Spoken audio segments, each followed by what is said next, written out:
Chapter 531. Seeing that Sync seemed oblivious, Luo's thoughts raced, and she immediately and angrily questioned him. Didn't you say you could exchange what was taken away for it? Why hasn't my lost magic returned? Sync remained unfazed, casually mentioning, that was just the price for your question. The implication was clear. You never said you get it back. If you wanted to regain control of your magic, you have to pay an even higher price. Cunning cultist. In this way, as long as I have something to pay, I inevitably lose it step by step, until finally I surrender my soul and become like those people. Sync didn't even raise an eyebrow, replying calmly, knowledge comes at a price. A pillar of fire erupted from beneath his feet without warning, but just before it engulfed him, the illusory book in Sync's hand glowed slightly, and the runic structure within the pillar of fire suddenly shattered, causing him no harm whatsoever. It's useless. I possess all the knowledge in the world. I can perceive every move you make, and I can easily break all your magic. Abandon your futile efforts. Luo remained silent, only rapidly casting various spells. But as he said, whether low-level, mid-level, or even high-level magic, under the protection of the book in his hand, he could always perfectly evade them with minimal movement. Every attack that landed on him only stirred a wisp of wind. Sync's voice remained calm, but the corners of his mouth gradually curled up, and the fanaticism in his eyes intensified. I already said it's useless. The power of knowledge is boundless. With your meager strength, there's absolutely no way you can contend against the knowledge of the entire world. Luo stopped the light from his staff, abandoning his attempt to kill him, and said coldly, you said acquiring knowledge comes at a price. So, what price did you pay for gaining the knowledge to evade my magic in such a short time? No. Sync grinned, as if mocking Luo's wild ideas. A little disappointed, thinking I died because I couldn't pay the price? But unfortunately, I don't need to pay a price. Good. The third question. How to acquire knowledge freely without paying a price? Sync paused, then covered his face, and burst into laughter. Clever little fellow, you truly surprised me. You passed the third test. He suddenly spread his arms, his expression crazed. The illusory book floating before him slowly opened, revealing strands of black threads, like a spiderweb, tightly enveloping him. Bow your head and praise the name of wisdom, devoutly pray to his great name, and when the great Asmodeus casts his gaze upon wisdom, you will, like me, receive his exemption from the price. His voice grew increasingly fanatical, the black markings on half his face slowly twisting, vaguely revealing a brain with jet-black winged membranes. His mouth laughed, his body laughed, and even the brain on his face laughed. Embrace knowledge, join the cult of wisdom, and from then on, all things in the world will be yours to know. Where am I? It's pitch black. Simmel cautiously flew through the endless tunnel. The strange runes behind her weren't chasing her, but the protective shield of light around her had vanished. The sudden loss of security made her heart leap into her throat. Want to save them? Suddenly, a seductive male voice rang out in the void. Simmel quickly turned around, but found nothing. Who are you? Show yourself. This lady is not someone to be trifled with. You want to save them? The voice became clearer. Simmel frowned, then shouted to bolster her courage. I don't know what you're talking about. If you don't come out, don't blame me for chopping this place to pieces. A shadow suddenly appeared 10 meters in front of her, its features and clothing indistinct. If you want to save them, come with me. Nonsense. Simmel hurled several wind blades, cutting deep gashes into the wall and severing the shadow. However, in less than 3 seconds, all the marks vanished, and the shadow remained as before. Don't you want to save your parents and elders? Simmel's pupils contracted, and her entire aura suddenly turned icy. Are you courting death? Come with me, and you can save them. The shadowy voice was alluring, giving one the allure of being willingly drawn into a trap. Simmel's voice was low, seemingly tempted. Can they really be saved? Of course, it's true. The great God knows everything. Reviving the dead is simple. But Simmel suddenly shrieked, interrupting the shadowy voice. Don't be ridiculous. How could that be? She swayed slightly, raising her youthful face, her eyes already red, but not from sorrow, but from a chilling madness. Save them? Are you kidding me? I killed them with my own hands. Why would I save them again? Could it be that you are one of them too? Is that so? The screams gradually turned into murmurs, and dark blue wind surged from her body, as if they could cut through everything. Even the darkness was thrown into chaos and scattered. The infinitely regenerating walls became limited, and the entire space gradually shattered. I'm sorry, I have no choice but to kill you.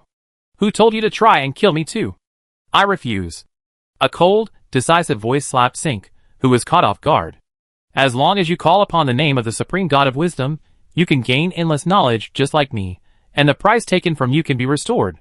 How can you refuse? That's right, but I refuse. How could you do this? Sink roared.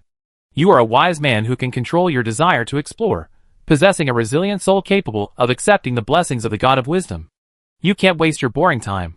Embracing knowledge and spreading the wisdom of the God of wisdom throughout the world is what you should be doing. Luo shook her head slightly, pointing a slender white finger at the book. Do you think I'm stupid? You're clearly controlled by it. I don't want to be a puppet. So that's the reason. Sink, however, calmed down and closed the book. I am a missionary of the great and wise God of wisdom. How could I not know the value of freedom to others? You are a wise man who passed the test of questions and answers. As long as you maintain your piety towards the God of wisdom, bring him more believers, and occasionally offer sacrifices, you can do whatever you want.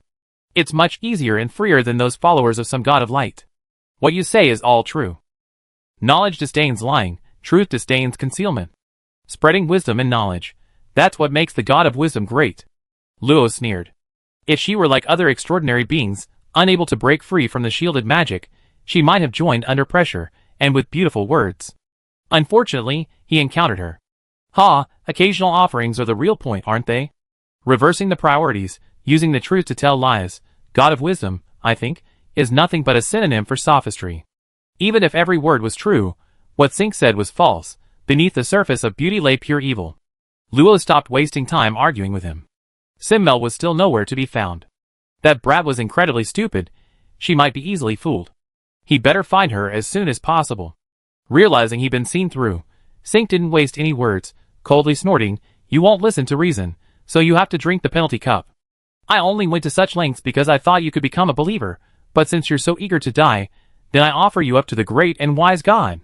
Aren't you most concerned about that other girl? Don't question how I saw through you. If you want to save her, hand over your soul, otherwise, when I take your soul myself, she'd be the next sacrifice." Enough nonsense. Whether you believe me or not is the end of it. Golden light surged from the depths of his eyes, an immense pressure directly suppressing him. The silver moon lamp lit up, countless ice threads emerged from the void, imbued with a faint golden light, firmly binding the book. Now you can try to answer, how can this power be broken?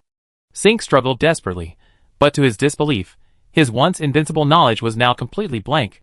He asked the great God within him again and again, but the response was always, I don't know. How could this be? How could there be knowledge that doesn't exist? You're lying to me. No, he's lying to me. This is impossible. He roared, the fanaticism in his eyes fading for the first time, replaced by shock and doubt. How could the God of wisdom not be omniscient? Is the world fake? I've been deceived? But clearly the black markings on Sinker's face suddenly intensified, engulfing him in the blink of an eye, turning into a black line that burrowed into the illusory book and slowly disappeared. Are you looking down on me? Trying to run away? No way. Luo had wanted to grab Sinker and interrogate him, but the book had already devoured him. Since that's the case, he used him for interrogation. The golden light on the eye silk intensified, holding it tightly to prevent it from disappearing. Luo darted forward, his hands imbued with the same divine power, and grabbed the book. Buzz! A piercing explosion rang out, the divine power blazing brightly. A violent, pulsating black lightning erupted where it touched the book. The illusion began to become real, finally being completely exposed and held in Luo's grasp. In an instant, the entire gloomy space vanished, revealing a broken stone chamber covered in cobwebs. The eerie and terrifying heads were already dead, emitting a foul, rotting smell. Underground, Luo clearly felt extremely chaotic wind magic seeping up, tearing a clean gash in her skirt. Chapter 532. Boom! The ground shattered, and Luo immediately saw Simmel struggling against thin air. He was about to make a sarcastic remark when he realized something was wrong with her. Unlike her usual strained demeanor, Simmel's aura was noticeably more frenzied, her magic extremely unstable, resembling wind magic with its activated properties. Even Luo's magic shield couldn't withstand it. Kid, there's no one here, stop right now. No one. Simmel paused, then suddenly raised her small face, seemingly smiling, yet also angry. Her eyes were red. Had she been crying? Do you want to kill me too? What are you talking about? Before Luo could ask any questions, Simmel swung her giant scythe, flashing to her side, and slamming it down, A flash of lightning, and Luo looked at the huge gash Simmel had forcefully cleaved open, feeling a pang of pain in her teeth. What was this brat up to now? Looks like the lesson from last time wasn't enough. Hearing this, Simmel, who had turned around, suddenly trembled, as if she had thought of something terrifying, and her movements slowed abruptly. Luo also noticed the abnormality of the mark between her eyebrows. It had not only changed from light blue to dark blue, but several thin, black-spotted veins had also spread out. Instinctively, Luo checked her information again, and sure enough, Note 3, influenced by the remnant will of the Flesh Lord, there is a chance of attracting the attention of certain beings, had changed to Note 3, influenced by the remnant will of the Flesh Lord, attracting a trace of attention from, causing extreme emotional arousal. What a troublemaker. Luo complained a little. This girl's ability to cause trouble was practically on par with Moriarty. Intimidation activated, stunning the recovered Simmel once more. Amidst flashes of lightning, delicate white fingers touched the mark between her brows, golden divine power flowing in. In an instant, the fine threads dissolved like sugar in water, swiftly erased, and Simmel immediately fainted, collapsing into Luo's arms. Really, if this continues, she'd be punished. After another check, Note 3, it returned to normal. He wondered if it would attract the attention of other things afterward. Looking at the undried tear stains on her cheeks, Luo sighed inwardly. So, I'm destined to take care of children. Wow. Don't spank me. Simmel sat up abruptly, realizing she was leaning against a tree trunk. She touched her bottom. Thankfully, it wasn't swollen. It seemed it was just a dream. You're awake? Not far away, Luo was studying a book she'd never seen before. Thinking of the terrifying scene in her dream, Simmel weakly replied, yes. Luo assumed she was remembering what happened before she fainted. Although she didn't know what it was, it must have been a very bad memory.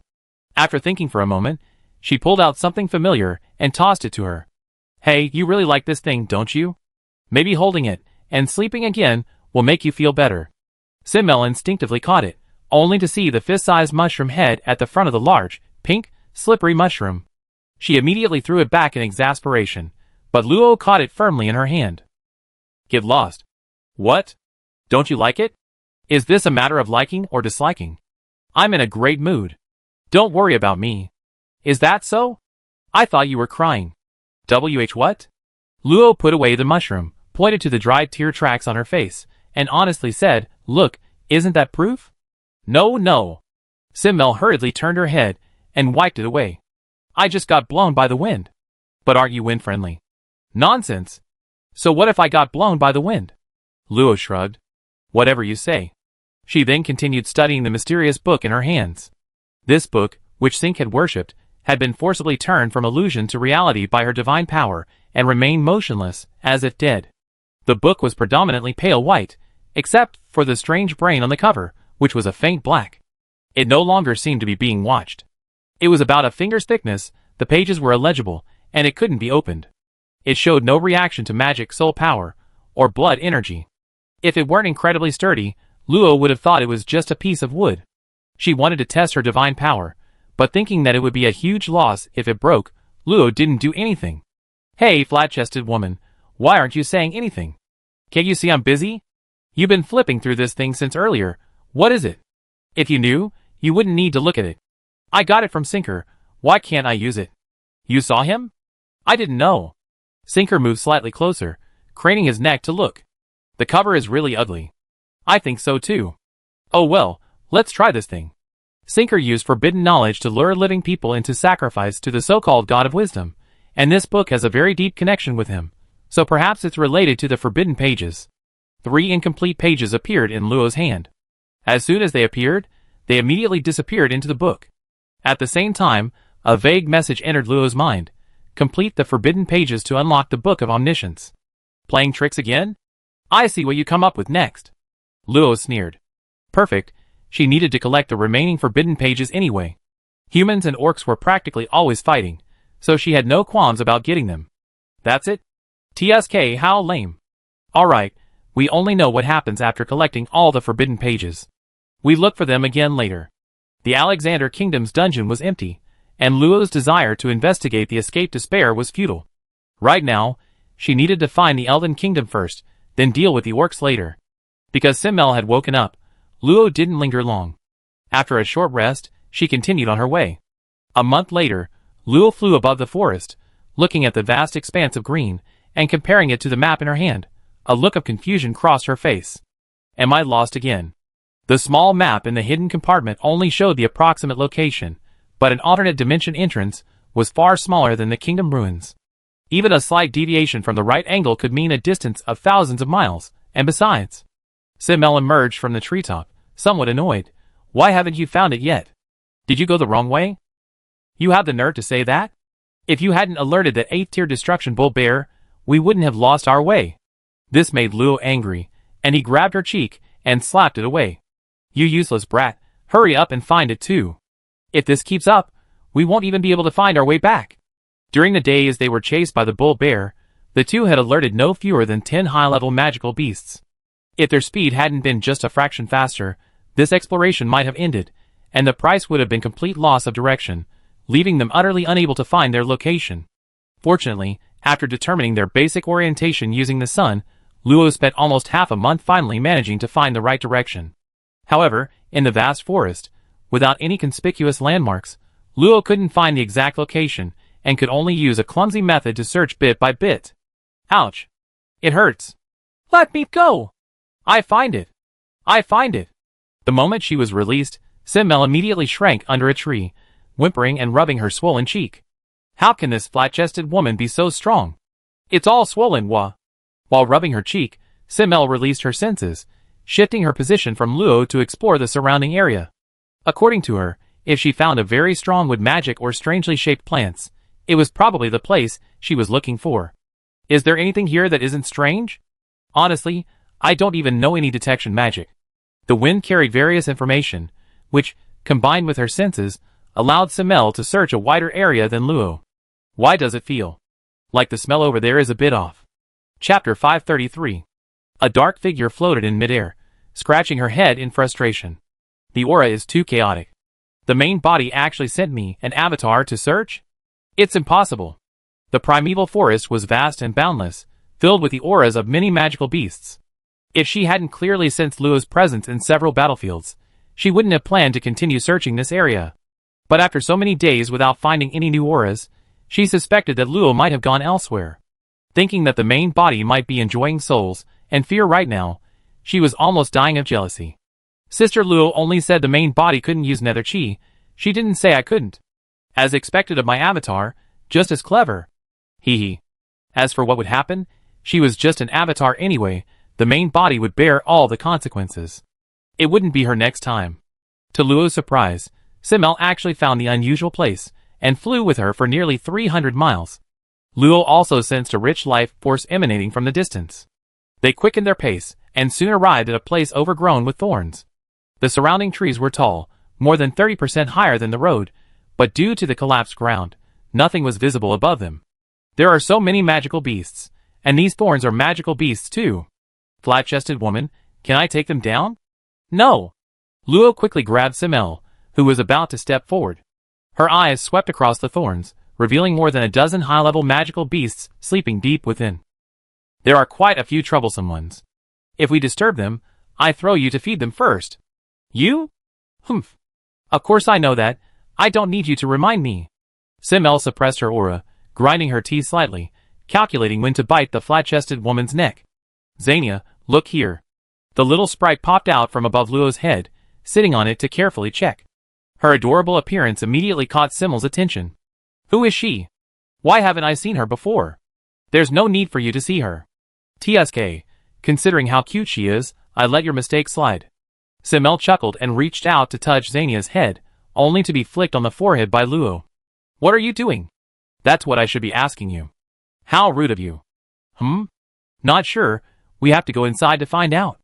Luo heard Xania's soft voice, and looked at the impenetrable net of thorns in front of her, and she immediately felt uneasy. This spiky thing, longer than her arm, was a 6th-tier transcendent plant-based magical beast. The thorns were not only highly poisonous, but also incredibly tough. She couldn't touch it, otherwise she would inevitably disturb the other sleeping high-tier magical beasts, and she didn't want to experience being hunted again. Friendly. Pollen. Sparkling good. Really okay? Alright then, but be careful. If anything happens, go back immediately. Xania is smart. Questions are forbidden. Okay, Xania is very smart. Simmel squeezed in from the side, her face full of question marks. What are you talking about? I feel like I understand some things but not others. Just normal conversation. You must be too stupid. Stupid? What? Ignoring the furious Simmel, Lo cast a rock dragon shield around the three of them, followed by a shielding spell. Watching Xania approach the thorns, Lo was prepared to risk being hunted down by the monsters if anything went wrong. Xania herself, however, was quite relaxed. She fluttered her small wings and landed on the thorns, the falling gold dust almost blinding Simmel. Large amounts of golden light fell onto the thorns, melting and being absorbed. Soon, large swathes of thorns glowed with a dark green light, slowly awakening. Threads of densely packed thorns coiled around Xania. She said something, and the thorns loosened their layers of protection, revealing a small passage.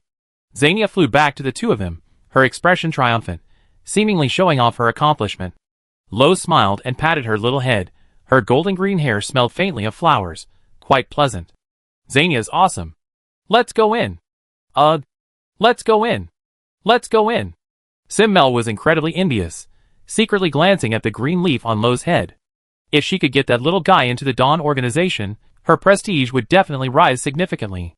The thorn passage wasn't high, and fortunately, neither of them were tall. As long as they watched out for the strange poisonous plants underfoot, getting through wouldn't be a problem. About 3 hours later, at the exit of the thorn passage, Lo finally saw a scene similar to the illustration. In a dense forest of ferns and shrubs, some bizarre plants beyond human imagination were dormant, radiating a rich vitality. These plants were pieced together from various carnivorous plants, like a poorly made artwork left by someone with low artistic talent. Their lifelike bodies and sharp teeth trembled slightly. If they weren't rooted in the earth, no one would believe they were plants. Xania quickly determined that the environment here was heavily influenced by fairies, meaning they had found the location on the map. So ugly. Find me the entrance to the alternate dimension before you speak. Why should I listen to you?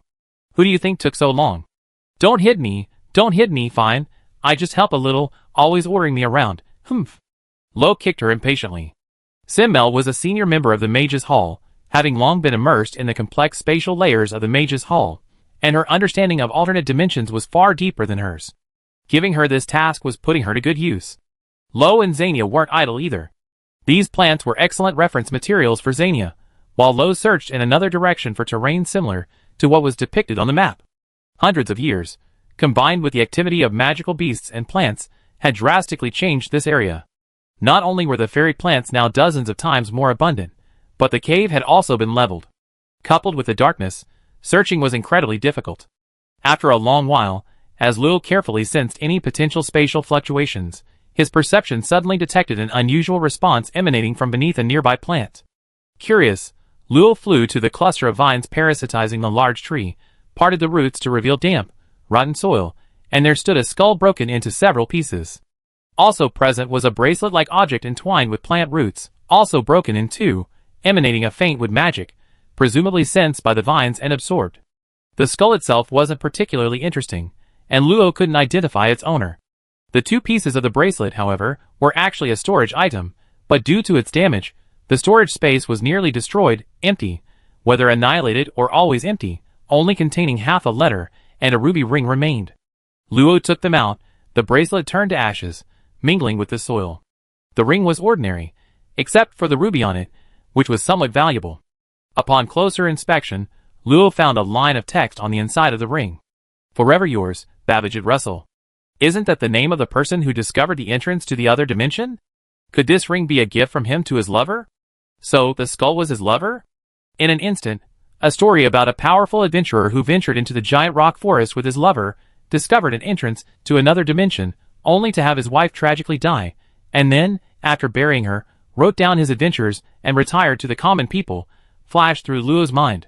What a melodramatic plot. No, I'm probably overthinking it. Anyway, let's see what's in the letter. The envelope was very old. Only the environment inside the storage item could have kept it from decaying for so long. The letter was short, written from a woman's perspective, recounting her longing for someone. The gist was that she had followed his trail to this place, only to be trapped here, knowing she was doomed. Therefore, she left this letter, asking anyone lucky enough to find it to deliver the ring to the Ice God Castle as a reward. The letter indicated the location of the interdimensional entrance, and the letter ended. Damn it! How could it be so absurd? Of all times, it ended at the crucial moment. Was it obliterated by space, or was it intentional on the part of the writer? With a sigh, Luo picked up the envelope again. It did record the location of the interdimensional entrance, so it wasn't entirely worthless. As for the ruby ring, that was up to fate. Luo had no plans to go to the Agnesa Empire yet. Chapter 534. The contents of the envelope differed slightly from what Luo had imagined. It was actually about Russell's lover returning to this land after his death to fulfill his wish. Unfortunately, due to the changing times, the land had become a breeding ground for magical beasts drawn by its vibrant life force, leading to her gruesome demise. Well, this was probably what love was all about. Since you helped me once, I return the ring to you when I have the chance. As for the timing, that was up to fate. The date written on the envelope was uncertain, but the landmark described could still be found. Calling Simmel and Xania, the three spent over half an hour finally finding a broken rock near a large tree inhabited by a 7th-tier giant python. Digging through the thick layer of humus, a fist-sized, jet-black sphere appeared at the bottom of the pit, slowly rotating, with faint spatial fluctuations emanating from it. Judging from the traces, this was once a cave, but it had been completely destroyed. Crackling. The soft breathing suddenly became heavier, and the ground shook, almost burying the three of them. What's wrong? What's wrong? We probably made too much noise, and the magical beasts noticed. Ah, we're not going to be eaten, are we? Flat-chested girl, think of something quick. What's the rush? They're not awake yet. Let's clear the entrance first. The entrance to the alternate dimension looked normal, but it was actually blocked by mud. If they rushed in rashly, they might get stuck in the middle of the spatial passage, unable to go in or out. A moment later, a large pile of dirt appeared behind Luo, and the sphere in the pit had a silvery sheen.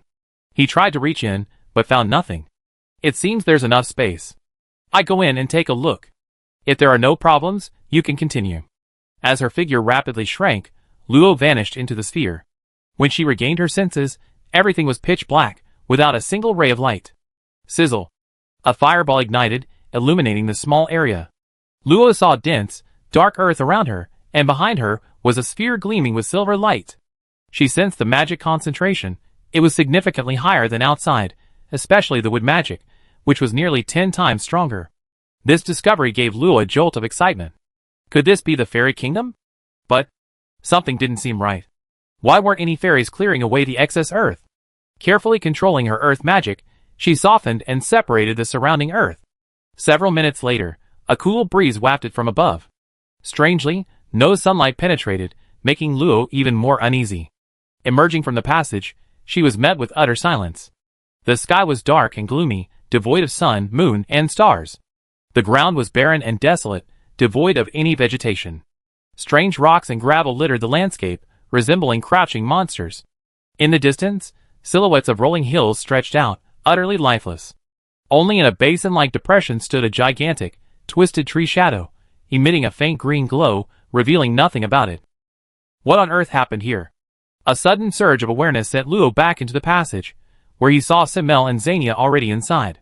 Didn't I say you wait until I spoke before coming in? Humph. Who told you to come in so late without saying a word? I just didn't want you to have some kind of accident. Guji. Lo, I see it. Lo greeted the little fairy, asking in confusion, you saw your kind? The little fairy nodded excitedly, then flew lightly and quickly towards the outside. Wait. Lo hurriedly followed, worried that Xania seeing the scene outside might cause something bad. That deathly stillness looked completely abnormal. When she emerged from the cave again, she saw Xania hovering quietly in midair, staring blankly at the huge shadow in the distance. Xania. Simmel also poked her head out, looking at the desolate surroundings in disbelief. Why isn't there a single blade of grass?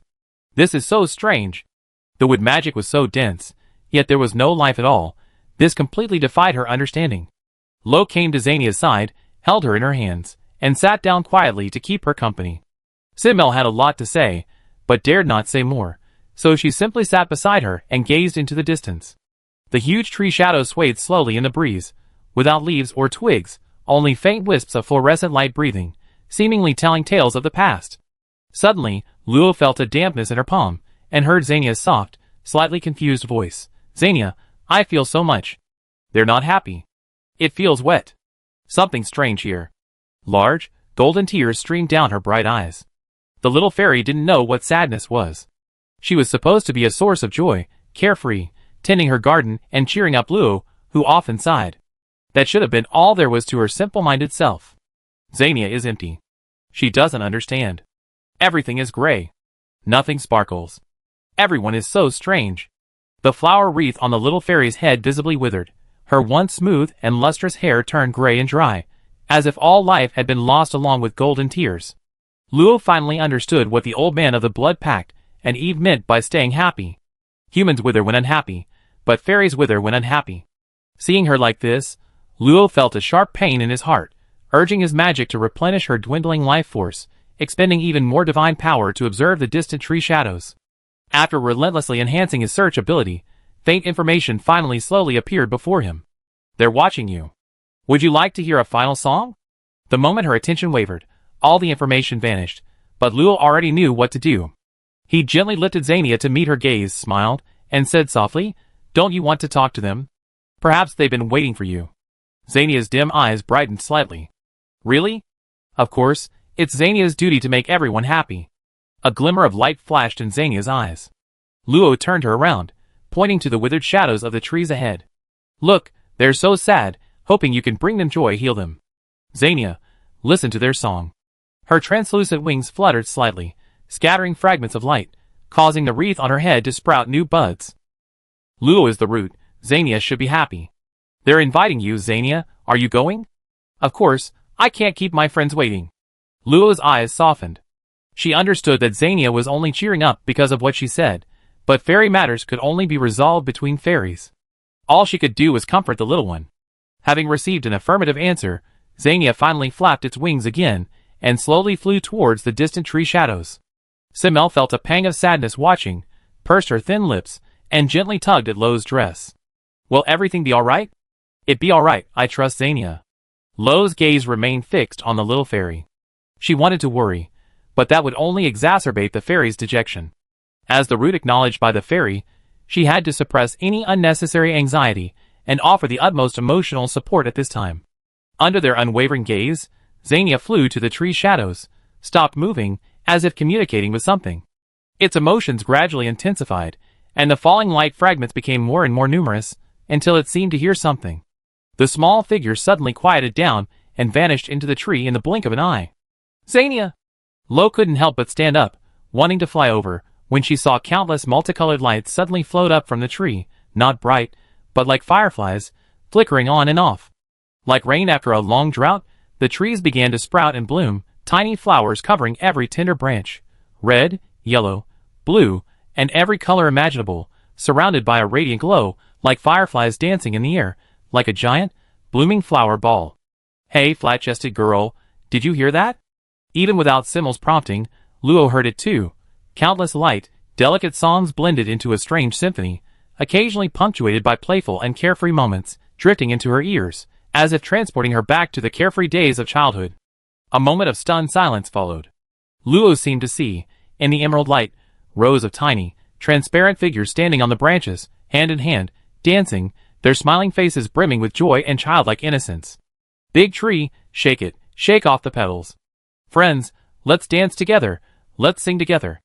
Look at the stars, look at the moon, let's dream together, sleep peacefully, good night, may we meet again when we wake up." The petals gradually fell, and the fairies on the tree embraced each other in sleep, scattering into a sky full of starlight. The branches withered, the tree died, and it returned to its former state. A tiny fairy emerged from the trunk, waving vigorously at the tree, seemingly saying goodbye, or perhaps hoping, before quickly flying back to Luo's hand. Although there were still faint tear stains on her face, her smile was radiant. "Luo, everyone is asleep." Chapter 535. Legend has it that deep within the forest, there exists a beautiful garden, untouched by humans, beastmen, or magical beasts. In this small garden grows wondrous and beautiful flowers, and a group of tiny beings, no bigger than a palm, diligently tend to it, pollinating the blossoms and caring for the fruit. When hungry, they eat the juicy flesh. When thirsty, they drink the sweet nectar. When tired from playing, they sleep among the flower petals, living a carefree life. But one day, a different kind of bud sprouts in the ground, black and thorny. In the eyes of the fairies, it is weak and helpless. So the fairies take turns caring for it with their own light fragments, accompanying it as it grows. The sky, drawn by the fairies' own hands, brightens and dims. Countless years pass, and finally, the bud grows large and slowly opens. The fairies are overjoyed, blessing its new life, and scattering their long-preserved nectar as rain to nourish their home. But the kind-hearted fairies didn't know that the flowers they had nurtured would become the murderers who devoured the garden. The greedy, ominous flower drained the life force of all the flowers and swallowed all the fairies whole. Just as it was about to devour the entire garden, the fairies inside finally realized their mistake. They understood that the unpleasant fruit they had sown could not fall into the hands of others. Gathering the power of the entire garden, the fairies sealed the ominous flower, along with themselves, and it grew into a swaying, flower-filled tree. Thus, the painted sun and moon vanished, the sky never lit up again, and the vast garden withered completely. Time passed, so long that even the sealed tree withered, so long that the fairies' memories faded, until a sorrowful flower fairy approached the sealed tree, awakening the slumbering fairy echoes once more. The fairies asked, "Why are you so sad?" The flower fairy replied, "Because I see you are all unhappy." The fairies shook their heads, "But your arrival has made us happy." The flower fairy was puzzled, "But I don't see you're happy." The fairies discussed for a while, then led her to the heart of the tree, where there was a black seed the size of a sesame seed, with a tiny crack already formed. The fairies said, "We're not unhappy, we just don't know how to seal it back. Can I help?" The fairies discussed for a while longer, and felt that the flower fairy could help. "If we all finish singing that song together, we can definitely seal it forever."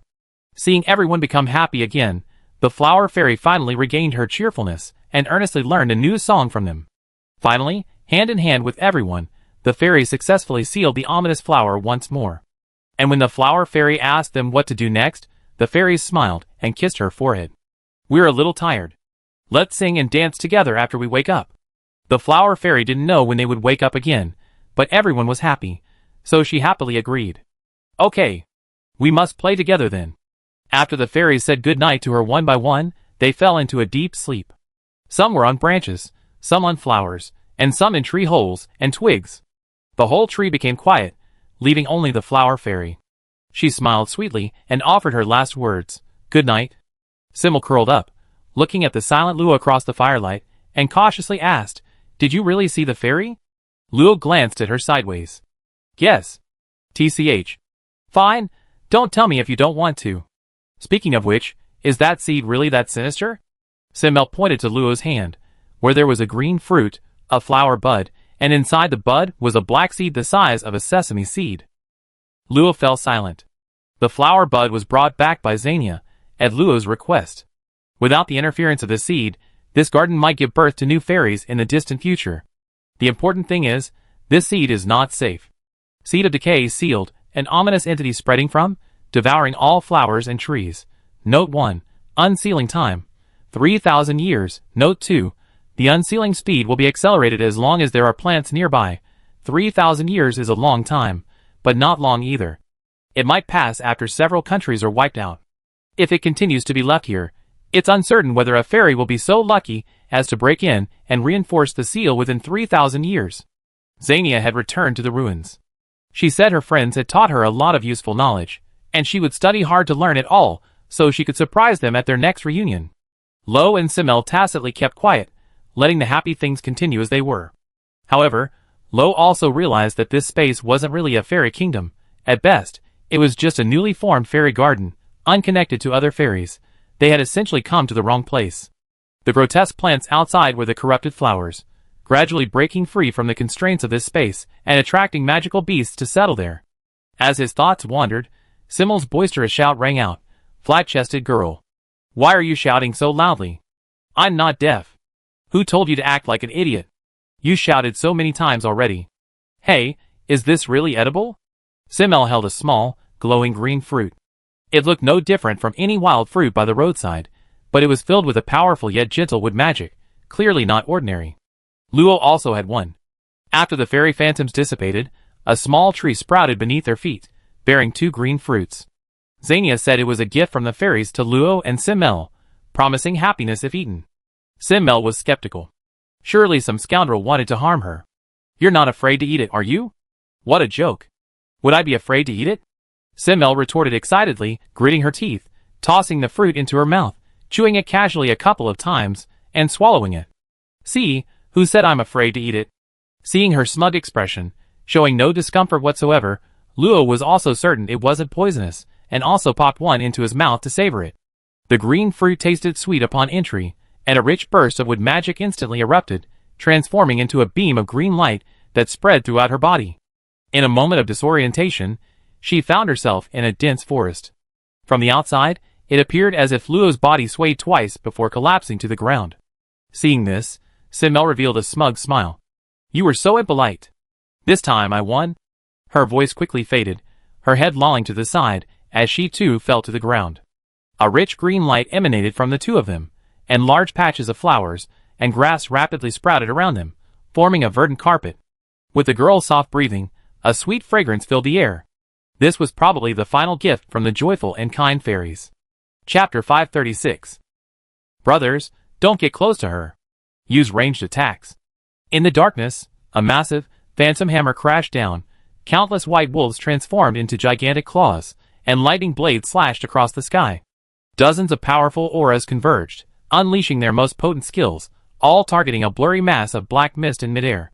A deafening roar erupted as a torrent of magical energy surged 1,000 feet high, bursting forth with a dazzling seven-colored pillar of light that lingered for a long time. But the orcs quickly discovered that the black mist not only didn't dissipate but actually expanded, covering an area exceeding 1,000 miles, forcing them to retreat again and again. During this time, they continuously unleashed powerful magical techniques, but these only managed to slightly shrink the black mist, having no further effect. "Damn it! Quick! Summon the will of the wolf god!" Several illusory wolf shadows suddenly appeared in the sky, their wild wolf eyes containing supreme majesty. Their howls shook the heavens and earth, the rolling sound waves crushing everything in their path. Vast magical power, like giants clasping their hands, threatened to annihilate the black mist. Mere shadows dare to make a move? How laughable. Accompanied by a chilling laugh, an endless spear, 10 meters thick, shot out from the black mist. Its tip trembled, shattering the void. The unparalleled power ripped away the earth, spewing forth lava and igniting raging fires in the forest. The sound wave shattered, the wolf shadows collapsed, and several burly werewolves, severely wounded, retreated hundreds of miles. The spear shadow crashed down, blasting away another 20 or so orcs. Their shattered souls, bound by sprouting tentacles, were swept into the black mist, letting out a final scream. "What is that thing? Where are the 9th-tier beastmen? Why haven't they arrived yet?" The surviving orcs fled in disarray. There was simply no way to fight them. Suddenly, lightning flashed, the sky abruptly split open, and a towering claw slowly emerged. Its sharp tip cracked with dark fissures, and in the blink of an eye, the claw slammed down, suppressing the black mist beneath a vast expanse of magma.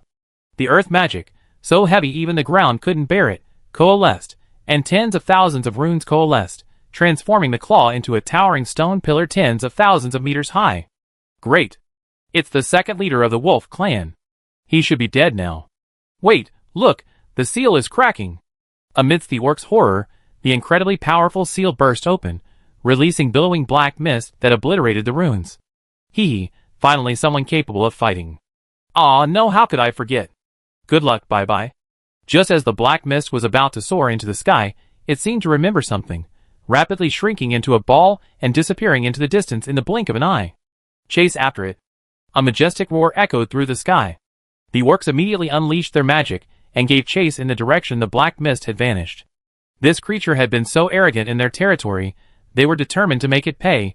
In the lush forest, Luo, barefoot and dressed in a gradient emerald green dress, her slender, beautiful collarbones and shoulders exposed, her long, flowing hair shimmering with a faint green light, resembled a large fairy, gentle yet playful and loving. Her eyelids twitched slightly, and Luo slowly opened her eyes. Her consciousness blurred for a moment, but was quickly regained by her memories. This time it's wood elemental? It seems that green fruit is no ordinary thing. Having experienced entering strange spaces multiple times before, Luo no longer lost consciousness. Stepping onto the soft grass, the surrounding flowers, plants, and trees seemed to radiate joy, as if welcoming her arrival. In the distance, a tranquil, emerald green pool awaited her. Without hesitation, her feet moved, and vibrant blossoms sprang forth wherever she landed. A surge of vitality flowed in, enhancing her physique. A ring of vines slowly grew from her head, sprouting pale green flowers. Exactly 888 steps later, Luo arrived at the pool's edge. The clear surface reflected nothing but a single, lily-like flower in its center. "You come." The lily swayed gently, emitting a wisp of light that transformed into a fist-sized image of Luo, holding the green fruit in her hands. "May I ask, do you understand each other?" The little figure smiled and shook its head. "We are all you, but you are the only one." Luo didn't understand, but could only take the green fruit. The moment it touched her, the fruit quickly sprouted and grew, wrapping around her body and slowly seeping in, eventually forming a lily on her bare back. At that moment, Luo clearly felt that her understanding of wood magic had reached an unbelievable level, like piercing through a thin veil to reveal the truth she already knew. "Looking forward to seeing you again."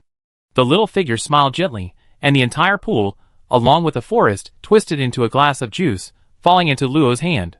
Losing everything, the space turned into a gray blur, leaving only Luo alone. Glug. After a long while, Luo looked at the last drop of emerald green liquid at the bottom of the glass, and suddenly had an idea to pour it out.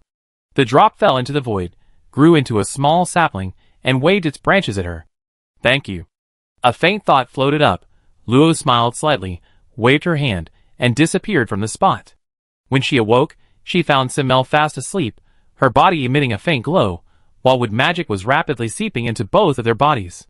With a thought, the wood magic flowing into Luo's body immediately redirected towards Simmel. Sitting up and looking at the small patch of grass around her, she vaguely understood something.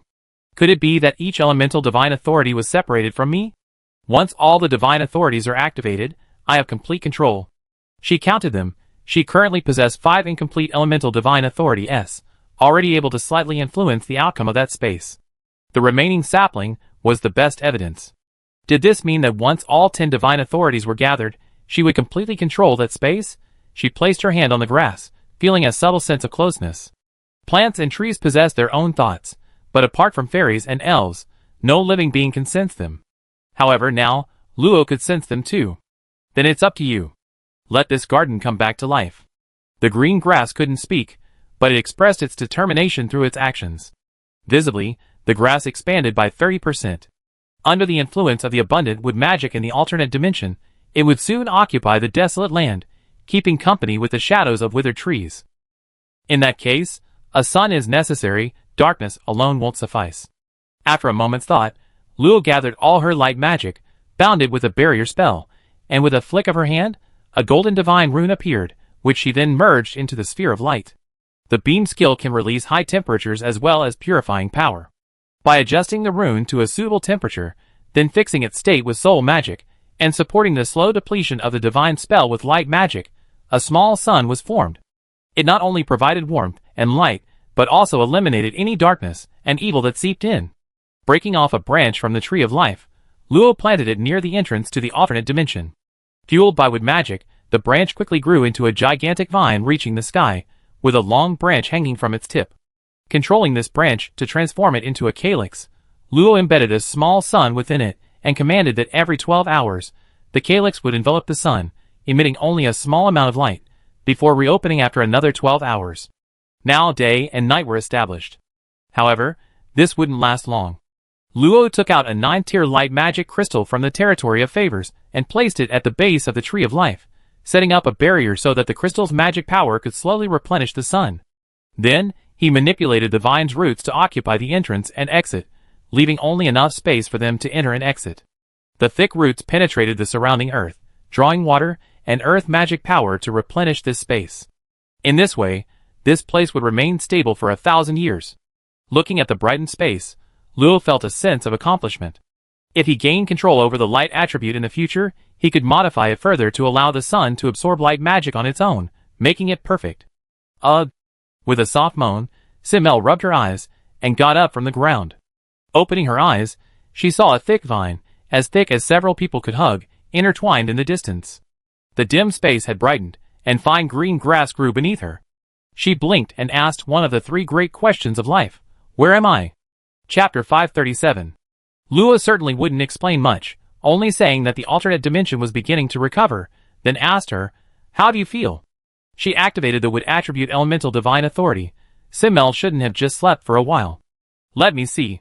After carefully sensing it, Simmel's expression brightened, and a vine quickly grew from her palm.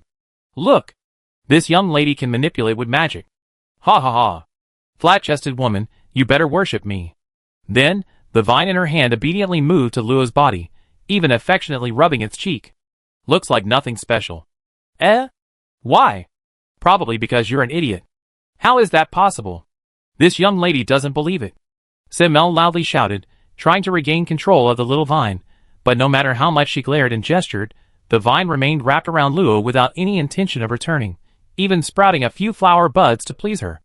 Ah, this can't be. Could it be that I'm really an idiot?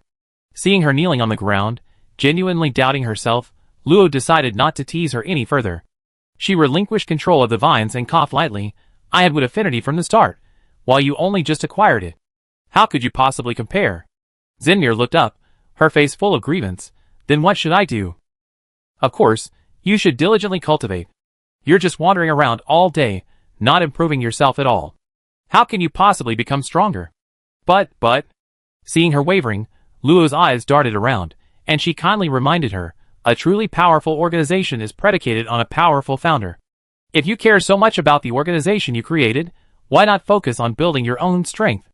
That way, even without personally intervening, a steady stream of geniuses will flock to you. Okay, that seems to make sense. But Bandon didn't say that. Bandon? Luo was taken aback. Who was that guy? Simmel revealed a rather proud expression. Bandon is a top genius I discovered myself. His strength is only slightly weaker than mine, and he often offers excellent suggestions. A sense of unease flashed through Luo's mind. He tentatively asked her, is he the one currently managing the organization? Simmel's nose almost reached the sky with pride. That's right. Bandon not only has strong cultivation talent, but his management skills are also very impressive. He managed Dawn.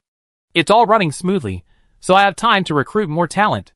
Hey, hasn't anyone ever told you that you have to take control of your own organization? Yes. Simmel stroked her chin, thinking for a moment. Google and Mega used to say that all the time, but Bandon solemnly stated on the first day of his submission that he never intended to replace anyone, he just happened to know some management skills. As the head, I have a more important mission, to recruit more talent for the organization. That's why I can confidently entrust the organization to him. Luo sighed, speechless. Didn't you ever think that he said that on purpose? How could that be? Every time I return to headquarters, everyone is very respectful. If it weren't for my excellent leadership, why would they be so respectful? By the way, flat-chested woman, you keep bringing this up. Are you planning to sow discord between me and Bandon like Google and Mega did? Simmel gave Luo a wary look, as if to say, you're such a bad person.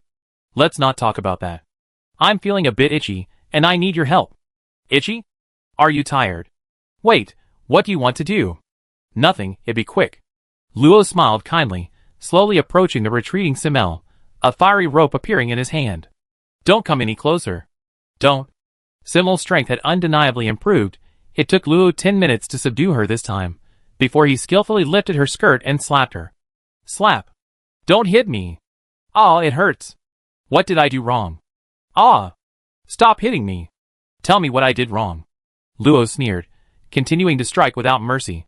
You didn't do anything wrong, I just had an itchy hand, just bear with it. Hey! Don't go too far. This young lady is going to. Suddenly, the alternate dimension trembled violently. The roots of the life vine seemed to be destroyed, and a violent aura surged into the space, overturning large swaths of land. What happened? Lo, no longer caring about Simmel, quickly emerged from the alternate dimension. He saw the surrounding thorns rapidly coil and burrow into the earth, while the giant python coiled in the tree suddenly opened its eyes, crushing several large trees and rising to the surface, flying rapidly eastward. What's wrong with him? I don't know, be careful. Lo pulled Simmel, who was close behind, into the air, dodging the swirling branches of the tree-like creatures. They saw a giant bear, slumbering deep in the earth, roar fiercely, dig into the ground, its powerful limbs bursting with strength, and rush towards the python. But this was only the beginning. The ground bulged, subterranean monsters slithered through, vines and trees were uprooted and moved away with heavy steps, and thousands of enormous birds and beasts soared into the sky. Even the sharp-beaked falcons and flame owls, once enemies, now flew together across the sky, indistinguishable from one another. Hissing. Several winged horses with single horns burst from the dense forest, swiftly disappearing on white clouds. Floating cloud beasts, disguised as clouds, flattened their bodies and followed like arrows beside the winged horses. Earth dragons swayed their bodies, joining the vast army of magical beasts. In mere moments, the sky and earth were teeming with countless magical beasts. Low-level beasts were constantly being crushed, but even more magical beasts flew out from the distant center of the forest. Vast magical power enveloped everything, forming a wave that stretched for an unknown distance, crushing everything in its path. What's happening? Just as the two were dodging the wave of magical power unleashed by the beasts, they suddenly sensed a noise, like snowflakes, which quickly vanished. Then, a distorted curtain of night sky suddenly appeared in the western center of the forest, as if the sky had been torn open, endless light flashing, and boundless magical power pouring down, crashing heavily onto the earth. It all happened so fast, and it vanished just as quickly. The two had no time to think. The beast tide had already swept through, forcing them to prioritize self-preservation. Hundreds of thousands of magical beasts trampled through, including a large number of mid to high-level creatures. Even the sky was filled with them. In the darkness, it was impossible to discern any gaps. Even if Luo could kill 10 or 100, he couldn't fight against thousands or tens of thousands. It was a massive torrent that a mid-level extraordinary warrior couldn't withstand. Fortunately, thanks to Simmel's perception of air currents and Luo's powerful defensive abilities, several hours later, the two finally survived the beast tide's trampling. The surrounding area was a mess, leaving only low-level magical beasts and a drop of over 10 meters in elevation. Cough cough, I almost got trampled. Was that the beast tide? Simmel tidied her disheveled hair and clothes. Several times she had nearly been crushed by inexplicably large feet, but fortunately, the four-colored barrier around her always helped her resist for a while, allowing her to escape. Luo landed on the ground, reaching out to touch a surviving tree. After the strange phenomenon in the center of the forest, she had felt a deep sense of unease. Now that the beast tide had subsided, she desperately wanted to ask what had happened in the forest. Soon, the not yet completely dead tree trunk told her that the magical tide had been severed by the mysterious entity in the center of the forest. The immense magical power would soon affect the entire forest, unleashing a destructive fog that would engulf 80% of the forest, dissolving all non-plant life into basic magical energy. From the tree's fragmented memories, this phenomenon occurred approximately every 100 years, each time causing the forest to expand outwards by a ring. Luo frowned, suddenly smelling a faint, fishy scent in the air, and a burning pain shot through her body. Flat-chested girl, I feel something's wrong with my body. Look, those magical beasts. The smaller magical beasts, still desperately trying to escape, suddenly screamed in agony as their bodies rapidly dissolved, merging into the soil and sprouting new, vibrant saplings. The larger beasts fled even faster, completely ignoring the two living people right in front of them. The eerie, pungent stench grew stronger, and more of the slower-moving beasts dissolved. Even with several layers of magical shields, Luo felt the burning sensation in her body intensify. Without hesitation, she grabbed Simmel's hand and flew after the beast horde. Don't just stand there. Use magic to speed up. Simmel, recovering from her shock, glanced back at the invisible threat, spread her wings, and a blue wind enveloped them, instantly increasing their speed several times over. Chapter 538. The winged people are a race of the skies. The vast majority are born with the ability to fly and are intimately connected with the wind, making them several times, even 10 times, faster than other creatures of the same level. In a short while, the two caught up with the tail end of the beast tide. The fishy smell gradually dissipated. Luo signaled to Simmel not to get too close. The further they went, the stronger the magical beasts became. A conflict would inevitably slow them down significantly, making it a losing proposition. The silver moon lamp lit up, and a dispelling spell was cast, removing the corrosive poison from their bodies. However, the effect was not good. Only after 3 consecutive casts did the stinging sensation become almost negligible. This poison is even stronger than poison magic. That's right. It's not derived from wood element, it's more like a higher level power. We clear out the remaining toxins once it's safe. But light magic is really useful. I stock up on some myself. Ahem, there's a lot of it in the Garen Empire. Really? I haven't been there yet. Whoa! Simmel suddenly sidestepped, ignoring the several magical beasts she had crashed into, her body close to the ground. Immediately afterward, the magical beasts in the sky vanished, a dazzling golden pillar of light tearing everything in its path, slicing away half a distant hill. Boom! Before the two could recover, another violent impact erupted ahead, tearing apart a large number of magical beasts. Taking advantage of the brief opening, Luo clearly saw that it was a high-level magical beast in front that had intervened, blocking the fierce attack flying from the horizon. But what Luo couldn't understand was that those attacks weren't aimed at the beast horde or themselves. In the distant eastern part of the forest, the night sky flickered with faint lights, and occasionally powerful energy splashed into the beast horde. If it hit a high-level magical beast, it could withstand the attack, but if it struck an ordinary magical beast, it would be instantly annihilated. No way, which high-level transcendent is so idle as to fight here? Just as Xiao Xiao was complaining, 3 claw marks tore through the night sky, falling squarely towards the two of them. The terrifying aura of the 8th level beings was suffocating. Quickly dodge. It's too crowded around here, I can't pick up speed. What a nuisance. The Hurricane's code opened, and the fire tornado rapidly expanded, sweeping away and burning the surrounding magical beasts. Simmel seized the opportunity to accelerate, barely avoiding the most powerful part. Boom boom. The earth cracked open into a deep canyon, countless magical beasts instantly turning to dust, and a brief gap appeared in the middle of the beast tide. Good opportunity. Get ahead. At this moment, the powerful magical beasts ahead were focused on the distance, and the two wouldn't be easily spotted. Flying ahead would make it easier to dodge. Don't rush me, I know. A blue light flashed past, carrying Luo past the horde of magical beasts. Suddenly, the view opened up, with only a few hundred powerful auras far apart, forming the vanguard of the beast tide. From a god's eye view, one would see dozens of orcs besieging the black mist tens of thousands of miles away from the vast beast tide.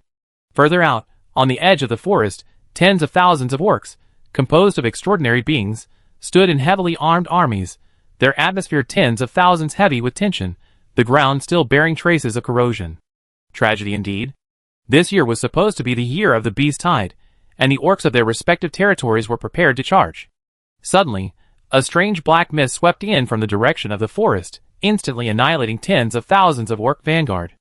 Enraged, the generals forced the black mist back and stormed into the forest, determined to make their enemies suffer a crushing defeat. Luo was unaware of what had transpired among the orcs. Therefore, when she followed the high-level magical beasts closer to the devastating battleground, she discovered a strong aura of nether energy. Dense, ghostly energy emanated as a black mist, its repulsive force causing most magical beasts to avoid it, fearing even a trace. Simmel felt a shiver run through her body, and instinctively wanted to move away. So many high-level beastmen, why are they all attacking the black mist in the middle? And they were clearly at a disadvantage, only serving a distraction. You go first, I need to go check it out. What are you doing? Those are all high-level orcs there, flat-chested woman, are you out of your mind? Never mind that, hurry up, or the beast tide will catch up, and we be in danger.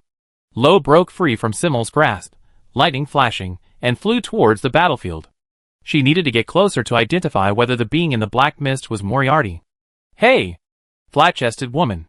In a moment of inattention, the two were separated by over 1,000 meters.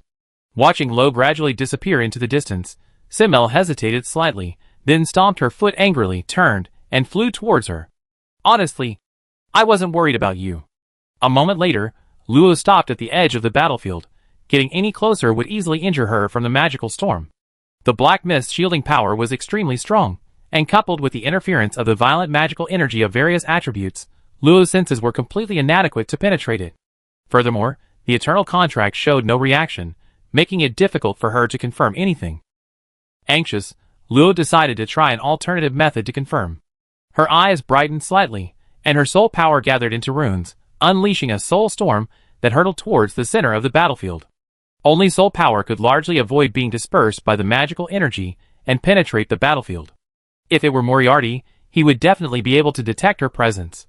This soul magic, comparable to a 6th-tier cultivator, quickly attracted the attention of the group of powerful orcs.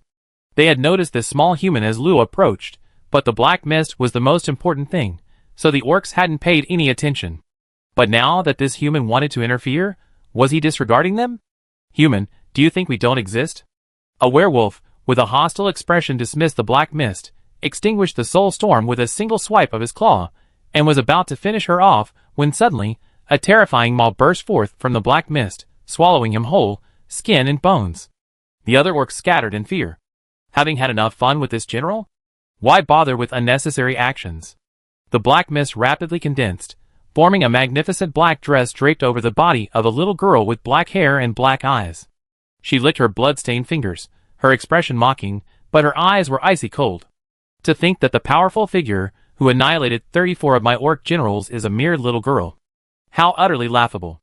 A white-furred werewolf suddenly appeared in the void, his aura vast and powerful, surpassing that of all the other orcs combined. However, his expression was now grave, as he faced Moriarty from afar. In a flash, the battle erupted. Before anyone could react, Lua was thrown 100 miles away, crashing squarely into Simmel's nose. Ouch! Did you do that on purpose? Lua shook her head, shaking off the dizziness, before realizing who she had bumped into. Didn't I tell you to leave first? This. Simmel's eyes darted around, her voice weak. I just didn't want to obey your orders, I wasn't worried at all. A deafening roar followed, and two figures, impossible to conceal even in the darkness, soared rapidly into the sky. The terrifying impact cleaved the beast tide in two, leaving behind a basin thousands of miles wide. For the first time, the magical beasts avoided their path, afraid to approach. The remaining beastmen were filled with terror, but sensing the approaching tide, they had no time to think and hastily retreated to the outskirts of the forest to organize a resistance. A flash of golden light, and a pair of wings enveloped two people as they plummeted into the air, startling the hurried beastmen rushing through the streets. It's a transcended powerhouse, someone shouted. The beastmen immediately scattered like birds, frantically hiding in their homes or cellars, leaving the streets deserted in an instant. We're not dead? The wings slowly unfurled, and Simmel looked around in surprise. Where is this? Lua climbed off her, smoothed his silver hair, and quickly determined their approximate location. Never mind that, just hide your identities. Simmel was confused, but under the repeated shocks, her mind couldn't keep up. She reluctantly followed Lua away from where they stood. A moment later, several third-tier orcs arrived quickly, but found nothing amiss. After a fruitless search, they could only leave dejectedly. Chapter 539. On a small hill, Simmel clutched her forehead, trying to comprehend what had just happened, but her expression revealed that she wasn't thinking clearly. Lua gazed at the tense atmosphere of the distant metropolis, her mind elsewhere. The moment Lua saw Moriarty, she knew it was just an avatar. She had intended to ask a few questions, but the sudden arrival of the 9th-tier powerhouse gave her no time. Just before the attack, Moriarty's avatar sent a message. The main body had received the message and was on its way. She should get away from the forest to avoid being hit by the aftershocks. Then, without a word, the two began fighting. The sudden outburst caused Simmel to instinctively spread her wings to protect them, but Lua knew she couldn't possibly withstand it, so she decisively tore through space and left. By sheer coincidence, she landed inside an orc territory. Not wanting to reveal her human identity, Lua wandered around before finally arriving at this desolate hill. It was truly desolate, with hardly any trees. The distant city, though called a city, was only so in size. It exuded a sense of decay and barbarity, its prosperity perhaps less than that of a typical small city in the Karlov Empire. Lua was struggling with the question. Having traveled so far, could Moriarty really find it? Flat-chested girl, I just don't understand. Then don't think about it. Lua finally made up her mind. Anyway, with Moriarty's strength, there was no need to worry. She might as well first learn about the orc territory. If she could find information about the fragments of the Forbidden Book, that would be even better. Before that, let's rest. Rest? Lua put her hands behind her head, laid down on the hill, protected by magic, so the dust wouldn't soil her clothes or hair. Being chased by the beast horde for so long, aren't you tired? What you said seems to make sense, but why do I feel this faint sense of unease? Simmel muttered to herself, giving up on thinking and lying down as well. The night sky twinkled with stars, and the bright moon was high in the sky. After a long while, Simmel suddenly turned to look at Lua. Hey, flat-chested girl, what do you think about when you see the moon? Why ask that? Probably things from the past. Like what? Like what? My first time going out alone, playing around with friends, just ordinary memories. Is that so? After a moment of silence, Simmel spoke again. Are those just ordinary memories? Lua turned her head, meeting Simmel's eyes. They were pale blue, lacking her usual arrogance and haughtiness. Lua couldn't discern her emotions. After a moment's thought, she slowly replied, though ordinary and useless, they won't be forgotten. They have to be. Having people worth remembering prevents you from getting lost in the pursuit of power. I remember you said Google and Mega have always followed you, right? Don't you have any deep memories of them? They Simmel looked confused, turning back to gaze at the moon. I don't know. I don't even remember when they appeared. I only know they've been there for a very, very long time. What about Mage Hal? He seems to care about you quite a bit. Hearing this, Simmel clearly showed fear. Uncle Hal? He's very strict. I'm a little afraid. But he's usually busy managing various aspects of the Mage Hall, so I might not see him even once a month. What about the others? Everyone in Dawn is busy cultivating, so I can't disturb them too much.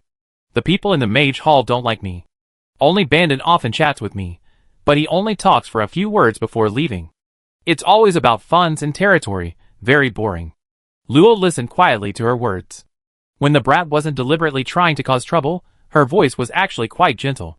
How pitiful. Me? Before Zinir could erupt in anger, Luo stood up and pointed to the flash of light in the distance. The orcs have begun fighting the beast tide. Let's move out. Hey, what did you mean by that just now? I tell you when I figure it out. Luo smiled, his figure swooping down, flying towards the tallest, most imposing palace in the orc city. Ugh, you only said half of what you meant again. So annoying. Wait for me. Luo had already confirmed that the most powerful being in the city was a 6-tier blue-haired werewolf, in addition to a faint protective shield, restricting entry but not exit. This shield emanated from within the palace, but it wasn't entirely the same as a barrier. Zinir, however, immediately revealed its true nature. It was a special item exclusive to the orcs, a totem, which could be used to communicate with the residual will of ancestors through bloodlines, generating various powerful effects. Totems are rare, passed down only by ancient, large tribes. The protective shield before them serves to protect the totem. As long as the main body remains intact, the shield will recover even if broken. Watch this. Whoosh! The giant scythe slashed through the shield, instantly creating a gap as tall as a person. Simultaneously, a roar erupted from within the palace. Who is it? Luo glared at Simmel without hesitation. Didn't you think you'd be discovered? Humph. This young lady isn't afraid of him. This is called having complete confidence in oneself. A heavy broadsword came hurtling through the air, which Simmel forcefully deflected, staggering back several steps before regaining her balance. The broadsword was caught by a large hand. The werewolf stationed there, his coat gleaming with dark blue fur, his crimson blood blazing, didn't waste any words, gripping the broadsword and slashing down. The blood-red blade energy pounced on the two like a ferocious wolf. What an impudent fool. Wind God Slash. The giant scythe swung up, its hundreds of meters long blade gathering powerful wind magic, forcefully shattering the blade's aura. But before she could unleash a second attack, the werewolf had already closed to within 100 meters, its ferocious eyes glowing crimson in the night, shooting out two beams of light that struck Simmel's pupils. In a daze, it felt as if a raging sea of blood was crashing down upon her, countless howls and screams deeply stimulating her soul, leaving her momentarily stunned. Swish, swish. Hundreds of fire ropes shot out from the void, forcing the werewolf's all-out attack to deviate from its course. After severing all the fire ropes, the werewolf grazed Simmel's body, blasting a straight trench in the ground. Don't get cocky after killing just a few magical beasts. Get serious. Luo opened her left hand, a magic circle condensing, a soul barrier appearing around the two of them. Simmel snapped out of her daze, then, enraged and humiliated, she roared and attacked again. This time, however, she dared not underestimate her opponent, spreading her wings to maintain maximum speed and maneuverability. Luo didn't wait idly, forming a pincer movement with her. Magic and the giant scythe shone brilliantly in the night, gradually thwarting the werewolf's momentum, and soon destroying a large part of the city. Fire and wind countered the battle aura, gradually encroaching on the werewolf's space, tearing his body apart several times. In just over 20 minutes, the werewolf showed signs of exhaustion. Seeing that he couldn't win, he suddenly erected a strange pillar as thick as a man's embrace in front of him. The pillar was made of wood-like material, with many carved wolf head reliefs, all with ferocious expressions, seemingly ready to devour anyone. As soon as it appeared, a hurricane forced the two back, followed by a continuous stream of phantom wolves, each comparable to a newly broken-through 6-tier cultivator. Although they could only unleash one attack before disappearing, the sheer number of phantoms successfully kept Luo from focusing on the werewolf, for the time being. Damn invaders, you just wait! A flicker of heartache crossed the werewolf's eyes. This totem was one of his trump cards for survival. He regretted applying to garrison the territory.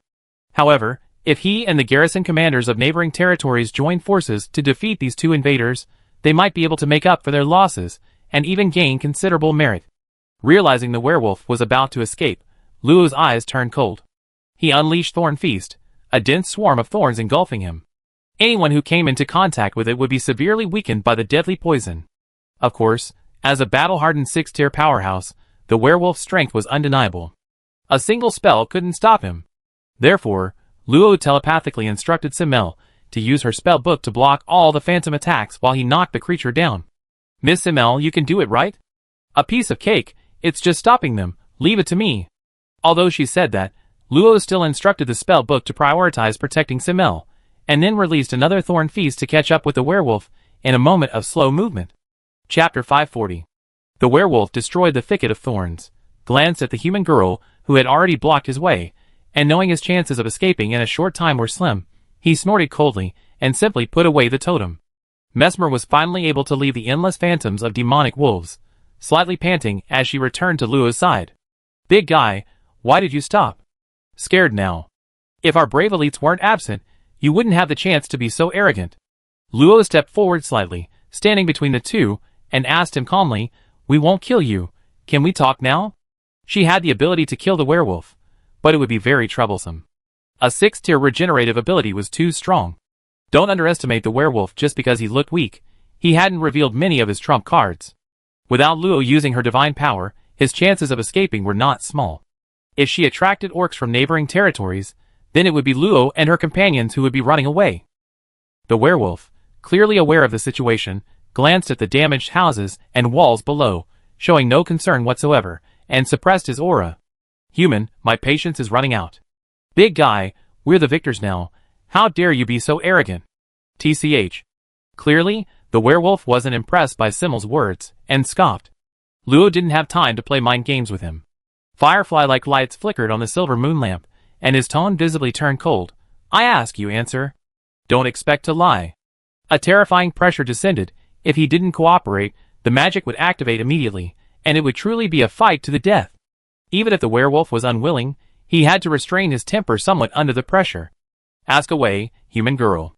Casually setting up a barrier to prevent the werewolf from secretly reporting, Luo dispelled the magic on the silver moon lamp and asked seemingly casually, "Do you know the origin of the beast tide?" The influence of the magical tides, any orc would know that. Luo glanced at him indifferently. "At your level, I don't believe you're unaware of its true origin." The werewolf's tone faltered, and he turned his head rather reluctantly, asking, "Since you know, why bother asking me? What's in the center of the forest?" "I don't know." The werewolf shook his head decisively. "No one can enter. Perhaps only the saint-level beings at the pinnacle of the transcendent know." "How many years ago did you settle in this region?" "That's a strange question. We've been living alongside the humans of the Western Ridge Plains for 1,000 years. Unfortunately, your human race was too weak, wiped out by a mere beast tide. We had no choice but to reluctantly occupy this area." The werewolf crossed his arms, his words revealing the orc's disdain for humans. "Big guy, can't you speak properly? If I remember correctly, your strength is about the same as the Western Ridge humans 1,000 years ago. Could it be that your perception is flawed?" "Humph, this land now belongs to the orcs. That's a fact no one can change." "Traitor. What does the matter between humans and orcs have to do with you?" Luo pondered for a moment, then interrupted their argument. "I have no right to interfere in the affairs of this land. Answer me, how is the beast tide you're fighting different from the one 1,000 years ago?" "Different?" The werewolf casually replied, "In the past, magical beasts would penetrate deep into the heart of the territory, but since the Great Chief took over the Western Ridge Plains, the magical beasts have only ventured 1,000 miles before stopping. Your human race doesn't have a powerful figure with the Great Chief's extraordinary abilities. You shouldn't be ruling the Western Ridge Plains. If I'm not mistaken, it's not a saint-level being." Luo's eyes narrowed slightly. The land he was in wasn't very large, and it was divided into more than a dozen pieces. No saint-level being would lower themselves to come here. "So what? How dare you speak of the Great Chieftain so casually?" Luo smiled slightly, his eyes gleaming. "Heh, it seems you know a lot. Your status must be extraordinary." The werewolf smugly patted his chest. "Of course. I guarded the Blue Wolf territory for 300 years. What don't I know?" "Then you must know how many magic purification devices are left, right?" "Of course." The werewolf's words trailed off, and he immediately realized what he was doing.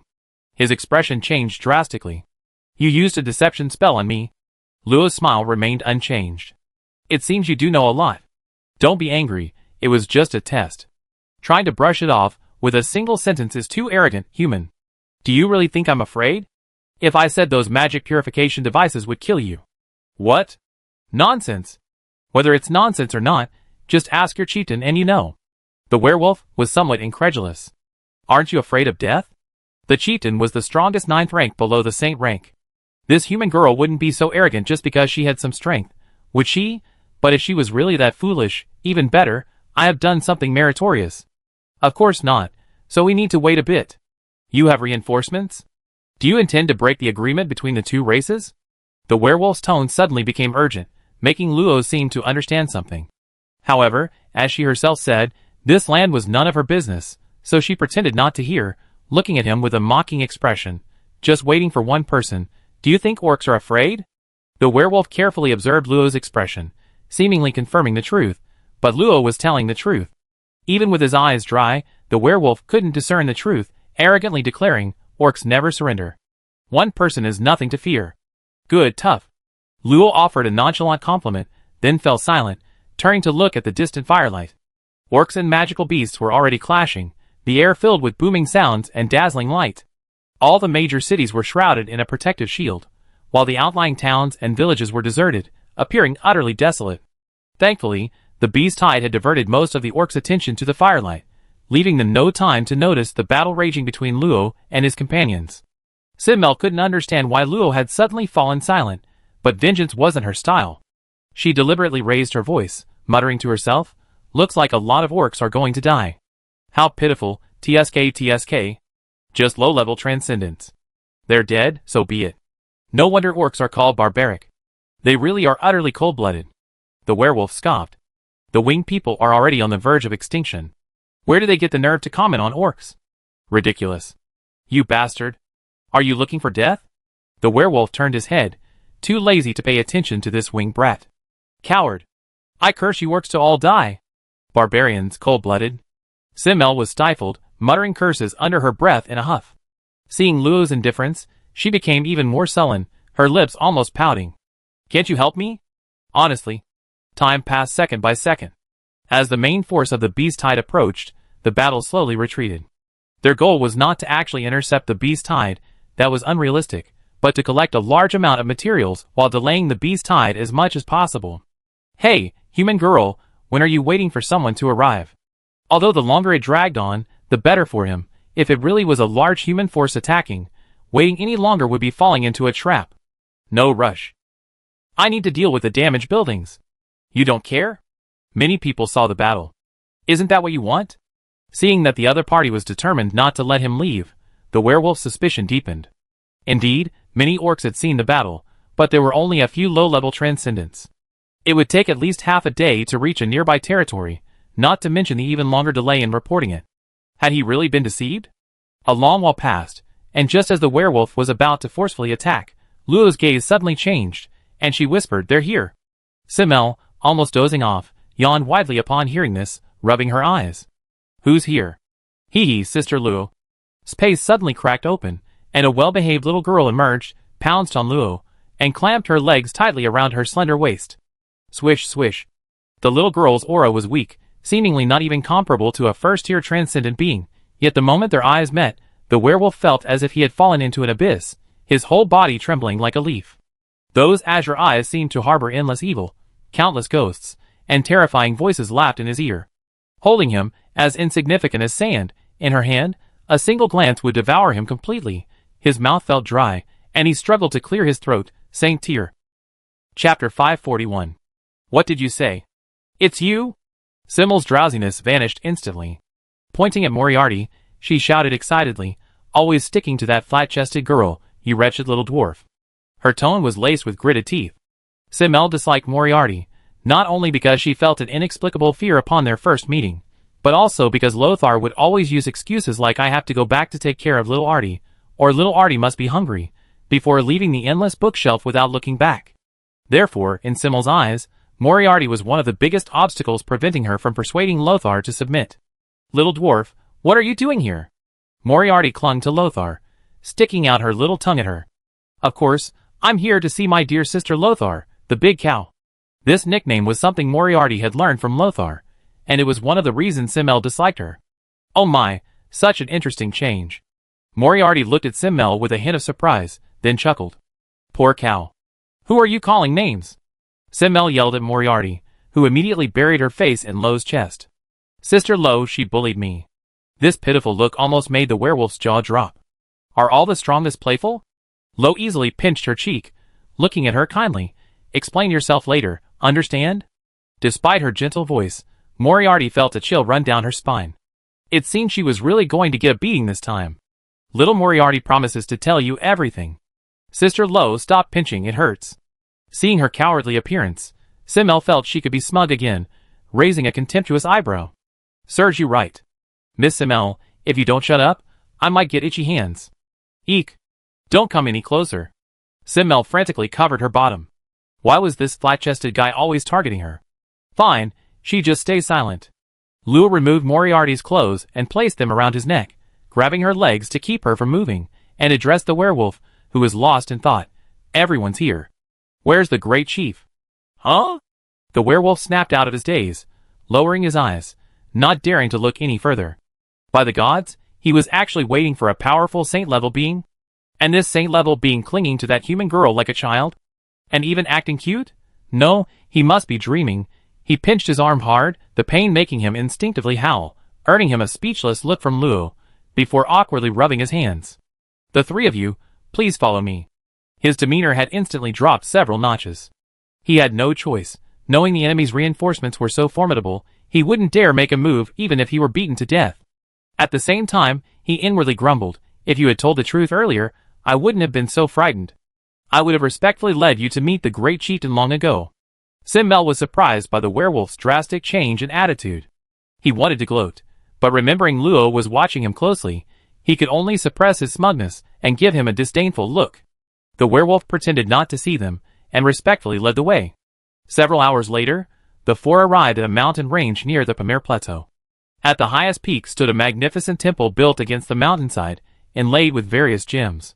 Although it had a nouveau riche feel, the dense, cloud-like magic was undeniable. A thick protective barrier shielded thousands of miles of land, and a colossal serpent coiled around the temple, radiating a terrifying pressure. The three of you, the residents of the great chief and elders, is just ahead. Should I announce their arrival? No need. Luo squinted, noticing a powerful totem barrier surrounding the palace, making it impossible for her to discern any powerful figures within. Who usually surrounds your great chief? The werewolf lowered his head and honestly replied, I only know of the second chief and the great elder. Luo pinched Moriarty's calf. What do you think? Only that little snake and a dying little wolf. Sister Luo, let's go roast them and eat them. The werewolf was nearly scared to death, trembling with fear. The divine snake is a descendant of the crescent moon god's pet, it can't be eaten. Or should I catch a few tender snakes to roast? Little Moriarty doesn't know anything about the crescent moon god. Little wolf, you look quite delicious too. The werewolf immediately shut up. To be honest, he had always been very curious about what the divine snake tasted like. Alright, since the others aren't here, let's find the great chieftain as soon as possible. Hearing Lo's matter-of-fact words, Simmel looked puzzled. She hadn't seen Moriarty when he appeared, as she was yawning, so she naturally had no idea what had happened. But soon, her eyes widened. A spatial rift suddenly opened in front of the three of them, and Lo, with Moriarty in tow, walked right through it, his ease making it seem like he used spatial rifts to get home every day. Aren't you surprised? Lo glanced back at her, shook his head, and lied through his teeth, just a gadget. Really? Are you coming in or not? Ah, coming right away. What kind of gadget is so powerful? I buy one too. Lo wasn't worried about Simmel saying anything more. Her personality dictated that she didn't like revealing secrets, much better than the talkative sea pearl. Plus, with her intelligence, it wouldn't be a problem. After the three entered, the spatial rift instantly closed, leaving only the werewolf trembling slightly with his head bowed. After a while, seeing no further movement, he vanished in a flash. As for the truth, he couldn't even save his life. What did he care about the truth? Outside the temple, the giant python opened its eerie green eyes. It had just sensed an unease, but after scanning repeatedly, it couldn't find anything. However, just in case, it shrunk into a seductive young woman and slipped into the temple. At this moment, in a magnificent room hidden deep within the temple, 3 figures suddenly appeared. The sudden aura startled the strong werewolf, who was meditating cross-legged. He wasn't angry. He propped his chin on his hand and asked with curiosity, "Humans, how did you break through the temple?" Transcendent 9th rank, Wind, Metal, Warrior, Azure Wolf Warrior, the supreme leader who commands all the orcs of the Western Rich Plains. Exceptionally strong, bloodthirsty, cruel, and greedy, he is the main mastermind behind the war between the 2 tribes of the Pamir Plateau. Note 1. Blessed by the God of War, can unleash the God of War's power. Note 2. Note 99. Form a contract with Asmodeus. Suggestion. While he's in a good mood, you can kneel down and kowtow. Luo stepped forward, about to speak. "You. Did I, the chief, allow you to speak?" The chief's voice was slow and casual. But even with this seemingly insignificant remark, an indestructible azure shield instantly appeared before Luo. An invisible force struck him in an instant, unleashing a visible burst of soul light, but immediately afterward, the shield cleared away all power, swallowing him whole and trapping him in a bubble. The chief's eyes finally showed emotion. He stood up and tapped the materialized soul power with his fingertips, quite surprised. "So it's the esteemed saint. No wonder the temple's actions were ineffective. You don't seem nervous at all. Is that confidence instilled by Asmodeus?" The high chieftain withdrew his finger, more surprised by Luo's words. "It's rare to find someone in this era who knows the name Asmodeus. I also know that your goal is to release it, right? The culprit who destroyed the human kingdom 900 years ago." Luo calmly gazed at him. After hearing the 6th-tier blue-haired werewolf's words, and seeing the high chieftain's annotations, she finally understood the history behind the magic purification device. The magic purification device originated from the Forbidden Pages, without a doubt. Therefore, anyone who could gain knowledge from and utilize the Forbidden Pages, like Sync, must have some kind of pact with that unknown being called Asmodeus, or simply be one of its followers. After the Beast Tide destroyed the kingdom of Alexander, the kingdom of Arian took over the magic purification device. Then the Forbidden Pages were researched, accidentally releasing an entity called Despair, leading to the destruction of the kingdom of Arian. After the fall of other human kingdoms, the orcs swiftly occupied the Western Rich Plains, and seized the magic purification device. This sequence of events seems normal, yet strangely, the orcs had no reason not to know the information recorded on the stone tablet, and they certainly had seen Despair, yet they still took the purification device, which they disdained to use. The orcs' array formations and alchemy techniques were underdeveloped, and they rarely used creations from humans, dwarves, goblins, or other races. This means the orcs deliberately took it under orders. Luo couldn't understand this before, but after seeing the High Chieftain, everything made sense. Since even a weakling like Sync possessed the Book of Omniscience, there was no reason the High Chieftain wouldn't have one. Therefore, the recovery of the Forbidden Page fragments wasn't surprising. Perhaps, he even assisted in the research of the magic purification device by the Kingdom of Alexander, all in order to gradually exterminate the humans of the Western Ridge Plains and allow the orcs to conquer it. But this raises another question. Why didn't the High Chieftain take the Forbidden Page during the past century? After the fall of the Kingdom of Alexander, he could have easily taken it secretly. Yet he allowed the Kingdom of Arian to acquire it. Therefore, the Forbidden Pages were deliberately left behind to weaken the kingdoms of Alexandria and Arian. This is why, despite their rich experience in combating the Beast Tides, the human kingdom still perished every century. With the Arian kingdom destroyed, the surrounding weaker kingdoms became utterly insignificant, and were quickly conquered by the opportunistic orcs.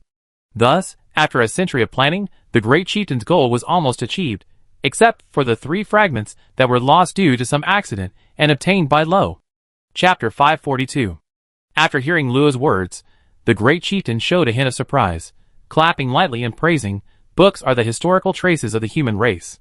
I spent over 100 years revising history books, erasing surviving memories, and transforming Shieling into orc territory. I never expected it would be exposed because of an accident 900 years ago. Truly remarkable."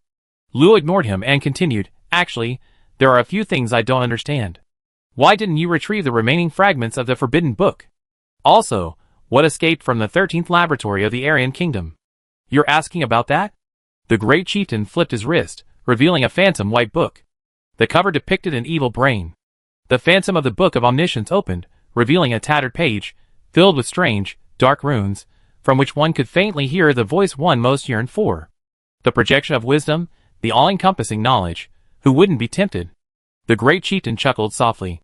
"You're a clever woman, and having ventured deep into the giant rock forest, You must be able to guess why we're invading the Pamir Plateau. Why invade? Luo frowned slightly. Indeed, the Pamir Plateau's environment was too harsh, isolating it from the communication between the western ridge plains and the Babel grasslands, almost a semi-closed region. The orcs, backed by the vast forest and rich in resources, could freely develop during the century-long intervals between beast tides. Wait! Luo suddenly remembered that she hadn't found any living orcs while searching for the ruins, not even any recent traces. Connecting this to the fact that beast tides were confined to the forest's perimeter, she seemed to understand something. The magical beasts didn't leave the forest, and the orcs didn't set foot there. Only when the beast tide arrived, no, when the magical tide descended and the eroding mist spread, making the forest dangerous, did the restraints temporarily fail. Therefore, the remaining fragments could not be recovered due to the constraints and the eroding mist. But the orcs faced another threat. The forest was expanding. 1,000 years ago, the forest's edge had receded by 50,000 to 60,000 miles. However, with each eruption of the eroding mist, the forest encroached on a section of the western ridge every century, forcing the orcs to prepare for the future. The Pamir Plateau was their only way out. The environment? You were using a magic purification device to modify the Pamir Plateau. Luo was somewhat shocked. Could it be that the great chieftain had been planning the invasion of the Pamir Plateau for 1,000 years? No, the fertile Babel grassland was the ultimate goal. The great chieftain smiled. Looks like you thought of that. As for the second question, do you think it was the Aryans who released the Forest Lord? Do they have that ability? The Forest Lord? It referred to the despair recorded on the stone tablet. Huh? I don't quite understand what you're saying. Almost everyone thinks the history of the beast tides is very long. But what if I told you the first beast tide was only 1,200 years ago?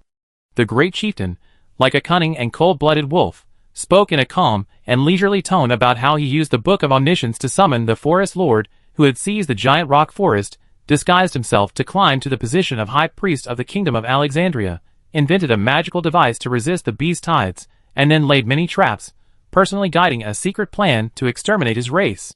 Not only did Simmel tremble, but even Lo frowned deeply. It wasn't that she couldn't accept it psychologically. After all, could anything be as cruel as Moriarty's memories? It was just that this guy's ambitions were too great, and he said it so openly. Did he know he was about to die and therefore had no scruples? But wouldn't that put the plans for the Permian Plateau on hold? Would a powerful figure like him be willing to accept that? The story is over. Are you satisfied? Looking at the unmoved great chief, Simmel gripped Luo's arm, a chill running down her spine. She now realized that her so-called authority was worlds apart from those who held sway over the lives of millions. Recalling the way Luo had looked at her throughout the journey, she finally understood that it had always been the contempt one might show to a child. Perhaps only a powerful figure like the great chief, stained with countless blood and souls, ruthless in his methods, could make her take him seriously. No wonder she never looked down on me. Luo, of course, was unaware of Simmel's inner thoughts. The great chieftain's composure made her uneasy. Aren't you afraid we spread the news? Aren't you afraid the orc tribe we worked so hard to build will be destroyed? Of course I'm afraid. Otherwise, why would I bother to patiently tell you the story? The great chieftain grinned maliciously, a strange golden light flashing in his hand. He suddenly smashed Moriarty's bubble barrier, shattering it. The room instantly turned to ruins, and a layer of bright white light had already enveloped everyone. Surrounding them, a closer look revealed that it was actually layers upon layers of white python scales. The great leader instantly merged into the encirclement, disappearing from everyone's sight. His cold laughter echoed from outside, just an incomplete saint-level cultivator. Slowly savor the feast this leader has prepared for you. The giant python abruptly contracted, pressing tightly against the protective barrier erected by Moriarty.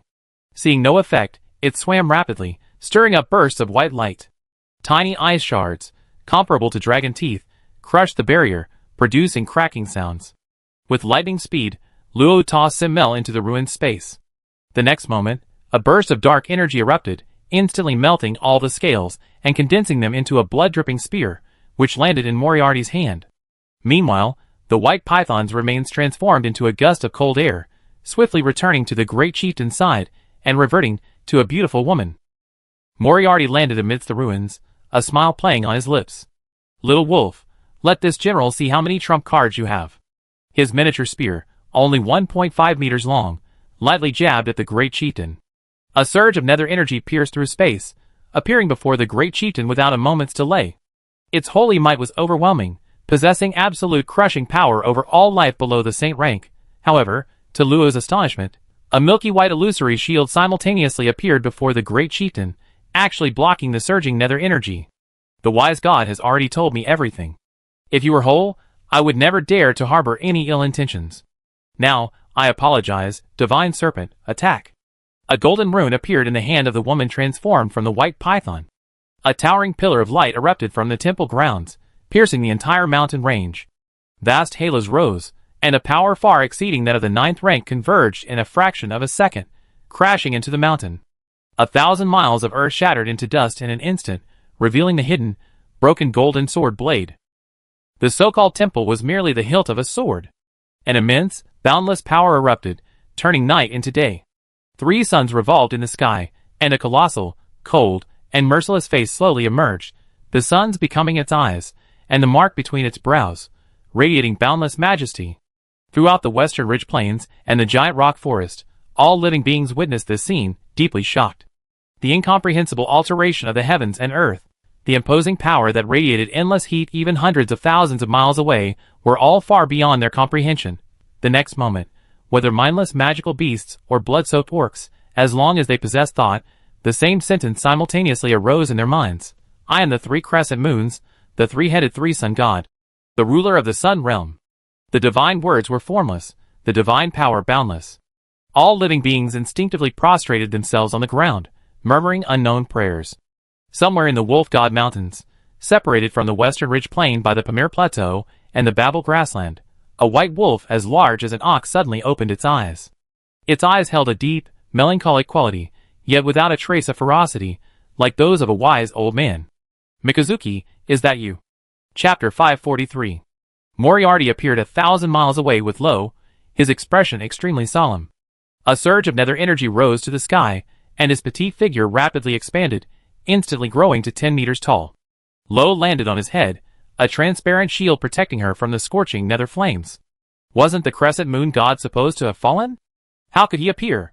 The situation was completely beyond Lo's imagination. If the face in the sky was indeed the crescent moon god, then they should probably consider whether they had a chance to return to the underworld. Moriarty's voice became deep and heavy, as if bearing immense pressure.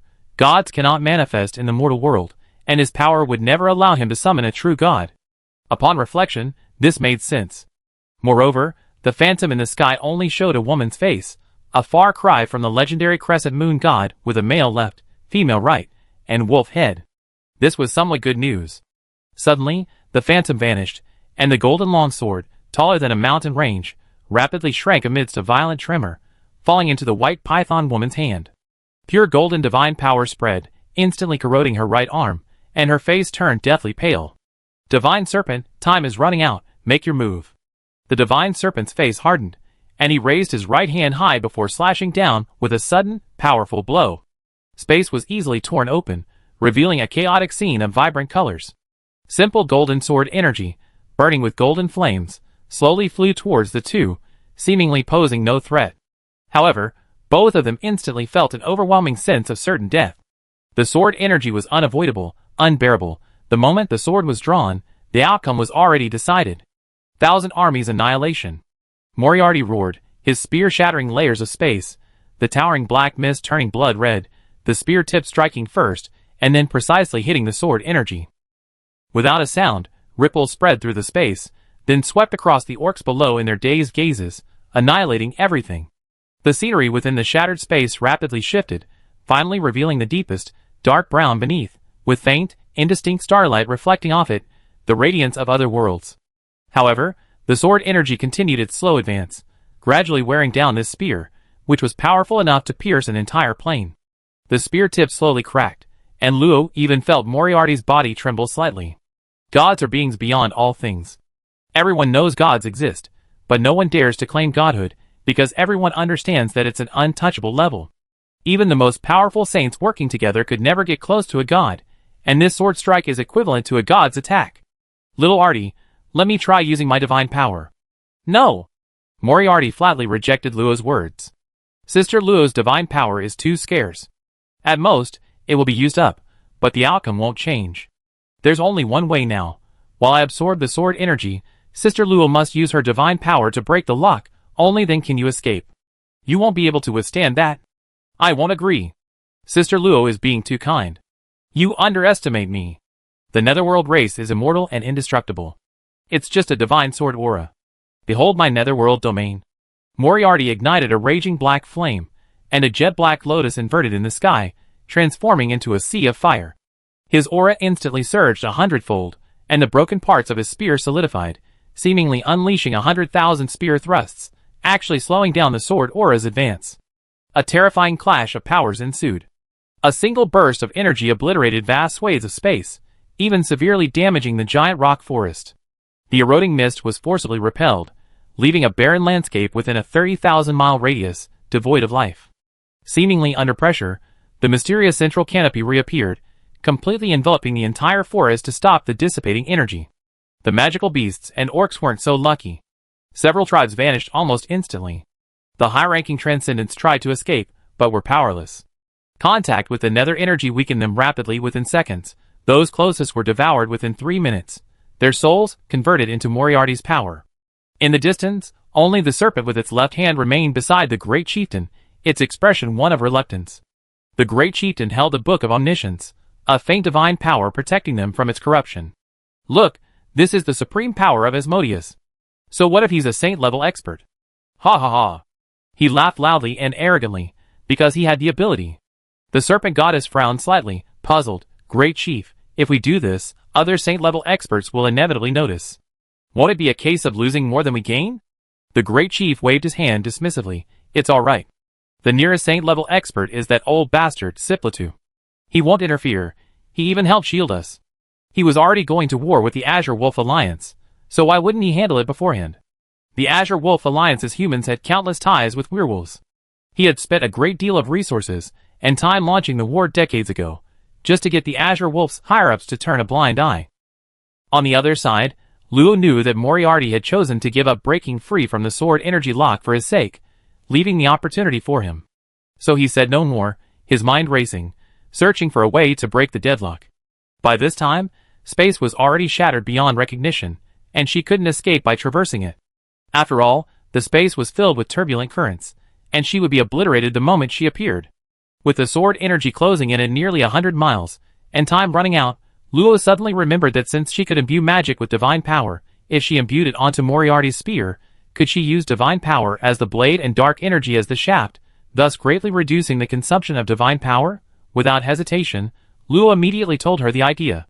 Moriarty was somewhat surprised. Sister Luo, you completely mastered divine power?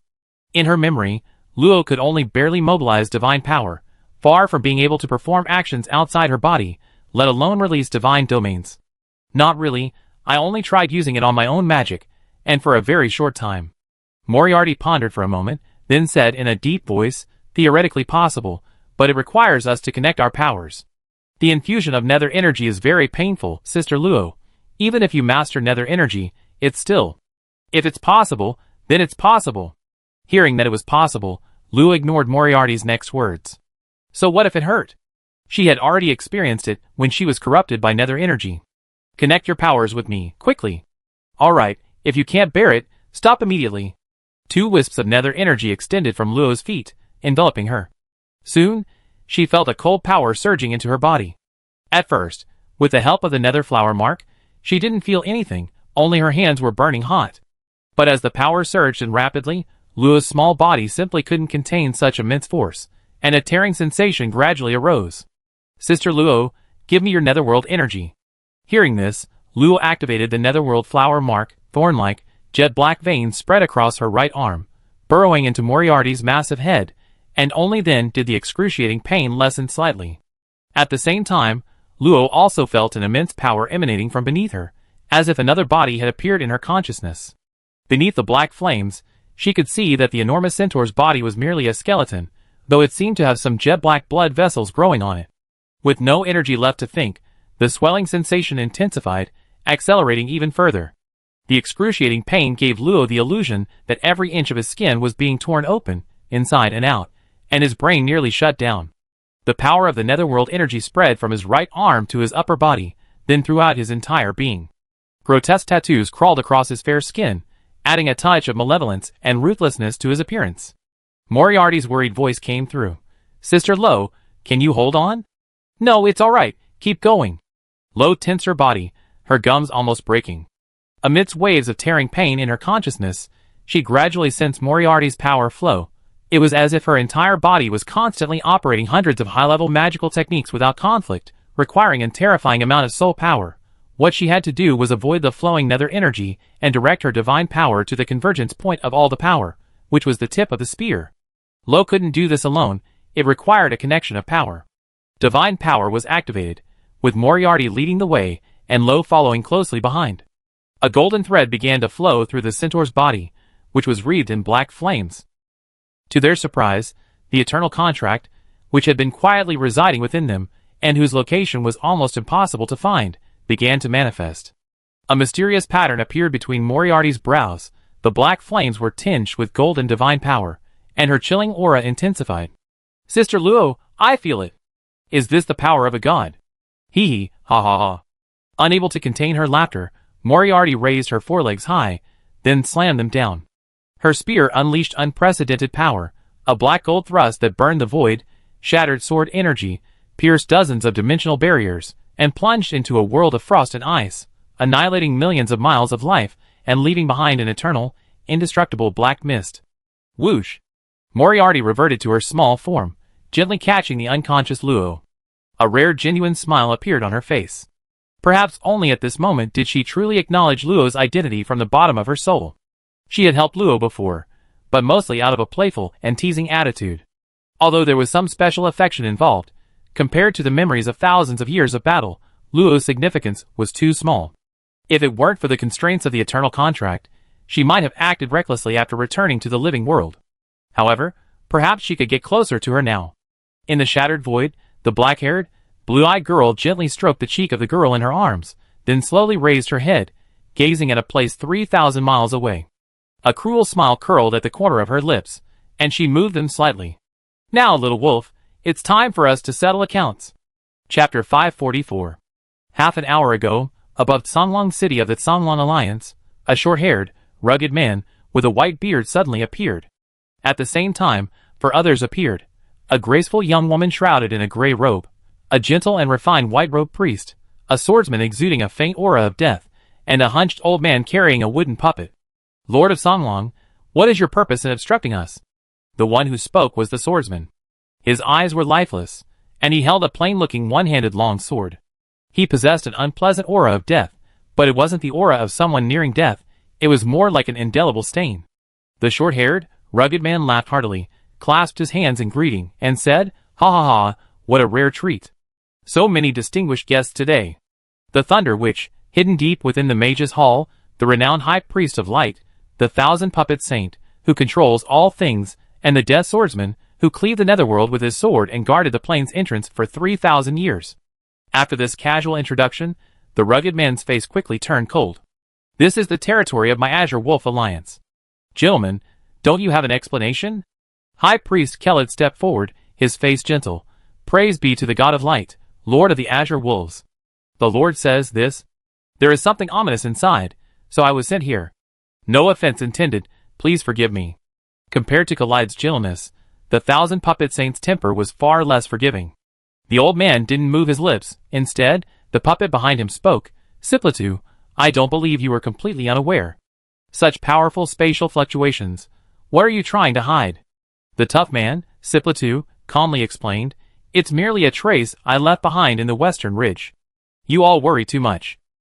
Lord of the Azure Wolves, I have no intention of investigating, but the Lord's will cannot be disobeyed. Could you please grant me this favor? Faced with the colossal temple of light, Siplitu couldn't be too forceful, and said with slight politeness, the God of Light is far-sighted, the temple's actions are admirable. However, the southern region is guarded by the Azure Wolves, no dark force can hide there. The High Priest can return with peace of mind. Kellid smiled and met his gaze, showing no sign of backing down, while the swordsman and the Thousand Puppet Saint also released a slight pressure, intending to force Siplitu to relent. They could all sense the abnormal ripples emanating from the dimensional space, and there were also clearly abnormal power fluctuations. However, the territories of the various powerful forces in the living world were all protected by saint-level beings. To intrude recklessly would be considered a provocation, hence their joint pressure. As the atmosphere grew increasingly heavy, the Thunder Witch, who had been silent all along, suddenly spoke softly.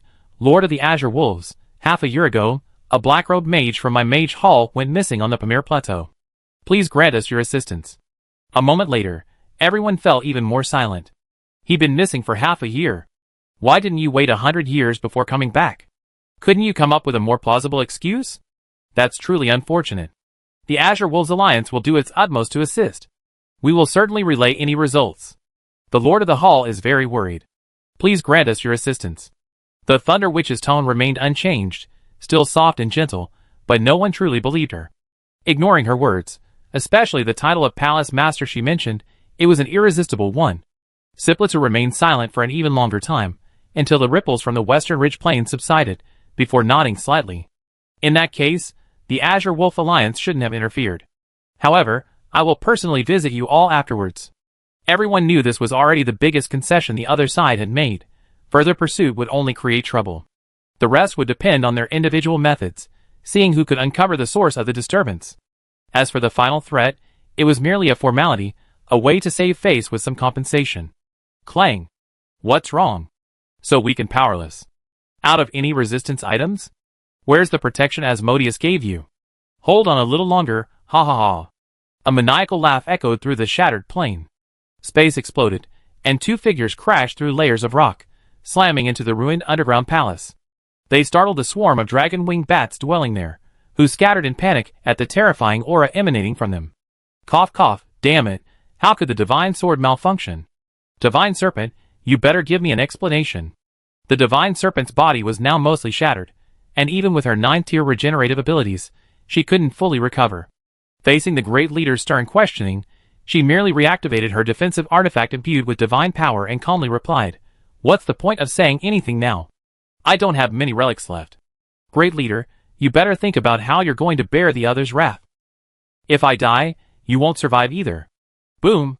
The entire underground world was overturned, and amidst the mocking laughter, Moriarty suddenly appeared before the two. What an enviable relationship. Don't worry, you won't die so easily. Asmodeus told you I come from the underworld, so you must know that death is not the end. Your suffering will last for 1,000 years. The great chieftain took a deep breath and sneered. Why say more, my lord? If you can truly kill me, then do it. The Book of Omniscience flickered slightly, and invisible knowledge appeared in his memory. With the power of the God King, he might not necessarily lose. Moriarty stopped what he was doing, looking at the layers of golden light. The great chieftain, feigning a solemn expression, playfully scratched his little face before revealing a secret with feigned surprise. Little wolf, do you know that 4 million years ago, Asmodeus wandered the ancient spirit realm? The flourishing spirit civilization gave him the opportunity to grow strong, allowing him to glimpse the source of the river of destiny, and rise to become the great lord of the 7th hell, wielding omniscience. All intelligent beings in the world are his eyes and ears. TSK, how amazing. But if something cannot even be found in the river of destiny, how could he know it? The great chieftain's expression shifted slightly. He hadn't expected this seemingly ordinary netherworld saint-level expert to know even about Asmodeus's origins. What unsettled him even more was the meaning behind that last sentence. It seems you don't quite understand. For example, like this. Moriarty licked his lips, and from his delicate white hand grew jet-black claws, their tips crimson, flowing with blood that never dried. However, what shocked the great chieftain most was that a faint golden light emanated from those claws, whose malevolent aura was so intense that even the dimensional barrier couldn't block it. With just one claw, the great chieftain. The leader was horrified to discover that the surrounding space had frozen strangely, and his connection with Asmodeus had been severed in an instant. The Book of Omniscience seemed to have lost its vitality, and no matter how he called out, he received no response. What have you done? Oh dear, already panicking? Even the pretty little snake next to you is more composed. Moriarty revealed a hint of pleasure, stepping barefoot into the air, approaching the two immobilized figures step by step. Her index finger, a sharp claw, extended, aimed at the leader's brow. With a mere thought, she could pierce the sea of souls and extract his sinful spirit. Suddenly, her eyebrows twitched, and her right hand returned to normal. Just as the leader thought he was saved, he saw a dark rift open before her, and a comatose silver-haired girl floated out. At this moment, the girl's long eyelashes trembled slightly, and she slowly opened her eyes. Where am I? Little Audie? Are you all right? Luo only remembered that in the final moments, his consciousness couldn't withstand the pressure and fell into darkness. Now it seemed he had succeeded? Little Audie is alright, hee. Gently stroking the little one who was hugging his waist, Luo also noticed the great leader and the serpent woman with their different expressions not far away. Little Artie, you didn't kill them? Sister Luo's prey, little Artie kept them safe. So they were kept for him. Thank you, little Artie, but they possess the Book of Omniscience, they're too dangerous. It's best to eliminate them. Moriarty rubbed his head against the snake, then looked up and grinned. Since it's Sister Luo's request, then little Artie will do it. He then turned to the dazed serpent and the terrified great chieftain. Will you commit suicide, or be eaten by me? The great chieftain snapped out of his daze, tossing down the Book of Omniscience he treasured. A withered heart appeared in his hand, emanating a strange aura surpassing even the saint rank. He roared, the great task is not yet complete. How can I die? Even if the Godlord cannot respond, with 1,000 years of accumulation, what do I have to fear? A gash appeared in his palm, blood gushing out. The heart, touched by the blood, quickly swelled up, developing pale golden lines. Divine Serpent, hurry! Revive the heart of God, then we have a chance to escape.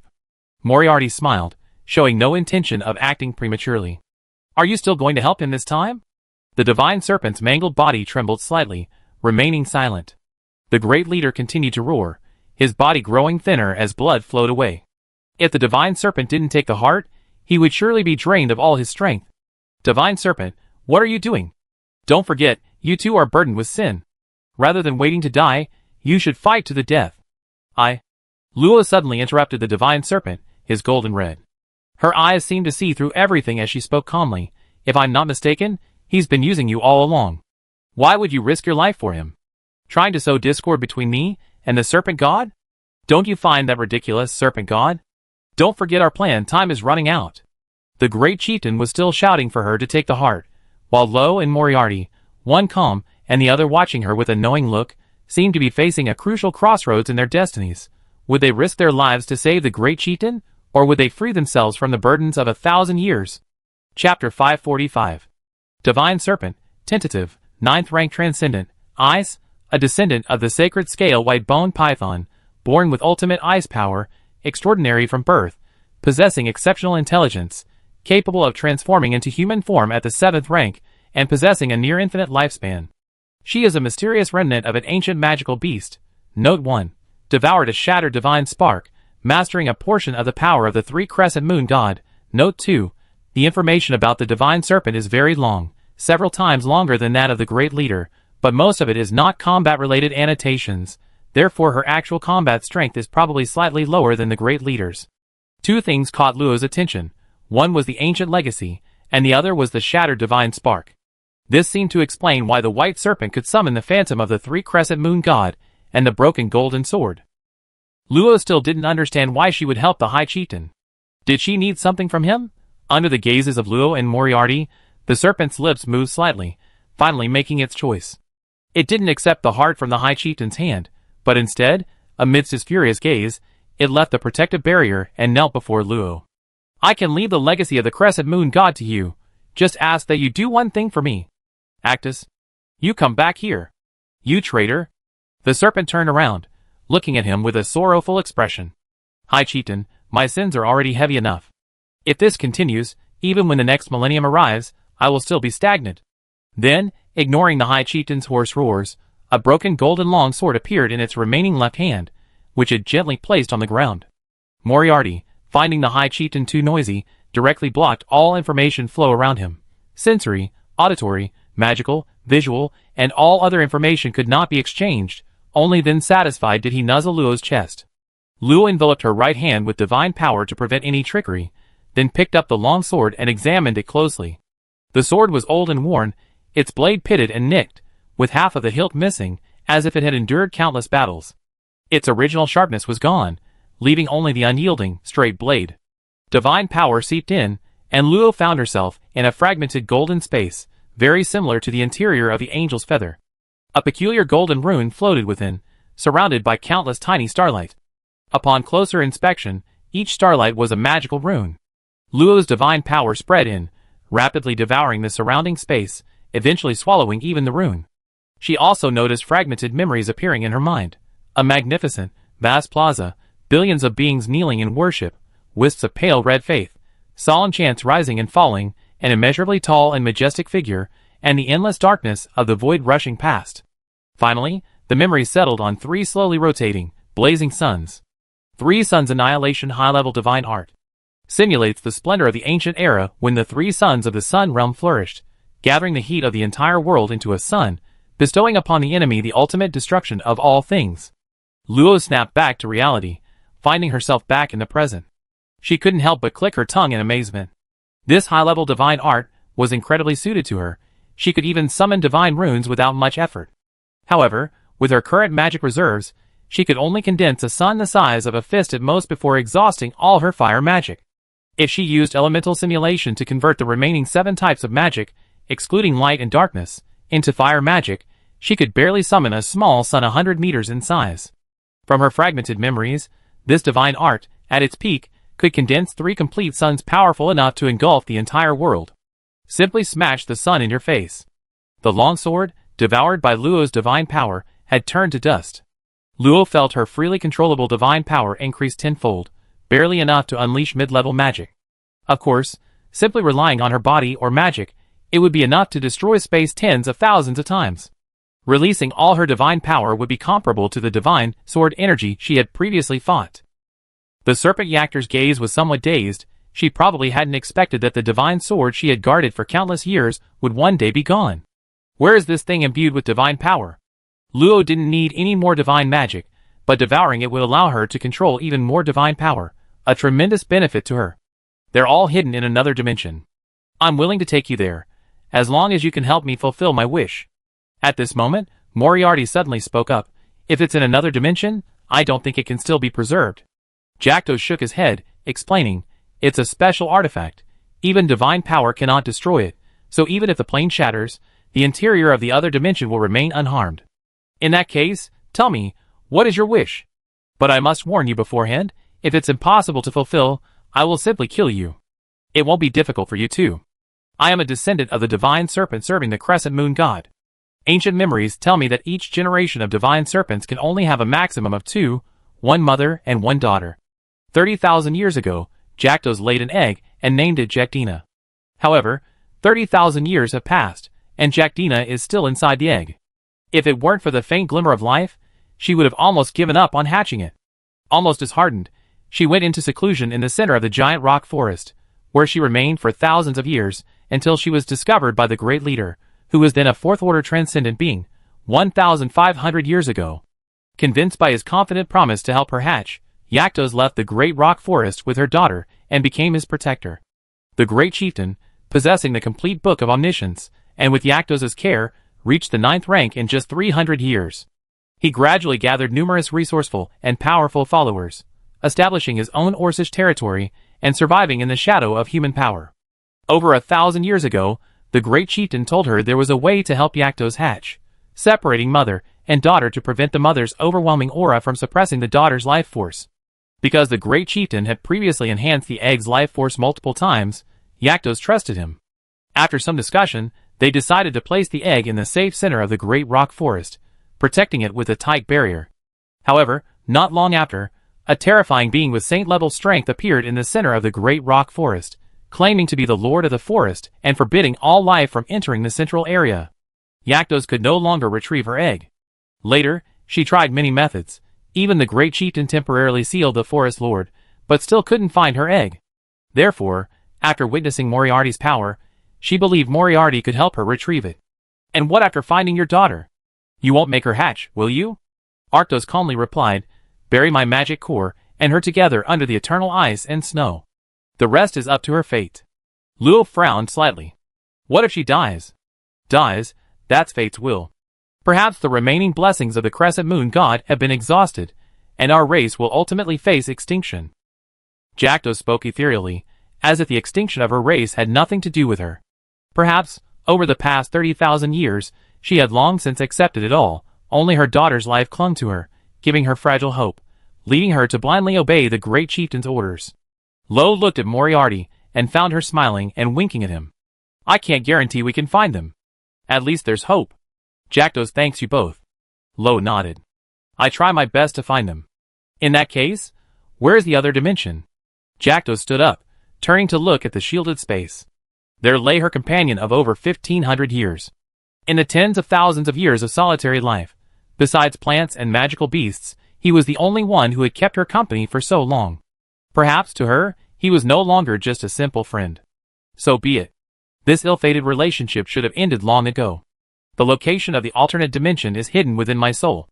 After my death, the entrance to this dimension will be revealed. Remember our promise.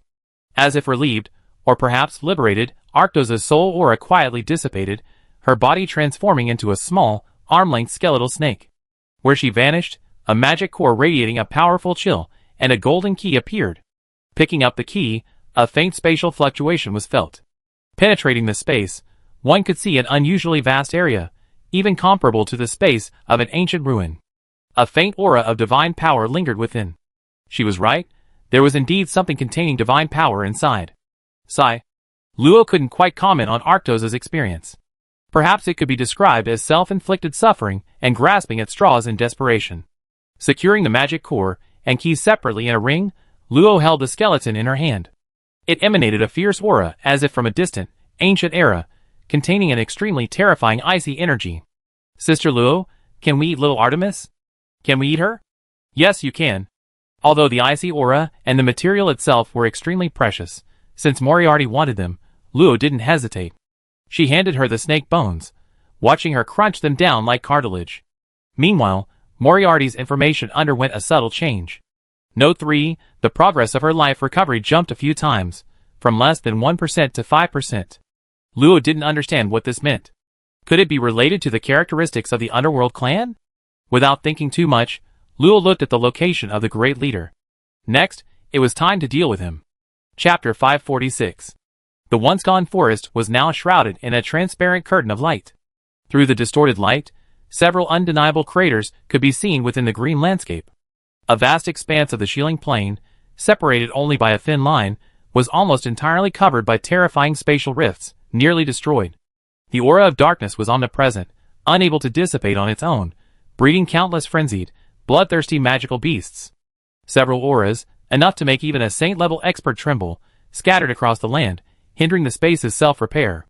Hundreds of thousands of magical beasts ravaged the unaffected lands. The remaining orcs offered little resistance, forced to flee desperately. Thick smoke billowed, flames soared into the sky, a scene of utter devastation.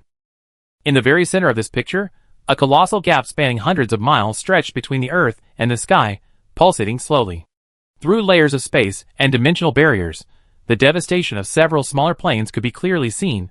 Not only were Keled and his companions shocked, but even Siplet was incredulous. Had a holy war broken out here?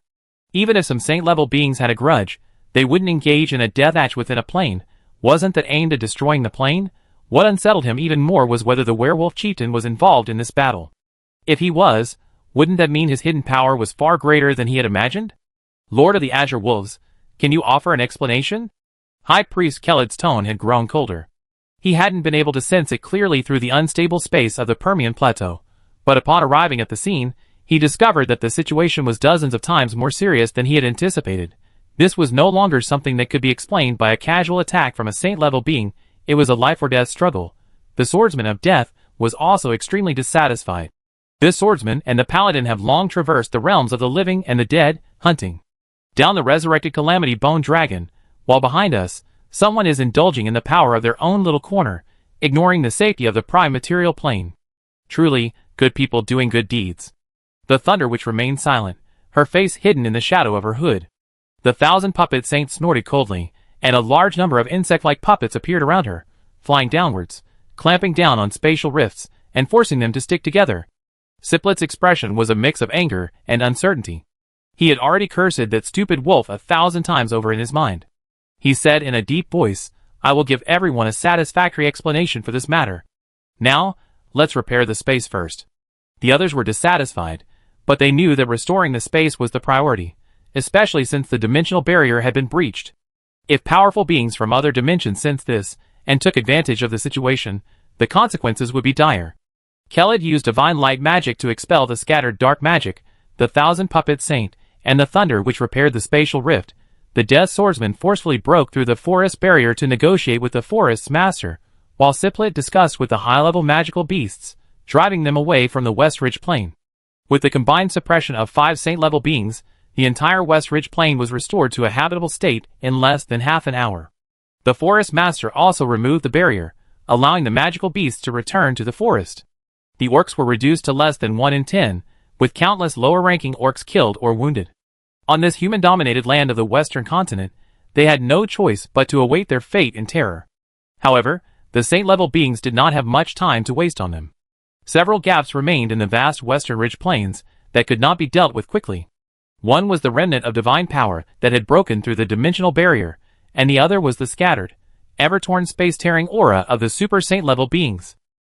Everyone, let's work together to mend the dimensional barrier first, and then we figure out the rest.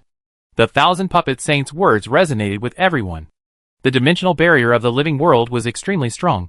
Even saints could only enter other planes through certain passages, or by traversing the void boundary in a long circle, or by temporarily opening a dimensional passage at special times, and in special ways, such as the opening of the alternate dimension of the Mage's Holy Land. Therefore, once damaged, repairing it is extremely difficult. The spatial barrier was lifted, revealing the panting Great Chieftain. His body was several times thinner, and his mysterious heart, having failed to await the divine serpent, had withered again.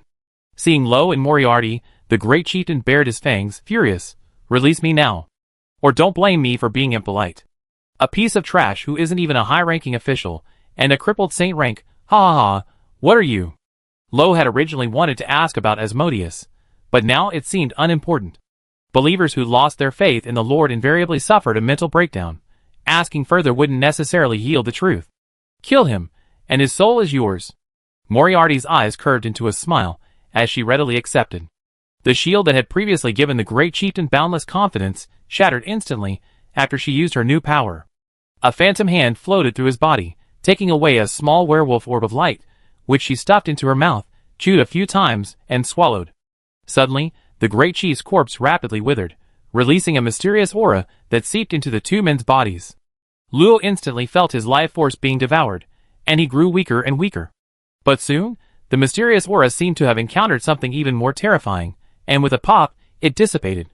What was that just now? Moriarty tilted his head and answered easily, a curse, I guess. Anyone who kills him will suffer a backlash, but he's fine now. After all, they have divine power protecting them. It's just a curse. What disgusting tactics. Luo gave her a disgusted look, but it also served as a reminder. Combat strength is important, but others have many tricks up their sleeves. When facing opponents of equal or greater strength, one must be extremely cautious. Anyway, let's check his belongings first. After losing his life, the great leader's hidden possessions were revealed. A collar made of wolf fangs, functioning similarly to a spatial ring, with 18 compartments. Unsurprisingly, 10 of the compartments contained items radiating divine power. It was unclear why that vengeful Jacques trusted him so much. In addition, the 3 spaces contained a vast amount of resources. Luo now knew how much wealth a 9th-tier powerhouse, who had ruled over a dozen orc territories for 1,000 years, could possess. Massive amounts of magic crystals, magic cores, high-grade materials, vats of special blood brimming with vibrant life force, hundreds of high-level magic techniques, and over a dozen weapons and equipment radiating a soft, colorful glow. If Luo wanted, she could immediately build a force of 1,000 or more mid-tier or higher transcendents with just these resources. Even training an 8th-tier assassin would be a piece of cake. The other 2 spaces contain nearly 1,000 magic purification devices, and many other ancient devices with unknown functions. Unfortunately, 300 or 400 purification devices were not here, presumably located on the Pamir Plateau. But what surprised Luo most was that the last space contained something, an egg as tall as a person. Upon taking it out, she discovered that the egg emitted a faint, cold aura, with a weak pulse of life. Palm-sized white scales were neatly covered on its surface, making it quite beautiful. Could it be Jacqueline? If so, Jacqueline is indeed completely under the Great Chief's control. The most important thing in her life is being hidden away by someone close to her. If she knew the truth, what would she think? And needless to say, the greatest contributor to this, as Luo also knows, is the Book of Omniscience lying motionless beside the Great Chief's corpse, the root of all this calamity. Chapter 547. Divine power enveloped her hands, easily pulling the Book of Omniscience from the illusion. She took out Sync's copy, and instantly, the 2 books of omniscience merged together, their forbidden pages becoming one. The pages, whose material was indistinguishable, concealed all black runes, revealing a drawing of a brain. Its red lips moved slightly. Sacrifice your soul, and everything will be as you wish.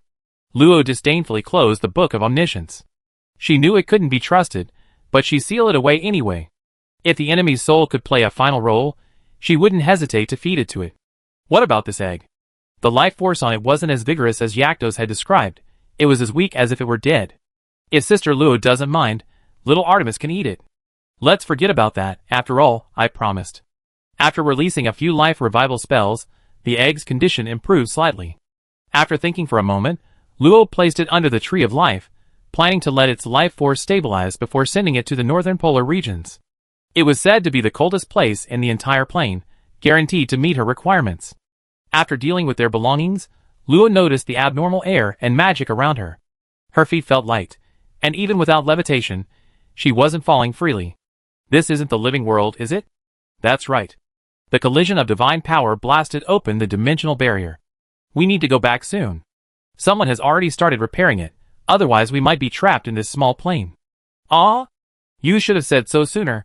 Moriarty stuck out her tongue, looking innocent. Then, Sister Luo, let's go back. Don't let them find out. Anyone capable of repairing dimensional barriers must be a powerful figure. If discovered, I'm doomed. Moriarty hugged Luo tightly, his azure soul power surging forth, enveloping them both. In an instant, they pierced through several layers of space, speeding along the dimensional wound. Without the ability to traverse space, it would be impossible to reach the other side of the dimensional plane. Time became unreal within the dimensional gap. Luo felt his consciousness slowed down. He didn't know how much time had passed when a crack flashing with multicolored lightning appeared before him, like a horribly mangled wound on a giant sphere. Several ant-sized figures were flying around, covering the wound with thin membranes. Before the wound could heal, the soul power enveloping them transformed into a blue point of light and entered. Kelid and the Thunder Witch, with their strongest souls, immediately detected the intruding unknown powerhouse and tried to intercept him. But their hasty actions were no match for Moriarty's preparedness. In the blink of an eye, they broke through the defenses and disappeared into the torn spatial rift. Leave it to me, you guys continue. Kelid's eyes narrowed slightly. He sensed a faint dark aura emanating from the newcomer and immediately followed the spatial rift. The others wanted to follow, but the previously stable rift showed signs of widening again, forcing them to increase their efforts to repair it. Tear. The two appeared on the frozen, blizzard-swept earth. Moriarty explained, Sister Lo, the space here is unstable. Without a sense of presence, it's easy to get lost. We need to cross the middle to properly traverse space. Moriarty also mentioned that she had encountered a high-ranking werewolf general and discovered the layout of the magic purification device within his soul. If Lo needed it, she could lead the way. Since we're already here, let's take it. The purification device was originally conceived by the Book of Omniscience to restrain the Lord of the Forest. It's a powerful tool for controlling the Lord of the Forest, but its other function is to purify the rampant magic of the desolate land. Just as the two were about to leave, the space suddenly trembled violently, and a handsome young man emerged, wearing a neat cylindrical hat and a solemn white priest's robe with gold trim. Since you two are in such a hurry to leave, why not listen to my lord's teachings? But he quickly noticed the astonished Luo, and his tone softened instinctively, speaking again with a hint of surprise. Greetings, Miss Luo. I never expected to meet you here. It is truly a blessing from the God of Light. High Priest, there's no need for such formalities. Luo waved her hands repeatedly, her heart pounding with anxiety, fearing he would discover Moriarty's true identity. Fortunately, the eternal contract seemed to be working well. Moriarty wasn't using any nether energy at this moment. Kelid merely looked at her with considerable suspicion, hesitatingly asking Miss Luo, why does this saint possess such an evil dark aura? He sensed the powerful soul force emanating from Moriarty, and the source of his holy power seemed incomplete. He also felt a faint dark aura emanating from her, making her highly suspicious. However, since she was with Luo, he couldn't afford to overthink it. Could this be the Lord's arrangement? Seeing that he didn't act immediately, Luo secretly breathed a sigh of relief and feigned confusion, asking, High Priest, before we proceed, could you please explain why you are here? She couldn't remain silent, otherwise she would have no excuse. It's like this, Miss Luo. I received a decree from the Lord to investigate the sudden appearance of the evil aura in the western ridge plains. Unfortunately, the source seems to have left this plane. You happened to appear through a dimensional rift, carrying an evil aura, so I followed you with the mission of eliminating all darkness. So that's how it is, it was all a misunderstanding. Lo patted Moriarty's head, speaking seriously. Actually, we just happened to be passing by, but we stumbled upon an evil demon indiscriminately slaughtering orcs. As a benevolent person, who has received the blessings of the Temple of Light since childhood, how could I stand idly by? Therefore, I fought it with all my might. The evil aura on my body must have been acquired at that time. Unfortunately, the opponent was too strong, and we were powerless to stop it, so it escaped. Seeing his gaze fall on Moriarty, Lo coughed lightly and explained, Ahem, she is my sworn sister.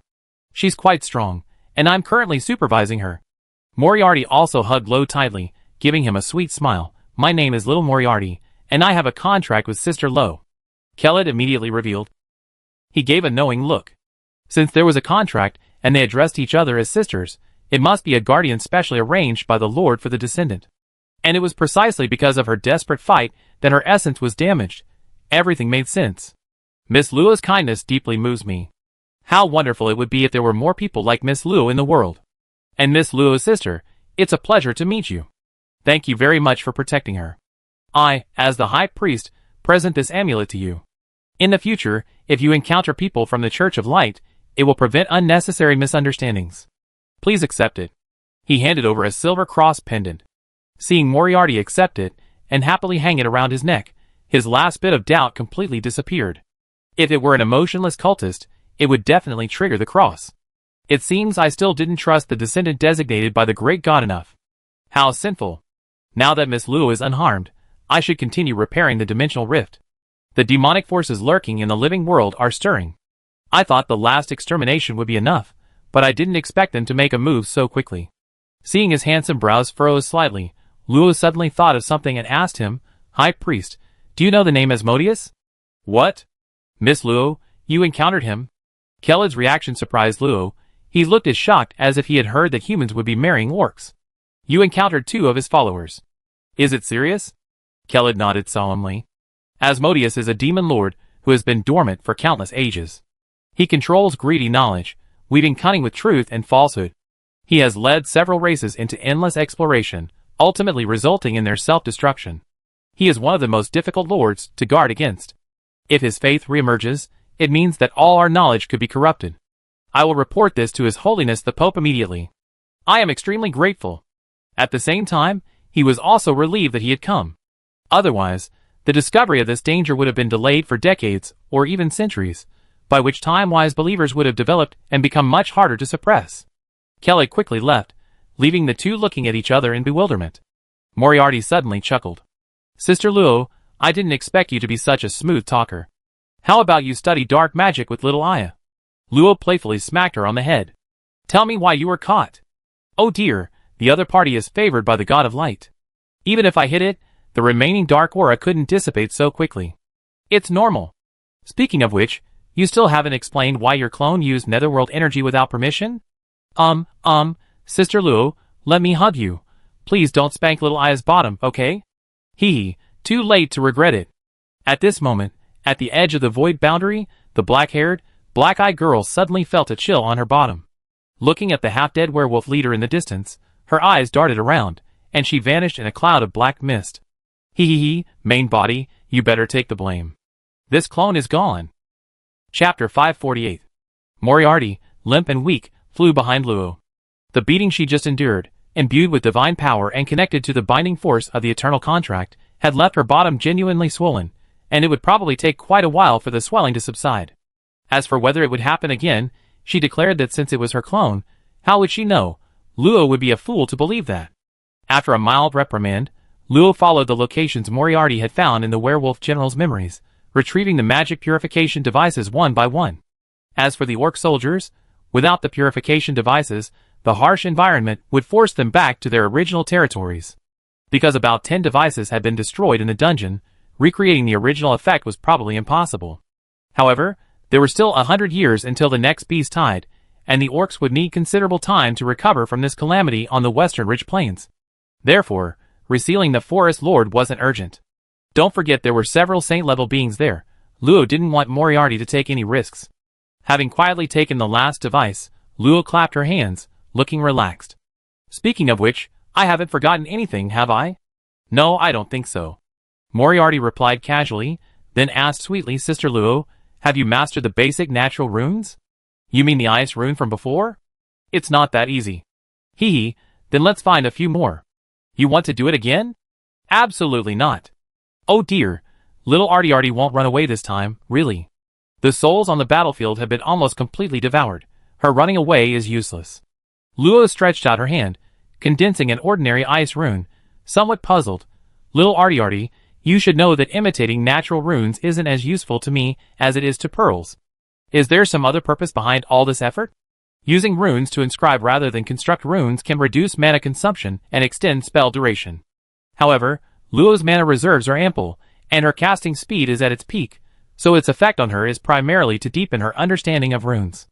Her ability to deeply master learned magic, create her own barriers and spells, and halt other skill preparations relies on her understanding of runes and their more fundamental existence in the real world. However, going even further by using active mana to simulate natural runes for more powerful magical effects seems unnecessary, because as one's rank increases, the gap between external and internal mana widens, and the effectiveness of skills released solely through external mana diminishes rapidly. This is something difficult to overcome with other means. Therefore, any transcendent with some expertise would not neglect refining their own mana and choose to enhance their control over external mana. Of course, little Aya knows what Sister Luo is thinking, so it's a technique to help you master a domain ahead of time. Sister Luo, you actually really want Sister Pearl's divine domain, right? Ahem, well, to be honest, a little bit, haha. Luo chuckled, then looked somewhat surprised. You mean I can use this method to master a divine domain ahead of time? Pfft. Sister Luo is thinking too much, you're so greedy. Don't keep me in suspense. Don't be angry. Mastering a divine domain requires Sister Luo to have a thorough understanding of divine power. Sister Pearl needs a divine spark to release it, but even without a divine domain, Sister Luo can use ordinary domains. That's a skill that even high-level transcendents might not be able to master. Sister Luo, don't you want it? Moriarty smiled at Lo, her eyes seeming to say, I knew you were really looking forward to this, Lo, don't lie. Alright, I am indeed very interested. A little more time won't hurt. Lo ruffled her hair. Damn it, she'd been tricked. Moriarty could sense spatial fluctuations from a great distance. A quick check would confirm if it was an Arctic storm. However, not all Arctic storms produce natural runes. Ordinary storms are much weaker, barely managing to create 1 or 2 spatial rifts. Arctic storms don't occur all the time. 3 days later, the two found the storm again, this time with its massive floating runes. Moriarty, no longer causing trouble, obediently stayed by Lo's side to protect her. After more than 10 hours, the storm's power gradually weakened. Luo was now able to gather her raging ice magic into icicles, just like Moriarty. More importantly, she felt a slight resonance between herself and ice magic. The ice spikes she usually released seemed to receive a boost, increasing the already peak effect of her low-level magic by another 0.5%. Sister Luo has grasped the rudimentary form of a domain so quickly. Even in little Artemis's era, that would be incredibly rare. Moriarty's surprise didn't seem feigned. Luo guessed it was due to her ice attribute elemental divine authority at work. Her unparalleled affinity for ice magic meant even the natural runes were helping her comprehend it. Soon, this was confirmed. On one occasion, a sudden, extremely cold storm contained violently distorted wind runes, like an amorphous tornado. Luo spent nearly 3 hours just trying to decipher its texture, not to mention the smaller runes that emanated from it. Compared to the ice rune, comprehending the wind rune was 100 times slower. Only after the storm had subsided did he begin to see any progress. Rubbing his temples to ease the fatigue, Luo took out 2 wind mist fruits, handing one to Moriarty, and casually wiping it before taking a bite himself. The wind mist fruit's characteristic softness was its banana-like texture. Eating it felt like bathing in a spring breeze, refreshing the mind and temporarily enhancing wind affinity. Chewing. I think I really forgot something. Luo puffed out his cheeks, looking at the wind mist fruit swirling in the breeze in his hand, then suddenly slapped his forehead. Oh! That brat's still in there. Snapping his fingers, Luo vanished from his spot. Inside the ruins, a little fairy was diligently tending to her large yellow flower. The enormous tree of life had grown to nearly 2,000 meters tall. Standing at its base, the top was completely invisible. A brand new swing was gently swaying, and a small girl sat on it.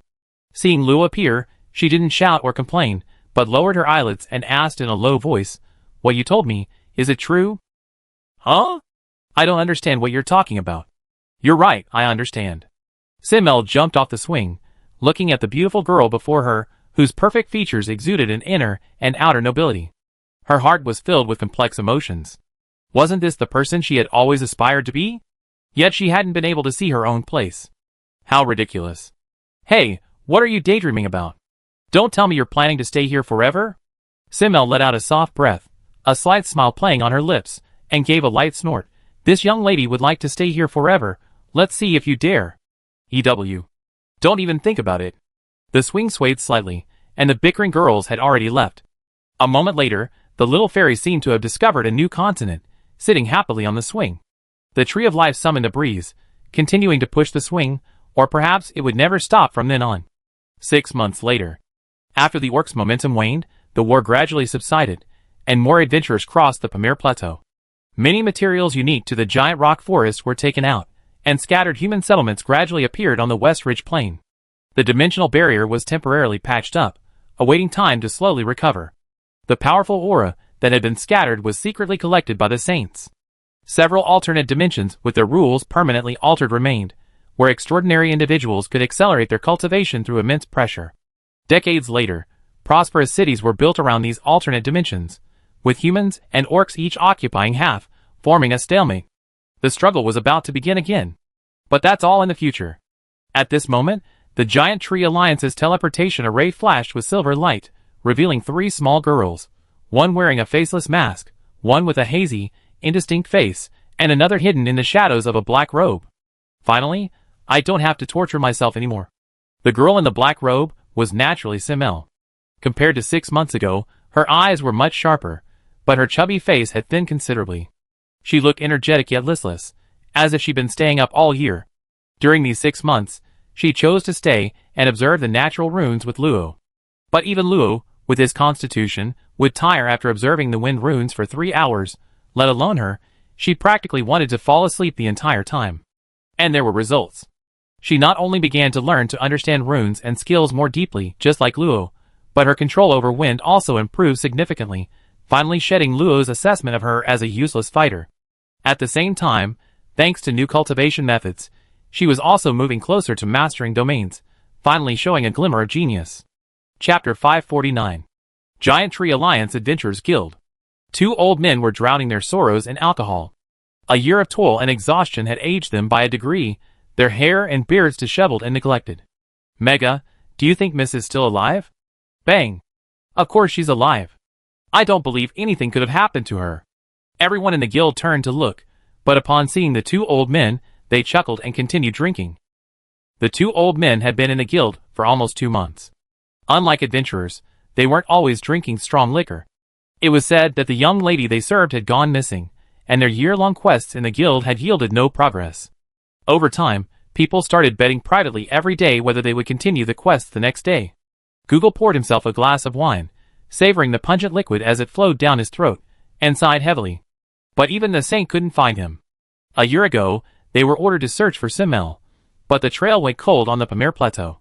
Thousands of mages searched for months without finding a trace. Even half a year ago, the Thunder Witch passed by and helped with the search, but still found nothing. Since then, fewer and fewer mages were willing to search for Simmel. Now, only the 2 of them, old men, remained. Even information brokers were too lazy to accept commissions and provide false information. The reaction from the Mages' Hall was ambiguous. They neither stopped the search nor pursued it further. When they asked Mage how, the reply was simply to leave it as it was, as if a diviner had intervened. Google couldn't understand. If the divination had worked, why didn't they tell them the exact location? Mega had calmed down a bit by now. He sat back in his chair, swirling his wine glass. The clear liquid seemed to reflect the young lady's haughty face. Although many disliked her, he couldn't ignore her. For better or for worse, the child he watched grow up. Creak. The guild door was pushed open, then bounced back with a jarring creak. However, as an adventurer's information exchange center and rest stop, various adventurers came, and went every 10 seconds or so. He was already used to it. Flat-chested girl, what are you doing here? Wait, are you planning to post a quest? You actually use your brain. TSK. Oh dear. I know what the Adventurers Guild is for. A slightly spoiled voice, like that of a naive young girl, couldn't even hide her true feelings, but both of their eyes slowly widened, and they abruptly turned their heads. That voice. 2 hours had passed since she left the Adventurers Guild. Luo shook the guild's voucher. It seemed to possess the aura of the god of contracts, so it had some binding force. After the young lady who accepted the quest returned the bamboo pole and potato portraits, with a stiff smile, and earnestly explained that graffiti couldn't be published as portraits, Luo had Simmel redraw the adventurer's face. Thankfully, her control over magic had improved considerably, preventing a public embarrassment. Luo had plenty of magic crystals, generously pre-depositing 10 rank 8 magic crystals. Anyone who could provide accurate clues, and whose leads were confirmed, would receive the stipulated reward. Because she was so generous, the young lady at the counter even promised to simultaneously publish the quest to all Adventurers Guild throughout the entire Western continent. Holding Moriarty's small hand, the two flew towards the territory of the Azure Wolf Alliance. As for Simmel, she said, she wanted to stay temporarily to keep Google and Mega company. Luo naturally wouldn't stop her. Besides, being surrounded by 2 old men with snot and tears wasn't something to be happy about. Hall carefully read the letter, his worried expression quickly disappearing. After thinking for a moment, he quickly wrote a reply. A magic circle appeared in his hand, and the envelope instantly folded into a carrier pigeon, disappearing into the room. Then, he also left the room, and soon arrived at a rooftop. There, an old man in a gray robe, and a mysterious girl whose face was obscured were chatting idly. Wisps of white steam rose from teacups, the warm red tea rippling gently, seemingly reflecting some scenery. Not daring to be negligent, Hal bowed respectfully and said, "Lord of the Palace, Lord of Destiny, may I ask what business you two have with me?" He had just received a message from the Lord of the Palace and had rushed here. The temple master stroked his beard, indicating that he shouldn't be too nervous. "Is the little girl all right?" "Yes. Miss Simmel is all right, thanks to your Excellency's help." After a moment's hesitation, Hal asked in a low voice, "But I still don't quite understand why Google and the other 2 were made to wait in the south?" The divination had clearly located Simmel's exact location, yet no one was organized to rescue her. The temple master glanced at Caravaggio and smiled.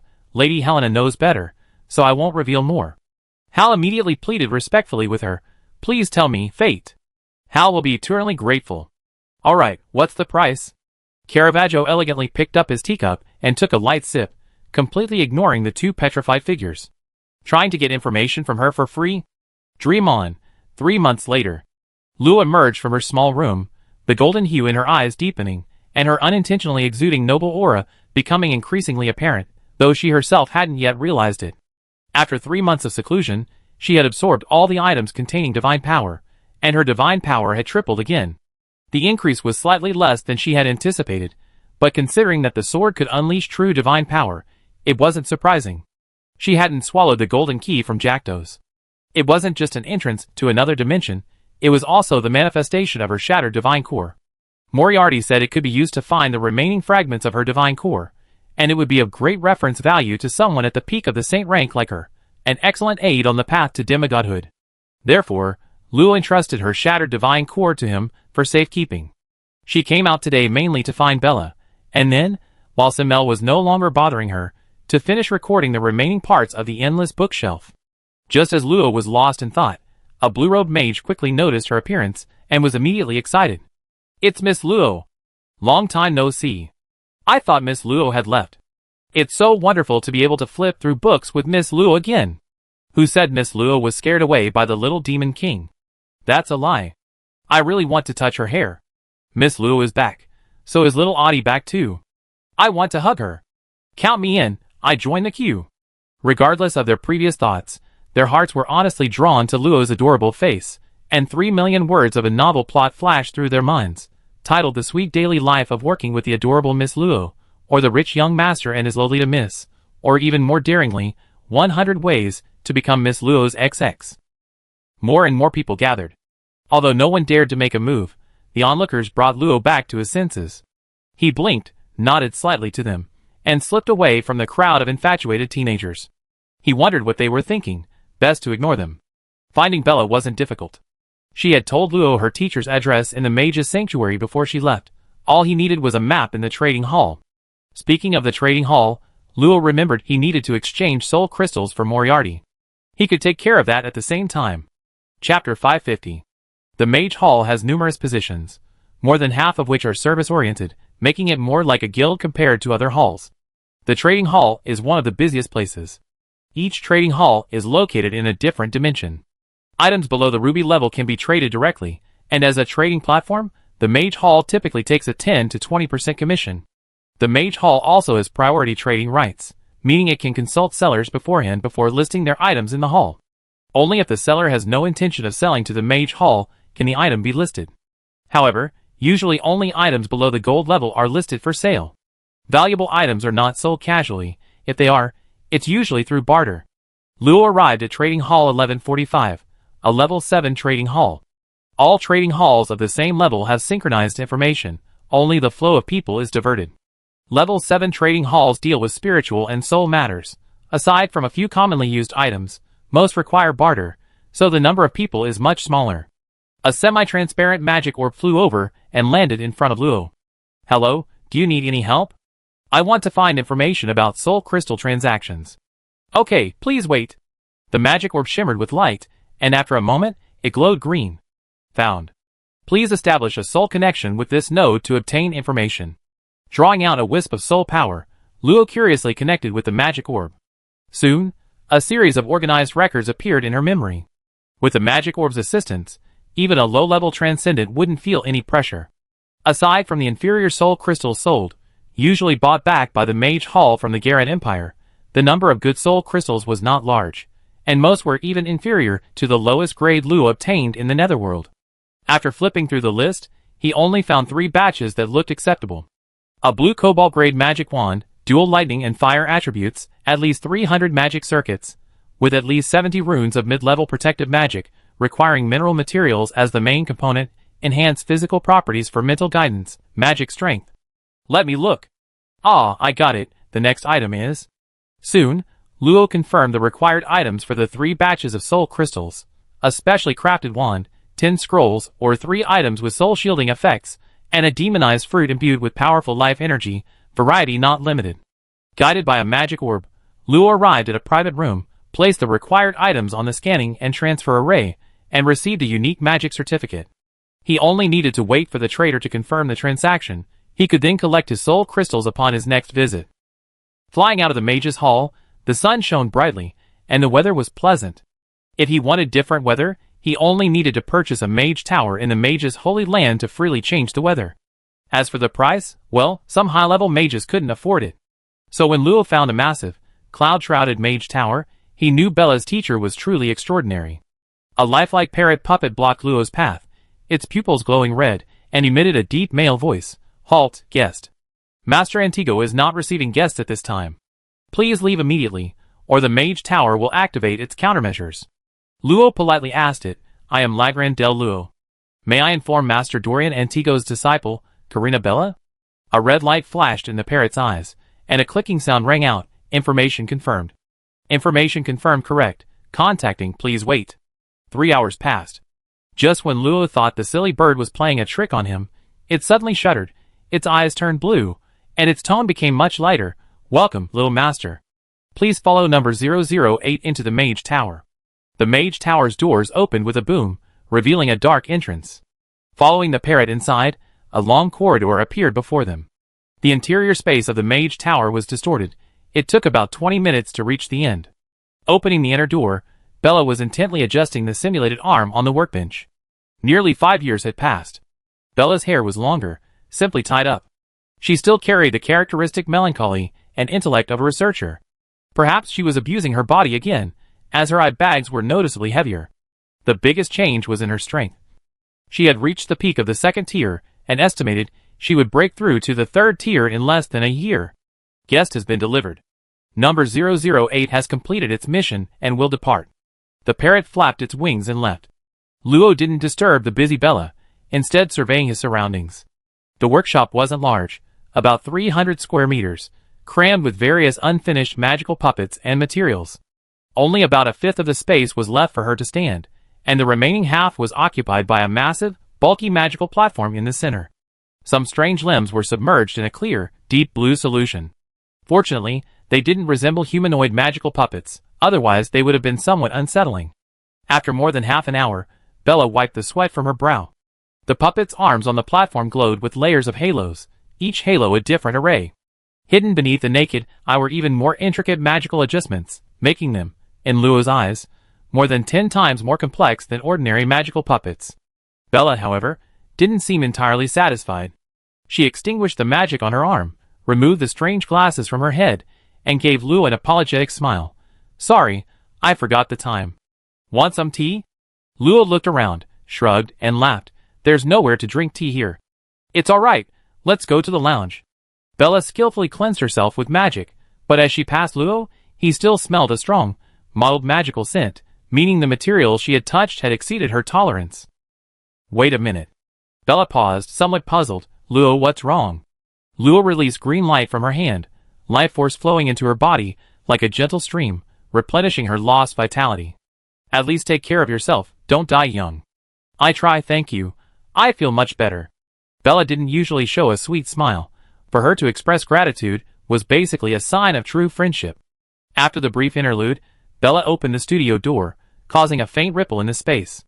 Behind the door wasn't the corridor, but a somewhat familiar living room. "Did you decorate this like an academy apartment? What kind of taste is this?" "As long as it's a place to sit, that's fine. I asked Kagome to come over too, and I introduced you to a few newcomers." "Newcomers? Master Antigal has taken on new disciples again?" Luo felt something was off, but Bella had already left, so she couldn't speculate. After a while, the door opened again, and Kagome flew in first, still sitting on the empty crystal Luo had given her, waving happily. "Luo, long time no see. Indeed, you advanced?" Kagome shook her head, the crystal beneath her bottom disappearing into the air, as she flashed to Luo's shoulder. "I updated some formations and materials. With holy power as a reference, I can adapt to many incomprehensible formations, making up for the shortcomings of my creation." Kagome Extraordinary Rank 7, Lightning, Mechanical Puppet, a miracle of inanimate creation, inherited from the ancient and mysterious art of mechanical puppetry, possessing limitless self-learning abilities. Legend says that at its highest evolution, it will completely transform into a living being, hailed as a man-made creation of the gods. Note 1. Awakening of the human heart. Note 2. Condensing the holy body. Note 3. Evolving in the 5th stage. Note 4. Unexpectedly gain the ability to manipulate diluted holy power, having an extraordinary effect on evolution. Kagome's physical structure has taken a step closer to that of a real person. Except for her brain, her heart, blood, bones, and flesh are no different from ordinary people, meaning she can gain powerful self-healing abilities, like an extraordinary being, and her cultivation speed can also be greatly improved. "Congratulations. You're a puppeteer now, right?" Kagome nodded. Just then, 2 boys entered through the doorway. They were about 1.6 meters tall, with features resembling Bella by about 70%, except their eyes still retained the red of puppets. The left boy had 017 written on his forehead, and the right boy had 032. Upon entering, they immediately bowed and greeted her, saying, "Greetings, Kagome-chan. Number 017, number 032, welcomes you, Master." Number 017 Extraordinary Tier 3, Lightning, Mechanical Puppet inherited from the ancient and mysterious art of mechanical puppetry, possessing partial self-learning abilities.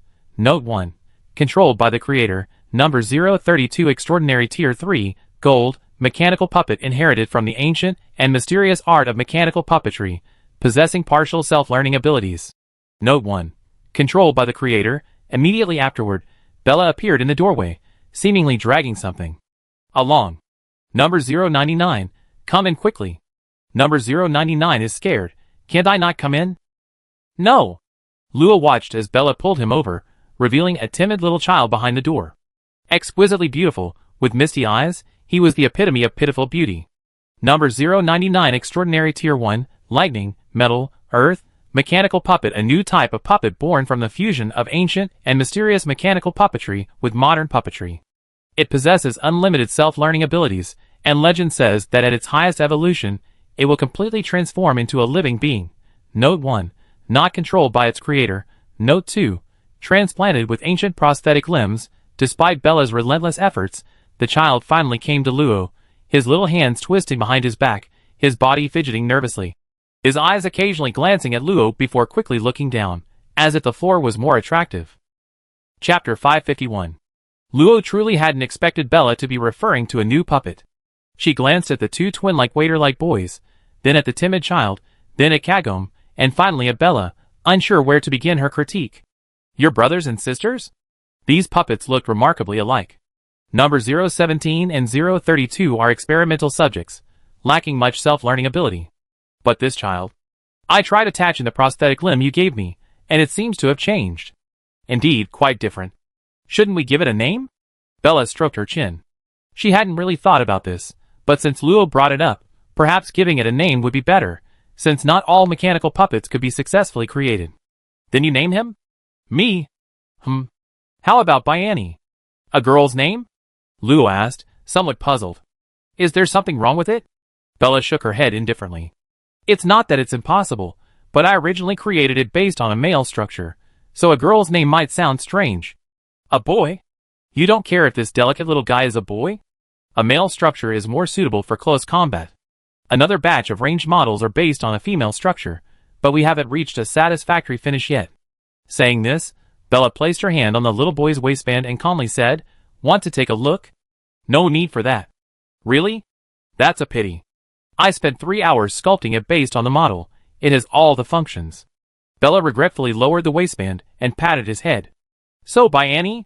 How about white Anders for a boy? It symbolizes the elegance and gentlemanliness of a white rose. Whatever you like. We should at least ask him if he likes it. Lori, dressed in her mage robes, knelt down to meet the little boy's gaze, giving him a gentle smile.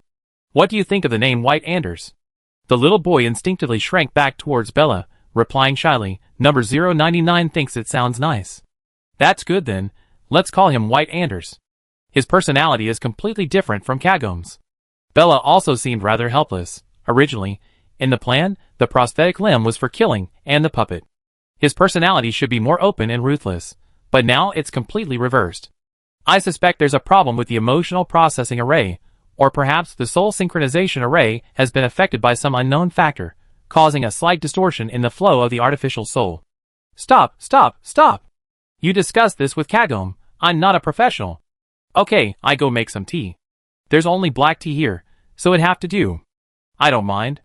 Bella went to rummage through the dusty teaware, with 017 and 032 following behind like lifelike dolls, seemingly helping. I don't know what they were helping with. It was like they were cleaning the air. White Anders was much more agile. Lo had invited him to sit on the sofa, but seeing that Bella was too busy to care, he tried to slip out of the living room. But how could he open the spatial door? After a period of useless anxiety, he could only lower his dejected head and sit in the corner of the sofa, amused by Lo's reaction. He's very afraid of strangers? Kagom swung her little feet, agreeing with Ra's words. Number 099 is extremely afraid of intelligent life other than Bella and other mechanical puppets. He doesn't even dare to look Antigo-sensei in the eye. Although he's quite strong, all he does is run away. Is that so? By the way, why is he smaller than the other puppets? The prosthetic limb has a fixed upper limit.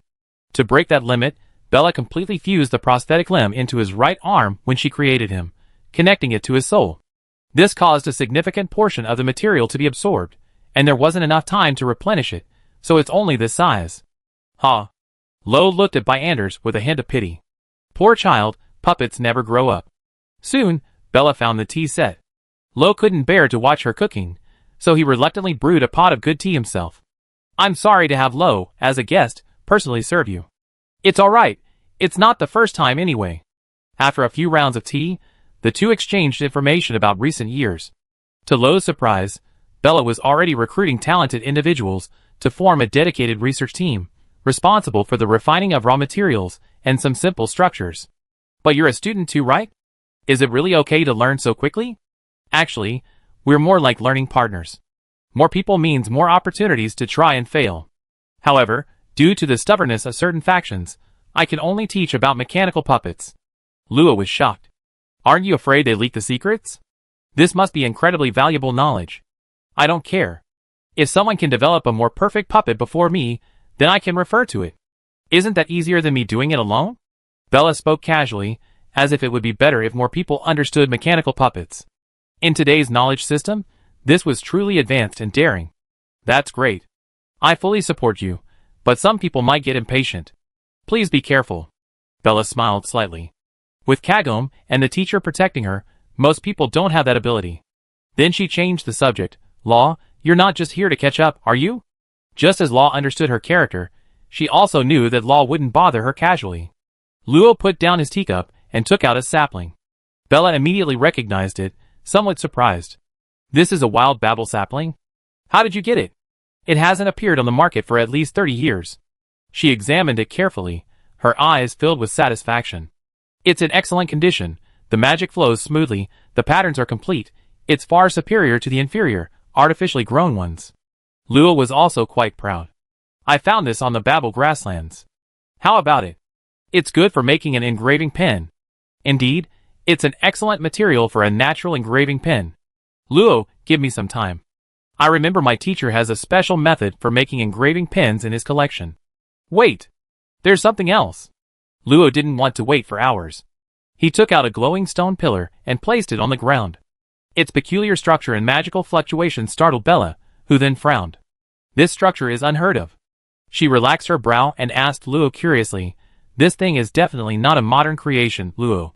Did you go to an ancient ruin?" "More or less." Luo briefly explained the story of the purification device to Bella. When she heard that it could purify magic, and was also a special device for restraining a powerful being, she immediately showed great interest. If we could understand the principles behind it, maybe the puppet's power-up problem can be solved. Luo, you've really been a great help. Luo gently pressed down on the excited Bella, speaking sincerely. So you now have a great mission. Help me repair the damaged parts and save the future of the great rock forest. No problem, no problem. Just let me study it. Saving things? Bella didn't care. But if there were novel structures to study, she'd be willing to save the world. From what you're saying, you seem to have a system. I need to identify the differences between each individual. Bella naturally held out her hand. Give it all to me. When she saw the more than 1,000 stone pillars inside the ring, her eyes practically lit up. She quickly put them away and said seriously, I decipher it as soon as possible. Now, let me make you the engraving pen. Luo was afraid she was too confident. After all, these devices were something the entire kingdom of Arion hadn't been able to replicate. What if Bella gets discouraged after failing to solve the puzzle for a long time? Hearing Luo's reminder, Bella waved her hand dismissively, her eyebrows raised. There's no structure in the world that's absolutely undecipherable. If 1 year isn't enough, try 10. If 10 years isn't enough, try 100, 200. She had been in the field of puppetry for less than 10 years, and could already create puppets independently, catching up with many puppeteers who had spent hundreds of years without achieving mastery. Even her teacher praised her as a once-in-a-millennium genius best suited for puppet research. While talent certainly played a part, without sufficient confidence, she would have long since given up after countless failed experiments. Whether it's a puppeteer, a barrier master, an array master, an apothecary, a prop maker, a blacksmith, for all researchers related to alchemy and crafting, the most important thing is a firm belief in success. Chapter 552. How's the effect? 3 times better than before. Less soul power is consumed, and it's easier to capture key points. Speaking of which, do you have any extra magic crystal powder here? The better kind? The ones at the Mage Hall are all ordinary quality. Wait a minute. Is this enough? Luo, are you planning to inscribe a scroll? More or less, I'm inscribing a spellbook. Teacher Luna gave me one before, and I plan to improve it. In that case, I recommend you add a small amount of ending dust, which can effectively enhance the stability of spell casting. If possible, you can also add about 1% spirit crystal, which has a chance to prevent damage to the spellbook pages, and also... Bella rattled off more than a dozen suggestions, while taking out a bunch of bottles and jars from her ring. Luo had never heard of most of the contents. If they weren't labeled, only a professional alchemist could probably identify them. Take these. Do as I say, and they at least improve the effect by 10%. That's too much. They're just common additives. Magic books need to be cherished and cared for, right? You don't want to treat them carelessly, do you? You don't, right? Bella's face drew closer to Luo's, her eyes fixed on her, radiating a resentful chill, as if she could immediately turn her back on Luo if she dared to deny it. I know. I promise I take it seriously. That's good. Bella instantly sat back down, regaining her composure. I still need to decipher your device, so I won't keep you any longer. By the way, the labor and material fee is 35th tier magic crystals, market price. Deciphering and replicating the device is exempt. I thought you were going to say it was free. One thing at a time, the rules can't be broken. Luo wasn't really bothered. The luster and quality of these materials were clearly extraordinary. They probably only appear at auctions. Besides, Bella had already given her the most important formula for free, something money couldn't buy. See you next time, and see Kagome, 017, 032, and White Anders too. Kagome touched Luo's cheek, flew back to Bella's shoulder, and waved. The twin idols 017 and 032 bowed in response like considerate butlers, promising to greet them earlier next time. The shy White Anders, after a moment of embarrassment, hid behind the sofa and said goodbye in a voice barely above a whisper. Big sister, goodbye. Luo smiled gently, wondering when they would meet again. Perhaps Kagome would have a few more younger siblings by then. Leaving the Mage Tower, Luo felt she should write a letter home. Cross-continental communication was extremely expensive, requiring the use of a long-distance teleportation array, but Luo wasn't short of money. She spent some time carefully explaining her current situation, writing letters to her family, friends at the academy, and Luna, and also sending some cultivation resources back, especially sea pearls. Luna was greedy, and would definitely pout if she wasn't given some food. After handing the envelopes to the specialized postal agency, Luo returned to the Mage Hall. The soul crystal transactions were complete. Luo had received about 30 crystals in 3 batches. If she cultivated herself, it would last her about a month. Giving them to Moriarty as snacks would probably last from 1 bite to a month, depending on Moriarty's mood. Back at the endless bookshelf, Luo unexpectedly spotted Kalina. Just as she was wondering what was going on, Kalina glanced at her and quickly left, but Luo could still hear her hoarse, low voice. Looks like you didn't run away. This curator reminds you, this area updates, the longer it's delayed, the more time is wasted. Ah! Isn't it only other areas that get updates? Luo exclaimed in surprise, quickly asking the female mage beside her, who was relieved by Kalina's departure. The mage's face lit up with joy, then she nodded excitedly. Miss Luo, are you asking me? Yes, the endless bookshelf is constantly updated, especially the theory and history sections. Our area? Ah, updates here are slower. It might take months for a new book to appear. The last time was half a year ago. Miss Luo, are you free today? Would you like to grab a cold drink? I heard. Luo quickly declined her offer, feeling relieved. It seemed there wasn't a big problem. As long as she updated her notes, when new books arrived, she wouldn't need to reread them. The following days were uneventful. Simmel remained on the Pamir Plateau, seemingly doing nothing. Since she had followed Luo out initially, only Luo had returned, leading some to speculate that she had secretly eliminated the little devil Simmel. However, the higher-ups didn't react much, and Luo's rank wasn't hidden, so the rumor fell apart on its own. Instead, even more outrageous rumors emerged. Some said Luo was an angel reincarnated, using love to reform the little demon king. Others said Luo actually had a terrifying background that scared the little demon king away. Still others said the Luo who returned was actually reformed by the little demon king and wasn't the same person at all. In short, many opinions circulated, and Luo's fame gradually spread beyond this area, reaching other regions of the endless bookshelf. Even the blue-robed mages in other districts of the Mage Hall gradually heard of this figure. Half a month later, Luo had fully returned to his life in the Mage Hall, recording things and occasionally trading delicious soul crystals for Moriarty. In her spare time, she would also spend some time inscribing new spells into the Code of Hecate. One day in the future, this spell book would become a second her. 2 Luos simultaneously unleashing high-level magic would be far more powerful than a simple 1 + 1 is equal to 2. The triple clone technique was good, but it could only summon clones of the same attribute for a short time. If it was destroyed, she had to wait for the backlash to subside before she could summon it again, which had its limitations. That day, Luo sensed a connection in the contract within her mind. Raising an eyebrow, she put down the book, left the Mage's Hall, and went to a secluded corner. 2 tall girls shrouded in emerald robes stood quietly. Upon seeing Luo, they immediately knelt on one knee. Fia greets master. Ano greets master. The visitors were Fia and Ano, 2 dark elves. Having traversed mountains and rivers, and dodged numerous dangers, they had finally arrived at the mage's holy land. Seeing their master, they were overjoyed. Luo nodded, her gaze sweeping over them. She knew their information intimately. Without the protection of the Tree of Life for so long, their bodies were suffering varying degrees of backlash, especially the Archer's Ascension area, located in the Archer's Hall managed by the elves, a forest itself derived from a divine tree. They were experiencing continuous rejection and harm. That was rejection from a god-level being. Only divine magic could heal it, or the only antidote could be found. the Tree of Life. A flash of light, and the three appeared within the ruins. When they saw the beautiful land blooming with flowers, the lush orchards, and the towering, magnificent tree reaching into the clouds, the sisters nearly dropped their jaws in astonishment. Master, master, is this the Tree of Life? Ano was overjoyed. The immense vitality flowing through her body alleviated the backlash from the forest, and the comfortable feeling made her let out a soft, dreamy moan. Fia, much more composed, knelt gratefully before Luo after her initial surprise. Thank you for your kindness, master. With the aura of the Tree of Life, my sister and I will cultivate much faster. She paused, then her eyes hardened with determination. Master, I can try to connect with the main tree through the Tree of Life. If I succeed, I can learn the exclusive skills of the elves. Luo hadn't expected such an unexpected surprise. It was common knowledge that the wood attribute skills of the elves were the most powerful. Even if Luo couldn't use them directly, he could easily modify them. Alright, but if cultivation is the primary focus.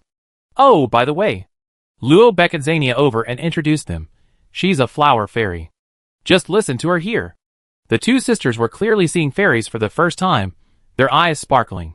Being naturally affinity-wise with wood attribute elves, Luo wasn't worried about any conflict.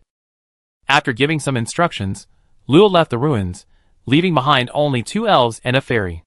Fia clenched her fist, her expression somewhat serious. Ano, Master told us to cultivate diligently. Do you know why? To improve our strength? That's right. Have you noticed? Master's rank is also 4th tier, but she can deal with 3rd tier opponents at 2nd tier, and fight 4th tier opponents at 3rd tier. So we need to work even harder, or you don't want to know the consequences of being abandoned by Master. Ano was clearly startled, hurriedly nodding, her playful mood instantly vanishing. How terrifying. If Master abandons me, it's worse than death. Xania's focus remained on her small garden. As the light fragments she scattered accumulated, the plants affected would become increasingly extraordinary. After a brief moment of shock, the two sisters quickly entered a period of intense cultivation. Chapter 553. 5 years later. At the ultra-long-distance teleportation array plaza of the Mage Holy Land, a flash of silver light revealed 15 people. Wow! Is this the legendary Mage Holy Land? It's huge. A girl with long, light blue hair, seemingly able to hear the sound of waves, had an innocent smile. Her bright, azure eyes were striking, most notably the fish fins on her ears, and the star-like scales on her skin. Her exaggerated exclamation drew disdain from the surrounding mages. Where did this bumpkin alien come from? Let's go to the mage hall first, second brother. We won't go with you. The speaker was a handsome young man with medium-length, gray-blue hair, wearing a noble dark blue knight's uniform, a delicate light blue knight's sword at his waist. His eyes were gentle, yet carried a hint of fierceness. He was arm in arm with a tall, short-haired girl. Her almond-shaped eyes were full of heroic spirit. She wore a matching women's knight's uniform, a white knight's sword slung over her back. Though possessing a feminine grace, the sword's edge was stronger than most men's. The second brother the young man spoke of bore a striking resemblance to him, but possessed a more mature air. His attire was indistinguishable from that of an ordinary adventurer, except for the subtle aura emanating from his soft armor, which hinted at his advanced equipment. In that case, please give our regards to Xiao Lu as well. Of course. 2 of the 15 departed, leaving 13 to gaze upon the vast, strange city. Countless mage towers scattered across the sky, suspended in midair. At the center, surrounded by all the towers, stood an enormous Rubik's Cube, slowly rotating, each square revealing a different landscape and figure. Alright, let's give Xiao Lu a surprise. Hee. Give her a fright. The remaining 10 students exchanged glances, also filled with excitement. Was the senior Luo they were talking about really in the Mage Hall? She was the legendary senior Luo of the academy. Closing the last book, Luo closed her eyes, and quickly did some calculations. After a moment, she stretched, glanced back at the seemingly endless bookshelves, and felt a sudden sense of relief. Miss Luo, aren't you going to read any more? The freckled girl, whose freckles had multiplied, asked softly, her face hidden behind a book. Yes, I finished. Finished? The freckled girl seemed to have heard something unbelievable. Looking at the densely packed books, and then at Luo's nostalgic expression, she felt a little dizzy. Miss Luo, you mean you read all the books here? Yes, I have to go now, bye-bye. Ah, Miss Luo, take care. After Luo left, she belatedly exclaimed in surprise. So Miss Luo had spent all these years reading through every single book on the endless bookshelves, But what was the point of doing that? She was puzzled again. She couldn't possibly memorize them all, could she? Nodding in response to the mages who greeted her along the way, Luo followed the map and reappeared outside the temple of the god of magic. The majestic palace was still shrouded in a seven-colored vortex. A red-robed mage stopped her. The mage's hall is a restricted area. Unauthorized personnel must leave immediately. Oh, aren't you that guy? The red-robed mage thought for a moment, then finally remembered. You're the mage who was looking for Curator Friana last time, right? Yes, thank you for remembering. His expression became somewhat strange. You're quite famous in the endless bookshelf. No outsider has ever been able to stay for so long without being driven away. Are you also looking for Curator Friana this time? Luo nodded. Thank you for your help. No trouble at all, please wait a moment. After a short while, the red-robed mage stepped aside. Headmistress Kalina is waiting in her office. She wants you to come over yourself. After saying goodbye, Luo flew into the temple of the Archmage and quickly found Felina's location, following the same route as before. The number of books in the room had decreased, then increased. Felina was hunched over, her eyes beneath her mage's hat incredibly gloomy. Seeing Luo enter, she gestured for a chair to sit down. Heh, a little slower than I expected. Have you recorded everything? Luo muttered to himself, then replied seriously, a total of 628,061 books. All locations and contents have been recorded. Friana didn't even look up, still staring at the tattered magic books on the table. Do you know why you need to record all the books? Luo was taken aback, instinctively replying, Isn't it because it tests my memory? Wait a minute. In the mage's hall, where magic was so advanced, memorizing the contents of endless bookshelves by hand was obviously extremely inefficient. The other blue-robed mages had never actually recorded book information. They all directly searched for the corresponding locations based on the information provided by the erased consciousness. The old witch made me write this down for. Luo pondered for a moment, then his gaze became certain. I think the curator's intention is to judge whether I have enough composure and patience. For the first time, Frenna looked up at Luo, revealing a terrifying smile. You passed if you can figure it out yourself. She closed the book, and the room distorted, transforming into an open-air garden. Frenna stood up, hands behind her back, and swaggered into the depths of the garden. Seeing this, Luo didn't even have time to marvel at her abilities, and hurriedly followed.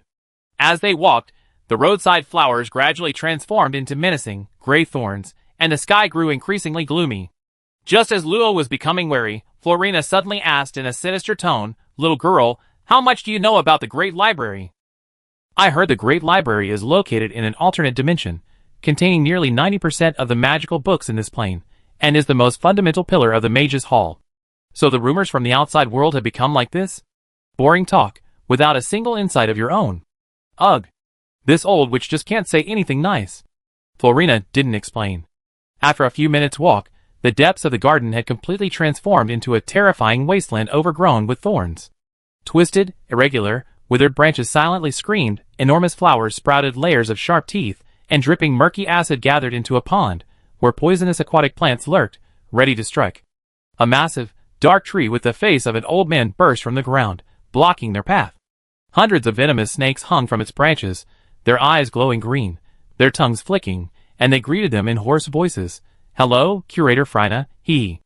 Open the door. Of course, as you wish. The snakes intertwined, forming a false door in the tree. With a hoarse hiss, the door opened, revealing a dark passage in the middle of the tree. Several thumb-sized white figures crawled out, but seemingly frightened by Friana, they shoved each other and retreated back into the passage. Luo was astonished. Those little figures actually contained broken runes, and the magical fluctuations around them were extremely abnormal. It was as if unrelated magic had been forcibly mixed together, yet not only did it not collapse, it actually functioned successfully. Felina tilted her head slightly, scoffing, Little girl, the third test is stepping through the gate. Let me tell you, a high-level mage once tried to enter, but the consequence was that a mad serpent spirit appeared on the demon ceiling tree. If you're scared, leave now, and I, the curator, might spare you for that woman's sake. Luo frowned slightly, her gaze resolute. Since I come this far, I have to try. Backing down isn't in my nature. Suit yourself. Felina stepped into the passage. Although there was still light around her, she vanished completely the moment she entered, leaving not even a shadow. In the blink of an eye, only Luo and a strange black tree remained in the eerie wilderness.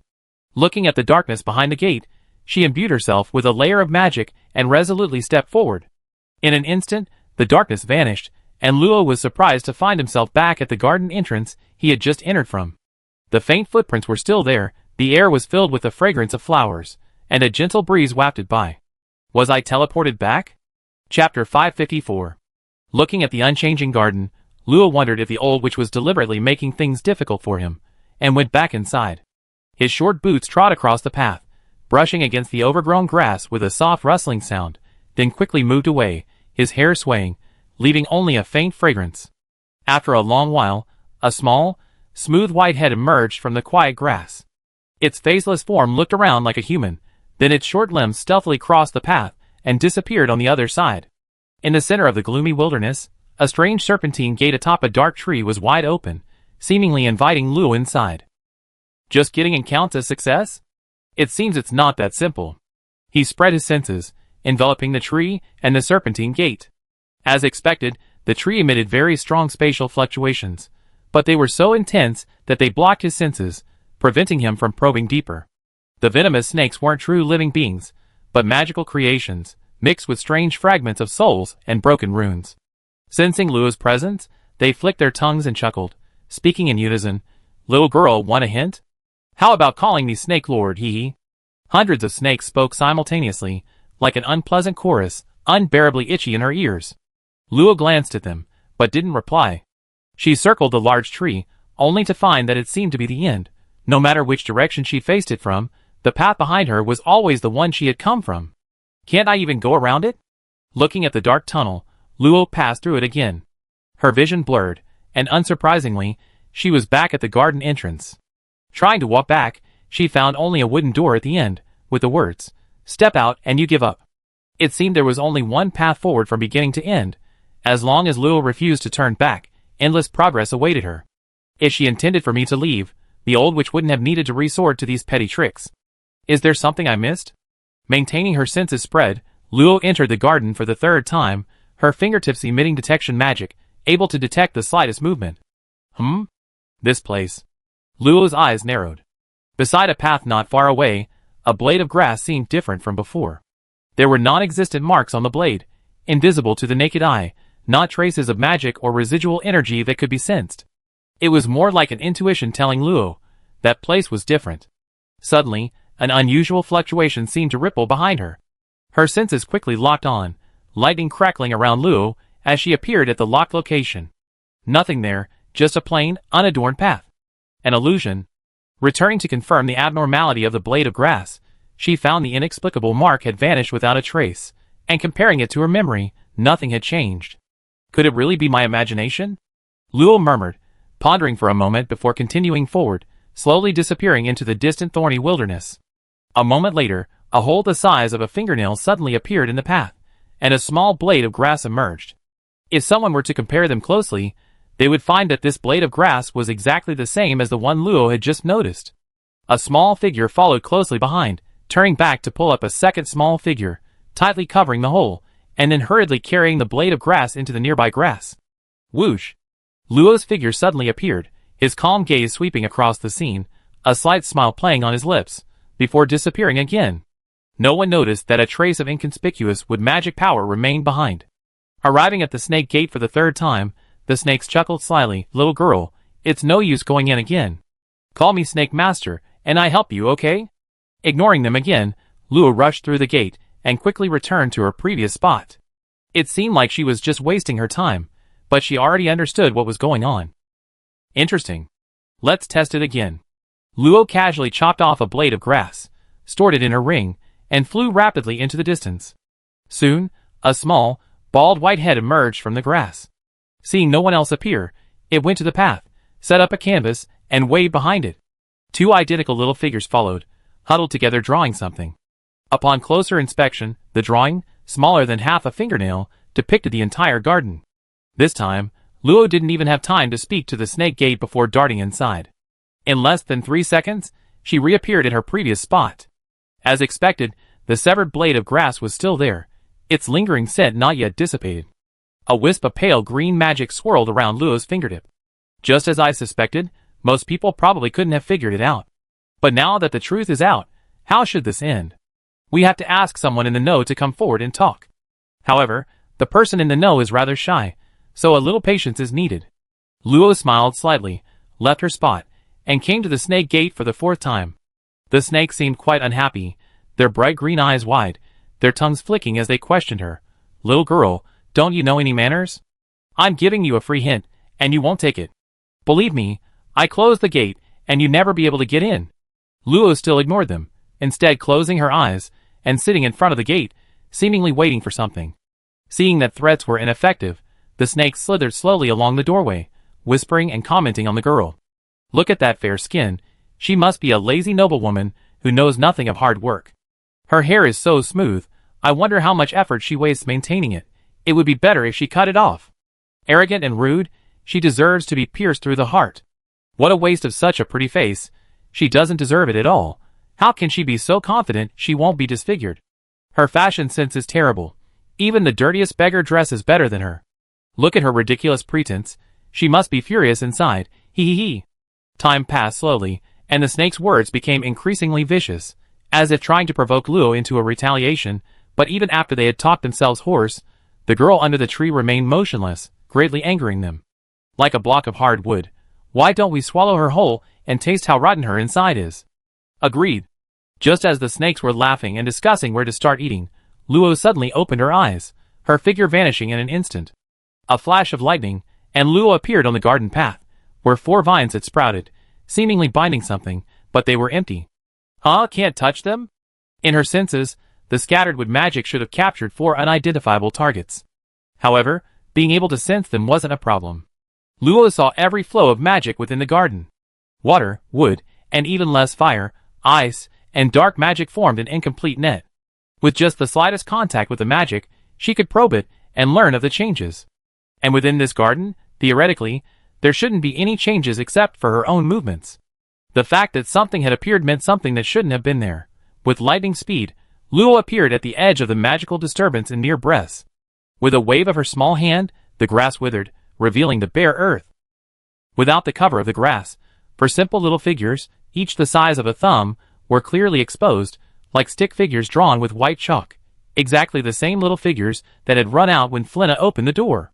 The little figures seemed startled, plunging headlong into the soil in a panic, vanishing instantly without a trace, leaving behind several imperceptible, irregular marks, identical to the grass that had caught Luo's attention the second time they passed the path. The spot where the little figures disappeared seemed no different from before, but under Luo's intense concentration, that anomaly that didn't match the surroundings suddenly expanded.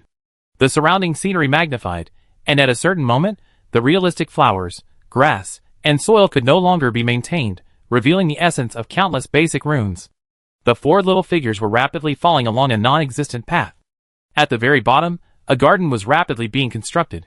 A moment later, Luo's vision returned, her eyes glazed over as she muttered to herself, such advanced methods.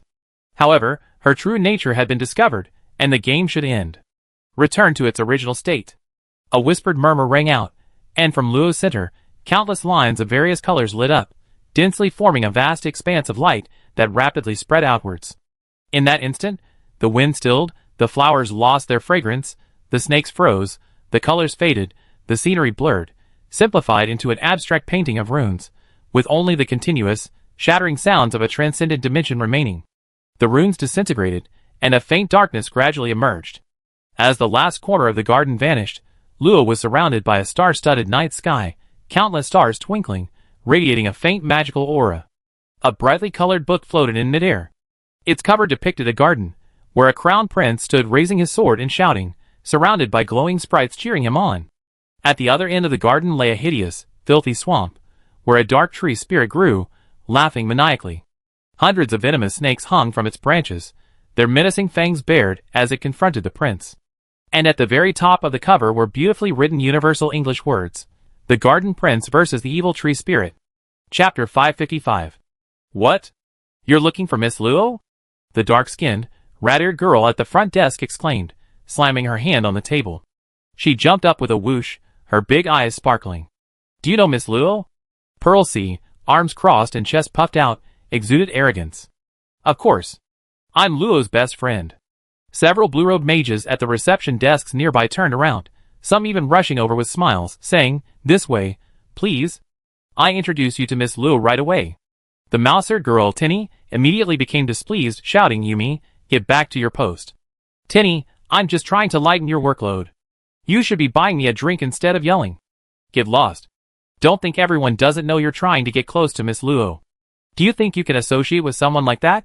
Tinny's sarcasm drew chuckles from the other blue-robed mages. One said, "Yumi, I remember you offended Miss Luo before. Aren't you afraid of being laughed at?" "Ha ha ha." Yumi's face flushed red, unsure what to say. Tinny stepped in and pushed him back to his post, giving Pearl C and the others a mage's salute. "Please wait a moment, everyone. I go ask around. Yumi, you better work diligently, and maybe I can put in a good word for Miss Luo." Yumi, who had initially been reluctant, suddenly became incredibly enthusiastic, even changing how she addressed Tennis. "Big sister, you said it." This remark drew laughter from the other mages, leaving the other mages, who had come to advance, completely bewildered. Equally bewildered were the students from the Karlov Empire's Imperial Academy. A little girl wearing a cute blue mage's hat whispered to Viguria beside her, "Sister Lia, is Senior Luo really that famous?" "Well, I don't know much about that either." Judging from the reactions of the green-robed mages, Xiao Luo's status seemed to be a little higher than they had imagined. But the letter clearly didn't mention her successfully entering the Great Library. Could something have happened that they didn't know about? Only Haijinju answered the little girl matter-of-factly. "Luo is the most talented student in the academy. It's normal for her to be famous. Who in the academy doesn't know her?" The other students agreed. Within the Imperial Capital Academy, everyone knew Luo's name, the lowest-ranking champion in the history of the Imperial League. Legends of her strength circulated among teachers and senior students, earning her the title of Silver-Haired Witch. Moreover, rumors circulated that she had close ties with several powerful families in the capital, was significantly involved in the three calamities that plagued the Empire 10 years ago, was the source of a hidden, powerful student force within the academy, and even claimed that she had caused an unprecedented natural disaster in a once-in-a-century alternate dimension. Although many of these rumors were outrageous and unbelievable, many new students chose to become mages because of her exploits, causing the number of mages at the Capital Academy to double in a short time. Unfortunately, after she left the academy several years ago, all information about her vanished until 2 years ago, when a student accidentally saw her at the Mage Hall, was greatly shocked, and relayed the news back. Luo looked at the book The Garden Prince versus the Evil Tree Spirit in his hand, with a strange expression. It emanated a faint, but extremely concentrated magical power. Opening it, he found a fairy tale about good versus evil, told in simple, childlike language and hand-drawn illustrations, set in a garden, involving a prince, fairies, and a tree spirit. So that place was in the book? It's so real.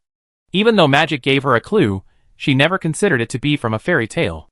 To be honest, little girl, you really surprised me. A hunchback shadow emerged from the starry sky. For the first time, Frenna's terrifying face showed surprise, as if she were getting to know her again. That complex look almost made Luo freak out. Suddenly, she asked in a low voice, "Do you know how many people want to get into the Great Library?" Luo calmed herself down and recalled the description of the Great Library tucked in the books. The Mages Hall recruits once every 100 years, and each time no fewer than 1 million people participate, of whom at least 90% want to enter the Great Library. And how many people can get in? There was almost no specific description of the Great Library assistants in the books. Apart from some mage biographies mentioning being rejected, there were only a few words describing the generous treatment of the Great Library assistants. This was understandable. Almost all important personnel of major powers signed contracts to prevent the exposure of core secrets. "I'm sorry, I can't answer that." This time, Frenna didn't mock him. Instead, she held up one finger. In the past 300 years, only one person has filled that position. Luo's heart skipped a beat. So, only 1 in nearly 3 million mages could get in? And from what she said, one needed a specific spot to enter. Cherish your opportunity. Frenna's hoarse voice faded, and Luo's figure vanished into the starry sky in an instant, leaving only the fairy tale book floating in her withered hand, her gaze now filled with a deeper meaning. Is it luck, or strength? Whispers drifted through the starry sky, and in the blink of an eye, everything vanished, except for the lingering starlight. Luo's vision blurred, and he found himself in a brightly lit hall. 3 walls were polished, silver gray. Directly in front of him was a trapezoidal counter piled high with books, behind which stood 2 simple bookshelves holding about 30 worn books exuding a powerful magical aura. Behind the counter, A semi-transparent girl was fast asleep, her snot bubbles rising and falling with each breath. How to put it? A somewhat cute ghost. First here extraordinary, dark, ghost, a ghost that appeared here for some unknown reason, seemingly connected to the Great Library. Note? S consciousness clone, an immortal being, suggestion. Try popping her snot bubble. What kind of suggestion is this? Luo sized up the sleeping little ghost. If it weren't for the unusual annotation, she seemed unremarkable from every angle. Was she a specially created mascot? She gently tapped the table, making a crisp sound. Excuse me, could I bother you for a moment? The snot bubble popped, and Luo even heard a soft pop. The little ghost made a cute nasal sound, slowly got up from the counter, stretched, yawned, rubbed her eyes, and then looked at Luo with sleepy eyes, her voice soft. A newcomer? Didn't someone just arrive a few days ago? Ah! The little ghost suddenly cried out, instantly waking up. How long have I been asleep? Oh no, another 100 years have passed. Luo silently watched her float around in her seat, clutching her head. After a moment, as if remembering something, she turned and leaned forward, eagerly asking Luo, what year is it now? Luo found it somewhat amusing but didn't tease her. The new era, 100,008. Ah! I slept for 300 years. Why didn't anyone wake me up? Seeing her genuine panic, Luo couldn't help but be curious. What happens if you sleep for too long? The little ghost's eyes widened, giving him an expression that said, nobody takes care of it, who knows how many. Wisdo will breed. Then she slapped her forehead, annoyed. I forgot you're a newbie, you don't know anything. Never mind, come with me quickly. You passed the Great Library's test, you can definitely handle Wisdo. Without waiting for Luo's reply, she flew to the middle of the bookshelves behind the counter, and a passage that hadn't existed before appeared. Don't just stand there. Deal with it quickly, or I'm doomed. Although Luo wanted to say, what does your doom have to do with me? Considering she might be the only one who knew the inner workings of the Great Library, she had no choice but to follow. Chapter 556.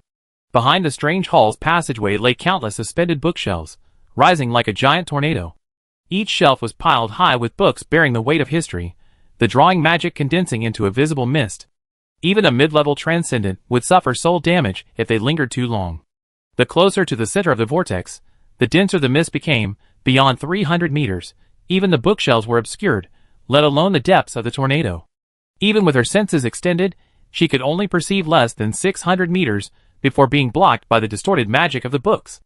Anyone without sufficient strength entering the sea of books would truly be completely obliterated. Without a chance to examine it closely, the little ghost disappeared into the mist. Reluctantly, Luo followed. While the magic on the outer perimeter was also dense, it only made her feel somewhat comfortable, far from reaching her limit. His senses were further compressed, and Luo quickened his pace to avoid losing the little ghost. His magical energy flow was also affected. If he relied solely on magic to fly, he would likely fall immediately, meaning that low-level transcendents simply couldn't enter. Aside from Luo and certain races naturally capable of flight, only mid-level and higher transcendents could use their powerful soul energy to propel themselves. The little ghosts were fast. As incorporeal undead, they could fly and pass through at will, much less affected by magic. Of course, they still relied on soul perception to explore the outside world. Once that perception was blocked, they were blind. Ouch! The little ghost ahead suddenly cried out in pain, then vanished cleanly right before Luo's eyes. Huh? What happened? Luo was startled and instantly appeared where she had disappeared. It was a bookshelf. Aside from a rapidly dissipating spatial fluctuation, two strange little red figures were arguing and fighting over a book on the middle shelf. There was no sound. It was a silent pantomime. Luo noticed that the book they were fighting over was titled The Lava Fire Demon's Resentment. The side cover depicted the head of a lava fire demon with two horns, its eyes seemingly burning with flames, radiating extremely strong fire demonic power. Looking at the two strange little figures, Luo subconsciously muttered to herself, "What exactly are you?" Unexpectedly, the little figure seemed to have noticed her, making an angry gesture towards her. Then, the lava fire demon's head suddenly enlarged, about to swallow her whole. Luo frowned slightly. So violent? Quiet down. Like the incantation of a death whisperer, the fire demon instantly became extremely obedient, retreating back into the book's side cover. The two little figures, startled, scurried into the book and vanished without a trace. Where's that little ghost? Is it in the book? The fire demon's head nodded hurriedly, and red runes appeared, pure fire attribute runes. Luo translated them, and the gist was, the gaze of the gods, the revelation of the gate, the flow of mystery. Luo roughly understood the meaning, but the first phrase, the gaze of the gods, left him wondering which god was watching and why. We still need to find her, and send her out. The fire demon then displayed another line of runes. The gaze of the gods, the control without authority. Does this mean it's not the controller of the book? Could the two little figures that escaped earlier be? In that case, send me in. The fire demon was restless, seemingly hesitant to act. It wasn't a true demon, but rather the embodiment of fire magic. In its perception, Luo was the sovereign who controlled all fire magic power. Even a slight glimpse of her aura was as majestic as a galaxy. Before her, it was merely a lowly servant. A casual breath from her would obliterate its consciousness, reducing it to the most basic magic. Forcing it to act now would be tantamount to taking its life. Luo couldn't understand its meaning. Had she been too kind? What, want to be erased? The fire demon shook its head repeatedly, rapidly growing larger from its heart. It opened its massive maw, swept over Luo's body, gently placing her limp form on the ground, and then burrowed back into its book to continue feigning death. In a flash, Luo found herself in a desolate, crimson wasteland. The scorching lava, thinned by the intense heat, flowed like rivers through the valleys. In the distance, a majestic volcano erupted, billowing thick smoke and spewing forth large amounts of bright red lava. Everything felt incredibly real, but having experienced the world of the previous book, Luo understood that both lava and volcanoes were essentially just pure runes. Luo didn't understand how such a spectacle could form. Magic books, after all, were books containing magical runes. Besides numerous skill books, there were also engraved books, commonly known as spell books, ordinary books mutated by high-level magic, and certain notebooks specifically written with magical runes. Although they contained magical runes, they could never form a virtual world like the one before him. Putting his doubts aside, Luo was about to fly towards the volcano when he realized his hands and feet were gone. Upon closer inspection, he discovered his body was missing, a false alarm. Where's my body? At this moment, Luo was a ball of red light, without hands, feet, or even a head. It couldn't possibly have anything like a child's scribbles, resembling a snot bubble ghost. After a brief moment of disorientation, Luo quickly realized that his consciousness had been transferred. This body was composed of pure fire magic, much like a low-level demon called a fire spirit. He tried to control his magic. The magic within his body was pitifully small, while the external magic was almost inexhaustible. In this world of lava, Luo was fearless. A strange world, where did that ghost go? Fire magic was quite lethal to undead creatures. Hopefully, he hadn't been burned to death. Without lingering, Luo used fire release, merging with fire magic and rapidly moving away. A dozen minutes later, the massive crater was close at hand. A dozen imposing lava demon statues floated on its edge. Two small red figures were engrossed in creating new statues. Fire magic seemed to be readily available to them, quickly transforming into various fire attribute runes. With a knead and a pinch, the rune shattered and automatically grew back in the broken parts of the statues. The whole process was similar to pottery making. Before starting, the clay had to be carefully crushed and ground into a fine powder, then sculpted into the desired shape. But the problem is, broken runes revert to magic. Luo felt his common sense being violently challenged. No, any superhuman would be utterly shocked. Come to think of it, since entering the garden, everything seemed to contain broken runes. The white figures, the snakes, the red figures, and even the statues they sculpted, all contained broken runes that shouldn't exist stably. The red figure seemed to have discovered Luo, dancing and gesturing wildly before fleeing into the volcano, leaving behind 14 half-statues. The statues' eyes flashed red, flames erupted, and they slowly moved their limbs, except for the last half, which only had half a body, its movements strangely comical.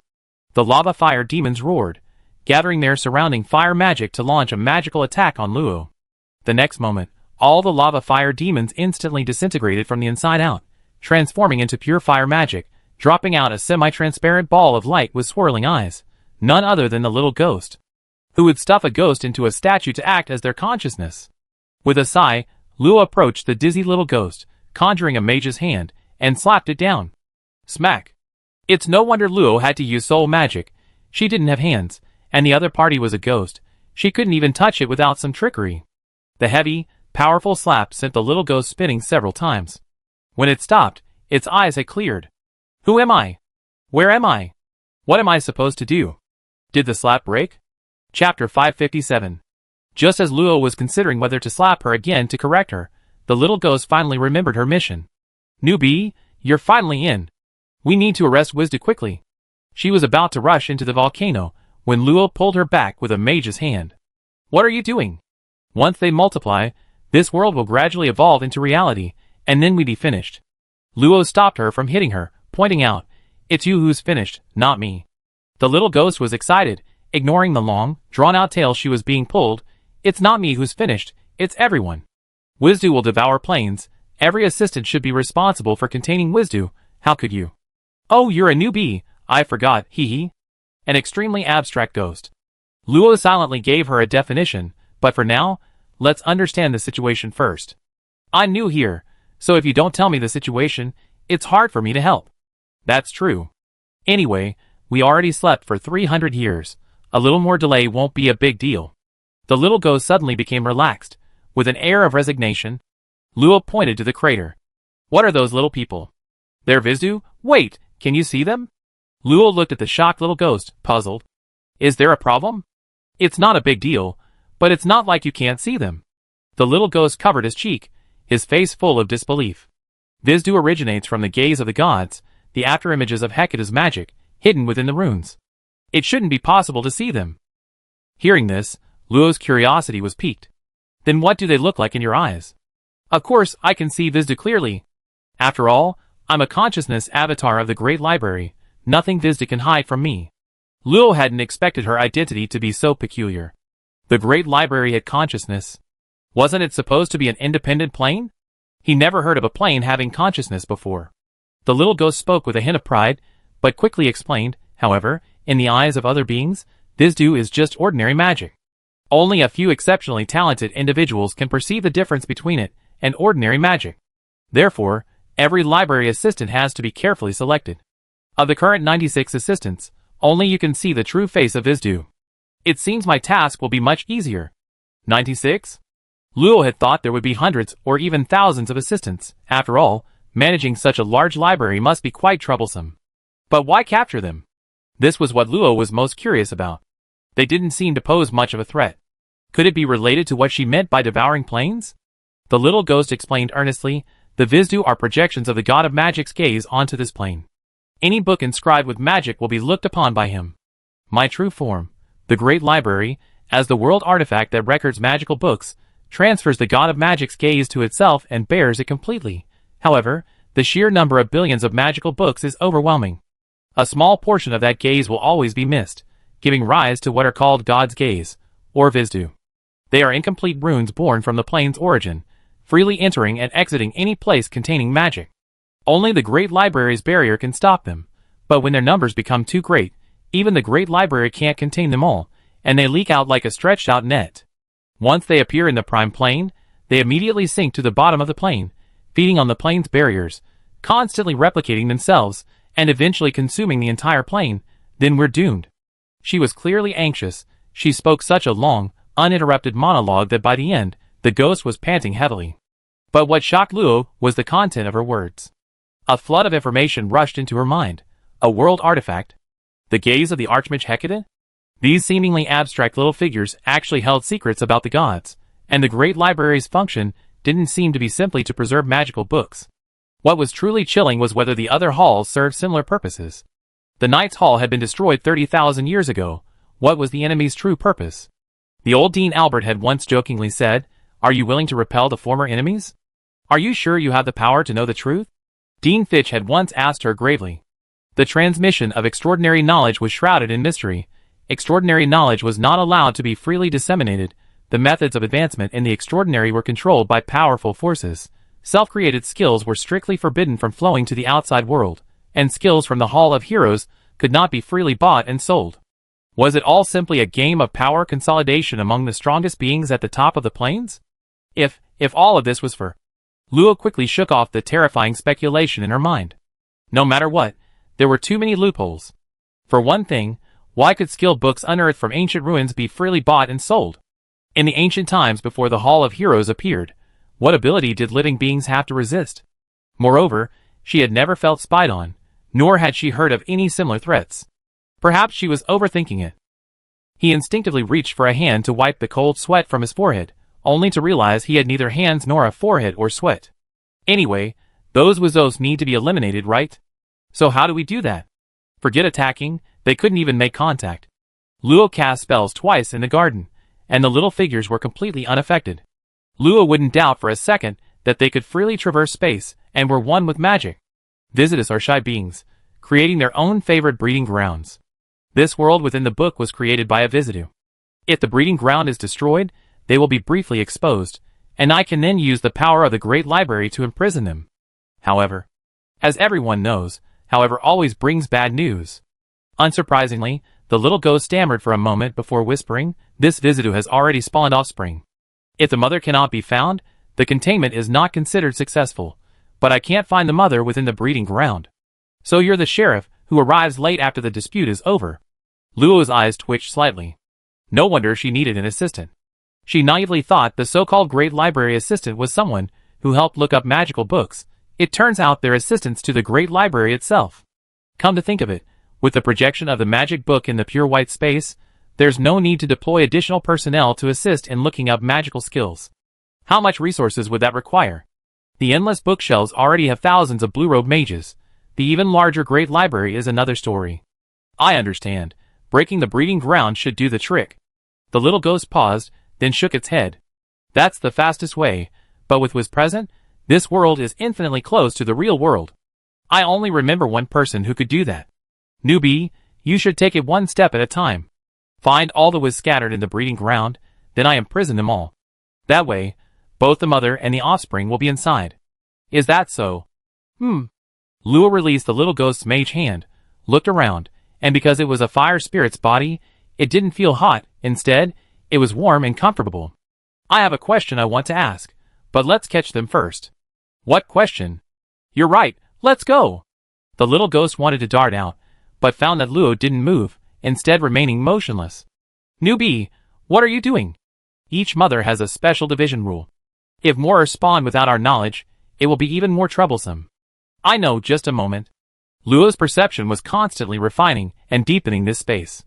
Without the traces left by the little people, it was indeed difficult to discover the truth of the breeding ground.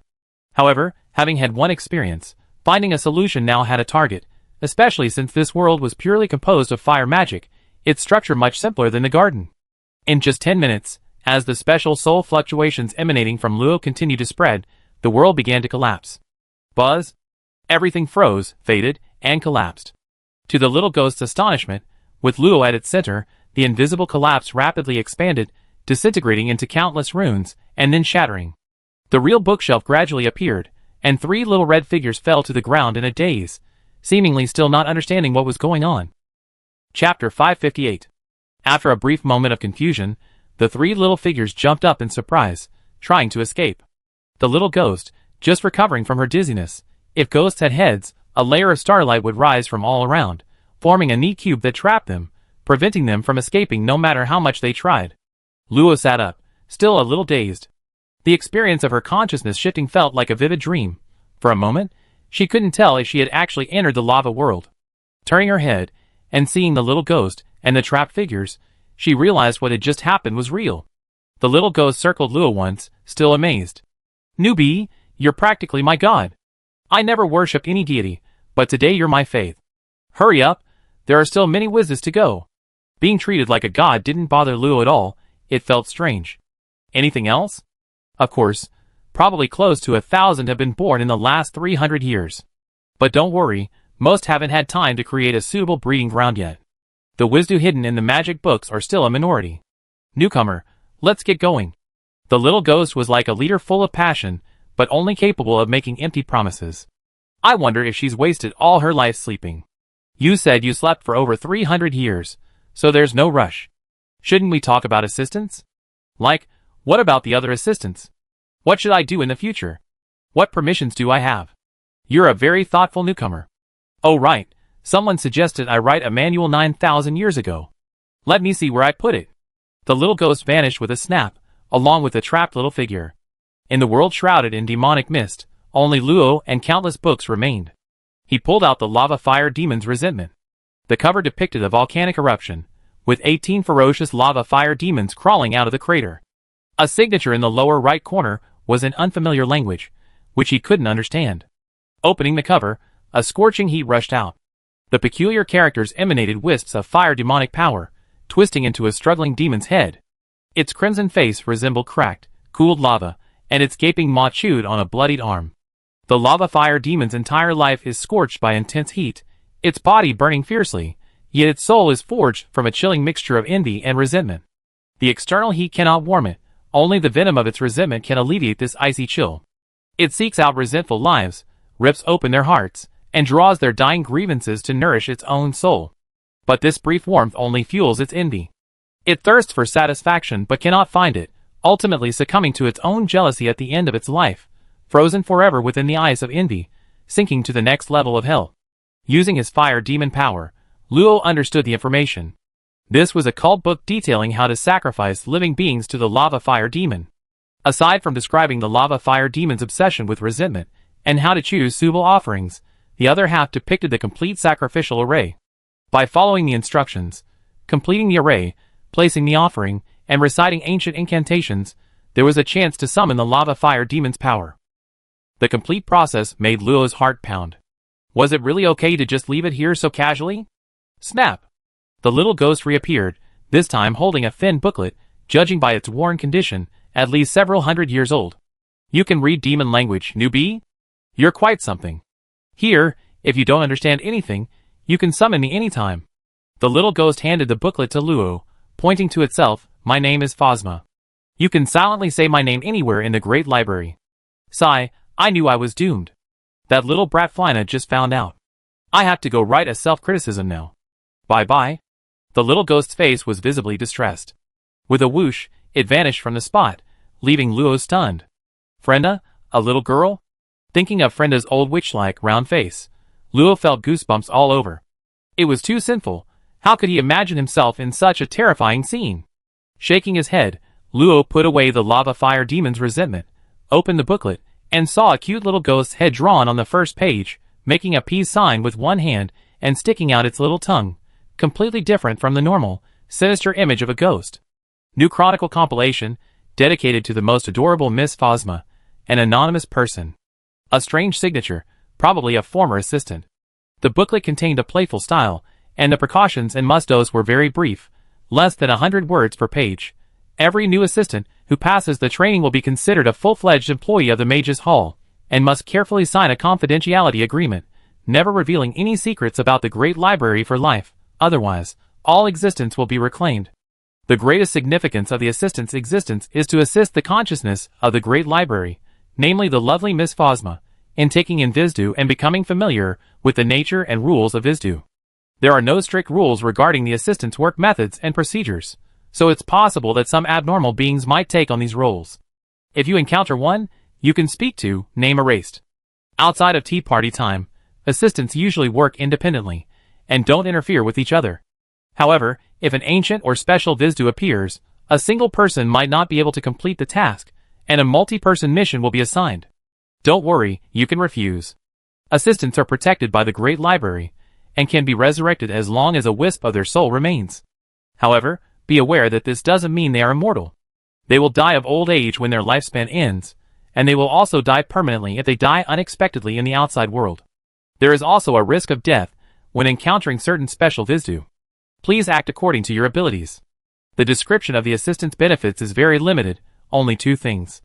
They seem few, but they are precisely the reason why countless mages are desperate to join.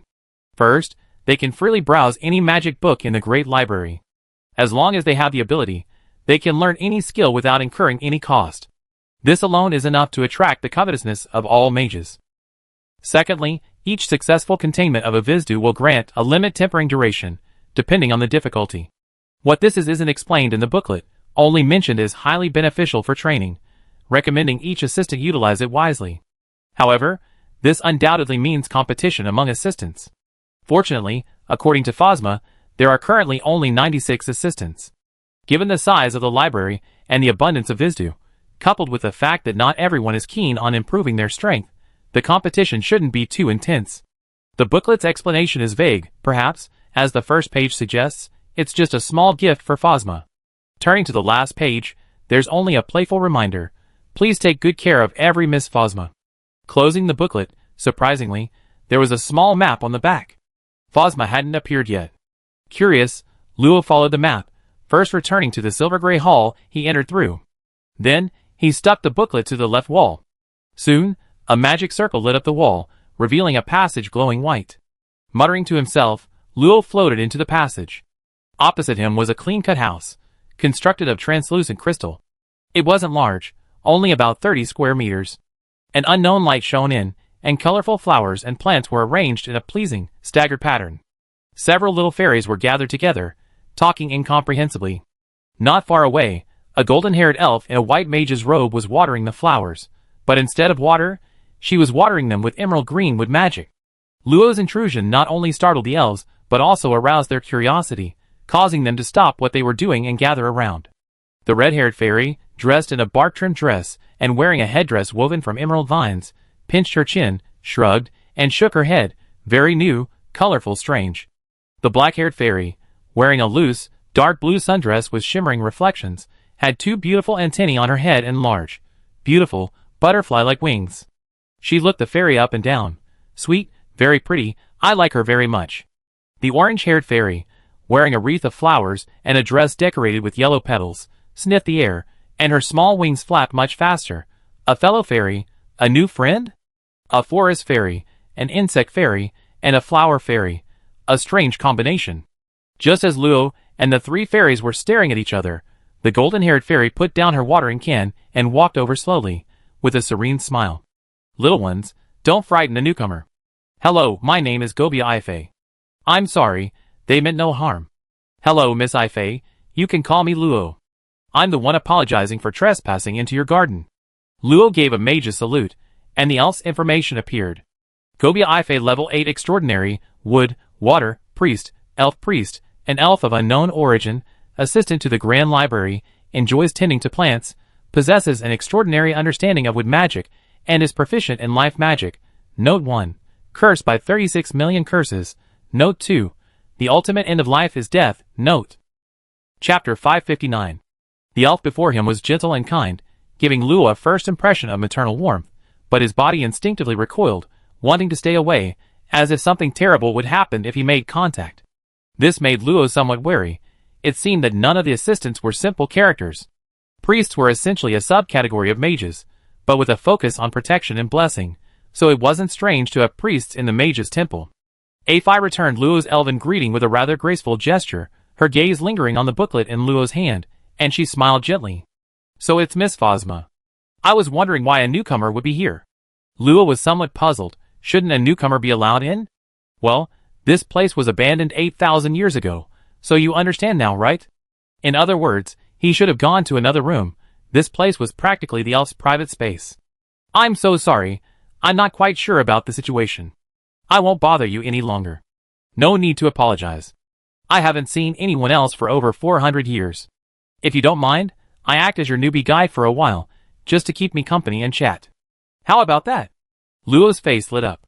That little ghost, Phosma, was too inexperienced. With an experienced guide, he should be able to adapt to life in the great library quickly. I'd be delighted. Thank you so much, Miss Ifei, for your kindness. What a lovely newbie. Just hope certain people don't find out.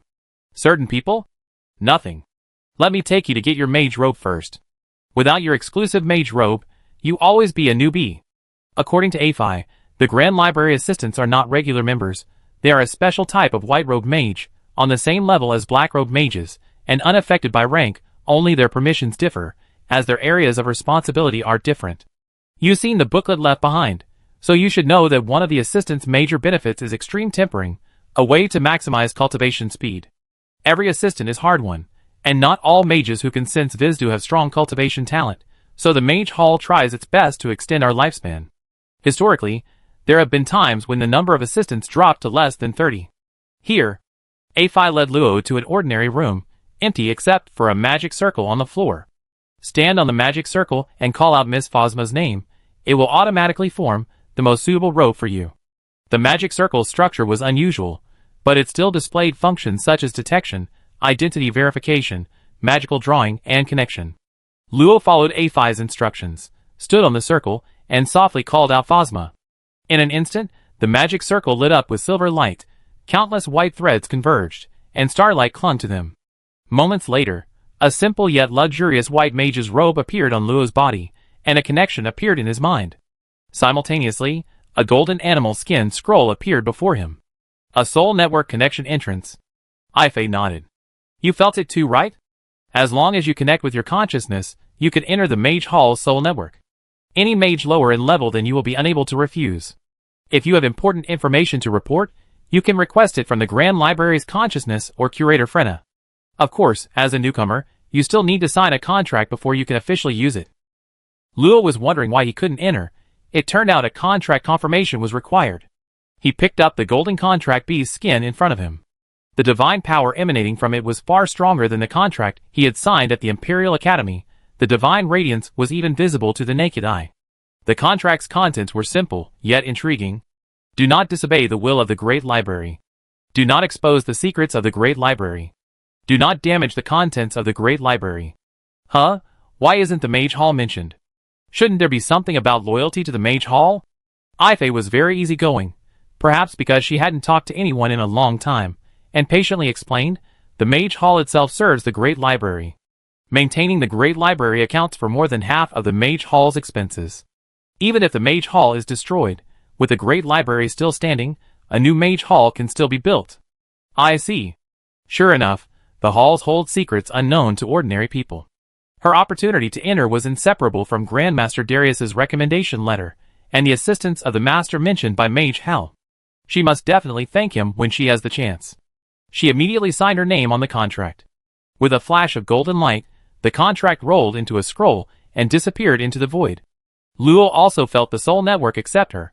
From this day forward, she was an official member of the Mage Hall. It feels a little unreal. Ifei smiled slightly. She was about 1.75 meters tall, a head taller than Luo, and resembled a kind older sister. She lacked the arrogance of elven legends.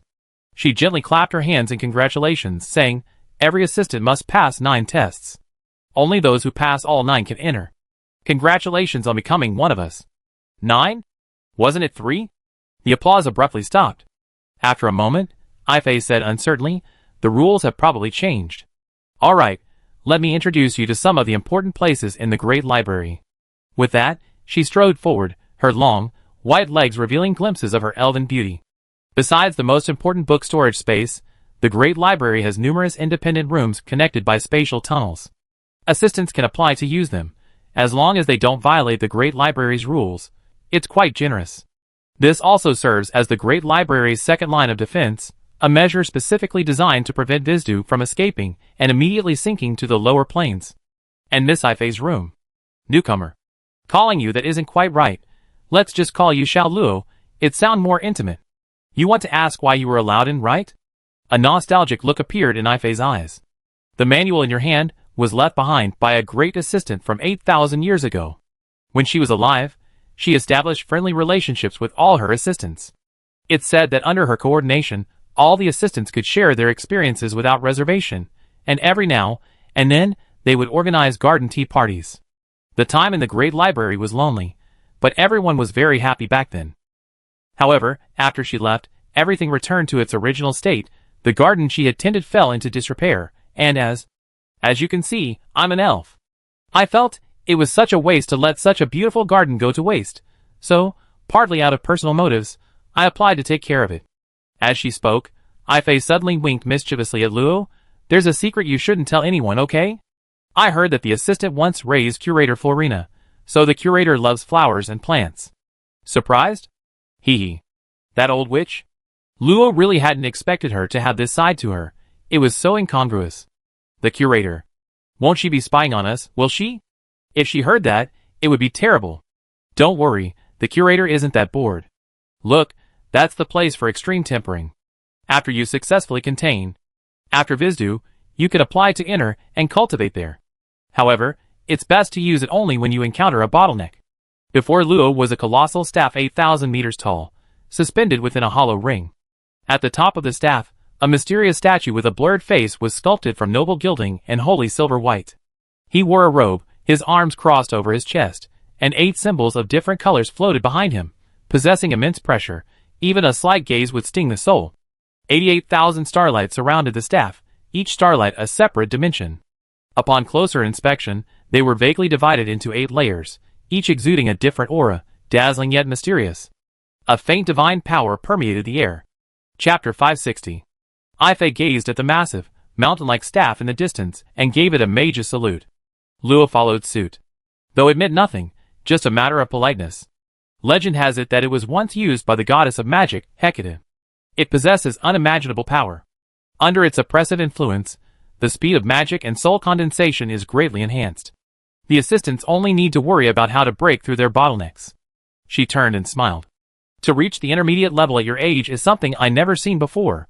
Many assistants, even with a great library, can't necessarily achieve it. It seems I'm quite lucky. Ahem, Miss Ife, you're making me a little shy. Haha, what a lovely newcomer. Alright, you probably be coming here often from now on. Some guys have already noticed. Let's go to the next location. Her gaze was clear yet profound. She casually glanced at the starry sky and gestured for Luo to follow her. The most important part of the Great Library is the book dimension, the source of Vizdu's existence. As long as magic doesn't disappear, Vizdu won't be eradicated. However, their existence is a gift from the gods. Noticing the doubt in Luo's eyes, A5 smiled but didn't explain, instead thoughtfully looking at the feather and pendant hanging on her right wrist. Little ones entering the Great Library would better register, or they get a scolding if Miss Phosma finds out. Luo was startled. This was the first time someone had directly sent someone inside through the barrier of the ruined space. A5's true strength seemed far more complex than it appeared. Don't overestimate me. I'm just an ordinary elf who enjoys tending to flowers and plants. I just accidentally smelled the fairy scent on you. Since Curator Flint didn't mention it to you, that means she tacitly approves. Don't worry. Ordinary? Does that mean you're cursed with 30 million curses? I see. People have said I smell like a fairy before. Could I trouble Miss Ife? Ife feigned displeasure, putting on a stern face. Didn't I say I'm your newbie guide now? Being so polite all this time will annoy me. Perhaps Ife was simply bored and wanted to chat, and Luo just happened to run into her. Or perhaps she was influenced by that unknown assistant and wanted to reunite all the assistants. But it must be said, she did help Luo. Her gentle and considerate words always showed her concern for Luo, making it difficult to feel any dislike. Then I won't be polite. That's more like it. The beautiful, gentle, and considerate Miss Ife finally smiled again, warming everyone's heart. Soon, the two arrived at a silver-gray hall, remarkably similar to the place where Luo had entered. However, a closer look revealed that the counter was filled with brand-new books, and Miss Phosma, wearing adorable round-framed glasses, was leisurely sipping something while leaning back in her chair. The two women's appearance caught Miss Phosma off guard. She quickly cleared her teacup, straightened her posture, and awkwardly waved to Ife. Little Feifei, long time no see. Newcomer, how are you? It seems you and little Feifei are getting along quite well. TSK, I didn't expect such a rigid robe to look so good on you. Miss Phosma's tone was strange, as if she were seeing Luo for the first time, yet she also naturally assumed the two already knew each other, creating a rather incongruous feeling. Miss Phosma, it's been 400 years, and you're still as adorable as ever. Today, I'm here to register a new attendant. Phosma pushed up her semi-transparent glasses, putting on a cute, business-like expression. A pen and a piece of paper appeared in midair. Ahem, well, newcomer, let me explain first. Only those with strong ties are allowed in, and they can't enter the library dimension. I arrange a spare room for you. Oh, newcomer, you been inside the library dimension before? What kind of Phosma is so careless? Miss Phosma seemed quite surprised, almost pressing her face against the paper. Ife's eyes narrowed slightly, her tone gentle. Miss Phosma, did you bring her in yourself? Ah, I think so, hee. Although acting cute is shameful, Miss Phosma was clearly proud of it. She stuck out her little tongue, casually scribbled on the paper with the pen, whistled a melodious tune, and then tossed it away somewhere. All right, as long as you don't enter the library dimension again, you can use it even as a training ground, consuming your own time. Of course, you can also play with Miss Phosma. Luo looked completely bewildered and couldn't help but remind her, Miss Phosma, aren't you going to double-check? Phosma was taken aback, her face even more adorably silly than Luo's. 2 night elves, 1 fairy, and 1. All registered. For some reason, Phasma's voice suddenly disappeared when she mentioned the last name, but she, as a ghost, seemed completely oblivious, shrugging to indicate that her task was complete. Was there anything else? Luo was momentarily speechless, realizing he had indeed been overthinking things. He had thought the little ghost was just adorably silly, but perhaps the moment anyone entered the great library, all the hidden secrets would be exposed. It's all right, thank you, Miss Phasma. Hee, don't worry about me. Speaking of which, Miss Phasma, didn't you say you were going to write a self-criticism? This little ghost seemed so relaxed just now. A self-criticism? I didn't do anything wrong. Why should I write one? I can't write a single word of it. Looking at the suddenly angry Miss Phasma, Luo felt an even stronger sense of unease, but no matter how she looked at it, the Phasma before her was exactly the same as the one she had encountered before. Even the information was exactly the same. Just then, Ifei whispered in Luo's ear, every assistant sees Miss Phasma differently. They're not clones, nor are they independent individuals. They're different perspectives on the same person. If you have the chance, let me see the Miss Phasma you see. The fragrance, like orchids, tickled Luo's ears, startling her slightly and causing her earlobes to flush a lovely pink. But Ifei's words explained Luo's unease. If it wasn't the one she encountered, everything would be easily explained. Miss Phasma has quite a few mysteries. She grew increasingly curious, her gaze towards the little ghost becoming more and more subtle. Miss Phasma suddenly felt a chill, and couldn't help but shrink back. Newcomer, your gaze is so strange, it reminds me of a very unpleasant memory. Hee, alright, Luo, stop teasing Miss Phasma. The new room should have been approved by now, let's go take a look. Hearing this, Luo reluctantly withdrew his gaze. There would be plenty of time later. Perhaps, he could uncover some interesting secrets about Miss Phasma. The new room was empty, just a pure white box. However, Luo could freely use his imagination to create and modify its materials, arranging it as he pleased. If he liked sunlight, he could even simulate a bright, sunny view outside the window. For example, he simulated a semi-transparent wall material for Ifei's little garden. Of course, these materials only possessed some of the properties. They were essentially just simulations of the space. Even simulating mithril wouldn't increase the room's magical conductivity. While listening to Ifei's detailed explanation of how to create materials of different colors and uses, a strange voice suddenly echoed in Luo's mind. Green-robed mage Tinny requests contact. A friend claiming to be Lord Luo has appeared at the registration desk. Connect? The voice was neither male nor female, and it didn't use a common language, but rather a more direct soul fluctuation, ensuring that any intelligent life form could understand it. Ifei noticed the change in Luo's expression and stopped explaining. Little Luo, if you have something to do, I won't bother you any longer. It's nothing serious, just some friends have come. Then you should definitely greet them. There's plenty of time in the future, feel free to come visit me anytime. I introduce you to the little ones next time. Luo smiled sweetly and nodded in agreement. Thank you so much for your understanding, Miss Ifei. I'd love to chat with you more. Ifei waved to Luo and left the room, disappearing in an instant, so fast that Luo couldn't even notice. What a kind person.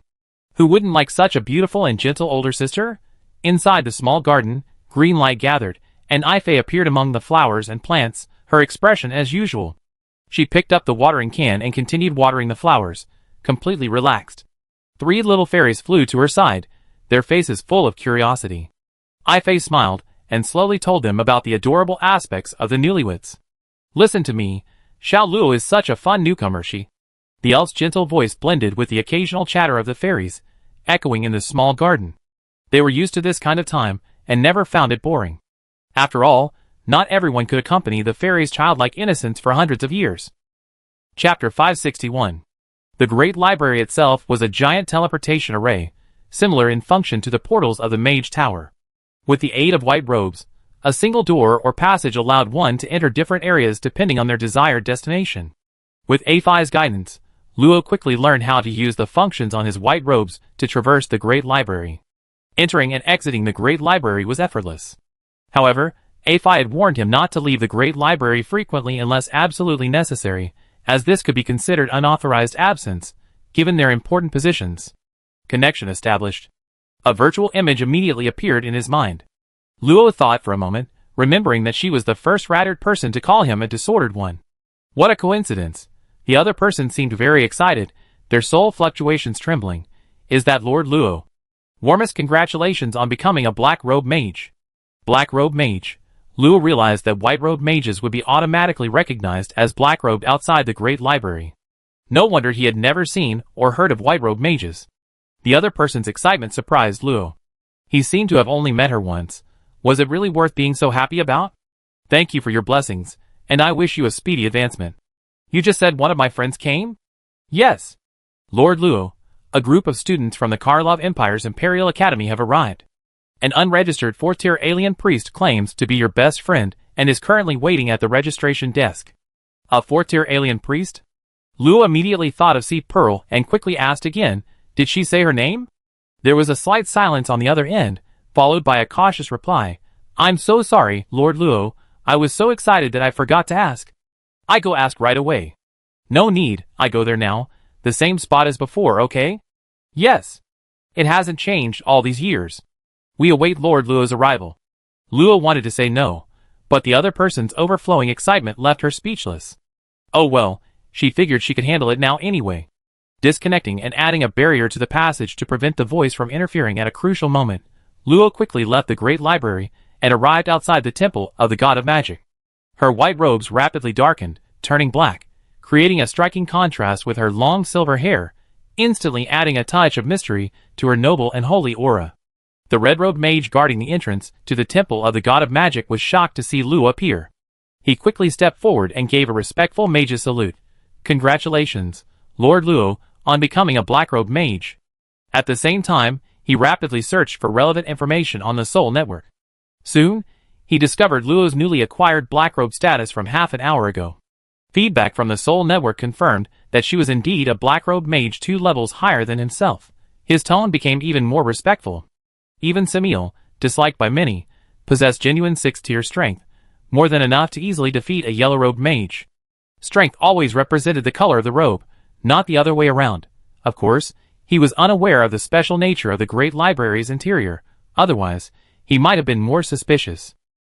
Luo returned the salute, but this time the red-robed mage dared not accept it. To have a powerful figure bow to him, was he just incredibly lucky or had a powerful backer? Seeing this, Luo didn't want to torment the gray-haired mage any longer. What if his magic went awry? He would have to heal him himself. Along the way, all the blue-robed and red-robed mages made way for him, a feeling Luo had only experienced after winning the Imperial League Championship, and he still couldn't fully adapt. Perhaps I'm just not destined for the powerful and wealthy. He chuckled self-deprecatingly, shaking his head slightly, his expression calming, ignoring the gazes around him. Meanwhile, at the place where Luo had been arrested, a dozen or so blue-robed mages were excitedly discussing something.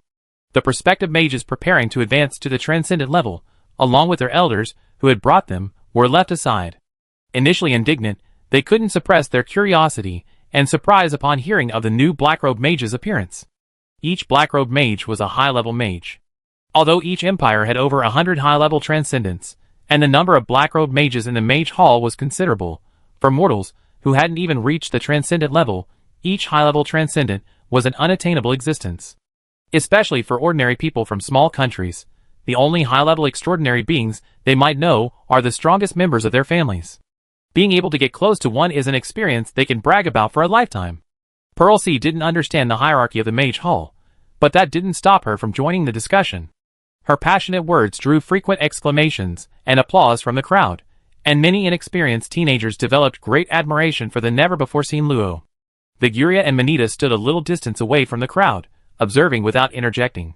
Do you think Luo will be angry? Manita raised an eyebrow. I bet Luo will panic. Viguria imagined Luo surrounded by dozens of people and covered her mouth with a smile. I also bet she'd be at a loss. But I already said it. Viguria rolled her eyes at him. What? Have you forgotten that after losing to me last time, I had the right to make a request? Manita's face froze for a moment, then he seemed relieved, gently patting her head and chuckling softly. I thought you'd keep making me try on new accessories.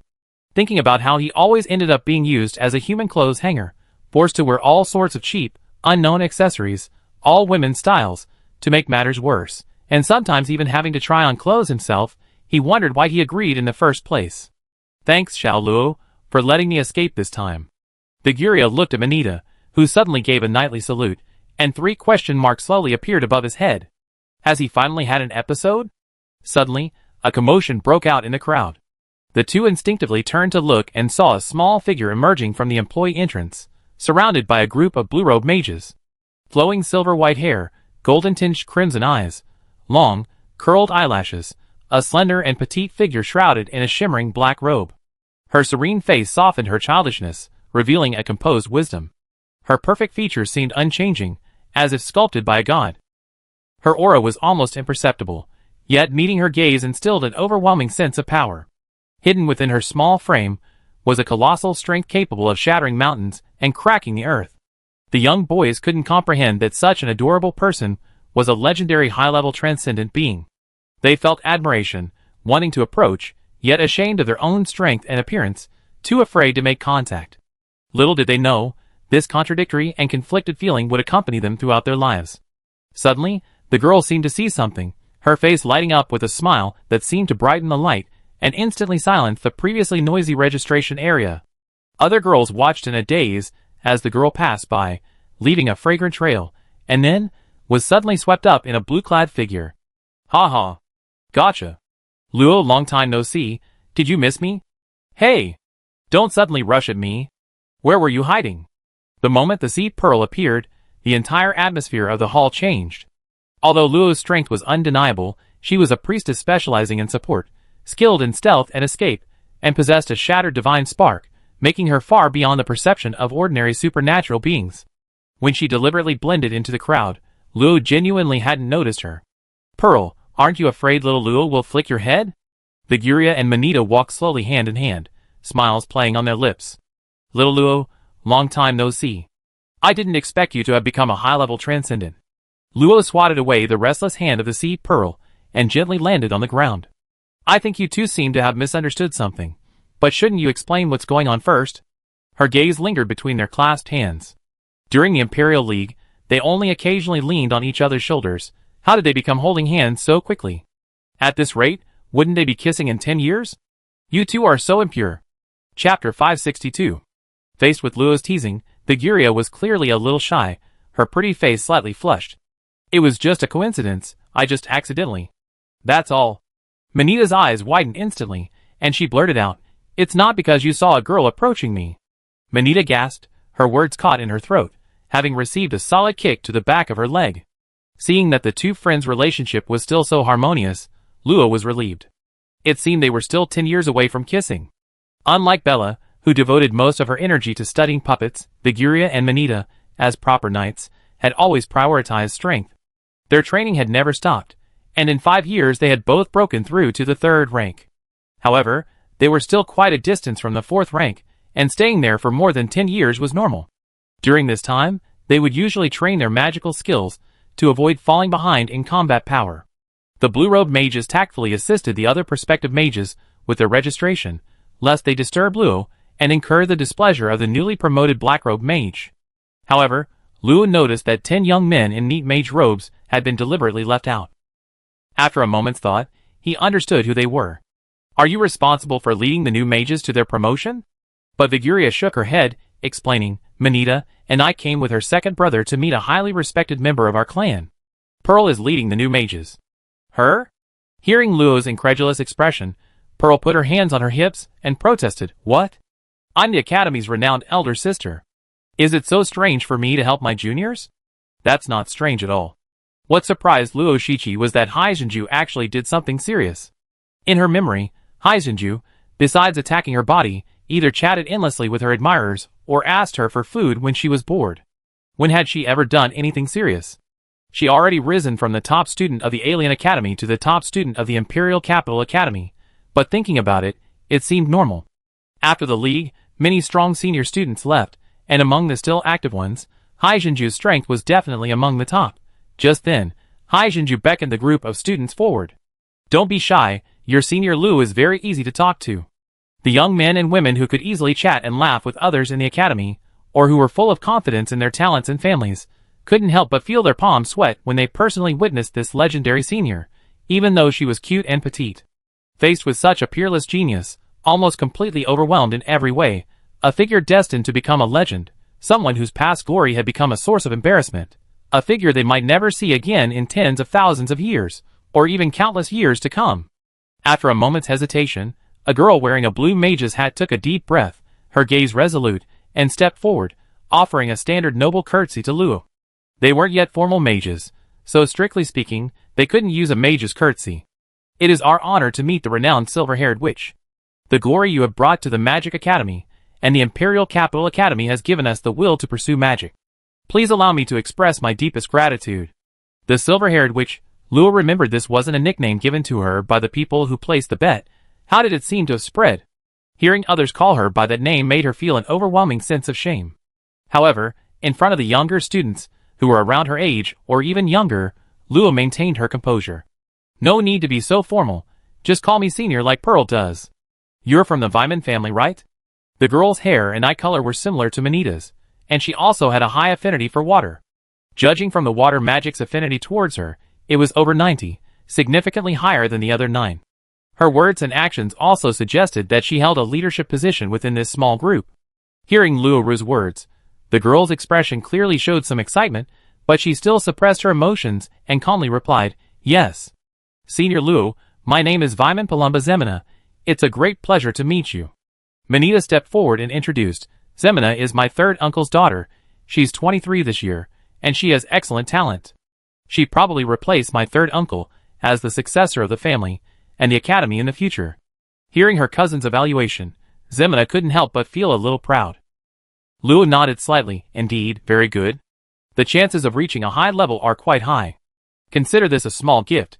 Reaching out, she took out a ring, paused briefly, and then controlled it to float into Zemina's hand, her gaze falling on the other 9 people. With Zemina leading the way, the others also mustered up the courage to step forward and introduce themselves. They were roughly divided into 3 groups. One group consisted of people with high talent, another group consisted of people from powerful families, who had come along and were not particularly familiar with Zemina, and the rest were simply Zemina's friends. When introducing themselves, Zemina's expression clearly showed nervousness. Although she might think she hid it well, Luo couldn't see through her. However, that didn't matter. Luo still greatly admired a child who could seize an opportunity, so her welcoming gift was slightly different from others, something to help her grow quickly after entering the extraordinary realm. Because it took a while, after instructing tennis to help them complete their advancement, the 4 of them left the registration office. As the protagonist of the story left, the atmosphere at the registration desk became lively again. Young men and women from other factions looked at Zemina and her group with envy. Why couldn't they be the ones who knew such a cute and powerful senior? The students surrounded Zemina, their faces flushed, their excitement barely contained. "Zemina, Senior Luo is so beautiful. Even more beautiful than the rumors say. Senior Luo's strength is what's important. I feel an irresistible pressure when I'm near her. No wonder she's the silver-haired witch. So cool. Didn't you guys notice Senior Luo's gifts? I just counted them. 300 low-grade magic crystals, 34th grade, and even 3 5th-grade magic crystals. And this ring, almost 20 cubic meters. It's inhumanly extravagant. I decided, Senior Luo is my only idol."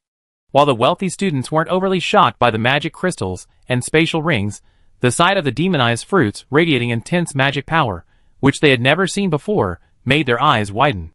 "I only ever seen a demonized fruit of this caliber once, at a top-tier banquet I attended with my father, and its attributes are exactly the same as my affinity attribute. Could it be that Senior Luo did this on purpose? Mine too. It has the same affinity as mine. I heard that these enchanted fruits, which are close to the level of demonic beings, have effects even more powerful than high-level potions." Zemina curiously reached into her ring. She hadn't been so eager to check while Luo was still there, but now, seeing the glittering magic crystals neatly categorized, she realized it was a considerable fortune, whether used to replenish magic power or as currency. Beside her lay a pear-shaped fruit, about the size of a fist and shimmering blue, along with a slip of paper. The paper, written with magic, described it, "Blue hibiscus fruit. Continuously increases water affinity. Consume after advancing to the transcendent level." Besides this, there was a constantly rotating drop of azure water, with tiny water runes appearing and disappearing. Zemina tried to touch it, but her spiritual power couldn't get close. She vaguely understood that this was due to her insufficient strength. However, no one seemed to mention anything about the strange water droplets, making her wonder if she was the only one with them. It's hard for a young girl to suppress the emotions that arise from being treated specially. Although she wasn't confirmed to be the only one, Zemina couldn't help but develop a strong liking for the mysterious yet gentle senior sister Luo. I must become a great magician like her. Because she couldn't delay the others for too long, Zemina didn't let the students discuss it for long. She lined up to register her information and prepare for her promotion. Tinny wanted them to go first, but Zemina refused, saying she didn't want to bring shame to senior sister Luo. As Manita's cousin, she naturally knew senior sister Luo's likes and dislikes better. Acting in her name would be suicidal. Chapter 563. In a vacant reception room, Luo dusted it off briefly. After the group sat down in fairly comfortable chairs, Biguria expertly began brewing tea. Luo picked up her teacup and took a sip, remarking, "Leah's tea is still so delicious." That's because Luo's tea leaves are so good, you can't find them easily. See, Pearl disliked the astringent taste of tea, so she held a juice bottle. After taking a sip, she also remarked, "Luo is still so tall, I'm relieved." Ah! Luo's expression remained unchanged, as if the mage's hand that patted C. Pearl on the back of the head hadn't been released by her. "How is everyone?" Biguria put down her teacup and smiled. "Didn't we get some letters?" I read Luo's letter carefully before replying. Hearing this, Manita's face fell. Cross-continental communication was extremely expensive. He was wealthy, but how much money could a low-level cultivator control? He paid for every letter the three of them sent, and even his small treasury was struggling to keep up. "I have good news for you. Senior Karen and Senior Vargana have also successfully advanced to the second tier. 2 years ago, they finally achieved transcendence. Although the process was somewhat tortuous, overcoming the difficulties was far better than those unlucky souls who died during their advancement. Even with the resources Luo occasionally sent back, their rapid advancement was a result of their hard work." "That's good. Next time the seniors come to the Mage Hall, you can have the blue-robed mages contact me." However, with the guidance of the academy teachers in the early stages, their need for magic wasn't great, and the cost of travel was high, so they probably wouldn't be coming anytime soon. "Speaking of which, you probably didn't just drop by to see me on your way." See, Pearl's fingers, which were brushing against Luo's hair, paused. Biguria and Manita exchanged a glance, and it was the former who spoke first. "I knew I couldn't hide it from you. We already reached the 3rd rank, and see, Pearl has been stable at the 4th rank for many years. Therefore, we plan to go to Storm straight together for training before the new students enroll next month. It's teeming with magical beasts, making it a great training ground." See, Pearl also became serious. "Don't worry, I protect them." Luo stroked her teacup. She was very happy that her friends were embarking on their training journey. It was a sign of leaving the ranks of novices, meaning their paths would be defined by themselves, rather than following in the footsteps of their predecessors. However, she couldn't help but worry. They were powerful among their peers, but the difficulties and dangers of training were countless. Countless students had died on their training journeys. To become strong, wisdom, combat power, luck, and support were all indispensable. Most of the extraordinary individuals in the Karlov Empire came from extraordinary backgrounds, but few were sheltered flowers, largely due to the training culture passed down through generations. Luo certainly wouldn't stop them for a little selfishness. "Well, congratulations on your achievement in advance. Take these, they be helpful." Luo tossed over a string of wolf fang necklaces, a storage item from the Great Chieftain. Inside were a large amount of hard currency like magic crystals and magic cores, as well as potions and materials for healing injuries and removing abnormal statuses, inconspicuous but potentially life-saving items and scrolls, and the dark, heavy magic crystal cannon at the entrance of the 6 caves. As an all-attribute affinity user, Luo rarely needed to use auxiliary items, but Biguria and the others cultivated a single attribute, so their coping methods were naturally inferior to Luo's. The more prepared they were, the greater their chances of survival. When Biguria saw the space filled with things, she couldn't help but exclaim, "Little Luo, did you rob a kingdom? Or did you empty the entire kingdom's coffers?" "You could say that. This is only a part. By the way, Bella's here. I give you a map later. She should have quite a few special magical puppets. Some reconnaissance or detonation can be handled by magical puppets, greatly reducing the danger. However, most magical puppets are currently used by puppeteers themselves, and ordinary people wouldn't be able to use them even if they got their hands on them." The three's training was a done deal. After telling them to protect themselves, Luo didn't ask any more questions. "Little Luo, there's something else I need to tell you. Just half a year ago, Luna suddenly left without saying goodbye, departing from the Imperial Academy.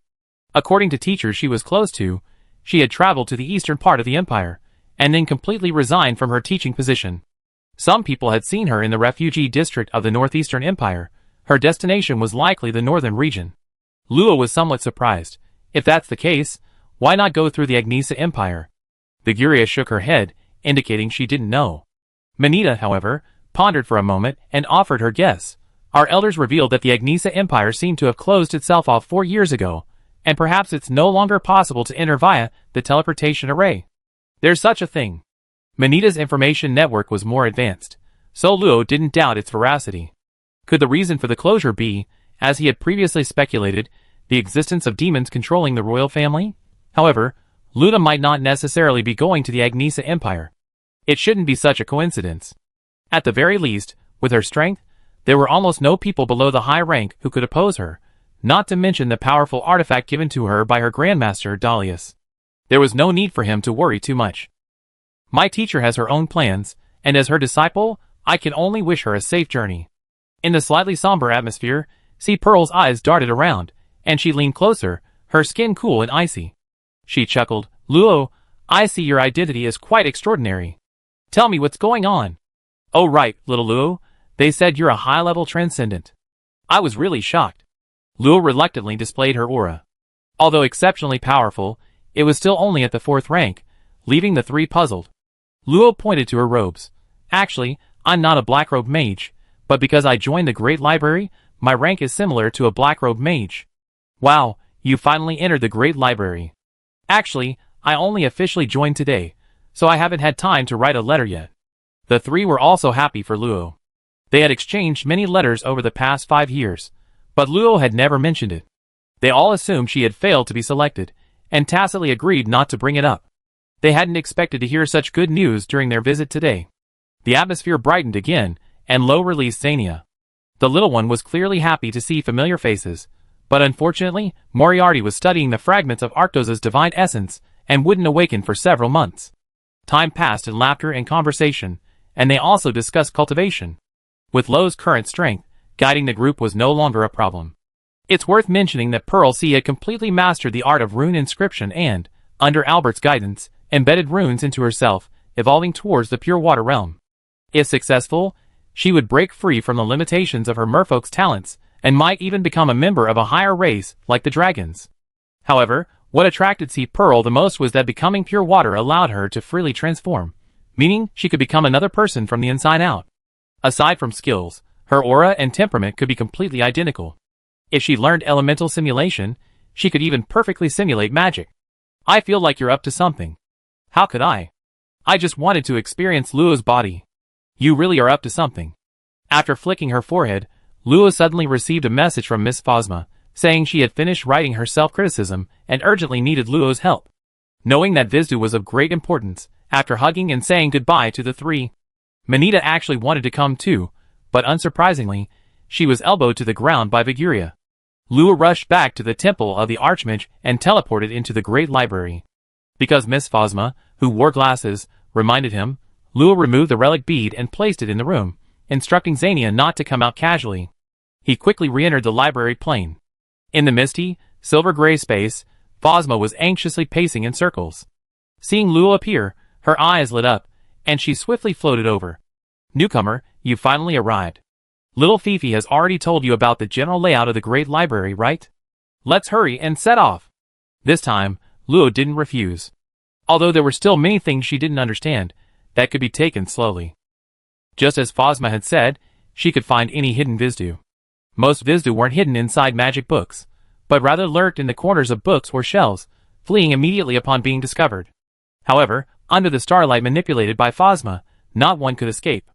About 10% of the Vizdu had already created their own worlds, requiring Lo to dismantle them before she could contain them. Simple worlds were no more than 1 square meter, containing only a single stone, but complex worlds were comparable to continents, beyond the reach of perception, with the 10 elemental magics coexisting peacefully, virtually flawless. Even in such cases, Lo had to meticulously locate the Vizdu tucked away in a corner, and hand them over to Phosma for containment. Therefore, complex worlds were skipped entirely. Miss Phosma used the power of the Great Library to confine them within a certain area, prioritizing the containment of simpler ones. It took Lo and Miss Phosma a week to finally contain all the Vizdu that lacked their own worlds or possessed simple ones. Looking at the 3 tiny blue figures surrounded by starlight, Luo finally couldn't help but ask, Miss Phosma, why have I never seen the other assistants in containment? Oh. Miss Phosma clapped her hands and winked at Luo, because they're in other dimensions. Didn't little Fei tell you? The Great Library holds trillions upon trillions of books, with hundreds of thousands of overlapping layers of space. This is one of those layers. I thought you knew. Who would know? But if that's the case, what about the Vizdu born in other dimensions? After all, there are less than 100 assistants. Don't worry, the other Phosma will handle it. Only the Vizdu, who created its own breeding ground, needs an assistant. Then what about those I helped you contain before? Luo's eyes narrowed slightly, a hint of murderous intent in them. Was this Phosma just trying to make up for oversleeping? Should she be punished? The little ghost chuckled dryly, her gaze slowly shifting. With an assistant around, work won't be boring. Seeing Luo's increasingly hostile gaze, she quickly waved her hand. The credit for containing the Vizdu won't be small. It's a perk you only get by working with me. Good grief, using her position for personal gain, huh, but it doesn't seem so bad. Luo quickly smiled. Miss Phosma, assisting the Grand Library in containing the Vizdu, is an assistant's responsibility. It's perfectly reasonable. Right? I think so too. The Phosma suddenly became proud, making it hard to doubt whether she had seriously considered her actions. Chapter 564. The occasional rustling of pages turning filled the air as thin, bony fingers slowly traced the text. Runes danced, forming hidden secrets. No one knew why the ill-tempered librarian Frenna was so devoted to protecting the Great Library, rather than exploring other worlds beyond the Void's boundaries. Rumors circulated that librarian Frenna had fallen in love with a Great Library assistant in her youth, but due to her lack of power, she could only watch helplessly as her lover died before her eyes. From then on, she vowed to protect the Great Library for life. Anyway, no one dared to ask librarian Frenna for confirmation. The mages of the Mage Hall merely treated it as a rumor. Perhaps the truth was even more outrageous. Across from her, the gray-robed hall master's figure was semi-transparent, silently awaiting an answer. After a long while, the thin, bony fingers stopped, and a line of text appeared where they pointed. Ripples of the starry sky spread across the desolate land. The 13 thrones are unwilling to remain subservient. The ancient gods awaken, searching for a false destiny. Those who should not exist may bring the answer. Director Felina, it seems the outcome isn't good. The book closed, the cover blurring to reveal the Garden Prince versus the Evil Tree Demon. Felina responded in her hoarse voice, Fadl, both astrology and fate have already given you the answer. Books can't hint at much more. We have at most 500 years to prepare. Let's go to the Temple of War. The orc's involvement is inevitable. The temple master, Fadl, sighed inwardly, a hint of melancholy rising in his deep eyes. What's meant to happen will happen. Gaining 500 years is already a great stroke of luck. Compared to previous eras, our era is far too weak. The plane is shattered, strong beings are absent, and so many millennia have passed, yet we still haven't found a way to break through the limits. Why bother telling an old woman like me about your affairs as those in charge? Phaeton shook his head slightly, knowing he couldn't persuade Florina, and changed the subject. Speaking of which, what do you think of that child?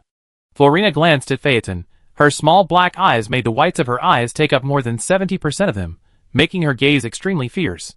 Not bad. Hearing this, Phaeton gave a wry smile. It's not easy to hear a decent word from you. A pointless thought. That stingy woman is probably still mooching tea. Tell her to stop spying on her. Since she's already severed ties with the River of Fate, there's no need for her to interfere anymore. Phaeton naturally knew who the woman she was referring to was, but was asking him to deal with that woman too much of a stretch? I pass on the message. Farewell. A flash of silver light, and Phaeton's phantom disappeared from the spot, leaving only Florina stroking the book The Prince of the Garden versus the Evil Tree Spirit on the table. Could it be someone who shouldn't exist? The Great Library is divided into 100,000 layers of space, spawning approximately 300,000 Vizdu each year. If detected in time, only about half require assistance for containment. Distributed among nearly 100 assistants, each can contain about 100 Vizdu per year. If they are unable to contain them, Miss Phosma can delegate the task to other assistants for cleanup. Therefore, under normal circumstances, the Great Library does not experience a situation where it cannot handle the Vizdu. However, since there are normal situations, there are also abnormal ones. For example, if Miss Phosma oversleeps on a certain layer, causing that layer to remain unclean for too long, even more powerful mold will grow. As the nominal head of the Grand Library, was Director Frenna truly aware of this matter? Luo suspected she probably was, otherwise, there wouldn't have been any need for Phosma to write a self-criticism. As for why he had happened to enter this space, Luo suspected it was intentional. Whether it was to train the newcomers or because she disliked him, he had no idea. The adorable Miss Phosma said she was tired enough just sleeping. Why think so much? That did make some sense. So Luo decided to rest for a while, go back to check on Xania and the others before continuing the cleanup. By the way, what do we do after Wisdu is contained? Luo had never seen the little people who had been destroyed. They were always taken away by starlight and disappeared without a trace. Of course, we whipped them to expand the library. Great, Luo could already picture Miss Phosma wielding a semi-transparent whip, lashing the little people who were carrying bricks. Is it really that simple? Oh dear, I'm just an avatar. How could I possibly know that much? He wondered who had previously claimed to be reliable. Oh, by the way, Miss Phosma, are there any light magic and dark magic here? Newbie, why are you asking this? Can't I ask? It's not that I can't. There are quite a few people researching it anyway. It's just that I don't remember where I put it. Are you kidding me? I've been too tired lately. It's normal to forget. I remember now. I remember now. Stop pinching my tail. Whether a ghost's lower body counts as a tail or not, only monster researchers might know. But Luo was quite satisfied that Miss Phosma regained her memory so quickly and released the mage's hand. Honestly, newbie, you can't bully me just because I'm easy to bully. Dark magic is stored in the lower dimensions. Most of the Vizdu born there are quite evil. If you're not strong enough, you easily be defeated. As for light magic, it exists in all dimensions, but the powerful light magic is all in the Church of Light, not here. Is it okay if I look through them? No problem at all. Since you're an assistant in the Grand Library, you can look at any type of magic book, as long as you don't fall into evil. It seems the benefits of being an assistant are even more generous than she expected. With Miss Phosma's endorsement, Lo can relax a bit. After dealing with the Vizdu, she can pick out some high-level magic to learn. And divine magic would be even better. After bidding farewell to Phosma, Luo returned to his simple room and glanced at the ruins. Several double-petaled flowers, as tall as Luo, had appeared in the sea of flowers, emanating a deep, woody magic. Each flower possessed its own consciousness, yet lacked the savage aura of magical beasts. They were true magical beings. Tiny wooden runes were forming on their stamens, perhaps one day giving rise to unique magic. Fairies have no power ranking. Their combat strength is comparable to ants. However, to rival dragons, fairies naturally possess unique abilities. Their existence, akin to conceptual life forms, makes them nearly immortal.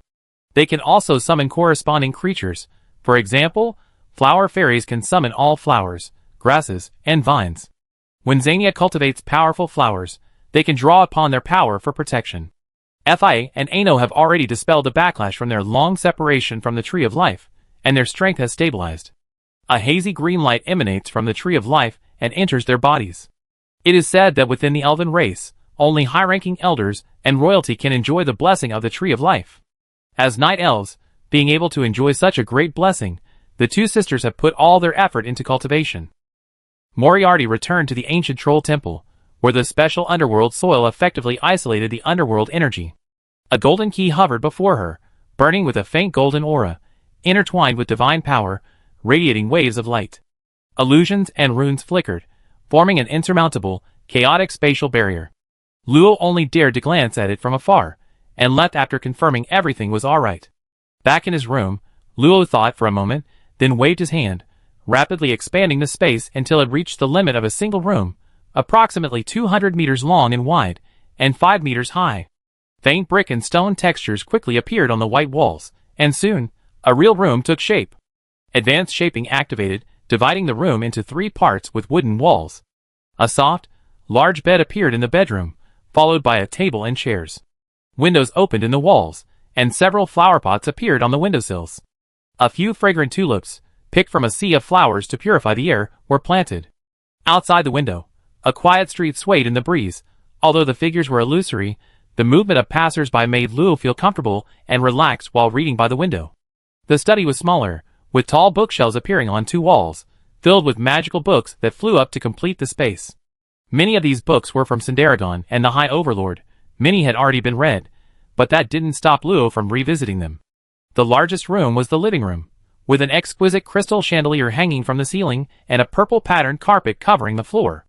A sofa and a large table were essential, as were cabinets for storing tea sets and tableware, so he could easily entertain guests. With the help of extraordinary power, the new room was mostly furnished.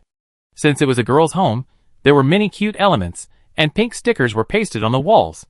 Satisfied with his creation, Luo decided to try out the extreme tempering space.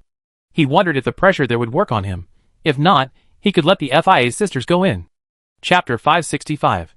The key to breaking through from the 4th to the 5th level of the Transcendent Realm is to condense magic power and soul 7 times, further cleansing the body and increasing its ability to withstand magic power.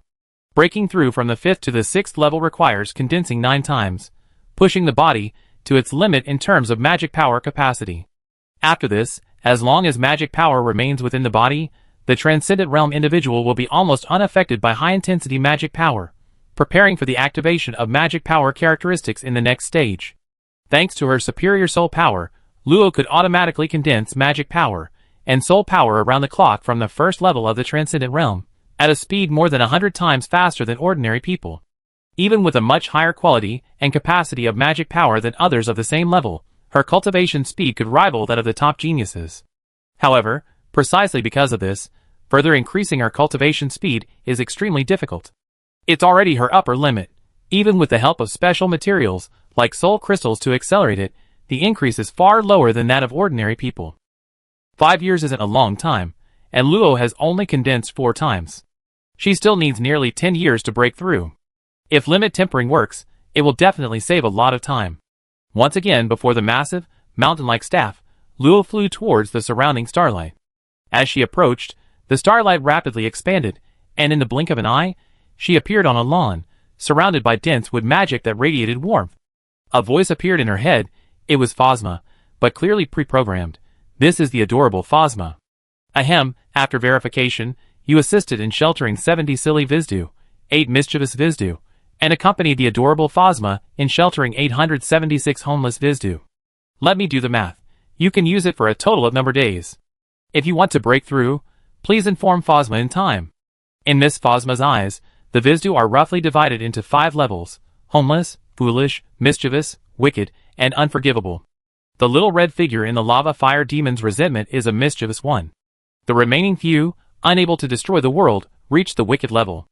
As for the unforgivable, Luo hasn't seen one yet, but he's heard they're powerful beings capable of killing assistants, requiring multiple missions to defeat.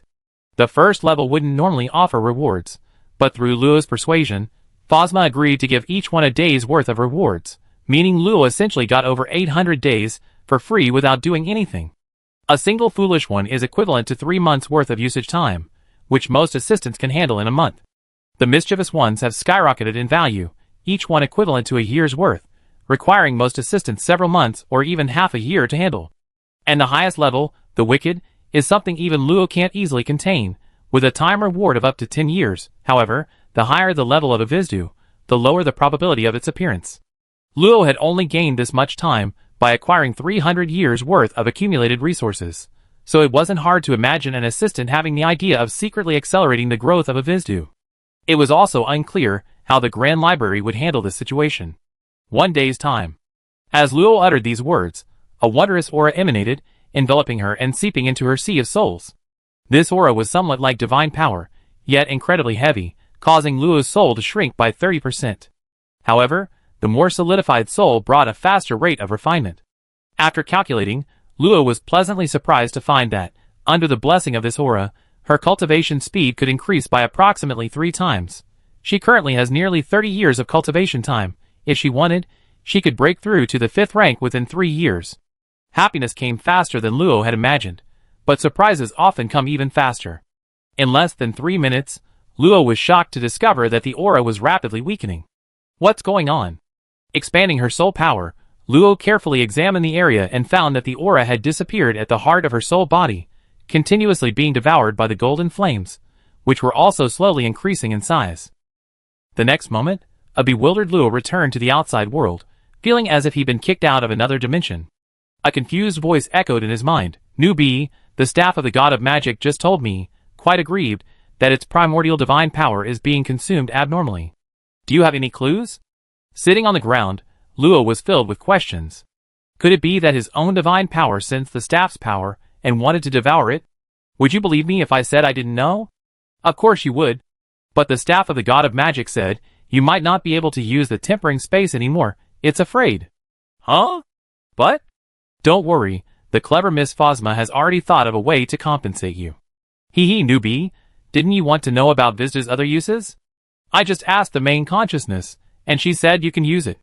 With a snap, Phosma appeared before Luo, waved at the massive staff, and casually led Luo into another dimension. She then pulled out a small white figure, containing a bottle forged from starlight. The tiny figure is pressed against the bottle wall from behind, seemingly terrified of Luo. It's a bit like a miniature man in a bottle. Besides expanding the library, what other use is it? Phosma removed the bottle cap, picked up the little figure, and handed it to her. You can see, right? Wisdo is made of incomplete runes, containing a projection of the world's essence witnessed by the god of magic. Eating it might cause something magical. Looking at the waving little figure, Luoshan hesitated. Miss Phosma, are you really going to eat it? The thought of a little figure moving around in her throat was hard for her to accept. That's true. With a flick of her hand, Phosma transformed the little figure into a gingerbread cookie. That do? How did you do that? Luo was astonished. This technique was somewhat similar to advanced shaping. It's just materialization magic. It's based on advanced shaping, transforming magical runes into whatever you want according to your will. Phosma generously told Luo the location of the materialization magic, in the central area of the library plane. It's a special advanced magic, after all, there's nothing we can do about it. The central area of the plane, the center of the bookshelf vortex, was so dense with magic that even perception couldn't penetrate it. She could only try again when her strength was higher. Taking the gingerbread cookie, Luo took a small bite. It was crunchy, with a subtle spicy ginger flavor. A few glistening specks of white sugar clung to her pink lips, making the girl even more alluring. It tastes exactly like a real cookie. His eyes lit up, and Luo immediately felt a rune in his sea of souls flicker slightly. Upon closer inspection, a blur appeared around this rune, representing pure white, like slightly melted ice, the point where it touched the water's surface becoming indistinct. The entire sea of souls seemed to undergo some strange change, but the change brought about by a single bite of Vizdu was too small for Luo to understand. However, the sensation from his soul body indicated a positive change. After finishing the Ginger Man cookie in a few bites, 3 runes showed signs of blurred boundaries, exactly matching the broken runes that made up this Vizdu. How is it? Looking at Phosma's expectant face, Luo licked the sugar off his lips, still savoring it. Delicious. See? I knew you like it. Miss Phosma was also delighted.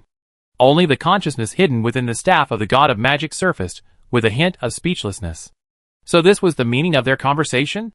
Oh well, it was just a staff used by its master in the early days. Quietly sleeping was what it should do. Perhaps one day its master would appreciate it again. The consciousness gradually returned to stillness. Today, the staff of the god of magic was also lost in its own sweet dreams. Chapter 566. As the saying goes, rewards breed motivation. Even just for the little treats Miss Phosma conjured, Luo felt even more motivated to take in the Vizdu. After all, each Vizdu was different, and the desserts they transformed into varied in taste and type. Who could resist a cup of fragrant black tea paired with a few delicious pastries, while reading?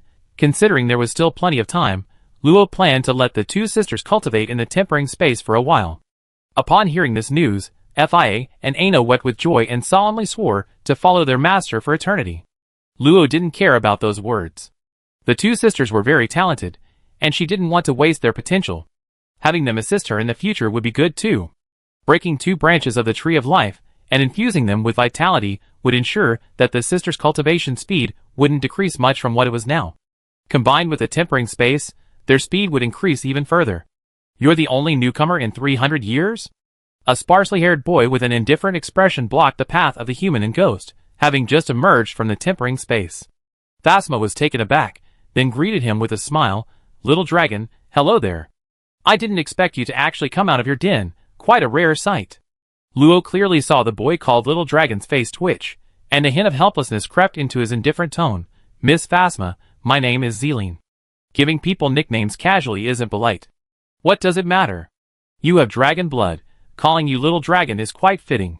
Waving dismissively, Phasma introduced Luo. This adorable little boy is Victor Zeline. You can also call him Little Dragon. I remember he came 700 years ago. Don't let his cold demeanor fool you. He's actually a very kind person. Victor Zlin, rank 8, Ice, Water, Mage, Dragon Language Mage, a young man from a mysterious kingdom, possessing the blood of a dragon race, seemingly burdened with a mission. Proficient in dragon language and ice magic, he stands shoulder to shoulder with dragons despite his human body. He is cold and aloof, only interested in novel things. Note 1. Possesses dragon blood, half human, half dragon, with a long lifespan. Note 2. Influenced by his bloodline, his personality leans towards that of an ice dragon. Note 3. His body is frost-covered, almost immune to ice magic. Zlin is quite different from EP5.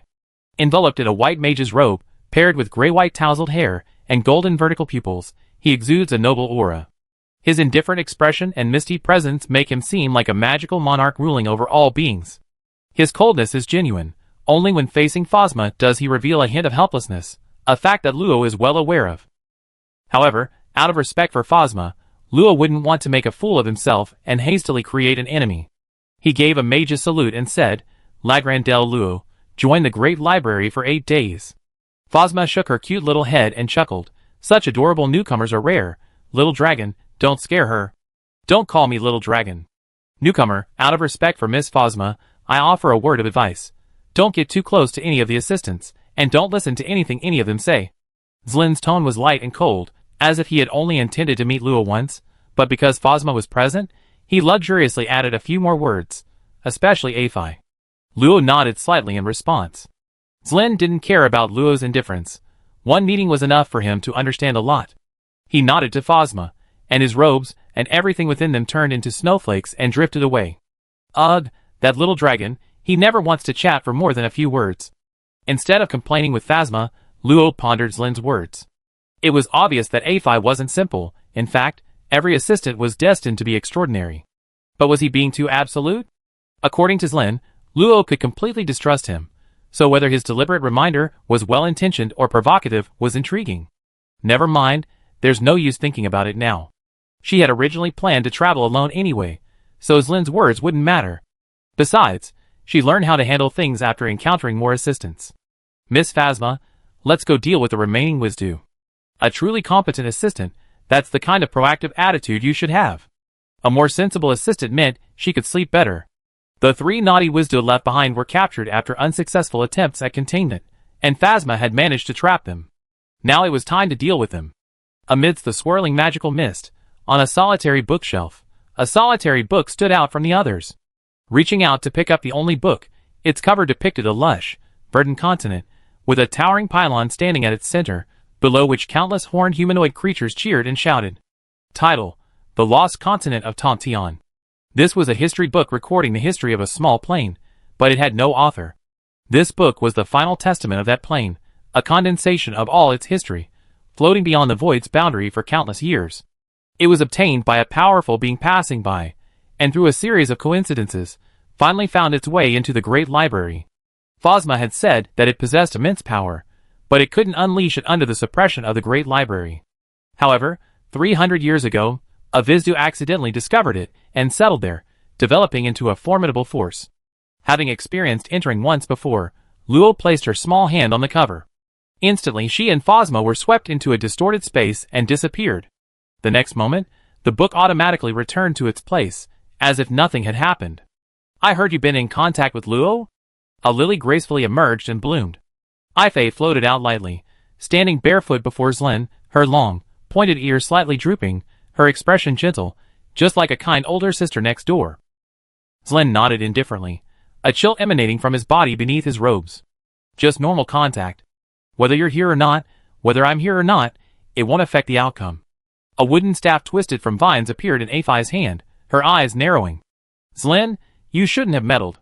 My tea party needs her. Heh. Zlin sneered, his chill intensifying. A boring tea party, a stubborn elf. If you want to die, I can grant your wish.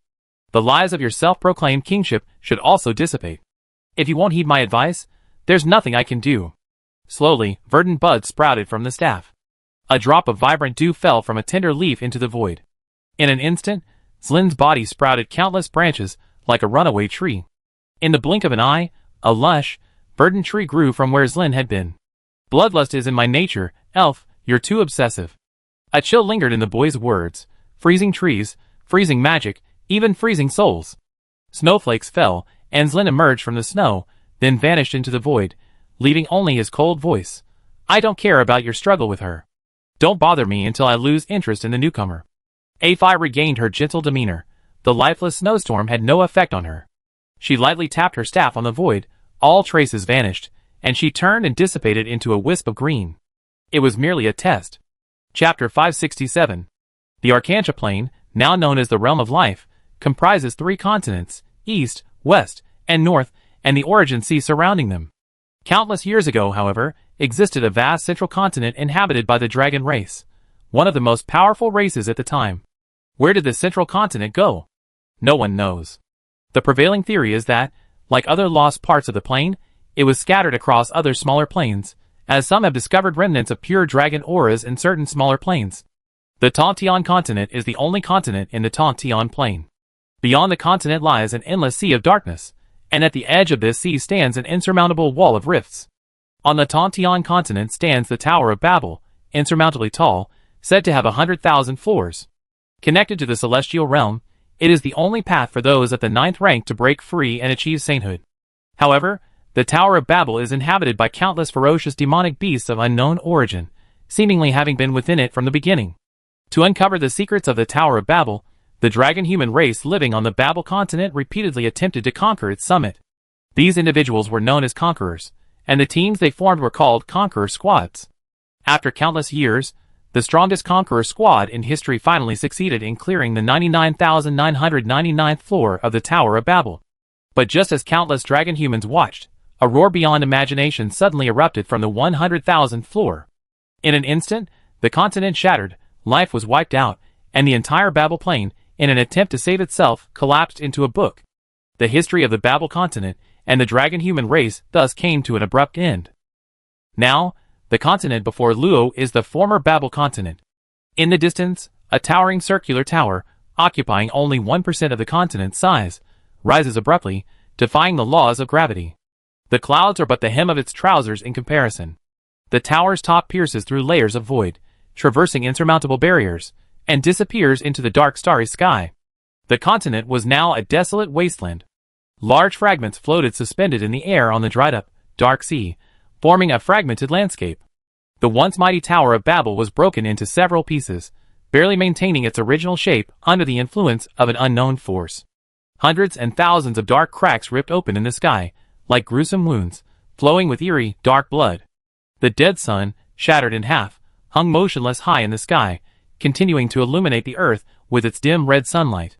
Strange black plants twisted and grew wildly amidst abnormal magic, emanating a faint dragon's might. The remaining architectural ruins were severely weathered, mostly showing only indistinct brick and stone structures. The past had completely vanished. Luo and Phasma floated on a fragment of the continent, over 300,000 miles long. In this world, 10 different magical forces were mixed with astonishing uniformity, incredibly turbulent, seemingly devoid of order, leaving only endless chaos. Unlike the ordinary world created by Wisdu, this world incorporates the planes inherent in the book, making it both illusory and real. Even if its area were shrunk to 1/millionth of its size, Lo wouldn't be able to leave by dismantling the ruins. A book floated before him, the Lost Tower of Babel. He only needed to place his hand on the cover to escape, which was why Miss Phasma hadn't categorized it as unforgivable, placing it among the powerful but low-risk Wisdu. Phasma had previously investigated, and Lo knew that the Wisdu here existed within the Tower of Babel, seemingly guarding it in place of the former Tower of Babel's magical beasts. Regardless of the origin of the Wisdu, Lo had to contain all the offspring within the tower. Lightning flashed, and Lo swiftly flew towards the Tower of Babel. Miss Phasma hid inside Lo's mage hat, enjoying the Lo-brand fully automated flying puppet. Fly faster, oh yeah! Miss Phasma was the ultimate connoisseur of enjoyment. It's already fast enough. Aren't you afraid of getting electrocuted if you stick your upper body out? Assistant Luo was essential to maintaining Miss Phasma's enjoyment. Wow, Phasma's upper body swayed in the wind, the gale filling her mouth, and producing trembling sounds before expelling from the back of her head, probably a game unique to ghosts. Luo was enveloped in magic, resisting the gale-force winds of high-speed flight. After 3 days and 3 nights, the towering Babel was almost within reach. The dilapidated tower was constructed of seemingly ordinary stone bricks, yet even a 9th-tier transcendent could not damage it in the slightest, demonstrating just how terrifying the roar that destroyed the entire plane was. The 100-meter-long bronze door at the entrance of the Babel was half open, revealing a dark interior, impenetrable even by the dim sunlight. With his senses blocked outside, it was as if the darkness itself was another space. Without hesitation, Luo resolutely flew inside. A sudden burst of light greeted her. Inside the Tower of Babel was a lush meadow, with butterflies even perched on the flowers. A tent stood nearby, a campfire burning outside, and a few sticks formed a makeshift grill. Flames licked at the long snakes skewered on the grill, dripping oil and emitting a fragrant aroma. Anyone else would probably be wondering if they were seeing things. How could they see such a normal scene in a post-apocalyptic world? But Luo immediately recognized that the campfire and the snakes were alive. This was no ordinary picnic. Sure enough, the moment she entered, the scorching snakes came to life, swallowing the fire in one gulp. Azure flames erupted from its body, 2 sharp points appeared on its head, and it opened its fanged maw, unleashing a fiery tornado. Huh? Luo let out a soft huh, ignoring the serpent's fire breathing, instantly appearing in front of it. With a swift movement of her small hand, she gripped the serpent's vital spot, an invisible force rendering it immobile. Unrecognizable? Wait, so it's magic, no wonder. Although the serpent possessed a life force, its behavior, structure, magic power, and magic core were no different from those of a magical beast. It was ultimately just Wisdu in disguise, its essence being magic, not a living being. Therefore, the search could not identify any information. With her fingers clenched, the serpent burst into flames, and a dizzy, red figure instantly appeared in Luo's palm. It shook its head, trying to escape, but Phasma had been waiting for a long time. Starlight converged, trapping it inside a square box. First offspring, Little Luo, well done. Little Luo? Was it finally her turn to be given a nickname? Little Feifei calls you Little Luo, of course I call you Little Luo. What a twisted logic. Frustrated for a moment, Luo stopped arguing with Phasma and expanded her senses, quickly covering the grassland within a radius of about 10,000 meters. She easily located the remaining 3 identical fire serpents, forcibly detonating the fire magic within them, and all the offspring in this layer were retrieved. Ding!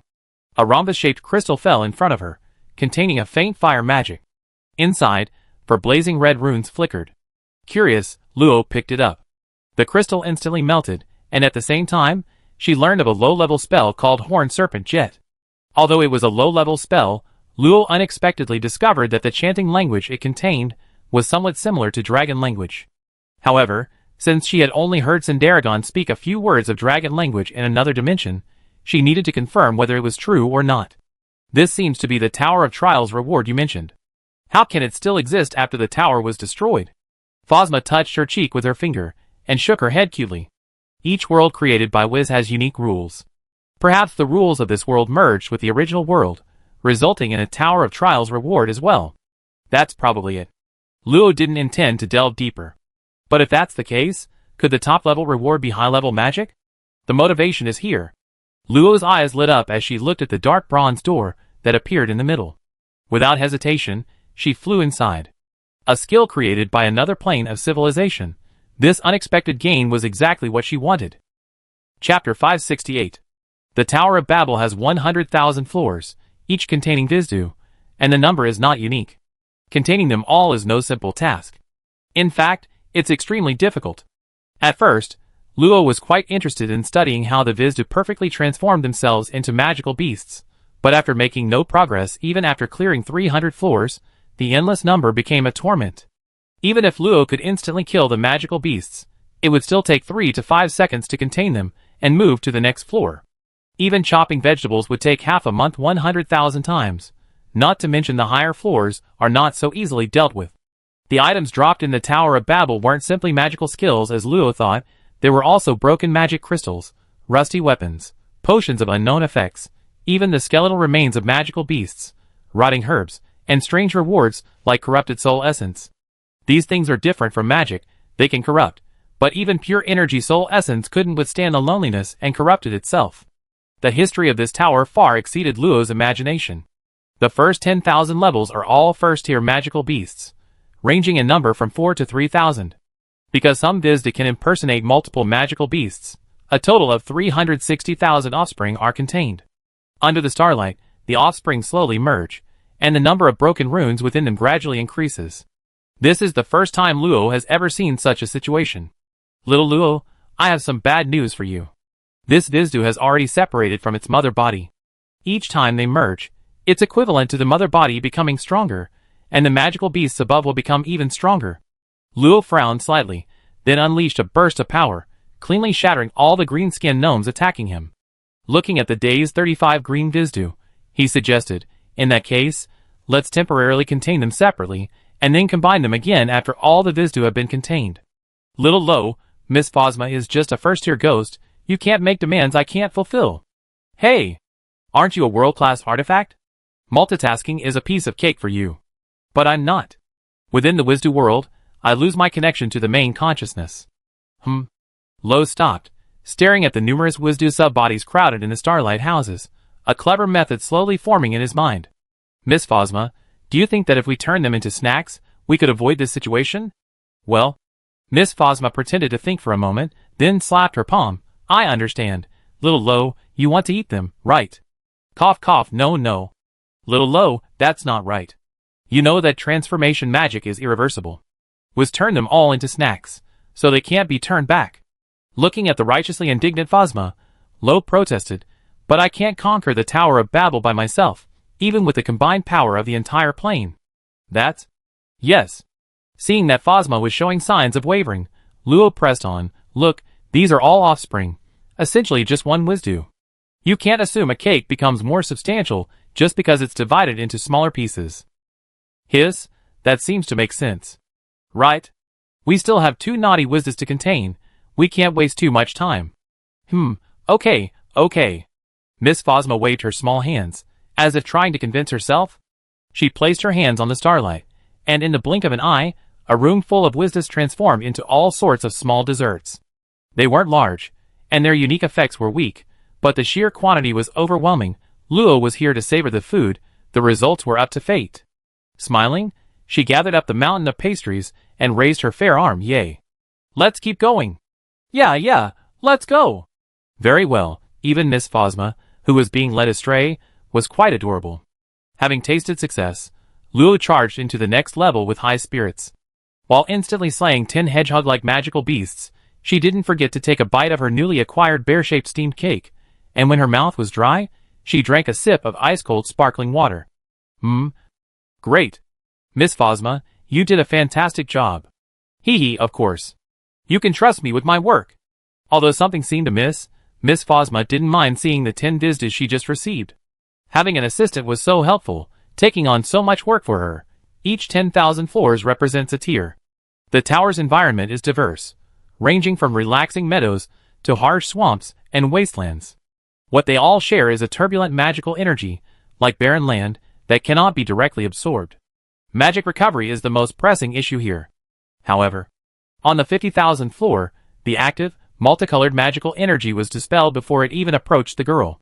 A layer of intermittently appearing, pure white mist spread out from her, covering an area of 800 meters. Primary domain ice imbues ice magic with spirituality, enhancing all ice attribute skills. The amplification depends on the number of skill runes and the caster's soul strength. At the same time, the ice magic grants Luo far greater insight within the domain, providing more complete feedback than simply using elemental divine authority, comparable to a 360-degree all-channel vision. Furthermore, external ice magic that comes into contact with the domain is assimilated.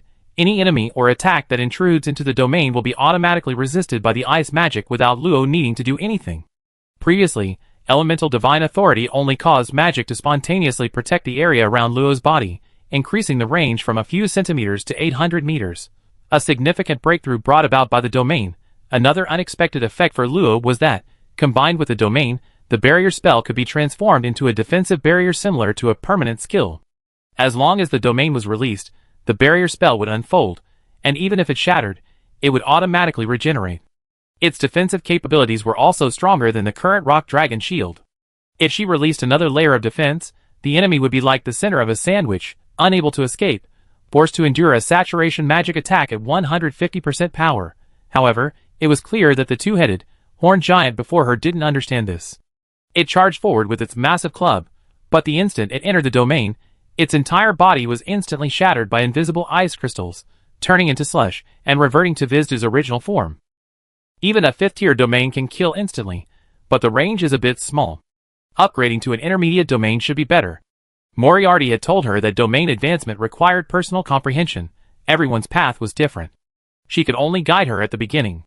How to strengthen her domain was also a goal Luo was searching for. After killing the last few trembling 5th tier magical beasts, and reclaiming all of Wisdu on this level, a rhombus-shaped crystal appeared in Luo's hand. This was her 361st skill, and 50th spell acquired from within the tower. Winged Wind intermediate tier spell. Condenses wind power into dragon wings, greatly increasing her flight speed. Attempting to cast the spell, a cyan wind condensed behind her, transforming into a pair of thin, cyan dragon wings. A gentle flap could break the sound barrier, roughly doubling her speed. However, the cost was considerable. From the spell structure, it was only average, with significant room for improvement. That's true. This plane's history is too short. How could it compare to the long history of magic in the living world? Luo had already discovered this problem during her previous magic practice. What attracted her was the dragon-like chanting language contained within the magic. She discovered that this unknown language could actually be used in the magic of this plane, with effects 30% stronger than ordinary chanting languages. A truly beneficial gain for Luo. Unfortunately, the language samples she had obtained were too fragmented, and the human body couldn't produce perfect pronunciation, greatly diminishing the effect. I wonder if there's anything in the upper levels that can change this predicament. Muttering to herself, Luo habitually flew into the 50,001st level. This was the 3rd day since Luo and Phosma entered the Tower of Babel Plain. Chapter 569. The magical beasts inside the Tower of Babel are half a level lower than those outside. This is deeply related to the different foundations of the two planes, and because they are imposters, their combat power is significantly reduced. Even so, after reaching the 60,000th floor of the Tower of Babel, Luo couldn't kill a single magical beast with a single spell. Their powerful vitality and sheer numbers were no joke. Phosma hit on Luo's hat, nervously watching the endless stream of magical beasts flying towards them. These beasts resembled harpies, with wings on their waists and talons like eagles. They excelled at team combat and risk avoidance, and could unleash piercing screams imbued with dragon's might.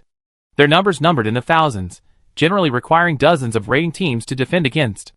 The fine, chilling golden dust swirled around Luo, forming gray tornadoes. Harpies were riddled with holes every moment, but with the help of their companions, the severely wounded harpies managed to escape quickly. Their powerful regenerative abilities, even if unable to expel the invading magic quickly, helped them regain some of their fighting strength. Especially with hundreds of harpies continuously unleashing shrieks, causing the golden dust tornadoes to explode repeatedly, another impact could potentially cause them to collapse. Little Luo, how about we lay low for a while? It's a bit much for a newcomer to get involved with such a powerful whiz so soon. Anyway, this whiz is still relatively stable. It won't worsen even after a few decades. At worst, we can form a team to contain it. Miss Phosma is very concerned about her assistant's mental and physical well-being. Don't worry, Miss Phosma, it's just a warm-up. A sandstorm tornado exploded, millions of tiny spikes corroding most of the banshees that were about to surround them. Silver Moon Lantern appeared in her hand, and a massive ice sword materialized, sweeping away the banshees with overwhelming force, freezing their bodies and extinguishing their life force. Wow! Little Lolo, you're amazing. Clap clap. Of course. We need to speed things up, hold on tight. Lolo, unusually relaxed for a moment, smiled. 3 clones appeared, unleashing a torrent of ice magic. Even the banshees' desperate resistance was futile. As the first batch of banshees were completely frozen into ice shards, the remaining banshees also perished, reverting to tiny Vizdu. She couldn't kill one with a single spell, but she could wipe out an entire floor with 3 spells. Ignoring what was falling, Lolo and her 3 clones began their brute force as they stormed through floors above 60,000. 300 dragonhorn flying bulls? Slain. 70 dragon-scale trees, and their spawning horde of forest treants? Burned. 6 devouring wormlords, who had reached the full 6th rank. Separated and killed individually. The Dragon Blood Wolf King, protected by tens of thousands of wolf cubs? Assassinated. Luo was like a tireless killing machine. Whether the enemy excelled in defense or offense, lived alone or in a group, possessed unexpected and powerful methods, or even had bizarre skills never before seen in the living world, she could easily take their lives with the right magic. She alone was an extraordinary army. Throughout the countless years of the Great Library's history, only a handful of assistants could achieve this. Of course, Phosma knew that Luo's rank was still lower than other assistants. If it were Little Fifi or Little Dragon, they might have subdued this Vizdu in 5 days. But once Luo reached their level, she would definitely be an extraordinary assistant. The last floor before the 70,000th floor. In the dark sky, a ferocious blue phantom swelled its body, as if the night was descending upon Luoyang. Magic had very little effect on it. A single phantom was enough to stop hundreds of dragon men of the same level from attacking it. However, it faced Luo, who was equally proficient in soul magic. The veil with its powerful mental shock effect was easily sliced open by the solidified soul blade, and the attached dark magic couldn't even offer the slightest resistance. Just immediately return to your original form. Soul Storm. A powerful tearing force erupted, and the pale blue soul storm met the cyan ghost, easily tearing it into several pieces. The number increased, but its aura dropped significantly. Its eyes brightened, and soul runes formed long chain wedges, piercing the ghost's fragile soul shield and hooking onto its amorphous soul body. Powerful soul energy was injected through the chains, erupting and further shattering their souls. The ghost fragments, now powerless to resist, scattered and fled, but under Luo's perception, they were merely trapped beasts struggling. A moment later, the battle ended, and a ring fell from the void. Just as Luo assumed this was also an item from a broken magic circuit, he was astonished to discover that the ring emitted a faint soul power. Curious, Luo placed the ring on his middle finger. The oversized ring instantly shrank, perfectly fitting Luo's slender finger. A faint blue light flashed, and a flickering phantom appeared before Luo. The phantom was approximately 2.3 meters tall, larger than the average human. It possessed a pair of beautiful, pointed horns on its head, and its red, vertical pupils behind a monocle seemed somewhat bewildered. It wore a blue outfit with a strong researcher's feel, and even though it was so disfigured that it could barely maintain its form, it still exuded a powerful draconic aura. To Luo's disbelief, its information appeared before his eyes. The only one remaining at the limits of theory. Perhaps a coincidence, perhaps deliberate, but it undeniably existed. Little Luo, did you see that? That's not Wisdo transformed. I saw it, don't pull my hair. How did he preserve it? That's impossible. You're the consciousness of the Great Library. How would I know if you don't know? Perhaps provoked by the two girls bickering, the remnant soul suddenly turned its gaze over, muttering in confusion, "Where am I?" It wasn't any language, and it had no resemblance to dragon language whatsoever. Fortunately, the other party was already a remnant soul, and Luo directly understood its meaning from the soul fluctuations. Ahem, in your words, this is the 69,999th floor of the Tower of Babel. The Tower of Babel. The young dragonman's remnant soul was still confused. What it said was merely a subconscious response to Luo, not a true answer. The Tower of Babel. The Tower of Babel. He kept repeating the Tower of Babel, seemingly trying to glean some information. The confusion in his eyes slowly dissipated, and under the tense gaze of Luo and Phosma, he suddenly roared in pain, clutching his flickering, illusory head. The Tower of Babel. Yes, there's something very important. Something very important about the secret of the Tower of Babel. But I forgot, I can't remember. No, I can't forget. I have a mission. I must warn the world. Inside the Tower of Babel, there is a true. His remnant soul flickered suddenly, then he returned to his initial confusion. Where am I? Phosma couldn't help but scream, clutching his head. Why did it have to stop at the crucial moment? I even had my snacks ready. Luo hung his head dejectedly. This was the most exciting discovery so far. He might very well be a remnant of the dragon race from back then. He was about to hear stories of the past, but this remnant soul was proving utterly useless. However, Luo quickly raised his head again, his eyes resolute. This is a miracle. How can we not try? The most likely reason the remnant soul couldn't communicate properly was a lack of soul power. Replenishing it with some should work. As long as it regained its senses, he wouldn't ask for much more, just the ability to speak. Gentle soul power flowed out, nourishing the remnant soul, easing the confusion in its eyes, and reducing the frequency of its flickering. But Luo quickly discovered that the remnant soul contained an absurdly large number of consciousnesses. The confusion wasn't simply due to a lack of soul power, but also because the numerous consciousnesses within it were vying for control. After being nourished, these struggles intensified, causing the remnant soul to subtly tear apart. Realizing that this would only exacerbate the soul's collapse, Luo immediately stopped channeling soul power. Phosma, clutching Luo's mage's hat, stared intently into his clear eyes. What a strange fellow. He doesn't seem like an independent being. I think so too. Wait, he's awake. Perhaps the intensification of the battle of consciousness caused the outcome to arrive prematurely. The remnant soul's gaze quickly cleared, and he calmed down. Noticing Luo and Phosma's presence, he was first startled, then shouted anxiously, "Quickly tell the others. We can't continue attacking the Tower of Babel, or we all die." Chapter 570. Hearing the remnant soul's excited shouts, Luo and Phosma exchanged bewildered glances. Could his memory be malfunctioning? Adjusting his mage hat, Luo produced an ice cream cone, a touch of ice magic enough to cool it to a delicious temperature. His words carried a calming, soul-shaking quality. "Sir, perhaps you could calm down first." But the remnant soul remained extremely agitated, its pupils trembling violently, its dragon aura growing increasingly unstable, as if on the verge of collapse. It seemed to be telling itself, and also to Luo, "Time is running out. This world won't last much longer. You are the only survivors. This is your inescapable duty. Remember my words. The Tower of Babel possesses power from beyond this world. You absolutely cannot reach the top. Otherwise, the world will be destroyed. You must hurry. You must do." "What?" The remnant soul roared in fury, its eyes bloodshot as it stared at Phosma, who was munching on sunflower seeds, and Luo, who was licking an ice cream cone. The world was about to be destroyed, and they remained unmoved.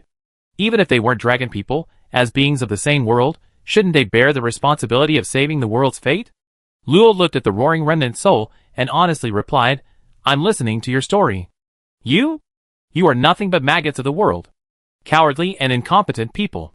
Why did I give my all, only to encounter cowards like you who have no fighting spirit? Stop." Luo held up a hand, signaling him to shut up, then pointed to himself. "Look at yourself carefully. Are we from your plane? If you're not beings from the Tongtian continent, then you are. You don't have the pressure of dragon blood.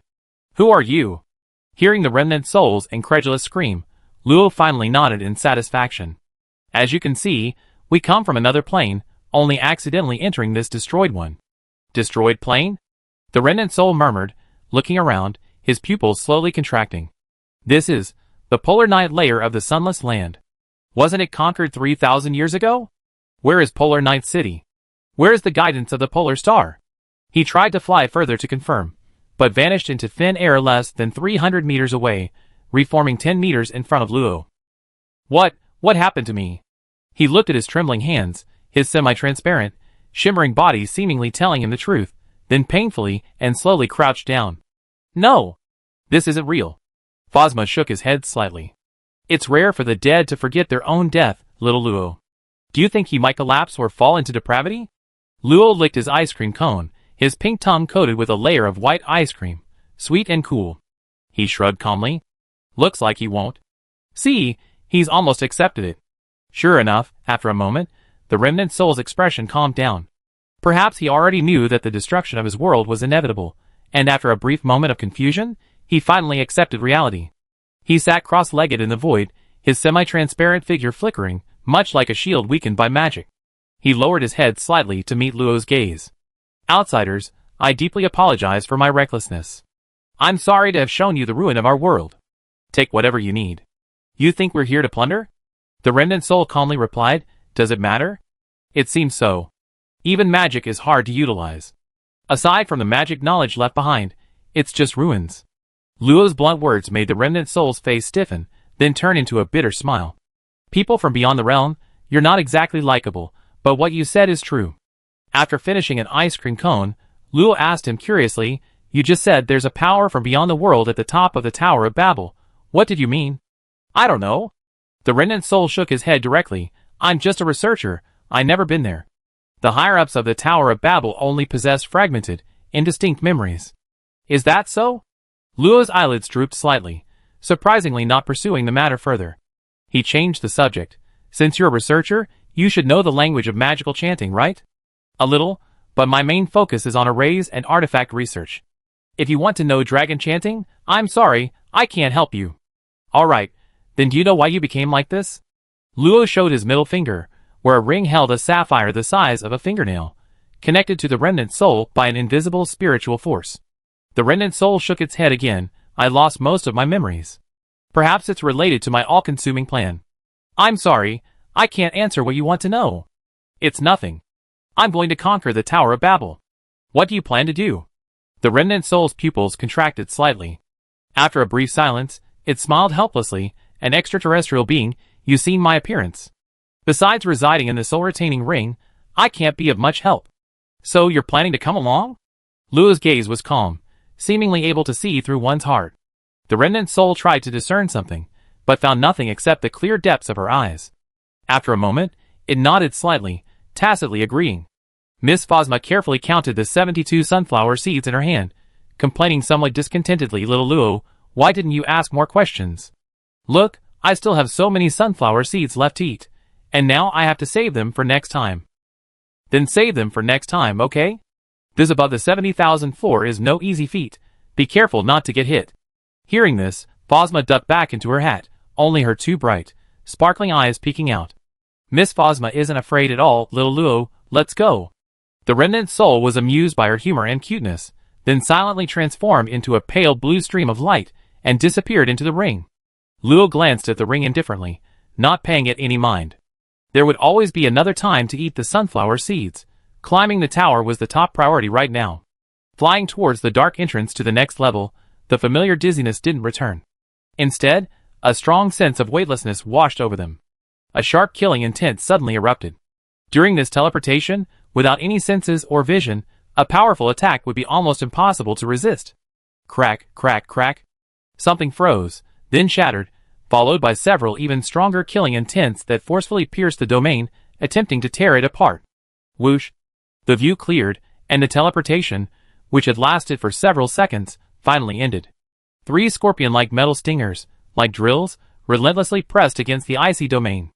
Even though parts of its surface had been eroded and replaced by ice crystals, they advanced rapidly, covering more than half of the 800-meter distance in just a few seconds. A flash of lightning, and Luo vanished from his spot. His 3-tailed spikes, freed from their domain's restraint, suddenly accelerated, narrowly missing Luo's path, and shot back towards where he had appeared. Golden magic intertwined, vaguely forming a thorny cage, restricting Luo's escape route. Outer Realm inhabitant. Run! That's a 10-tailed dragon scorpion beast, its strength is terrifying.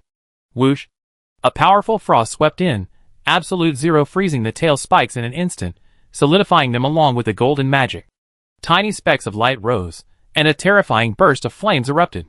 The intense impact and violent fire magic brought pure destruction. The tail spikes, now frozen into ice crystals, shattered instantly, and the magical cage intended to imprison Luo was incinerated. In the firelight, a colossal creature concealed half its body in the yellow sand. 10 hooked metal stingers, like venomous snakes, were raised high. The 3 shattered stingers instantly healed. Its 6 thick, powerful limbs were covered in thick scales, and its broad dragon wings were folded back. It resembled more of a 6-legged, 10-tailed, 2-winged young dragon than a scorpion. Seeing its ambush fail, the dragon scorpion vanished into the void. A dark sandstorm began to rage around it, turning the sky as black as night, and the golden demonic energy grew increasingly violent. However, all the rage stopped within the domain. Luo observed the gradually forming, powerful sandstorm, and asked the remnant soul curiously, why did you remind me? Logically, my death shouldn't affect you, right? The world is destroyed anyway, and your mission doesn't need to be conveyed through someone else. The remnant soul was silent for a moment, seemingly finding a reason for its actions. Maybe I also want to go to the top floor and take a look. I see. But thanks anyway, that guy is indeed a bit troublesome. The powerful sandstorm, carrying billions of metallic grains, possessed an abnormal penetrating power more than 10 times sharper than normal golden magic, encroaching on the domain's range. Even through the domain, Luo felt a slight cutting sensation on its skin. This was high-level transcendent magic. Magic with activated characteristics could be considered a high-level power above magic and below holy power, essentially departing from the realm of natural magic. Chapter 571. A sharp tentacle suddenly pierced through the sand tornado, aiming for Luo. Fine dragon scales covered its surface, increasing its defensive capabilities several times over. However, it missed its target. The instant it appeared, Luo had already dodged to the tentacle's location. Grotesque thorns emerged from the magic circle, extending along the tentacle. Although unable to penetrate the hard dragon scales, they stubbornly left behind some toxins, which were carried back with the tentacle as it retracted. The icy domain had been compressed to less than 300 meters. For a powerful superhuman, this distance was practically within reach. The enemy was not unintelligent. It quickly seized the opportunity, and 10 tentacles shot out in succession, their incredibly sharp barbs instantly turning the domain into a beehive, determined to forcibly keep Luo inside the sand tornado forever. The remnant soul, somewhat agitated, reappeared. Seeing the indifference in Luo's eyes, it couldn't help but rebuke him lightly. Outer realm mortal, why are you risking your life? Preserving your body to protect your world is what you should be doing. But you saw it too, this dragon scorpion is so powerful, I can't get out either. The remnant soul silently retreated back into the ring, muttering, this shouldn't be your burial ground. I happen to know a little about the 10-tailed dragon scorpion's weakness. Every time the dragon scorpion releases its tail stinger, there's a slight pause in its magic power. By using this opportunity to maximize the protective magic, you can disrupt the sandstorm's rhythm, and you can escape. Luo raised an eyebrow, merging his senses into his domain. Sure enough, every time the tail stinger thrust out, the magic power maintaining the sandstorm weakened for a fleeting moment. Although extremely brief, under the effect of full body control, Luo could act immediately upon sensing it, without missing an opportunity due to reaction time. Whoosh! The stinger struck, and in that instant, ice magic erupted, causing the encroaching domain to expand violently, slamming into the inside of the sandstorm. The slight tremor proved surprisingly effective at this moment, causing the sandstorm to briefly become chaotic. Luo seized the opportunity to unleash Ice Slash, a 100-meter-long ice sword piercing directly through the tornado, freezing a large swath of golden sand and revealing an opening. Lightning flashed, and before the sandstorm could recover, Luo had already appeared in the sandstorm. Behind him, a massive dragon scorpion coiled on the raging sandstorm. Sensing Luo's escape, the dragon scorpion shrieked, and countless human-sized metal scorpions emerged from the golden sand, firing golden spikes from their tails. Caught in the sandstorm's currents, these spikes were both stealthy and extremely lethal. Now, what should I do? Luo dodged the oncoming golden spikes, occasionally being blocked by the four-colored barrier. The remnant soul remained silent for an even longer time this time, and a faint sigh could be heard. In this situation, the shield bearer usually needs to attract the dragon scorpion's attention, and then an assassin can secretly drive a demon-suppressing nail into its tail to weaken its combat power. However, there's only one chance. If it fails, we have to fight it head-on. But we don't have any demon-suppressing nails, nor do we have any assassins skilled in stealth. What are demon-suppressing nails? Perhaps sensing the situation was hopeless, the remnant soul quickly answered Luo's question. It's a specially made tool. The tip is made of space crystal, and a magic suppression array is engraved inside. It can pierce the dragon scorpion's defenses. Since most of the dragon scorpion's skills require the tail stinger to assist in their release, fixing the magic suppression array inside the tail stinger can significantly weaken its strength. Luo nodded knowingly. Then I know what to do. With a thought, 3 ice attribute clones appeared. Simultaneously, Luo concealed himself. Although the dragon scorpion beast sensed something was wrong, it assumed Luo had summoned 2 companions, and summoned 2 sand tornadoes in return, joining the others to encircle Luo. The powerful tearing force caused the barrier to rapidly crumble. Meanwhile, Luo, unaware of the remnant soul's surprise, had already infiltrated the dragon scorpion beast's tail. Being a small-dimensional magical beast, its alertness was inferior to that of a living being, and coupled with its distraction, it failed to notice anything amiss. Soon, Luo pulled out a large, star-studded, hard rock from his ring. I didn't expect it to come in handy at this time. This was the black star rock that Luo had dug out from the protective wall of the barrier central core in the city of Edbeo, possessing a powerful effect of isolating magical power. However, it was useless against divine power. He easily sliced off 10 nails, each as thick as a forearm and a meter long, attaching a touch of golden divine power to the tips. A simple demon-suppressing nail was thus created. With his 3 clones already destroyed, Luo timely channeled his soul power into the nails, and swiftly stabbed at the dragon scorpion beast's tail stinger. Roar! Although the dragon scorpion beast sensed Luo's burst of soul power, how could it easily dodge at such close range? Its seemingly indestructible scales became as fragile as paper under the influence of divine power. The simple, unadorned black star rock nail easily pierced through its 7 tail stingers, instantly suppressing its flowing magic power, leaving only 60% available.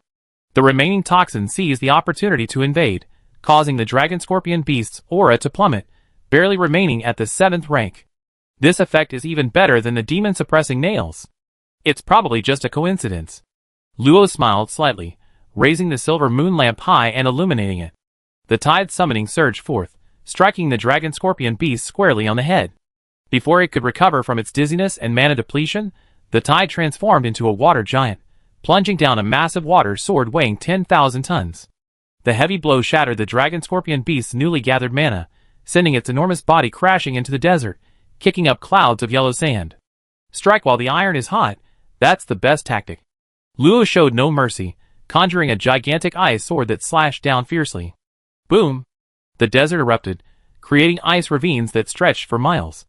The dragon scorpion beast's head, frozen into a large block of ice under the combined effect of the two mana powers, had its scales, already corroded by water mana, now invaded by ice mana, instantly bursting open. Much of its flesh had already transformed into ice crystals. Roar! The severely wounded dragon scorpion roared repeatedly, ignoring the worsening poison within its body. It unleashed all its golden magic power to dispel the invading magic, and illusory golden spikes chased after Luo relentlessly. Simultaneously, it forcibly severed its 7-pin tail spikes, attempting to sacrifice some magic power in exchange for control.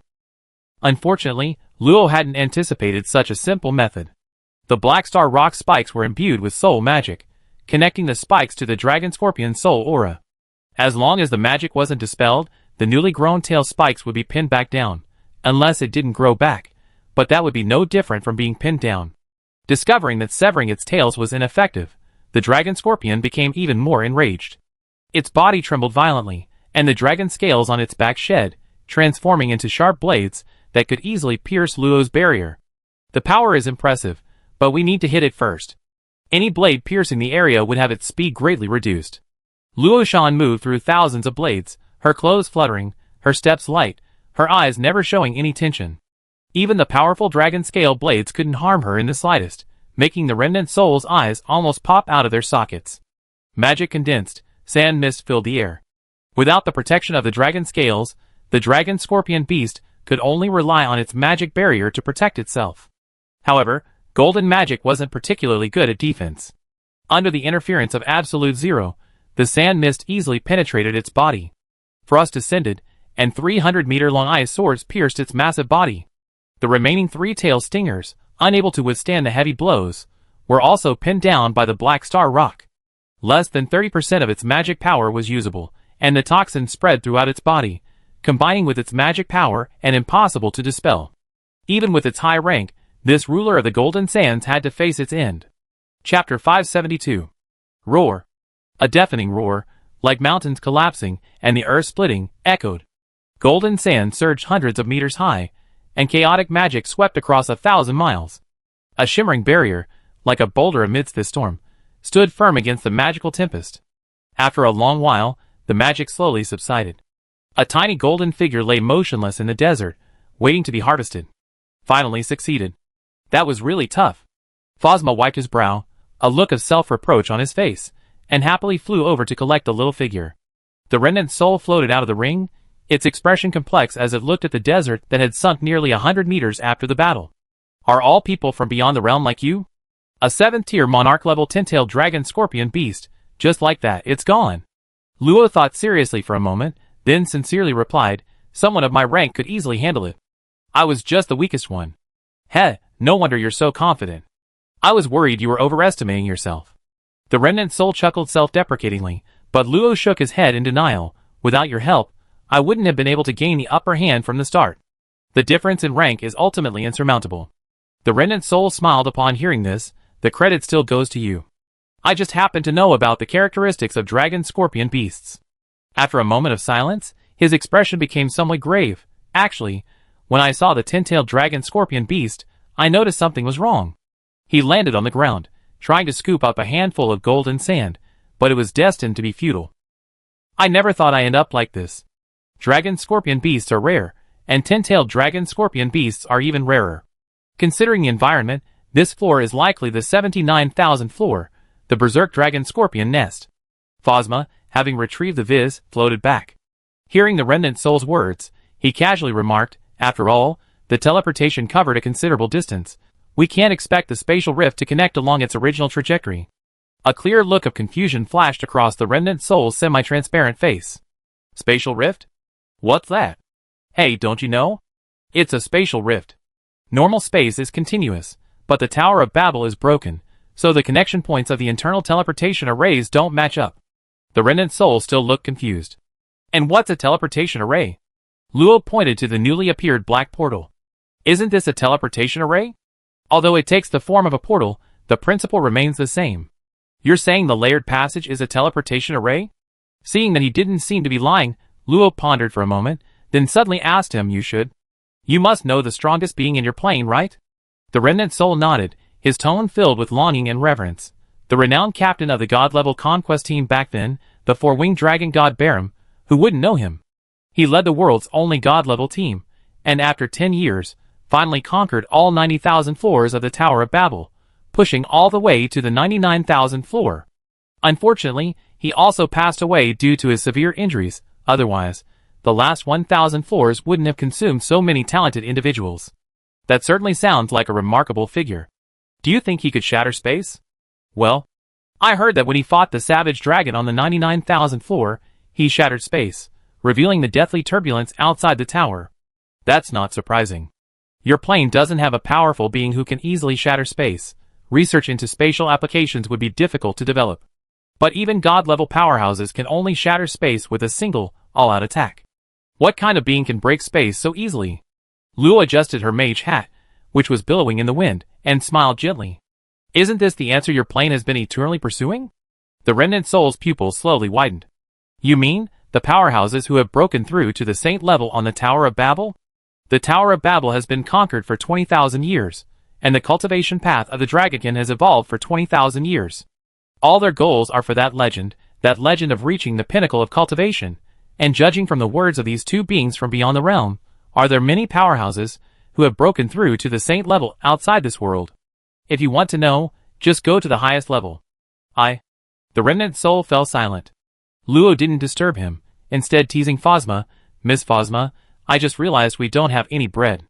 How about we make this Vizdu into a pork floss croissant? Little Luo, I think you've eaten enough. We can't just give it half a Vizdu, it suffers so much. If it eats the whole thing, it won't suffer. Miss Phosma hesitated for a moment, then realized Luo's point. Kind-hearted as she was, how could she let Vizdu be split in two? So, the freshly baked, still steaming croissant landed in Luo's hands. At this moment, the remnant soul suddenly asked, Did you conjure things up? Did you use spatial technology too? No, just ordinary magic, converting magic power into a physical form. Ordinary magic, how amazing. The remnant soul murmured, then seemed to let go of something, its face regaining its gentle smile. Although it's a bit late, please allow me to introduce myself. I'm Famiryu, a logistics staff member of the God-level strategy team. Luo hadn't expected him to break through her psychological defenses so quickly. She stuffed the croissant into her mouth in a few bites, pounded her chest with her right hand, holding the silver moon lantern to help her swallow, then placed it on her left shoulder in a simple mage's salute. Luo, a library assistant. This is Miss Phosma, the library mascot. You're the mascot. Miss Phosma is the librarian. Phosma was furious, and glared at him fiercely. Family was amused by her adorable appearance, bursting into laughter, almost to the point of tears. Phosma whispered to Luo, Is he overreacting? Luo whispered back, Maybe he's laughing at how cute you are. Or maybe he's laughing at something else. After laughing enough, Family wiped her eyes, her entire remnant soul's demeanor brightening. Sorry, I laughed out of the blue. You're right, you only know if you go to the top floor yourself. Miss Luo, please let me help you. Didn't you say you never been to the top floor, and don't know anything about it?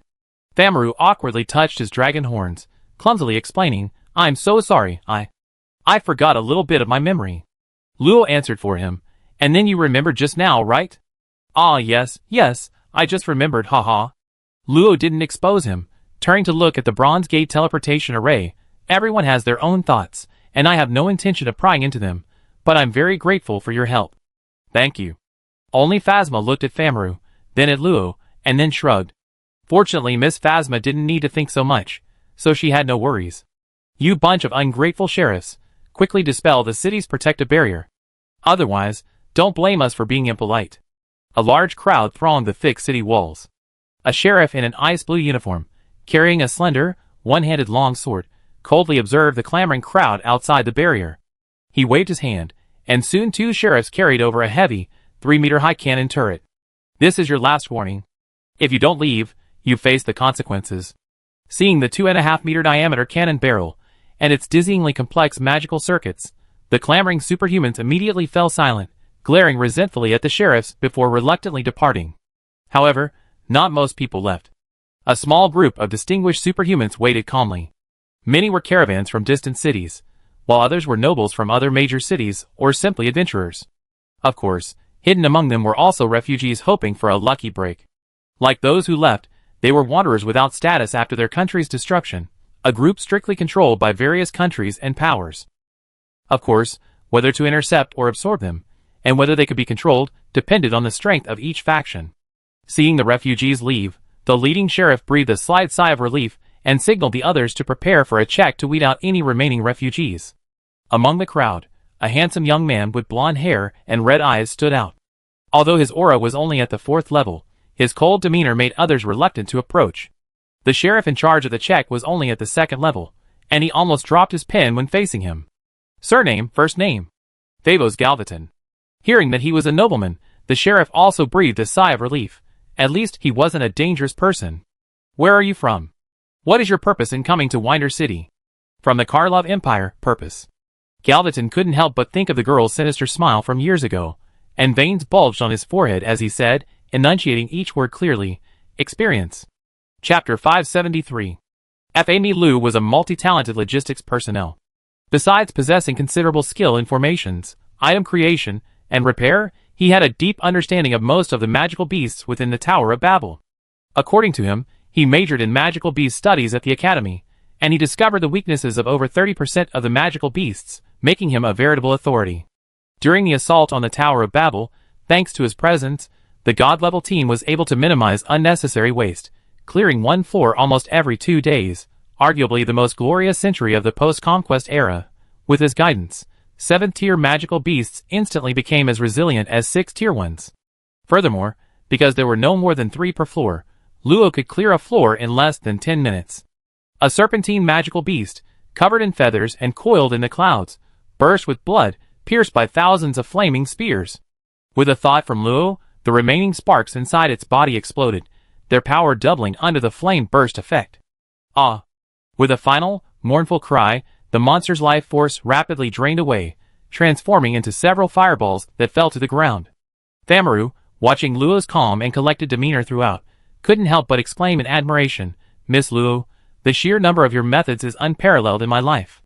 At this rate, the monsters that follow won't be able to withstand you at all." Feathered dragon beasts fear fire, but are not afraid of the cold, yet this Miss Luo can wield powerful fire magic. The thunder spirit was enveloped in a net of twisted magic lightning, which could only be dispelled by luring it into contact with the earth. Instead, she simply sent a meteorite crashing down from the sky. The phantom beast could unleash a dark boundary that devoured light, usually requiring the use of items carrying high-level light magic cores to gradually surround it. But she, on the other hand, became the most dazzling source of light, almost purifying him as well. The sword demon, skilled in the six-sword style, was adept at both offense and defense, comparable to 3 top-tier swordsmen. The only way to overwhelm it was through sheer numbers. Miss Luo, however, created 3 clones and used her magic book, unleashing tens of thousands of spells that left the sword demon dazed and confused. Similar incidents were countless. Even more terrifying was her seemingly tireless nature. Her magic power was always abundant. Even amid splattering blood, her eyes never wavered. Despite being a lovely girl, she was more adept at killing than any battle-hardened warrior. Perhaps we shouldn't hesitate any longer. The world has been destroyed, and we are useless now. Being buried with the world is our destiny. Without a mission, we are nothing but waste paper, waiting to decay. But I still want to complete my mission. The chance for revenge is right before my eyes. Even if it's false, even if the hope is slim, why can't I try again? Can someone from beyond the realm do it too? Why not? Me, you, him, do we even have a choice? Then, let's try again.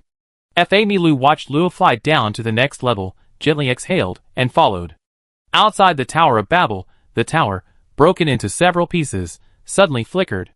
The cracks slowly pieced themselves back together.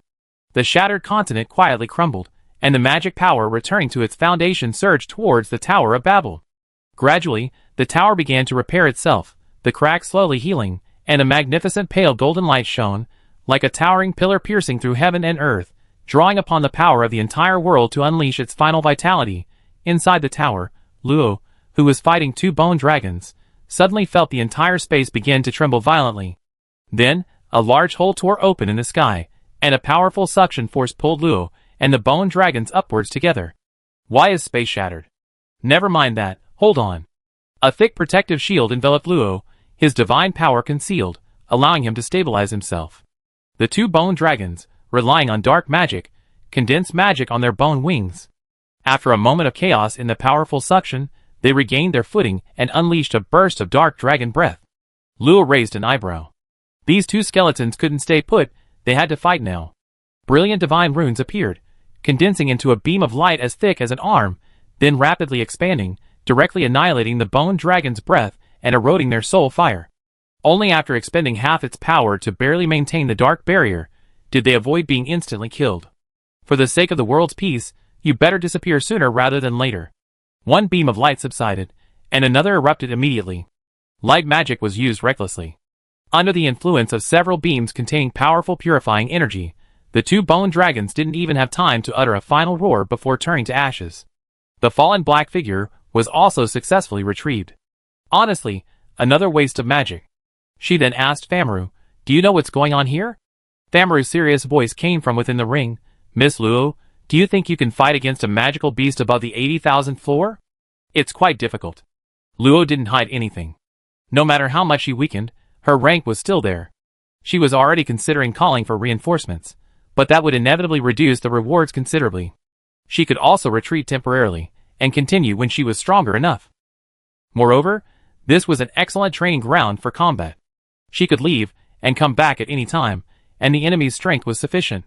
To be honest, Luo didn't want to resolve this so quickly. Familiu, unaware of Luo's thoughts, continued after hearing her reply, "I guess so too. Therefore, this is our only chance. I will mobilize the power of the Tower of Babel to suppress the guardian demon with all my might. You use this opportunity to defeat it. So this is your doing, isn't it?" Familia didn't deny it, he seemed unwilling to hide anything anymore. "I know this is a very impolite request, a gamble with no turning back, but if you can defeat it, we're willing to tell you anything." Luo remained unmoved, asking calmly, "Why the rush?" "Because we don't have much time left." "So you think I agree because of your own reasons?"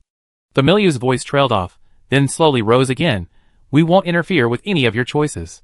Staring at the ring on her middle finger, Luo suddenly smiled easily, stretching lazily to clear her mind. "Don't forget, my initial goal was the highest level, the order is completely irrelevant." "You agreed? Why are you so excited?" "There are conditions." Seemingly increasing her leverage, Famaru quickly said in her excitement, "They're all remnants of the past. Miss Luo can have whatever she needs.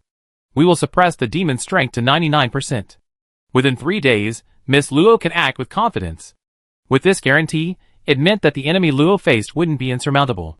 Under Famaru's instructions, she no longer resisted the suction force from the sky and quickly flew in.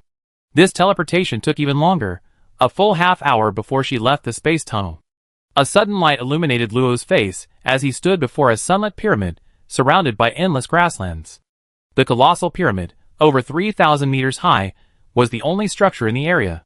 The pyramid's surface was pockmarked, as if a battle had raged upon it, exuding an ancient and heavy aura, the embers of time. Around the pyramid's 4 corners stood 4 thick square pillars, but 3 had collapsed. The remaining pillar was topped with a massive chain, connecting it to the pyramid's apex. Famaru removed his ring, his gaze towards the pyramid filled with a deep, intense hatred, a murderous aura that seemed to tear his body apart. After a long silence, he took a deep breath to calm himself, then said with his hands behind his back, "This pyramid is a seal spontaneously formed by the Tower of Babel to resist the demon's destruction of the world. Unfortunately, the demon's power was beyond our imagination. A single roar wiped out 99% of life, and then it left our shattered world. It seems you know these demonic beasts are fake." Famaru nodded. "Even if we are unwilling to admit it, the world has already ended. Although the Tower of Babel's self-preservation at the last moment scared away the demon, we still haven't known its true nature.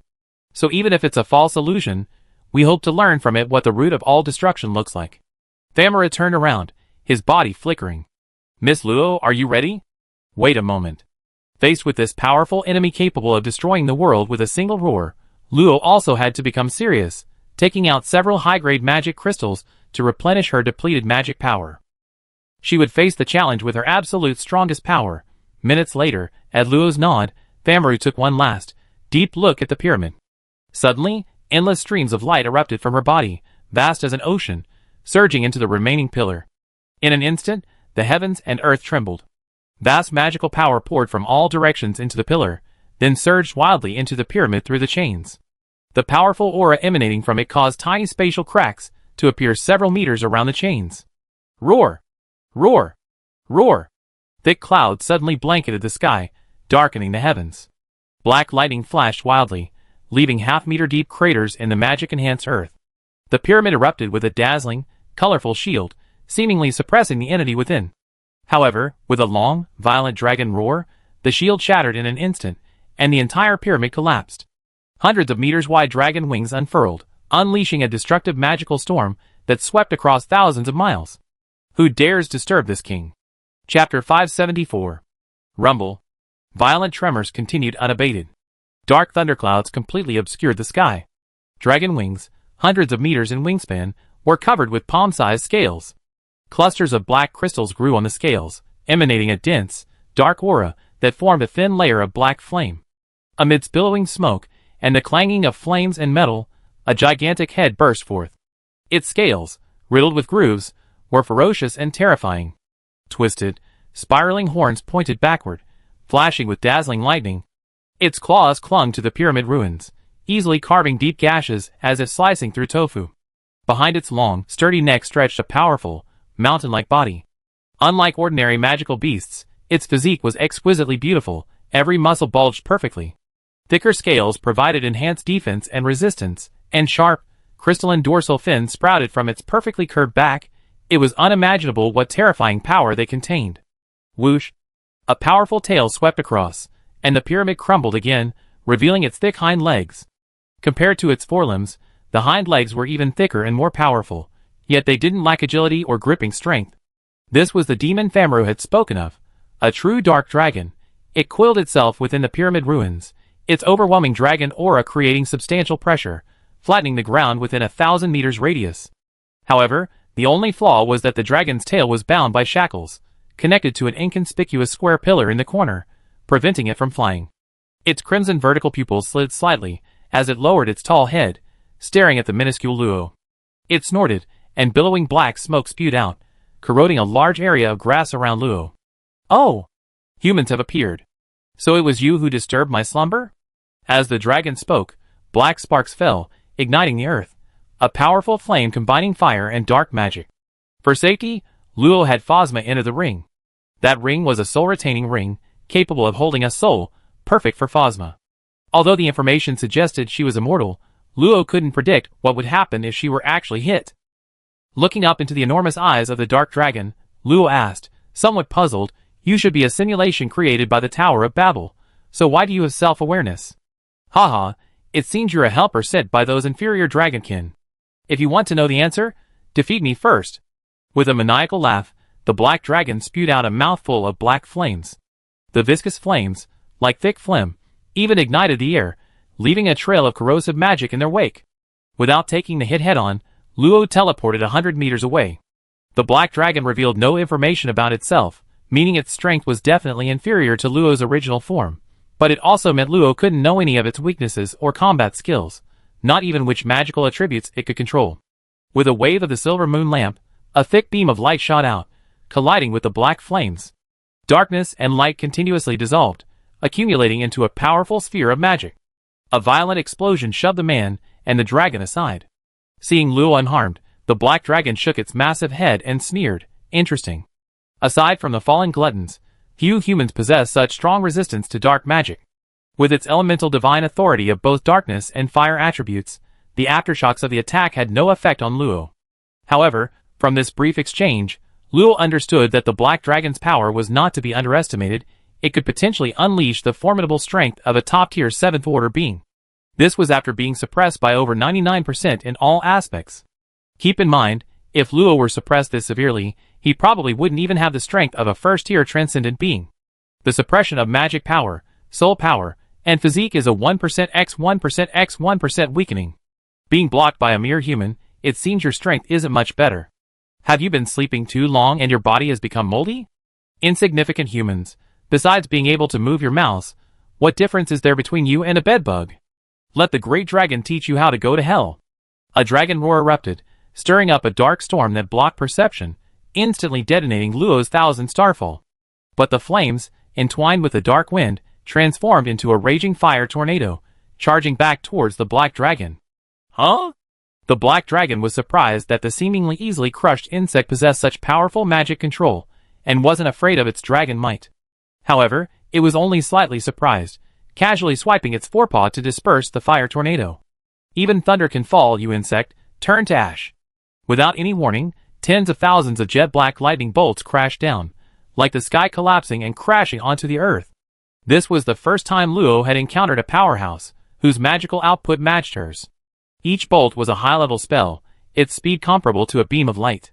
Its powerful paralyzing ability almost instantly shattered the runic structure of the barrier, and even the domain itself shattered after enduring hundreds of strikes. Boom! The entire process took less than half a second. After the thousands of lightning bolts, the ground was melted into a dark basin.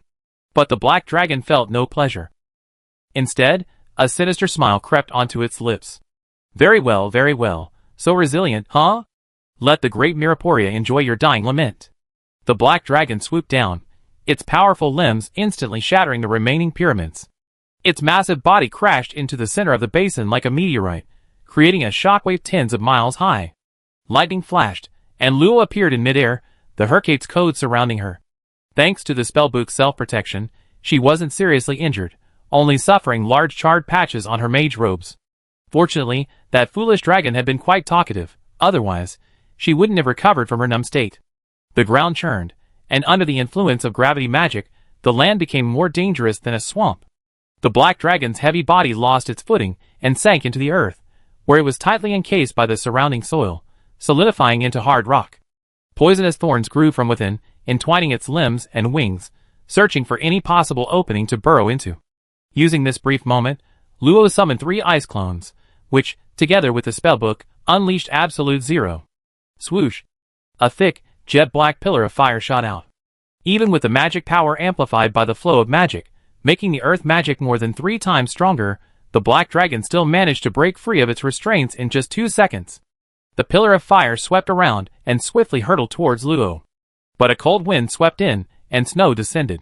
A blizzard, fused with 5 high-level spells, blew out from the silver moon lamp. The pillar of fire, already weakened by elemental divine authority, met the absolute zero temperature and instantly froze, rapidly spreading to the black dragon's mouth and freezing half of its body. Whoosh! The 3 clones were instantly annihilated. Luo's senses were completely oblivious to the approaching thick tail. He only felt a jolt of surprise before he was sent flying thousands of meters, carving a deep crater in the ground. Cough cough, as expected of a superior race, practically on par with demons in terms of combat power. A sharp pain shot through her waist, it was probably severed, and dark magic had seeped into it. Lightning flashed, and Luo vanished from her spot. The next instant, black lightning struck. Taking a deep breath, her body returned to normal. The dark magic that had seeped into her body dissipated in an instant. Luo looked at the black dragon casually brushing off the ice from its body, and understood why the main force in the living world's fight against the invasion of the underworld was dragons and angels. This monstrous magic resistance and superb magic control, lower-level races of the same rank would be instantly killed. However, coincidentally, she wasn't an ordinary human. A towering wave suddenly erupted beneath the black dragon, transforming into 2 enormous hands that gripped its wings, trying to tear them off. Even if it could easily sever them, water is formless, and the severed hands quickly reformed, tearing at them from a different angle. A massive magic circle appeared in the sky, and a 100-meter-long ice sword emerged, surrounded by layers of gravity magic. In an instant, the ice sword, imbued with extreme cold and immense power, pierced down. Bang! Roar!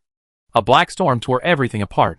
The giant sword, now only its hilt remaining, was gripped by the dragon's claws, crumbling into dust with the slightest force. But the black dragon's eyes already flashed with murderous intent. This had dared to hurt its might. Although its scales hadn't been damaged, it truly hurt. Human you. Enough with your nonsense. The dragons I've seen are far more powerful than you. Thorns, covered in sharp spikes, seized the opportunity, frantically burrowing into its mouth, stretching it wide. Toxins converted from wood magic surged into its body through the torn wounds, corrupting its magic and flesh. The intense pain caused the black dragon to instinctively twist its neck and thrash its limbs, cracking the earth. I told you not to talk so much nonsense, see? You're choking now. With a light laugh, the spellbook opened, and an exploding flame arrow appeared. Fire and lightning intertwined, red and purple swirled around the arrowhead. With a sudden burst of energy, the arrow's power doubled with each passing moment, covering thousands of meters in the blink of an eye, its power increasing dozens of times as it shot towards the black dragon's eyes. Did it work? Phasma poked its little head out, its small hand lightly covering its mouth, its eyes wide open, looking incredibly cute. But the black dragon suddenly grinned, flames surging in its throat, burning away the thorns. With a twist of its neck, it effortlessly bit the arrow, its menacing dragon teeth snapping shut, the arrow exploding instantly, but only burning the skin of its lips. Letting out a foul burp and exhaling a cloud of deep green poisonous mist, the black dragon Mirapolia slowly swam, its vertical pupils filled with mockery. I've been pondering what best suits the image of a black dragon: cunning, arrogant, or foolish. But now I realize that a theater with only one actor is too boring. Without a good stage, how can I showcase my strength? The sky darkened further. Amidst Luo and Phasma's unease, hundreds of black lights descended, followed by a continuous roar. From the black lights flew out enormous dragon beasts, their eyes fixed on Luo with ferocious intent. Each beast possessed the strength of a 7-tier being. As the black light faded, the beasts gathered, their violent aura sweeping in all directions. Chapter 575. Ten-tailed dragon scorpion beast, feathered dragon beast, six-armed sword demon. Phasma had already retreated from his mind. Luo couldn't help but gasp. Good heavens, had he summoned a powerful enemy from the 70,000 floor? Luckily, the black dragon was only at the 7th rank. If it hadn't been suppressed, it might have summoned a 9th rank or even a saint rank magical beast. Miraporia stood proudly behind the group of magical beasts. The actors are all here, insect. Get ready for your performance. The magical beast surged, obscuring its figure. No communication was needed. Any hesitation would be a blasphemy against the king. Their only goal was to tear apart the tiny human before them. A shrill scream of magic erupted, and hundreds of attacks engulfed Luo. My goodness. Bang! Barely dodging most of the attacks, Luo was ultimately struck by more than a dozen magical light waves, performing a beautiful parabola in the air before crashing heavily to the ground. Humph. This is blatant cheating. Couldn't they have been a little more considerate? She's just a mage. Where does she get such a powerful body? Lying on the ground, Luo muttered to herself, her mage robe reduced to mere shreds, revealing her tattered body. Light magic emanated, dispelling the foreign magic within her. A vibrant green life force spread, mending her broken form. After a flash of white light, Luo sat up, brushing the dirt off her long hair. Watching the numerous magical beasts rapidly approaching, killing intent rose in Luo's eyes. She had originally intended a fair fight, but since they were cheating, she wouldn't play along. Leaning on her silver moon lamp, she stood up, and 3 ice clones reappeared. Centered on the 4 of them, tens of thousands of magic arrays densely covered the sky and earth, and before the magical beasts could react, countless hair-thick ice threads emerged. These ice threads released by mid-level magic weren't particularly strong. Any magical beast could break free without even using magic. Even in large numbers, they could only bind 3 to 5 at most. However, they differed from normal ice threads in one crucial way. These threads were coated with a faint golden light, reflecting a shimmering brilliance under the magic's glow. Nearly half the magical beasts were neatly shattered into fist-sized pieces of flesh, without even feeling pain. Except for a few lucky ones, their magical cores, responsible for controlling their life force, were also severed, dissipating into magic along with the flesh fragments. But these were high-level magical beasts, and their reaction speed was no joke. Half of the beasts shattered the ice threads beforehand, remaining unharmed. Those whose cores weren't destroyed quickly repaired themselves, unleashing powerful skills once more. Controlling so much magic, and relying on divine power, was incredibly taxing on Luo. A sharp pain shot through his head. This was because his sea of souls had consumed too much soul power in a short time, causing a violent tremor that prevented him from casting high-level magic until it subsided. Feeling his divine power instantly diminish by 20%, Luo endured the headache and vanished from his spot. He commanded his clones to freely cast spells, but lacking the control of his main body, the clones could only unleash spells no higher than mid-level, serving only as interference. The remaining magical beasts felt neither fear nor anger, because they were illusions summoned from the Black Dragon's memories using magic. Luo's pressure had no effect. Correspondingly, they lacked any reason or ability to think, and were still relentlessly attacking the clones. With a few flashes, Luo arrived beside the nearest tiger covered in fine black scales. He smiled coldly, holding the silver moon lamp in his left hand, while his right hand was adorned with tattoo-like black patterns. 5 sharp claws extended from his fingertips. Black mist billowed, easily slicing open the beast's head. The lifeless aura quickly dissolved its flesh and devoured its life force. Despite the magical resistance, the netherworld energy surrounding Luo was created using Moriarty as a template. It was something Luo couldn't possibly resist. In moments, the core was destroyed, and the magical beast vanished completely. Luo had already moved on to another magical beast. Her netherworld energy materialized into blades, tearing through the magical shield and slicing deep wounds into its body. The netherworld energy seeped in, staining the flesh black. The magical beasts clearly noticed Luo, their targets shifting to her. Immediately massive, blood-red claws descended. Heh, a mere defeated warrior with magical transformations dares to try and fight? Where does the courage come from? Luo chuckled wickedly, black patterns spreading across her right side. She clenched her fist and slammed it out, a torrent of black mist forcefully engulfing the blood-red claws and piercing through the magical beasts in front of her. Haha, is that all you got? I haven't even used my full strength yet. She kicked away a stinger that was thrusting at her, her 5 fingers digging deep into the head of an earth dragon, flinging its heavy body away. The detonation of netherworld energy engulfed several surrounding magical beasts. Roar! A demonic beast roared, and a chain blade flashed, attempting to slice the terrifying human girl into pieces. However, the chain blade, capable of cleaving mountains, was corroded away by the black mist after merely cutting her arm. Oops, that's not how you use skills. Too weak. The black mist spread, extending into jet-black chains that instantly pierced through the surrounding demonic beasts. With a flick of her small hand, the chains tore them apart in a flurry of motion. Haha, see? Only when you can kill the enemy can you truly use it. The laughter carried a faint hint of morbidity. Black veins gradually spread across her body, and her snow-white skin seemed to develop deep cracks. The dark fluctuations grew stronger, magic power was transformed into soul power, then into nether energy, enveloping the girl, leaving only her bright, blood-red eyes visible. The netherworld energy intensified.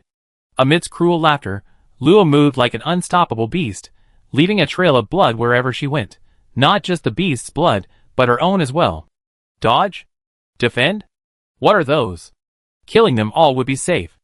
A small, blood-stained hand plunged into the head of the feather dragon beast, crushing its skull and ripping out the magic core that tried to escape. Ignoring the magic piercing its abdomen, she leaped into the air, crushing the beast beneath her. This performance is for you, only once because... Luo crushed the core in her hand, letting it slowly dissipate into magic power, a bright grin spreading across her face.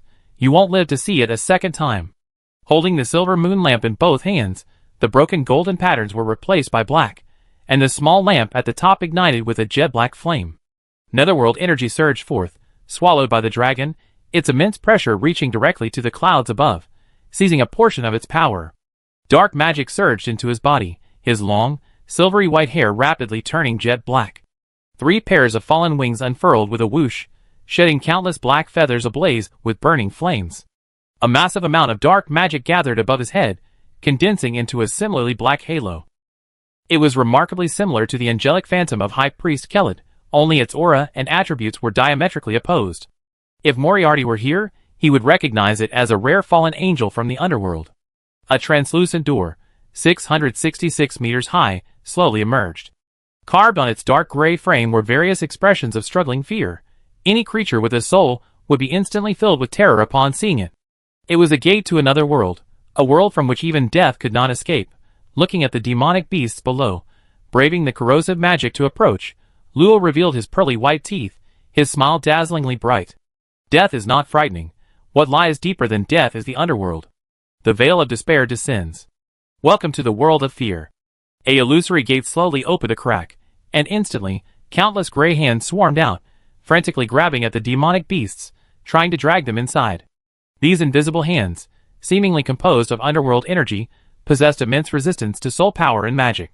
Thousands upon thousands of hands danced, and the demonic beasts were utterly powerless to resist, letting out a final roar before being pulled through the gate.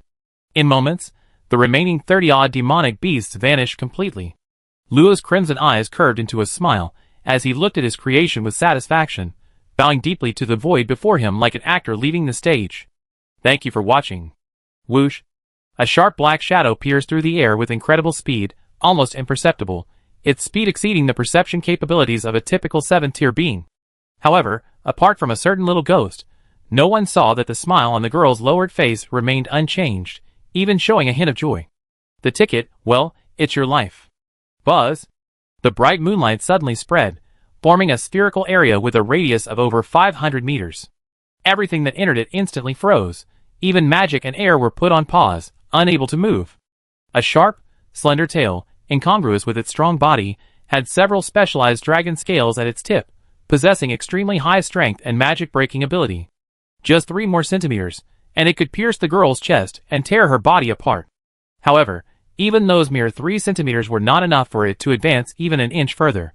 Moon Realm, Divine Power Modified Version, High-Level Magic Skill, activates the moonlight contained within the myriad phases stone, generating an absolute confinement barrier within a spherical area with a radius of 500 meters. The duration depends on the opponent's strength, with a minimum of 3 minutes. Chapter 576.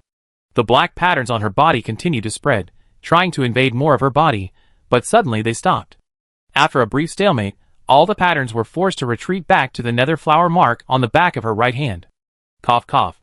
As if struggling to break free from a viscous deep sea, Luo lay in midair coughing violently. Her black hair rapidly faded, and the black ring on her head, and the wings on her back slowly dissipated. She felt her body was icy cold, all her warmth had vanished as the dark magic was restrained. Her brain, though in excruciating pain, was unusually clear, giving her an urge to use dark magic again. Cough cough cough cough. Coughing out a mouthful of black mist, Luo finally felt her body warm up, and reason regained its hold. Although I was mentally prepared, the side effects of the nether chi are too great. This was the first time Luo had used nether chi without restraint. The extreme activation of the dark magic intensified the elemental divine authority, transforming it into the dark side of the angel. A fallen angel, doubling the power she could control. However, while the effects were significant, she hadn't yet fully mastered this advanced power. As a power highly integrated with dark magic and soul power, nether energy could severely impact reason and consciousness, potentially corrupting the user into an evil being, an effect even stronger than pure dark magic. Only because Luo controlled dark magic could she perfectly clear the negative emotions from her consciousness, suppress the release of nether energy, and quickly regain her sanity. However, Luo still felt lingering fear, especially after the unknown skill released at the last moment, which made her body tremble instinctively with dread. That gate truly connected to the netherworld. Gate to the underworld, exhausting all underworld energy, summoning a gate connecting to the underworld, dragging all life and death into the underworld, from which there is no escape. In return, you must satisfy the underworld. Since accidentally mastering dark magic in the Battle of Edbao's city, she has never actively mastered any skills related to dark attributes. How this skill of unknown level entered her memory, and how it was released naturally, is perhaps only Moriarty can tell her the answer. Moreover, judging from her memories, satisfying the underworld requires offerings that include souls, but Luo only offered a bunch of magic. Won't they cause me trouble? Fortunately, the biggest contributor to this successful execution was the black cloud released at the beginning by the Black Dragon, which contained powerful dark magic. After the powerful magic that unleashed thousands of lightning bolts, the weakened black cloud was partially controlled by Luo in her fallen angel form, essentially using the Black Dragon's magic to release the gate to the underworld. Even if she were to release it herself, she couldn't do it even if she drained all her life force. Feeling the empty dark magic within her, Luo fixed her gaze on the motionless dragon tail. Although it came at a price, the effect was achieved. The dragon tail was one of the most threatening attack methods against her. Its speed, exceeding the limits of her perception, combined with its indestructible sharpness, made it impossible for Luo to resist with her current abilities. If this dragon hadn't been so arrogant, disdaining to kill Luo with overwhelming force, her situation would have been very dangerous. But now, she could find a way to destroy this tail within 3 minutes at the very least. Outside the moon realm, Maripolia was furious. This damned insect dared to immobilize her noble tail. You insect, you have successfully angered the great Maripolia. I swear, I will crush you to pieces and chew your soul 10,000 times. The dragon's claw slammed into the moon realm, But the moon realm remained unmoved, and the embedded claw was also unable to move. The power of moonlight dares to compare with the dragon race? Open the gates for me. A long roar echoed, and the crystal dorsal fin on Miraporia's back emitted a black aura that devoured light. Its brute force tore a 1,000-meter deep abyss through the earth below. Under such terrifying power, the moon realm emitted cracking sounds, and cracks appeared at its boundaries. Hiss! Just how strong was this guy originally? The silver moon lamp had only broken 4 layers of seals, equivalent to a gold-level staff. It was already extremely difficult to trap a high-ranking dragon. Ha ha ha, you think you can defeat me, you insect? Wishful thinking. Wait until I tear this damn moonlight to shreds, then I torture you properly. Humph, you talk like you already broken through. This dragon tail looks pretty good, I take it. The silver moon lamp needs to maintain the moon realm, and is temporarily unusable, meaning Luo's magic power will decrease by 50%. However, she has plenty of confiscated staves. She found a usable fire staff, tested it, and found it had 70% of the silver moon lamp's amplification effect on fire magic. This is possible because it's the best gold-grade staff in her inventory. Dwarven weapons are truly exquisite. Alright, let's try that one. I hope it won't disappoint me. Luo closed her eyes, and a complex magic circle appeared beneath her bare feet. As fire magic power continuously poured into the magic circle, the surrounding temperature soared, and more runes appeared. 1 circle, 2 circles, 10 circles. The array rapidly expanded 1,000-fold, covering an area of over 300 meters, far exceeding the range of ordinary high-level magic. The fiery red runes concealed a supremely noble figure standing with eyes closed, its arms flailing with 3 heads, male on the left, female on the right, and at its center a magnificent wolf's head, embodying both wildness and divinity. Though no more than 100 meters tall, it exuded an aura of supreme reverence capable of incinerating the heavens. In an instant, all conscious beings understood. This was the embodiment of the sun, the symbol of scorching heat, the deity who controlled the growth of all things. No living being could look directly at it. No living being could profane it, lest they be consumed by flames and suffer the agony of being burned alive. Mirapolia's dragon eyes widened in disbelief as it stared at the divine phantom standing with its eyes closed. How could a mere human possibly? The divine might was unstoppable. The disrespect shown to the god caused flames to melt its eyes. Even a dead god, even just a phantom, was something it could not withstand. Damn insects. Roar. The scales on its forepaws burst open, and the moon realm crumbled at an even faster pace. At this rate, it couldn't last 3 minutes, as it was disintegrating from the outside. A massive amount of magic gathered in its ferocious maw, and an extremely dark sphere of light emerged. The power of lightning flashed violently, and a thick pillar of lightning slammed into the cracks in the moon realm. It wanted to completely destroy this damn moonlight. The entire area trembled violently, but Luo continued to gather magic with her eyes closed. Without the silver moon lamp, she needed to construct a complete magic circle to maximize the power of her divine spells. Layers of runes gathered around, and the magic circle, which was over 300 meters long, gradually became 3-dimensional. A huge ball of flame blazed up, and the phantom of the god became 3/10 real, as if it would descend to earth at any moment to give the most intense suppression to those who disobeyed. In Mirapora's shock and rage, flames rapidly gathered on the staff in Luo's hand. The immense power strained the staff, causing it to crack and burst open. In its sacrifice, a fist-sized sun suddenly appeared. It hovered silently before Luo, perfectly round, emitting a not-too-blinding white light, yet strangely devoid of any warmth. Mirapora, however, dared not underestimate it. It could sense the terrifying destructive power beneath that calm exterior. Luo slowly opened her eyes, a flash of fire runes appearing in her pupils. Her face was filled with nobility and transcendence, as if she were an unparalleled being, surpassing all in the world, and whoever she wished to die, would die. I am the crescent moon, 3 heads and 3 suns, the god who rules the realm of the sun. 3 suns, annihilation. Her pink lips parted slightly, a solemn voice resonating through the space. The phantom of Mikazuki opened its golden eyes, rapidly shrinking and attaching itself to her. In that instant, the entire space acknowledged that she was Mikazuki, the god who controlled the sun. With a gentle touch of her slender fingers, the sun split open, unleashing an explosion of boundless light and heat. Terrifying heat poured forth, instantly vaporizing everything upon contact with the dragon's tail, scales, flesh, magic, soul, all reduced to nothingness in the extreme heat. Roar! A violent dragon breath erupted from its massive maw, not to counter the light and heat, but to strike its own tail. Two excruciating pains struck simultaneously, twisting Mirapolia's terrifying lizard-dragon face into a ferocious, twisted expression. Its enormous dragon eyes gleamed with a ruthless, predatory glint. Before the sun could engulf it, it exerted its strength, forcefully severing its tail, spilling a large amount of foul-smelling, black dragon blood, narrowly escaping the fatal blow. Chapter 577. Ha ha, ha ha ha. Luo, clutching her knees, gasped for breath, her body drenched in sweat. That attack should have finished off the black dragon, but it was too decisive, willing to break off its own tail and abandon its dragon dignity to evade the attack, causing her to fail at the last moment. However, seeing the black dragon writhing in fury with its bloodied, severed tail in the distance, she couldn't help but laugh again. Now you look much better, a tailless lizard, quite fitting for your status. Miraporia, already enraged, roared to the sky upon hearing Luo's mockery, her resentment soaring, the rolling black lightning in the heavens also venting her master's extreme anger. The sonic boom ripped through the earth, blowing Luo and the silver moon lamp away. Thunderclouds swirled, swallowing the dragon whole. Its massive body rapidly shrank, and soon, a 2-meter-tall, muscular dragon man appeared in midair. His burned eyes had healed, his aura surged again, and lightning crackled around him, which he held in his hand.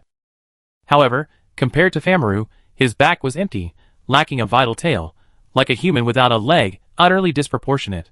Staring hatefully at the girl in the distance, Mirapolia couldn't believe that her carelessness had cost her beautiful tail. The base of her tail still retained a scorching power, constantly searing her flesh and soul. This injury couldn't be healed quickly. Without hundreds of years to gradually eliminate the remaining power, her tail would never grow back. You lowly insect, the taste of depleted magic isn't pleasant, is it? What can a mage do without magic? Heh.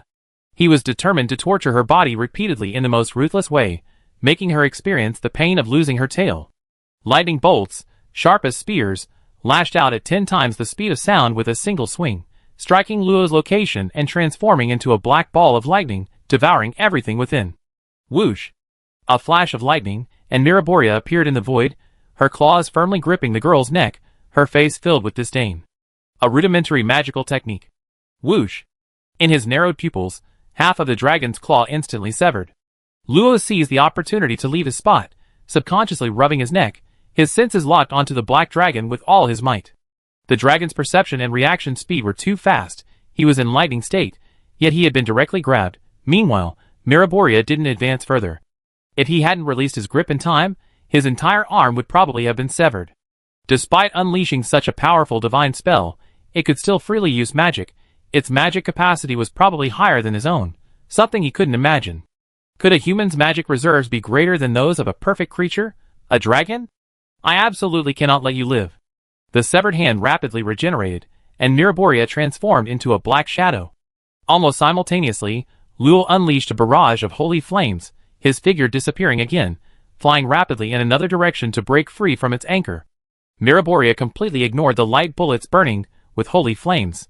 The black lightning covering her body leaped and annihilated all the holy flame bullets in the blink of an eye. A lightning explosion struck, deflecting the dazzling beam of light that was shot at her. She didn't even blink at the thorns and eye swords that appeared around her, and she withstood them with her dragon scales alone. Troublesome fellow. The dragon's body is their most powerful weapon. It's no exaggeration to say they can withstand attacks from a normal human a level higher without harm. Any skill landing on their scales loses at least 80% of its power. At Luo's level, only high-level divine spells can effectively harm him. However, she currently only knows 3 high-level divine spells. 3 days of annihilation is the fastest to activate, but she's not yet proficient, and it's difficult to hit without restraining the black dragon. Holy Judgment Sword is most effective against black dragons due to its attribute, but it requires at least several minutes to cast. Having been tricked once, the black dragon won't easily let Luo off the hook. More importantly, these high-level divine spells require a massive amount of magic power. Each activation consumes 1/10 of Luo's corresponding attribute's magic power.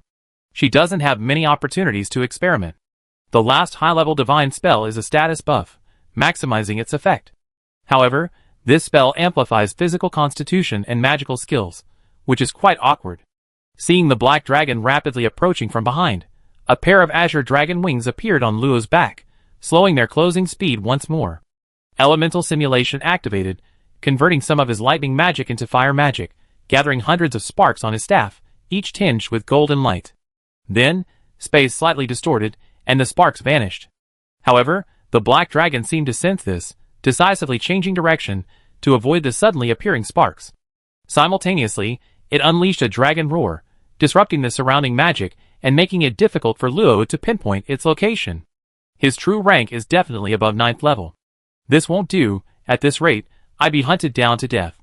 The transformation array on Luo's right wrist had already been activated when she used Nether Chi, otherwise, her soul power wouldn't have been able to support such a high-intensity spellcasting. This also made her mana consumption rate alarming. She scraped out several bottles of the highest-grade mana-restoring potions from her ring, and casually poured them into her mouth. These potions restored mana faster than absorbing magic crystals, and didn't require distraction. Too spicy. She asked Bella later if she could change it to sweet, preferably vanilla or creamy.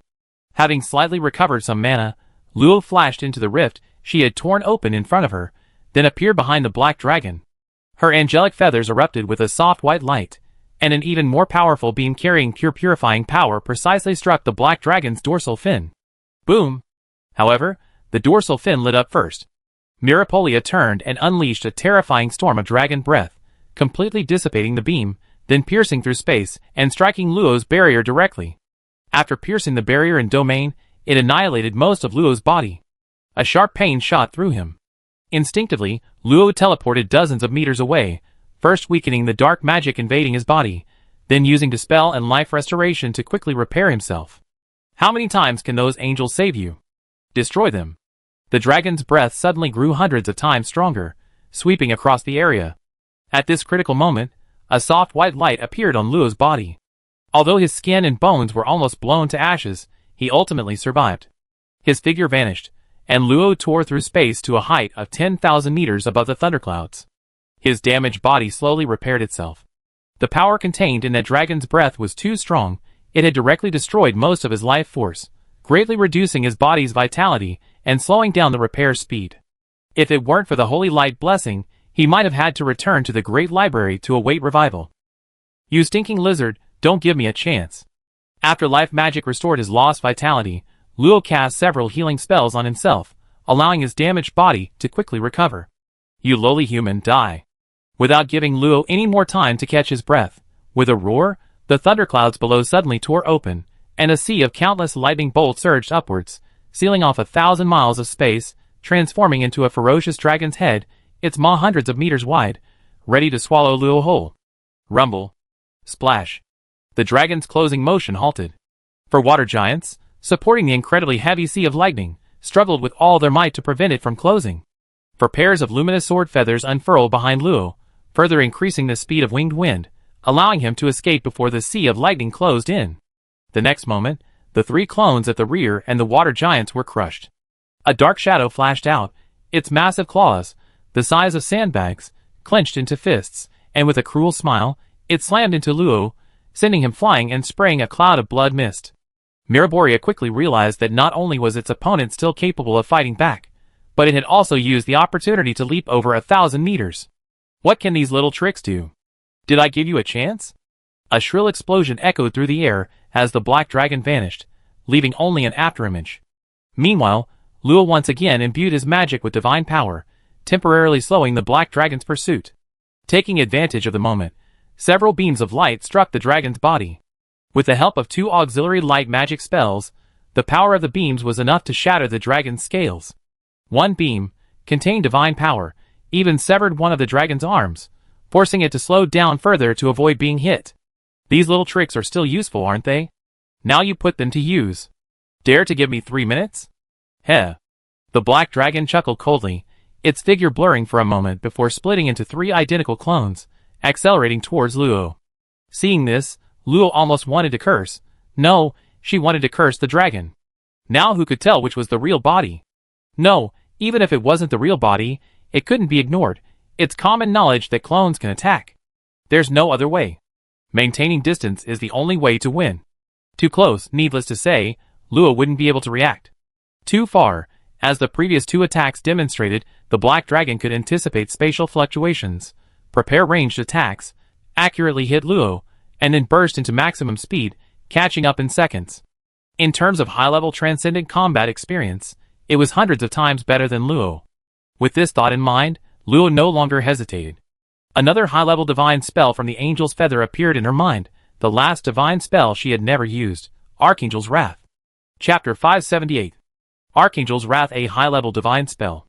It praises the Archangel's great name, using light magic to communicate with the Archangel's wrathful aspect, praying for his descent upon the user.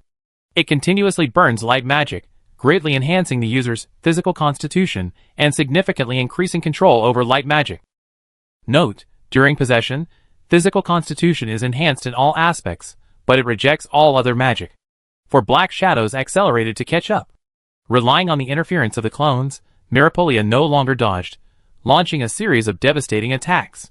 Storms, thunder, and darkness struck simultaneously, putting Luo, who was already slower than him, in grave danger. Stupid lizard, you just wait. His gaze fell on the chains binding the black dragon's severed tail. Since transforming into a dragon man, he seemed to have used some special method to break free of the chains, and he wondered if they could be stretched indefinitely.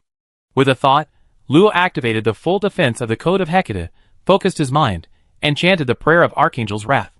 Legend has it that deep within the Kingdom of Light, beside the benevolent and great God of Light, 7 holy and majestic archangels surround the kingdom. They are powerful deities who protect the kingdom and guide the saints of light back to it, second only to the supreme God of light. Among the 7 archangels, the first archangel, Gabriel, is the strongest and has served the God of light the longest. He is the embodiment of power, wisdom, and protection, hating evil and regarding all wickedness as an enemy. He is given the holy name of Archangel, and is often depicted in paintings and sculptures with long golden hair and wielding a red cross sword, making him known to the world. The endless bookshelves contain numerous descriptions of different religions and beliefs regarding the God of Light and the angels, including their conflicts and grudges, so Luo is somewhat familiar with them. Originally, as a non-believer, she had no clear impression of angels, at most vaguely understanding their appearance from illustrations and written descriptions. Unlike the Sword of Judgment, summoning angels required repeated, fervent prayers to align her mind with the most fanatical saints, thus deceiving herself. However, within Moriarty's world of memories, Luo had witnessed real angels, understood their racial characteristics, felt the peace and tranquility of being near them, and also witnessed their death and wrath. If anyone in this world truly understood angels, Luo was undoubtedly one of them. Unsealing that memory within her mind, and observing it again with a normal human perspective, amidst the praise for the archangels, Luo unconsciously projected herself into the angels' shoes, young members of her race being slaughtered, enemies from the underworld closing in, and countless lives perishing without protection. An unquenchable rage welled up within her. Even with broken wings and blood-stained feathers, she would burn her own holy blood to slay all evil in the world. Thump! A tremendous heartbeat seemed to resound throughout the heavens and earth, the sound of an angel's wrath. Luo Xian sensed it, and abruptly stopped. A dazzling golden pillar of light suddenly descended, enveloping her. Its sacred and inviolable aura even startled Mirapolia, who quickly moved aside, surrounding the pillar of light from a distance. A moment later, the beam of light weakened, revealing the girl's perfect face. The illusory angelic halo and 3 pairs of pure white wings filled her with a sense of holiness. Behind her was a muscular figure with a bare upper body. His long golden hair moved without wind, and his golden ratio physique, radiating a holy white light, exuded a sense of divinity. 4 pairs of 10-meter-long wings spread behind him, and his lower body was draped in a golden battle skirt. He held a blood-flame cross that was a head taller than himself in both hands. Most strikingly, his eyes were wrapped in several layers of thick gauze, making it impossible to see his expression. As an angel, he should have been filled with holiness, yet at this moment, rage consumed him, and the murderous aura made the entire Tower of Babel tremble. He could feel the deep sorrow and indignation emanating from the small, 6-winged angel phantom before him. Therefore, he traversed countless planes and spaces, projecting a wisp of his power. Evil will perish. The booming voice, neither male nor female, was filled with a soul-cleansing holiness, instantly extinguishing Mirapolia's dragon breath attack. Holy flames ignited, and 6 black shadows appeared in the void, completely purifying them along with the 4 clones that had initially pursued him. Ugh! The main body, still hidden in the void, held on for 3 more seconds before being ejected. The holy flames scorched his body, forcing a layer of dragon scales to fall off before he was completely freed. High in the sky, Gabriel's angelic wings enveloped Luo, golden light rapidly merging into her body.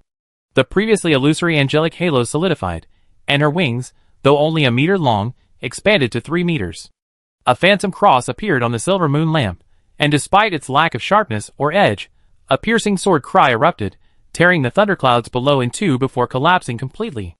Luo awoke from her reverie, a non-existent anger rising in her mind, though she could suppress it, lacking the impulsive urge she felt when overwhelmed by the dark energy. Her body brimmed with power, more than 100 times stronger than before, to the point that she had the illusion of being able to shatter space with a single punch.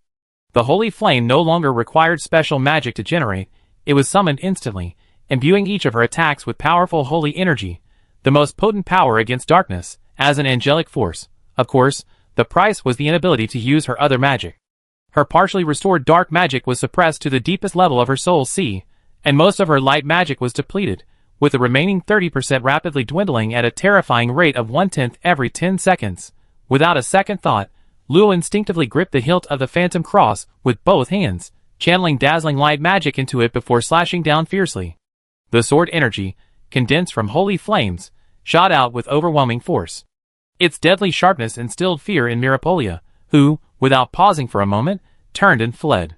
Her broad, thick dragon wings unfurled, and in the blink of an eye, she had traveled thousands of meters. Dense black lightning erupted from her dorsal fins, and dark magic formed a massive black dragon body, spewing terrifying black dragon breath at the sword energy. However, this was a strike empowered by the legendary Archangel Gabriel. The dragon breath was instantly cleaved in two. No matter how the black dragon dodged, the sword energy pursued it relentlessly, like a ghost. After a silent clash, the black dragon's thigh was severed in two, white flames clinging to it, and rapidly burning its flesh. Dark power erupted, and Miraboria barely managed to extinguish the holy flames at the point of his severed leg. However, Lo had already spread his wings and caught up, his speed nearly matching Miraboria's. The phantom of the cross swung down again, unleashing a rather crude Z-shaped slash that forced him to flee in panic before he could even recover. "You stinking lizard, why don't you fight back? Where's your dragon pride? Where's your full magic resistance? Show it to me." Hearing those arrogant words, Miraboria was enraged. If it weren't for this damned angelic power, he would have crushed that little bug long ago. In his rage, he lost his focus, and the Z-shaped slash sliced him in half at the waist, tearing a gash in his wing. His speed drastically decreased, forcing him to hastily unleash several high-level spells to try and slow Lo's pursuit, all the while yelling, "Little bug, maintain. How long can you sustain this kind of output? As long as you can't kill me. Once you run out of mana, I can crush you with a single fingernail." The phantom of the cross swept across, shattering the incoming magic. Luo coldly said, "Heh, guess how much mana I can expend." Humph. Miraporia truly couldn't judge. Having unleashed such powerful divine spells repeatedly, yet still possessing such abundant mana, if Luo said he could cast 10 or 8 more spells, he wouldn't doubt it. But he quickly added sarcastically, "Human, you possess dark energy, making you even more evil than us dark dragons. Once the angelic power discovers this, you will self-destruct without my intervention. The more divine power you use, the closer you are to death. As for me, I am merely an illusion. I think someone as clever as you understands the importance of making the right choice." Luo frowned slightly. The black dragon's words made sense. She hadn't yet mastered the authority of light. If she wasn't careful, and the divine power discovered the hidden dark magic within her, a conflict would erupt. Not to mention, the power of the possessing archangel would immediately purify her. For a moment, she hesitated, her speed slowing down. 20 seconds had already passed, and less than 10% of her light magic remained, enough for only 1 or 2 more strikes. Chapter 579. Seeing her scheme succeed, Mirapolia pressed her advantage. "Human, you possess enough talent to not abandon your future for a world already destroyed. Once you're stronger, defeating me will be a piece of cake. Why not stop here?" Luo's face darkened. She knew the black dragon's words were likely false, but one thing was true. She had no reason to risk her life fighting the enemy imposter Yezdu. It wouldn't benefit her. But, should she really run away? Divine power surged within her, manifesting as white flames. This power was the complete opposite of dark magic. Even the most wicked would be softened by it. Yet, she was wavering in her initial purpose because of an enemy's words. Was she worthy of using this power? As these distracting thoughts arose, Luo herself didn't realize that her wavering heart seemed to be fracturing this power. The phantom of the cross on the silver moon lamp flickered rapidly, and the divine flames on her body swayed. Luo was neither a knight nor a priest, and did not understand the importance of the mind to certain professions. When her heart wavered, certain powers would leave her, which was extremely fatal in battle. Miraporia turned sharply, looking at Luo's weakened holy flames, a cold smile playing on his lips. As a being from the same era as the angels, how could he not know the weaknesses of those emotionless beings of light? The missing part of her body took the opportunity to grow back, but the part of her crystal dorsal fin that had been burned off could not grow back in a short time. Those were the energy-accumulating crystals that he had spent a long time accumulating. Mirapolia's body flickered, several clones vanishing into the void. His dragon mouth gathered immense power, darkness swirling with storms and lightning. He intended to crush this biting insect with his most powerful attack. Seeing his actions, Luo tried to unleash her divine sword energy again, but her arm felt as heavy as 1,000 tons, trembling and unable to lift. The summoned power quickly dissipated. Suddenly, she remembered Sink and the werewolf chieftain, whose defenses had been broken by her words. Once trust is lost, even the greatest power will abandon you. The black dragon's words pierced Luo's heart like a thorn, subconsciously causing her to worry about the conflict between light and dark magic when using it. This had happened before, but she had skillfully avoided using dark magic. However, recently, she had used dark energy on a large scale, and this unease had inevitably taken hold. If it couldn't be resolved, it would persist until she gained control of the light.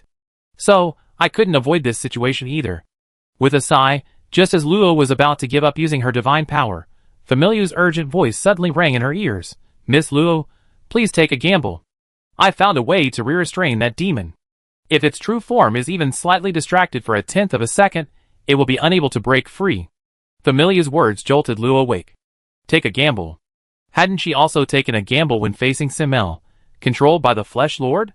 Even when the Flesh Lord's claws had shattered the barrier and torn through the rock dragon's shield, the situation was far more dangerous than it was now, yet she hadn't felt any fear then. Continuing to use divine power was indeed risky, but her dark magic was almost completely depleted. Should she fear that small probability? The path of the extraordinary has never been safe. She had understood this since she was 15. Had spending so much time on the endless bookshelf, and her aversion to trouble, made her a coward. If that were the case, he might as well hide in the library and read. He could just leave Wiz to his other assistants to deal with. But was that the strongest mage he always sought after? With this thought, Luo's eyes hardened again, and his holy flames erupted once more, even stronger than before. To the black dragon's astonishment, his speed increased dramatically. The Crimson Cross phantom surged with blood-red flames, and a dazzling red light swept across with an inescapable trajectory.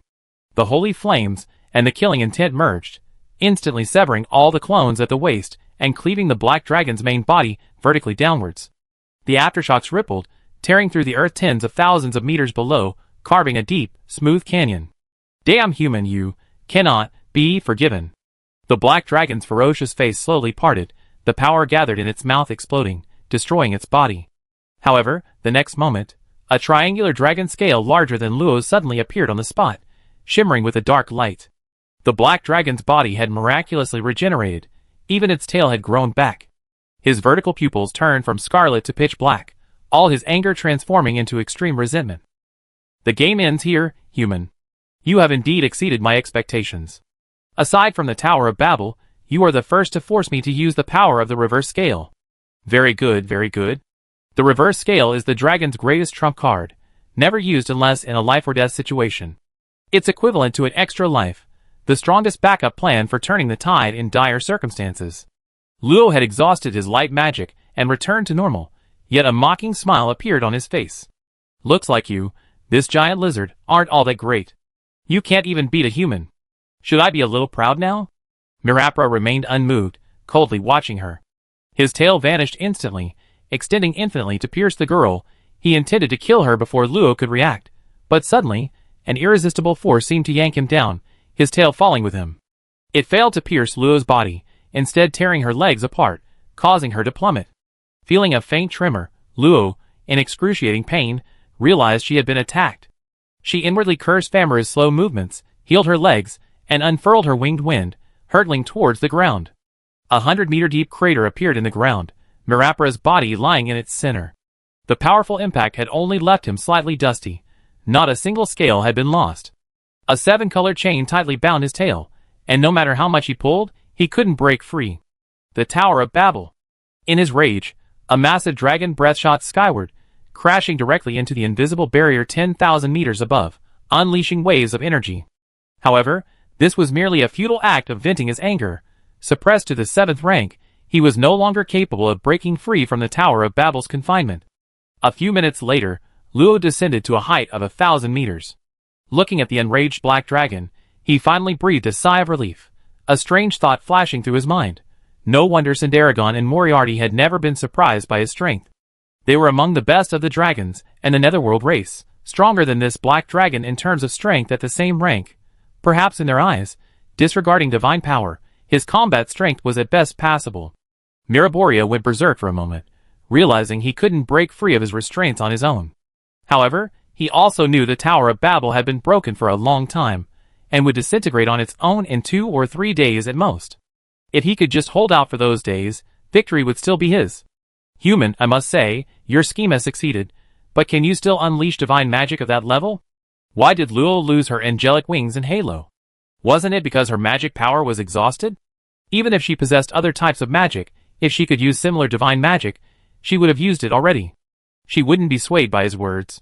Using other high-level magic would at most injure him, but recovering the enormous amount of magic power he had consumed would take at least half a month. More importantly, he was only bound and unable to fly. In terms of magical range, was he, a dragon, inferior to a mere human? After a quick analysis, Miraboria calmed down again. This time, it was still the victory of the great black dragon destroyer. Chapter 580. Mirapolia was surrounded by black lightning, which shot towards Luo like rain. It wasn't until Luo was more than 300 miles away that a net of lightning formed, a cage that would subject anyone who dared to enter to the exhilarating bombardment of 1,000 bolts of lightning. The long-lost Miss Phasma was finally able to float out during this brief moment of peace. Little Luo, your estimation is wrong. This was already at the top level. Do you still want to continue? Luo nodded, her eyes narrowing as she looked at the black dragon in the center of the lightning net. Just remember to increase my reward. Of course, no problem. The Grand Library won't be that stingy. She crossed her arms and leaned towards Luo. So, little Luo, how do you plan to deal with that big guy? With my own strength, of course. Luo landed on the ground, the silver moon lamp standing steadily on it. Under the strange gazes of Mirapolia and Miss Phasma, it exhaled a long breath. Then the silver moon lamp blazed brightly.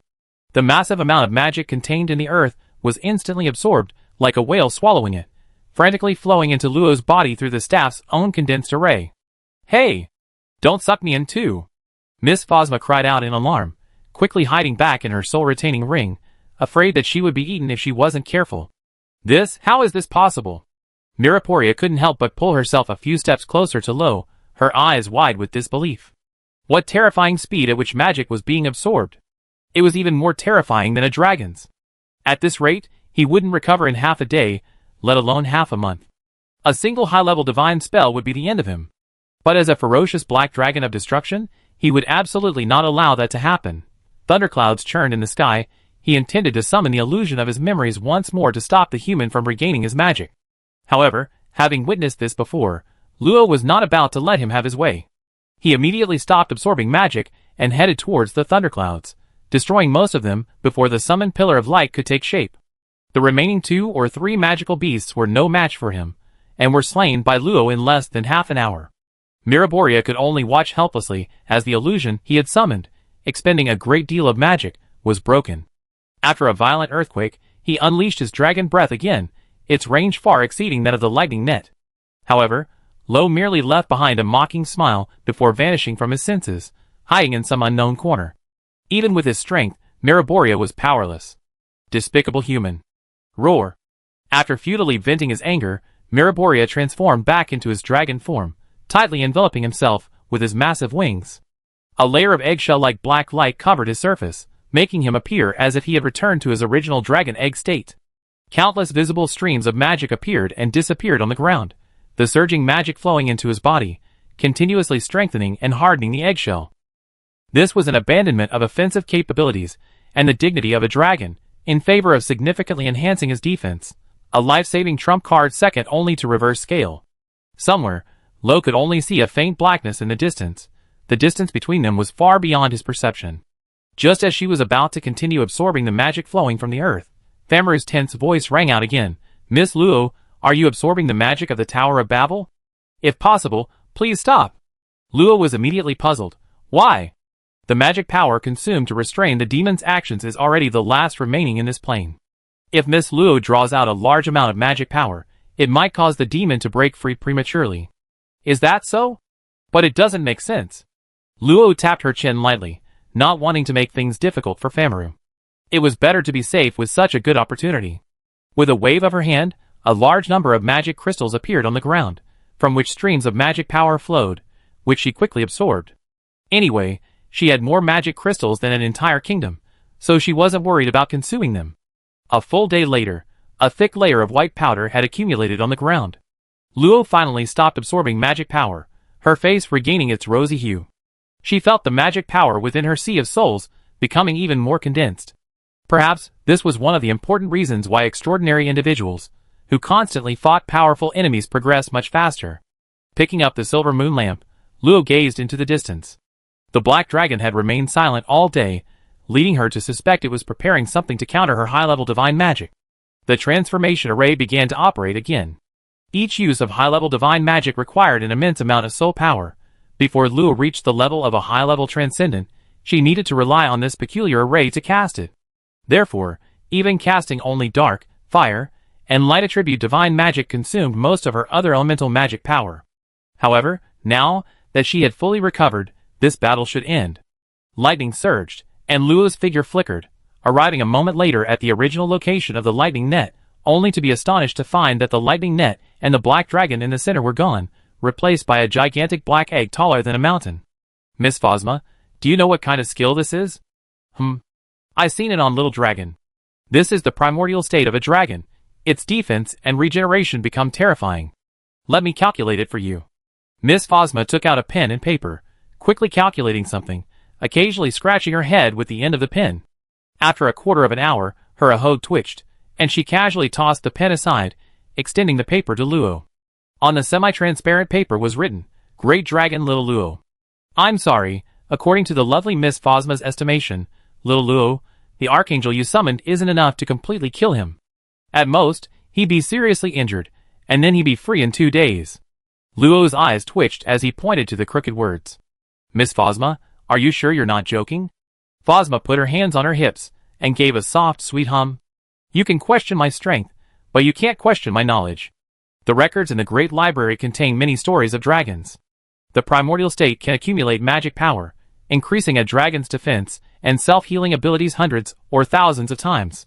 But Little Luo, your divine magic is at most capable of cutting off an 8th-tier little finger. As she spoke, she held up her little finger and gestured, making Luo really want to pinch her pitiful, sighing face. But you can trust me with my work, Little Luo. Actually, you're not without a chance. You can't attack in your primordial state, and you'd be weakened for a short time when you leave it. Use that time to launch a sneak attack, Little Luo, and you can shamelessly win. Miss Phasma smiled brightly. No need for unnecessary adjectives. The mage's hand grabbed the little ghost's tail, and tossed her into the soul-retaining ring. Luo looked at the slowly swelling, powerful aura of the giant egg, and felt a headache coming on. Famaru's voice rang out again. Miss Luo, Miss Phosma is right. We just discovered that over the past day, more than 30% of the magic power has been absorbed by that damn demon. Now, the barrier surrounding him is so thick that even we can't see through it. If only Miss Luo had absorbed the magic power. She could have even competed for the demon's absorption. Sensing the unnaturalness in his tone, Luo didn't say anything more. Who could have predicted this? Phosma had already provided a solution. Theoretically, there was a considerable chance. But would it really be that easy? Luo pondered deeply. Phosma's understanding of the dragon's primordial state came from trillions of books. But if she knew it, wouldn't the black dragon know it too? Admittedly, he might be taking a risk because he had no other choice. Or he might be gambling that he didn't know the weaknesses of the primordial state. But what if he had already found a way to overcome those weaknesses? I have to try. Archangel's Wrath wasn't a suitable divine spell for her. If she used Holy Judgment, the most lethal spell against dark creatures, she might be able to kill him in one strike. Without further hesitation, Luo flew high into the sky, calmed her mind, and focused her senses on the black giant egg below. Feeling that the converted soul power was sufficient, she closed her eyes and chanted, O omnipresent power of light! The world lit up. Chapter 581. Compared to last time, Luo could now cast high-level divine spells independently, no longer needing her clones to stabilize the runes. The saved mana allowed her to unleash even more powerful spells. A soaring incantation resonated with the magic of light. Amidst rolling thunder, the massive magic circle suspended in the sky opened its majestic, pale eye of judgment. The god's gaze fell upon the giant egg below, piercing through its thick shell, and discerning all the black dragon's sins. God says, "You are guilty, therefore you deserve judgment." Buzz. The sins were sealed. A massive sword of holy judgment emerged from the eye of judgment, its holy flames blazing fiercely, its tip aimed directly at the black dragon's head. Luo's beautiful eyes snapped open, golden light swirling within them, as if the god of light had descended upon the world, his overwhelming divine power flattening hundreds of miles of land. Judgment of light, sword of holy judgment. With a solemn, resounding cry, the lightsaber erupted in dazzling white light, instantly eclipsing the light of heaven and earth. For the first time in countless ages, the 100,000th floor of the Tower of Babel was bathed in pure daylight. The lightsaber fell, a silent destruction echoing as white and black hues mingled on the eggshell, before being completely purified by holy flames. Crack! The giant egg exploded, cracks appearing everywhere. The hundreds of meters thick shell continuously crumbled and dissolved. However, countless writhing streams of magic, like energy veins within the eggshell, constantly repaired the damage, eroding the lightsaber's power. Luo took a deep breath, her halo radiating a soft white light. She exerted all her strength to unleash the lightsaber's most powerful force. The blinding white light was almost unbearable for her, tears welled in her eyes, and her fair skin stung under the holy power. The evil dragon must be slain. With a roar from his chest, Luo seemed to merge with the power of light, his radiance growing ever stronger, undaunted by the eggshell's constant repair. Clang! With a resounding clang, the lightsaber, shrunk dozens of times in size, ruthlessly severed the black dragon's neck, tearing a second deep abyss into the earth. Huff! Huff! Every time I cast a high-level divine spell, the energy consumption is so great. Is it dead? Luo gasped for breath, staring at the black dragon and the eggshell severed in two. Strangely, despite the holy flames burning it, the severed neck didn't disappear. Instead, it transformed the holy flames into jet-black lightning. The lightning collided and intertwined, slowly merging, and the shattered eggshell rapidly repaired itself. It seemed it would be fully restored in no time, leaving only a decapitation mark, seemingly unchanged. How is this possible? Light magic is clearly the most powerful skill against dark creatures. Oh dear, little Luo, dragons are high-level beings from the same era as angels. Don't judge them by the standards of ordinary dark creatures. Actually, forcing a dragon to feign death to save its life at your level is already quite impressive, okay? A small hand gently patted Luo's head, making her both laugh and cry. Had she really acted that disappointed? Grabbing the restless little hand, Luo pressed her back into the ring, her expression relaxed. I didn't say I had no trump cards, don't worry about me. After calming down, Luo realized that it wasn't that the sword of judgment was ineffective against him. When facing the consciousness of the flesh and blood lord, the opponent was gathering power to attack, its level was only 6th, and its body was stolen. Being instantly killed by the sword of judgment was quite normal. The black dragon, however, was in a full defensive stance, drawing upon the magic of the Tower of Babel. The light sword had already consumed most of its power to pierce the eggshell, leaving insufficient strength to extinguish its life force in one strike. Unless she unleashed her power several more times, she could likely destroy it completely. However, firstly, she didn't have enough time to recover her magic power, and secondly, casting high-level divine magic required her to convert a large amount of magic power into soul power.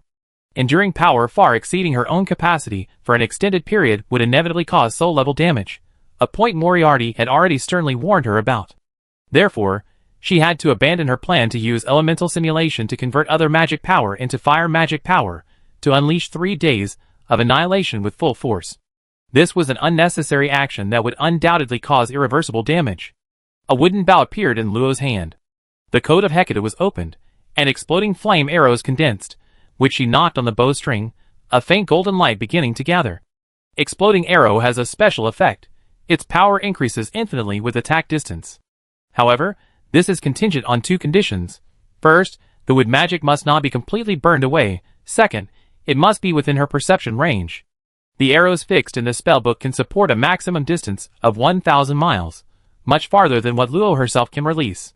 However, limited by her perception range, she can currently only snipe from 60 miles away, and ultimately, its power is far inferior to high-level divine spells. However, this is Luo's strongest single-target attack spell that can be imbued with divine power. With the blessing of divine power, its power will be qualitatively enhanced.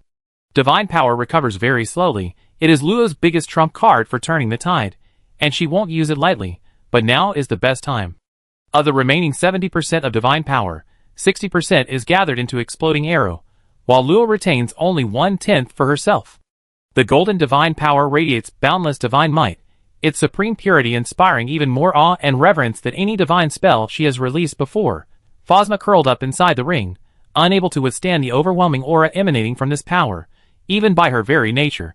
She seemed to understand why the staff of the Archmage had expressed fear. She would be afraid too. Just who is this newcomer? No, I need to get the main consciousness to keep a close eye on her. Wait, she's the one I signed the contract with. Won't she blame me? I don't want to write as self-criticism. Luo, unaware of Phasma's inner turmoil, was intently focusing his golden eyes on channeling divine power into magic. The reddish-purple arrow tip gradually turned gold, then the entire arrow. Faint spatial rifts appeared around it, tearing through the wooden bow and Luo's hands. Whoosh! The arrow slowly left the bowstring, but a closer look revealed a startling sight. The seemingly slow arrow was actually flashing rapidly, traversing two connected spatial rifts at an astonishing speed, even stretching the arrow itself. Luo had used the spatial rifts to create an almost infinitely long acceleration channel, causing the arrow's ordinary aura to surge exponentially, rapidly widening the surrounding spatial rifts and highlighting the scenery of the other levels of the Tower of Babel. With each passing moment, the arrow's power doubled. Minutes later, the entire arrow had transformed into a chaotic, ripped black hole, slowly approaching the giant egg, leaving a crack that would never heal. Without a sound, after reaching its peak power, the exploding flame arrow increased its speed dramatically, moving with impunity. The thick eggshell offered no resistance, piercing straight through the black dragon at its center, then the earth and spatial barriers, obliterating a straight passage 100 meters in diameter. It pierced through dozens of layers of space, instantly destroying an entire layer before the suffocating, terrifying pressure completely dissipated. Clang! A crisp cracking sound rang out. The remaining eggshell quickly spread across the cracks, shattering into black dust with a clang. The black dragon, lying prone, passed away peacefully, closing its eyes forever without realizing anything. In an instant, it was all over. Luo crashed to the ground, creating a shallow crater, feeling limp and unable to move. Little Luo, what's wrong? Phasma flew out, trying to pull her up, but Luo gently pushed her away, saying weakly, "Stop it, I want to sleep, I'm so sleepy." "Hey, don't sleep. Little Luo, I'm still in the book. How am I supposed to get out if you fall asleep?" There was no response, only soft breathing. Within the 100,000 floors, only the frantic Miss Phasma remained. Even Famaru had vanished. Am I the only one left? No way. Chapter 582. Northern continent here, temperatures hover around 0 degrees Celsius year-round, with snow falling for most of the year. To withstand the cold, local houses are thicker than those in the south, and fire magic crystals are the most common currency. In the midst of winter, Shifu, gazing from the Arrow Tower, suddenly spotted two blurry figures appearing in the heavy snow, instantly becoming alert. In snowy weather, besides being wary of snow beast attacks, the most important concern is the plight of other refugees. Those who can withstand heavy snowfall are not weak, having lost their homes and faith. They constantly face the dangers of magical beasts and harsh weather, walking a tightrope between life and death, even more ruthless than adventurers. As the two approached, Sifu was surprised to find they had long, pure white hair.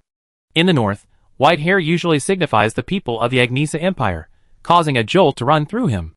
Could it be that a high-ranking noble of the empire had taken a liking to his small village? Should he submit, or submit, or submit? You too. He suddenly realized that the auras emanating from the two were extremely unstable. One handsome young man was supporting an unconscious woman, behind them a pool of strange purple blood. Shifu quickly jumped down from the Arrow Tower and cautiously asked from a distance of about 10 meters, "Do you two gentlemen need any help?" My God, how could they be superhumans? If they harbored even the slightest ill will, our village would be utterly powerless to resist. The young man struggled to lift his head. One eye was already blind, and a huge gash ran through his abdomen. Through the purple, rotting flesh, one could see his slowly beating internal organs. It was unbelievable that he was still alive despite such severe injuries. He opened his mouth and seemed to say something, but then collapsed, staining the snow purple. "Hey, you two? Are you alright?" Shifu didn't know whether to stay or leave. Why were they just dumping two grown men on him like that? After a moment, he gritted his teeth, grabbed one of them by the hand, and dragged them towards the village. With so much snow, they might freeze to death. He couldn't just stand by and watch them die. The stench of blood mixed with an unknown sweetness wafted into the village. The burly men processing their prey in the square quickly noticed Shifu's arrival and rushed forward, shouting, "Kid, what happened outside? Who are they?" When they heard that Shifu had rashly rescued two superhumans, everyone gasped, then berated him for meddling. "Shifu, you should be on guard. Why did you bring these superhumans back? What if they're hunted down by their enemies? We'd be in danger. Are you trying to get us killed? We need to get these two out of here right now." Someone else rushed off to inform the village chief. Only the experienced chief could handle such a serious matter. A moment later, the burly village chief Inmu and the wisest old fortune teller arrived hastily, having overheard Shifu arguing with the others. "They look like they're from the Empire. What if we don't rescue them, and they blame us? How could people from the Empire be stranded and so badly injured? I think they're just ordinary people with Imperial blood. What if we rescue them? Shifu, we're not capable of fighting superhumans. We can't get involved in the affairs of important people." "Exactly. I think you don't want to be a guard anymore. We trusted you so much, and you can't even do a good job of guarding the area." Shifu's face flushed red with anger, his blood boiling.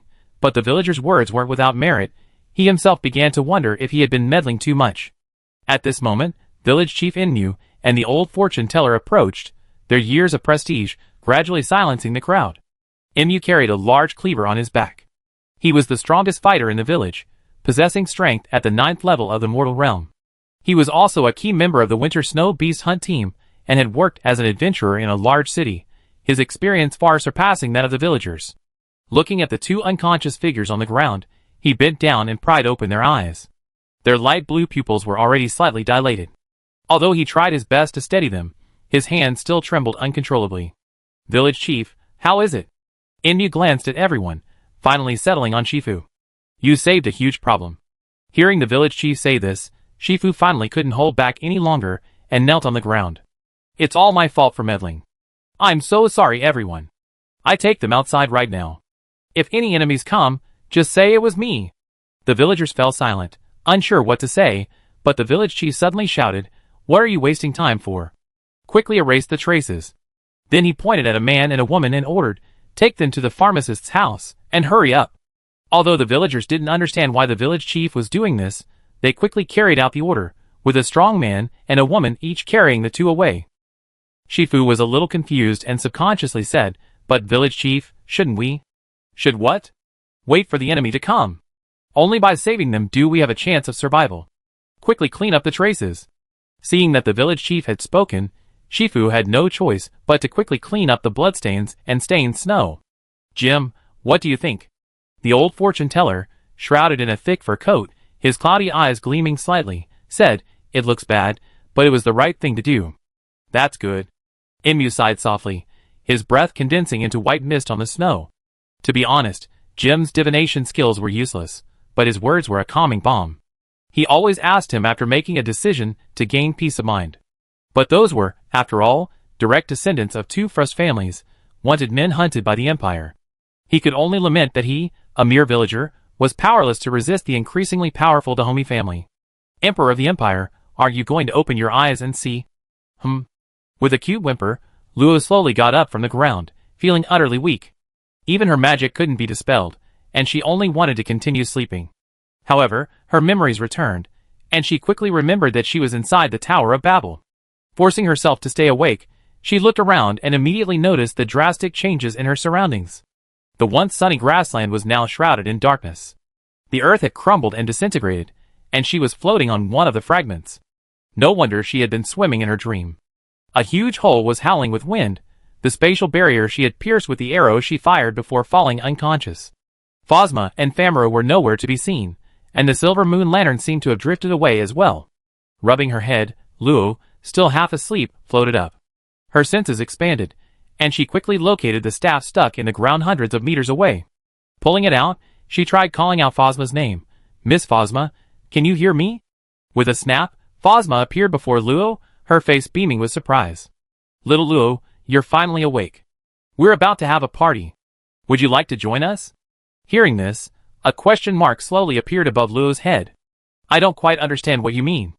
Oh, it's just that everyone in the Tower of Babel is celebrating the disappearance of the Black Dragon, so they're having a party.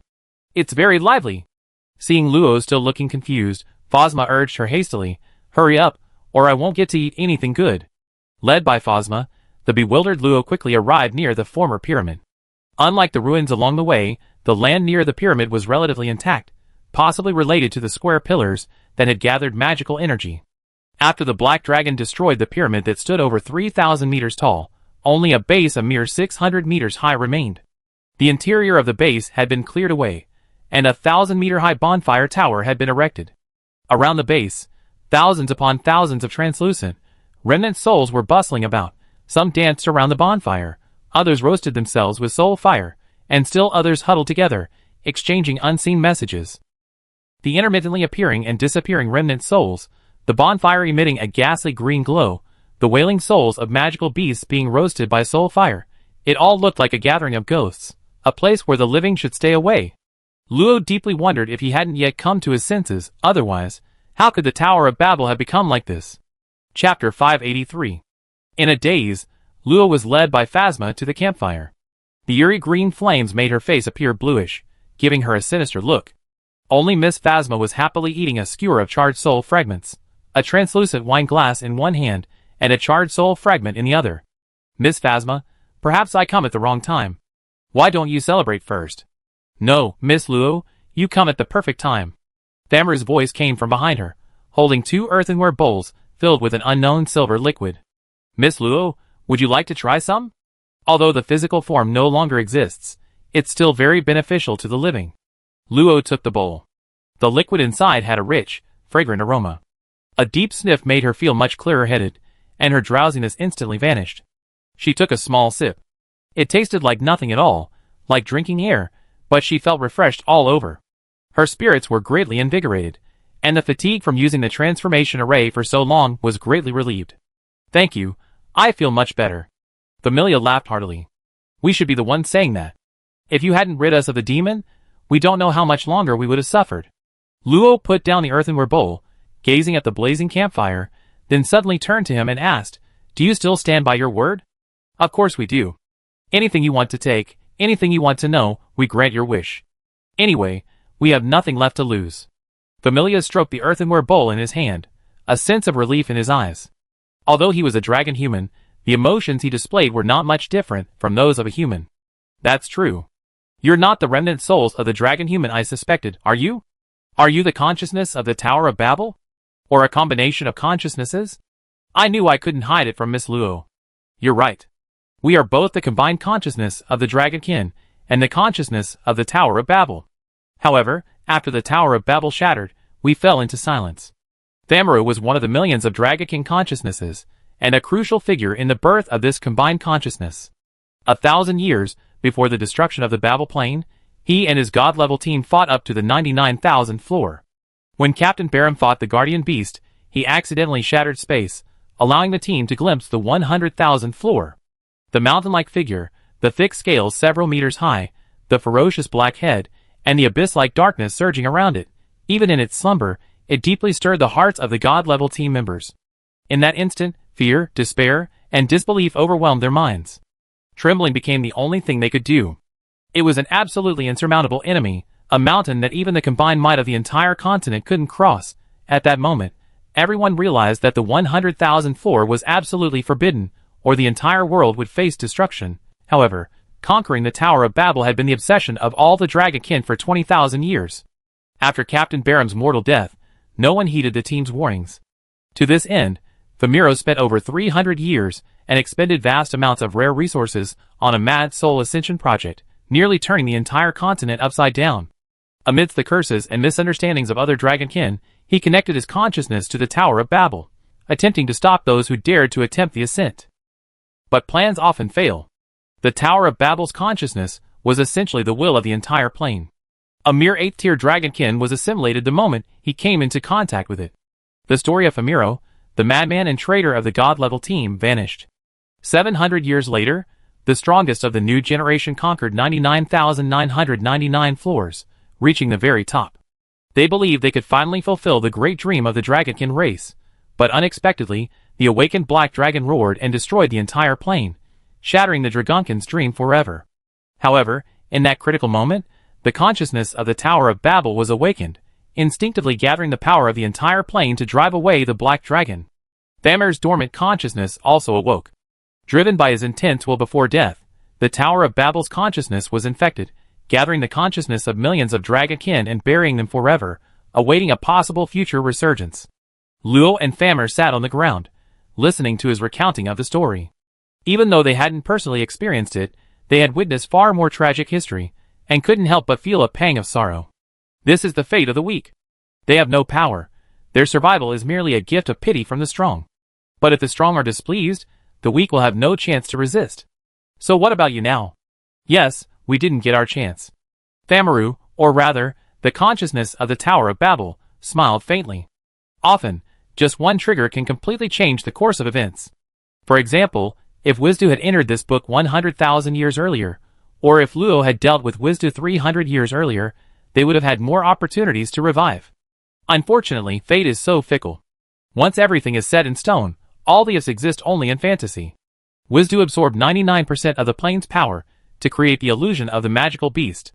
To help Luo defeat the Black Dragon illusion, the already limited power of the Tower of Babel plane was also used to restrain the Black Dragon. The seemingly joyous bonfire party is nothing more than the Tower of Babel's final revelry before its demise. Actually, everyone is very grateful to you. You helped us fulfill our dreams. Familia stood up, her gaze clear, and bowed deeply in gratitude. The millions of consciousnesses around her also stopped what they were doing and knelt on one knee before Luo, their eyes filled with nostalgia for the past, acceptance of the ending, and sincere thanks to Luo. Luo was somewhat flattered. There's no need for this. I don't deserve it. The real Black Dragon has long since departed. What I defeated was merely an illusion. No, you defeated the real Black Dragon. Familia's words, which didn't sound like comforting, startled Luo. What do you mean? Please come with me, Miss Luo. The other dragon-human consciousnesses continued their revelry, Phasma perfectly integrated into it. Luo followed behind Familia, and soon, a fragment of earth protected by interwoven magical chains appeared before them. On this land spanning over 3,000 meters, the penetrating wound inflicted by Luo remained intact. The Black Dragon had vanished, and Vizdu, who had been left behind, had been contained by Phasma. But in the center, a scale as tall as a person was slowly rising and falling, radiating a powerful dragon's might and holy aura. This is a dragon scale? Thamiru nodded. Perhaps because his inner turmoil had subsided, the resentment towards the Black Dragon in his tone had lessened considerably. Miss Luo, this is a scale it left behind when it departed. It was because it possessed the true power of the Black Dragon that the previous illusion was so vivid. If Miss Luo doesn't mind, please take it with you. For any living being, dragon scales are extremely precious materials. Luo didn't refuse. The dragon scale was indeed very valuable, and this was what she deserved. Passing through the magical seal, Luo arrived before the dragon scale. Deep, dark magic flowed slowly, making the scale appear as if rippling on water. Suddenly, a white light pierced into Luo's brow. She instinctively erected a defense, blocking the white light beyond her soul's boundary. Could this be the Black Dragon's autonomous counterattack? Such defensive measures are not uncommon for powerful superhumans. However, after gently touching it with her soul power, Luo unexpectedly discovered that the white light contained no power whatsoever. It was merely a pure memory. Luo quickly realized that the Tower of Babel's history exceeded 20,000 years, and with the destruction of the plane, hundreds of thousands of years had passed. Even a saint-level Black Dragon couldn't possibly be alive now. Without its master's consciousness, how long could a single dragon scale's counterattack last? Just in case, Luo still diverted a portion of her soul power to absorb the white light's memory. The memory wasn't extensive. A few minutes later, Luo had completely absorbed it, and the white light vanished. Back in reality, her expression was somewhat complicated. She put away the dragon scale, watching the slowly dissipating Fami Lu. Her lips moved, but she chose to remain silent. Forget it, some truths are better left unsaid. Peace is the best ending for the Dragonkin. Let the vanished obsession simply vanish. Luo Jingjing floated in midair, waving gently to the smiling Familia. Goodbye, Familiu. Chapter 584. The night is inherently without light, but in some legends, every dead person transforms into a star, illuminating the night sky, thus creating the brilliant starry heavens. Luo wasn't sure if the Dragakin race had similar legends, but after the millions of consciousnesses dissipated, the once dark Tower of Babel was now filled with a layer of starlight, twinkling and beautiful. A drop of dark red blood fell, which Luo gently caught in her hand. The drop possessed a strong dragon's might, emanating a faint aura of darkness. This was a drop of dark dragon blood, the Dragakin race's final gift to her, and also the origin of the entire Dragakin race. Miss Phosma leaned closer. She didn't have any particular feelings about the Dragakin race. They were on completely different levels, and it was almost impossible for them to resonate with each other. She looked at the blood drop curiously. How strange. How can there be dragon blood? Yes, how strange. Luo murmured to herself, then put the dragon blood away.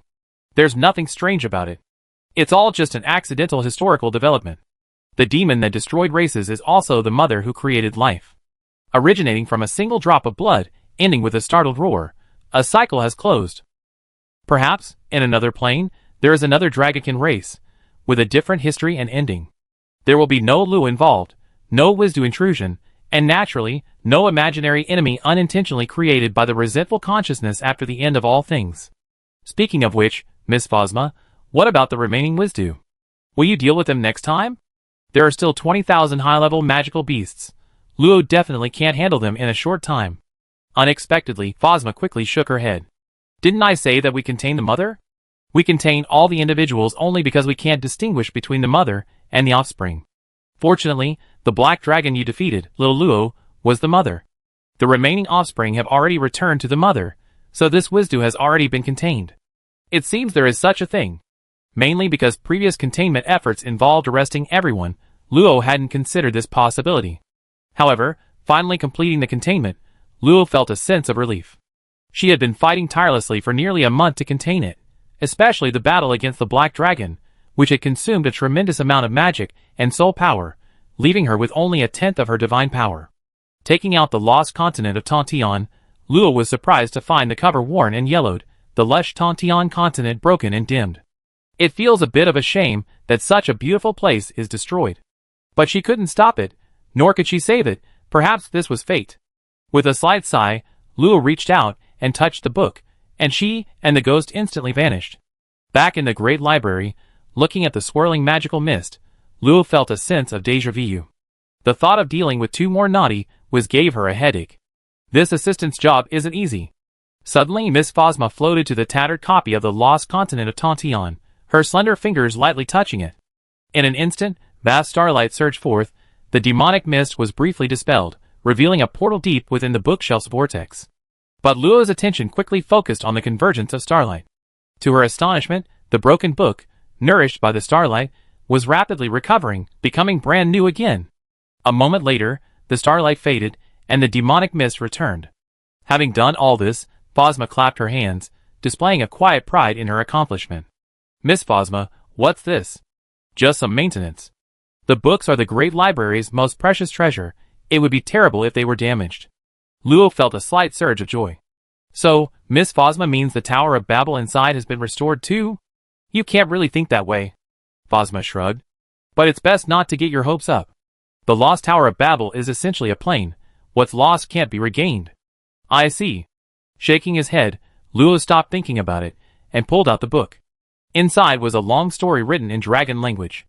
The book wasn't thick, only about 2 fingers high, but it was very heavy, containing 20,000 years of history. Closing the book and putting it back, Luo planned to read it again later. Turning to Phosma, he said, I'm going back to my room to rest for a bit. What about you? Hey, of course, lovely Miss Phosma needs a nap first. Call me whenever you want to clean up Wisdu, but don't stay too long. What a sleepyhead. I wonder who he learned that from. After saying goodbye to Phosma, Luo returned to his room, flopped onto the soft, large bed, bounced a few times, and then sank in. Xania knew the moment Luo returned to her room. She swooped out and landed on Luo's head, adding a touch of green. So long, Luo, so fragrant. The fairy pollen sprinkled down, and Luo's mood improved considerably. She gently stroked the little fairy's head, playing with her for a while before entering the ruins and retrieving the drop of dragon blood. Xania wasn't afraid of dragon might, but she disliked the dark aura above, so she clung tightly to Luo's hair, not curiously flying down to investigate. The memories emanating from the dragon scales, besides containing the origins of the dragonkin race, also made Luo fluent in dragon language. At least reading and writing weren't difficult, but due to her physiological structure, she couldn't speak pure dragon language like a dragon. There was a solution: refining dragon blood to simulate a dragon's throat. Lu probably didn't know this, but he still gathered the last remaining bloodline power of his millions of clansmen and reversed it into dragon blood, giving it to Luo as a final gift. Go back and take a look when you have time. Soul power surged forth, enveloping the dragon blood. Luo gradually analyzed and fused with its power, revealing runes unique to the dragon race. Those who didn't understand dragon language couldn't use it even if they obtained it. More than half a month later, the dragon blood was almost transparent, with only a trace of dark aura remaining. After Luo completely absorbed it, the drop of dragon blood disappeared completely. She opened her golden red eyes, a faint dragon's might flashing across them, quickly concealed. For Luo, the dragon's might was merely a side effect. She could already unleash a far more powerful deterrence. Her greatest gain was the freedom to use dragon language. As an older language closer to the era of rune creation, dragon chanting was more concise, and its magical enhancement far more potent. She channeled her magic, constructing several unusual runes at her throat, forming a unique temporary array. Fireball! With a peculiar tone, a white-hot fireball condensed in Luo's hand.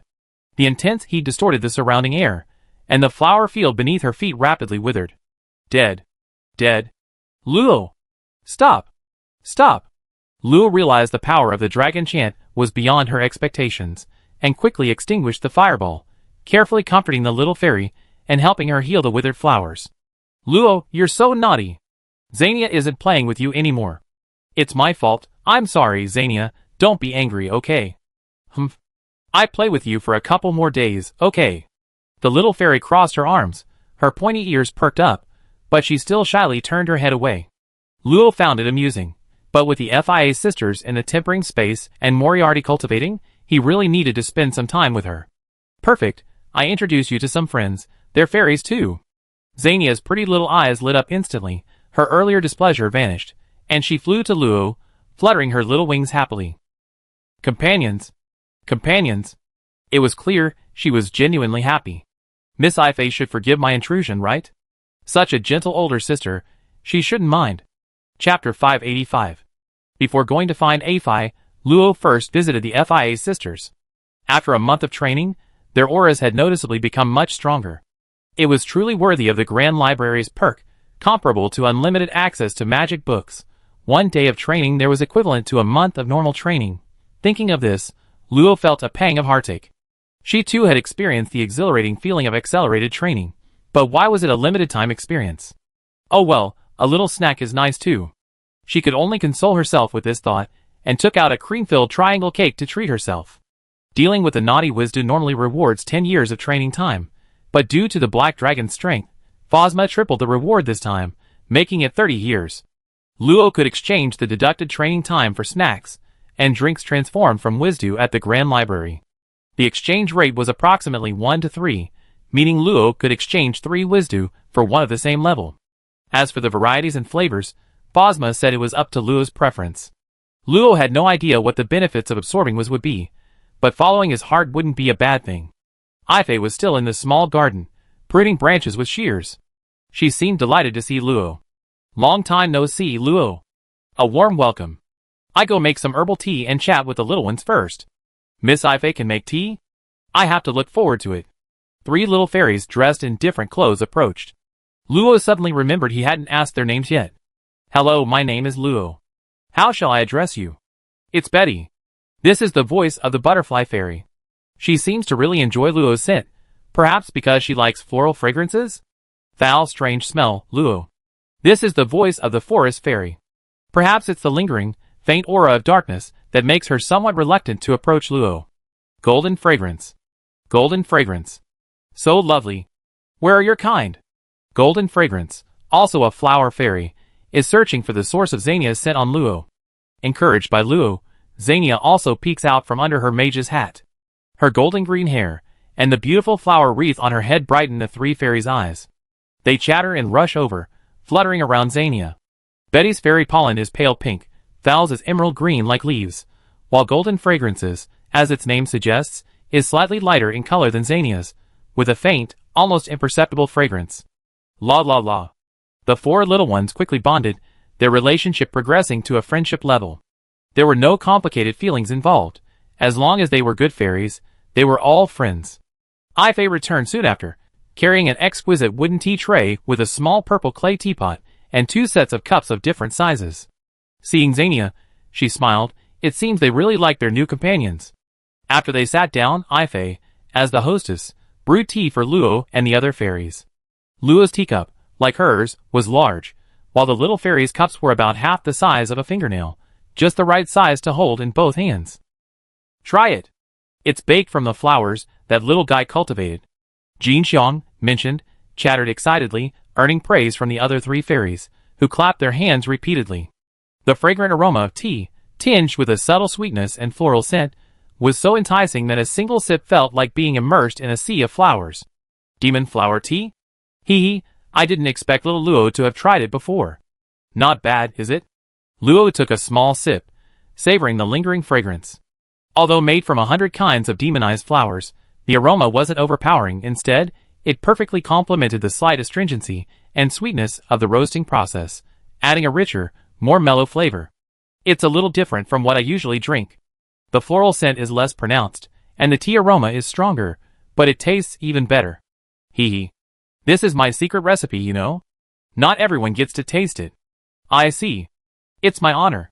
But such fine tea is even better with some snacks. Hearing this, the little fairies immediately clamored for some too. Snacks. Snacks. Sweet. Sweet. Lots and lots. Whoosh. Glug glug. The last sound was the leisurely sipping of tea by far, her eyes half closed. She preferred drinks to food, perhaps because she was a forest fairy. Luo didn't dislike this atmosphere. It didn't need many people or excessive formality. They could simply enjoy the delicious food and drinks in peace. If no one was with them, books could replace them. The desserts conjured by Wisdu possessed a peculiar power, but it seemed to vary from person to person. A5 stated that these desserts slightly enhanced her comprehension of magic, without mentioning any other effects. However, since they were only created from a secondary form, the effect of a single dessert was weak, so neither of them paid much attention. After several rounds of tea and several batches of desserts, they chatted about Wisdu. Little Luo, you must have just finished containing the Wisdu, right? How did it feel? Recalling the black dragon, Luo couldn't help but frown. I finally understand why the assistant assessment is so rigorous. I almost died from exhaustion. Indeed, but you get used to it. Every newcomer encounters similar problems. Assistants can sense Wisdu, but finding them skillfully isn't easy. Seemingly remembering something, Ifei lightly touched her red lips with her index finger and smiled. Want me to teach you how to find Wisdu? This isn't one of Miss Ifei's exclusive techniques, is it? Hee hee, little Luo is quite humorous. Not really, but I've been an assistant for almost 1,000 years. Knowing a little technique isn't unreasonable. Ifei leaned forward, resting her chin on her hands, a hint of playfulness in her eyes. Wouldn't that be too much trouble, taking up too much of your time? Luo was indeed tempted. Situations like those in the Lost Continent, where Wisdu are neatly concentrated in one place, are rare. Most are hidden in various corners of the world. A5 gently shook her head, her long golden hair swaying and scattering onto the table. There aren't as many Wisdu as you think. I'm relatively free right now. If you agree to one condition, I teach you, okay? Luo felt a slight sense of unease, but outwardly remained calm as she asked, tell me. Then listen carefully, little Luo. From now on, every time you finish containing a Wisdu, let your sister hug you, okay? A5's breath carried the unique elegance of the forest. Her full breasts, though concealed by her mage robes, still revealed a hint of their white, rounded shape and deep cleavage. Her arched eyebrows always held a smile, whether intentional or unintentional. Clang! The little fairies were sharing their opinions on the flower tea and pastries, when they suddenly felt a jolt on their bottoms. Then, they saw Luo scrambling to her feet. Miss Ifei, please don't tease others like that. Oh dear, I thought you liked this offer, given your strong reaction. Aye? Luo's cheeks flushed pink. Damn it, if she hadn't been on guard, she wouldn't have been tricked. Anyway, this won't do. Ifei looked somewhat regretful, propping her face up with one hand. She caught Luo's relieved expression out of the corner of her eye, then her lips curved into a smile. Since that's the case, I'm older than you. Call me sister, and I teach you. Luo's relaxed body stiffened. Aside from Alice, who had watched her grow up, she had almost never called anyone sister. Now, being asked to say it made her feel somewhat embarrassed. Is Luo shy? Looking at her now, her blushing face is so cute. No, I'm not shy. After a moment of awkwardness, Luo, having experienced a lot, quickly regained her composure. Her pink lips parted slightly, her voice barely audible. Sister Aife. Sister. Aife leaned forward slightly, feigning surprise. Luo, what did you say? I can't hear you. Are you a high-level transcendent? You're blatantly lying. Luo unconsciously squeezed her thighs, her gaze drifting aimlessly before landing on the teacup. Ahem, Sister Aife. Her voice was clear, with an unintentional hint of coquettishness. Aife smiled and pulled back. She really is a cute newcomer. I like her very much. Humph. Luo snorted softly. This elf's heart was comparable to Eve's. She was right, elves were all cunning. Only the four little ones looked at the two, oblivious, and continued their discussion about which dessert was the best. Whoosh. Far was still leisurely drinking hot flower tea, his slender little legs spread apart in a V shape, his semi-transparent wings drooping down, looking extremely relaxed. Chapter 586. Unlike Wingina's gentle nature, Afi was more like a mischievous older sister. She was usually very considerate, but occasionally she would deliberately be playful. Seeing your shy, slightly flushed face, she would suddenly smile brightly, then expertly soothe you, leaving a deep impression unintentionally. Fortunately, she was a woman of her word, at least for now. She meticulously guided Luo on the locations and distribution of various places Wizdu were most likely to frequent. Although it was just a matter of probability, it was surprisingly useful in certain situations. Miss Phasma didn't understand such things because she couldn't pinpoint Wizdu's exact location within the world. After this meeting, which could barely be considered a tea party, their relationship had grown considerably closer. Their conversations became less formal, and they agreed to explore things more deeply next time. Explore things more deeply? What do you mean? Just as Luo was leaving and walking back down the corridor, an uninvited guest suddenly appeared. Newcomer, you undergone quite a few interesting changes. Zeline's voice came from the corridor. He was shrouded in a white robe, his vertical pupils seemingly able to see right through Luo. Mr. Zeline? I'm sorry, I don't understand what you mean. Luo didn't want to clash with him, so he politely replied and tried to walk past him. Zeline, unsurprisingly, didn't move aside. A faint domain unfolded, sealing off the nearby passage. I'm very interested in the newfound dragon's might you possess. Luo's steps were blocked, forcing him to stop. His brow furrowed slightly, a hint of displeasure in his voice. Mr. Zeline, what do you mean? Humans can gain dragon's might either by having dragon blood in their ancestors, or by absorbing dragon blood. Clearly, you're the second type. But the dragon's might gained in this way is impure. Besides frightening lower creatures, it has little effect. Zeline's earnest explanation surprised Luo, but unfortunately, she wasn't interested in it. The dragon's might was just a side effect. If Mr. Zeline only wants to mentor a newcomer, I'm naturally very welcome. Thank you for your explanation. May I leave now? Zeline was silent for a moment, his indifferent face making it difficult for Luo to understand what he was thinking. Then, he actually withdrew his domain and stepped aside. Thank you, Luo said lightly, raising her guard to the highest level as she walked past him. Fortunately, Zeline, whether genuinely unwilling to fight or disdaining to, simply watched Luo leave quietly. Just when Luo thought the matter was over, Zeline's voice suddenly came again. Newcomer, don't get involved in the affairs between assistants, especially Ifei's faction. What do you mean? Luo wanted to ask for clarification, but Zeline's figure had already disappeared behind her. What's wrong with this guy? He's such a weirdo. Could it be because of his dragon bloodline, making his personality more like a dragon's, which is why she can't understand him? Shaking her head, she didn't take his words to heart. As long as she stayed for a few decades and her strength increased, that wouldn't be a problem. Back in the Great Library, Luo didn't immediately continue to collect Wizdu. Instead, she inquired about the location of binding magic for Phasma. She had plenty of offensive magic, but her binding magic was limited. It was fine against mid-level enemies, but against powerful foes, its effectiveness was woefully inadequate. After the battle with the Black Dragon, many problems were exposed, and her divine power hadn't fully recovered. She planned to rest for a while, before continuing her work. Pure binding magic was relatively rare because most magic inherently possessed a binding effect. For example, the tide summoning magic, originating from the merfolk, while often used by Luo to flatten enemies, also amplified water magic, imprisoning enemies. Therefore, its effect alone was clearly inferior to specialized magic. Aside from fire and light attributes, other attributes all possess powerful binding spells with excellent effects. After a month of careful selection and practical testing, Luo finally chose several spells as her frequently used binding spells. Eternal Forest Invitation triple spell, water, earth, wood, creates an endless forest that imprisons the enemy. The longer they stay, the stronger their reluctance to leave becomes, ultimately leading to their eternal entrapment within a small area, becoming part of the forest until the spell is lifted. This is the most powerful spell among them. Besides causing the enemy to become lost in the forest illusion, it also attacks their willpower, making escape incredibly difficult even if they later discover the deception. Therefore, it is extremely difficult to learn, requiring a considerably high level of soul magic proficiency. Generally speaking, only high-level mages can reach the threshold for its use. However, Luo happens to be quite knowledgeable in soul magic. Access to magic is the beginning of mastery. She only needs to practice more in the coming days to achieve a deep understanding. Then she can inscribe the spell in her spellbook, give it to bind enemies, and focus on dealing damage herself. Besides these, there are a few other spells with slightly weaker effects, but which can be cast at will, enriching his magical reserves.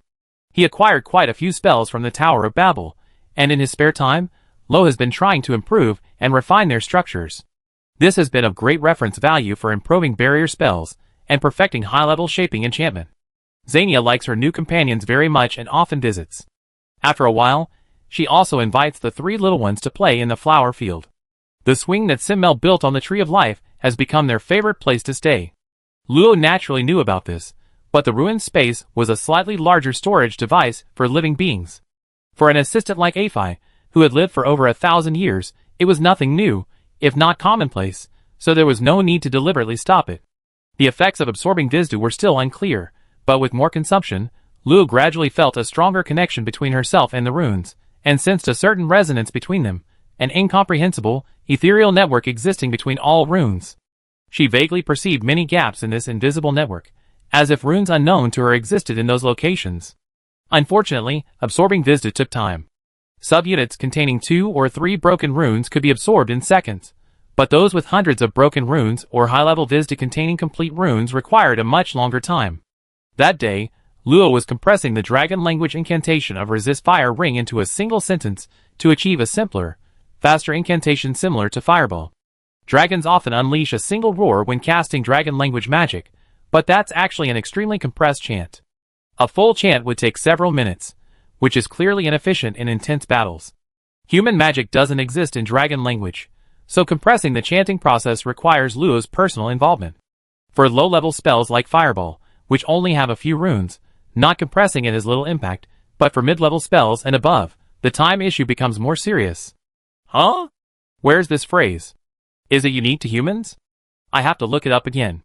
The Great Library contains many books on dragon language magic, but they're generally inaccessible to most races.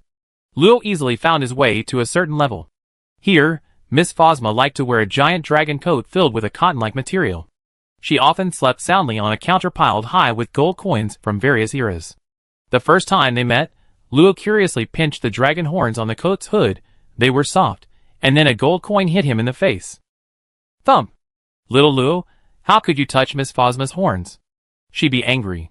Luo's forehead bump proved that the ghostly lady could indeed be angry. Tossing the ancient gold coin he obtained from Phosma, this coin possessed powerful anti-magic properties, an essential tool for assistants to move freely among the dragon-infused bookshelves. Although Luo wasn't afraid of dragon power, the fact that this coin could easily pierce through the various effects attached to her clothes demonstrated its immense power, so he happily put it away. Let me see. I remember there was a book about dragon language translation here last time. Found it. Opening the book, detailed explanation of low-level dragon language magic, Luo found annotations for dragon language in an ancient common language. Every word carried the weight of history, and perhaps because the author was a soul mage, the words possessed an imperceptible, alluring power. One could easily become engrossed in them after reading for a while. He cast a calming spell on himself and carefully browsed through the book, looking for anything he needed.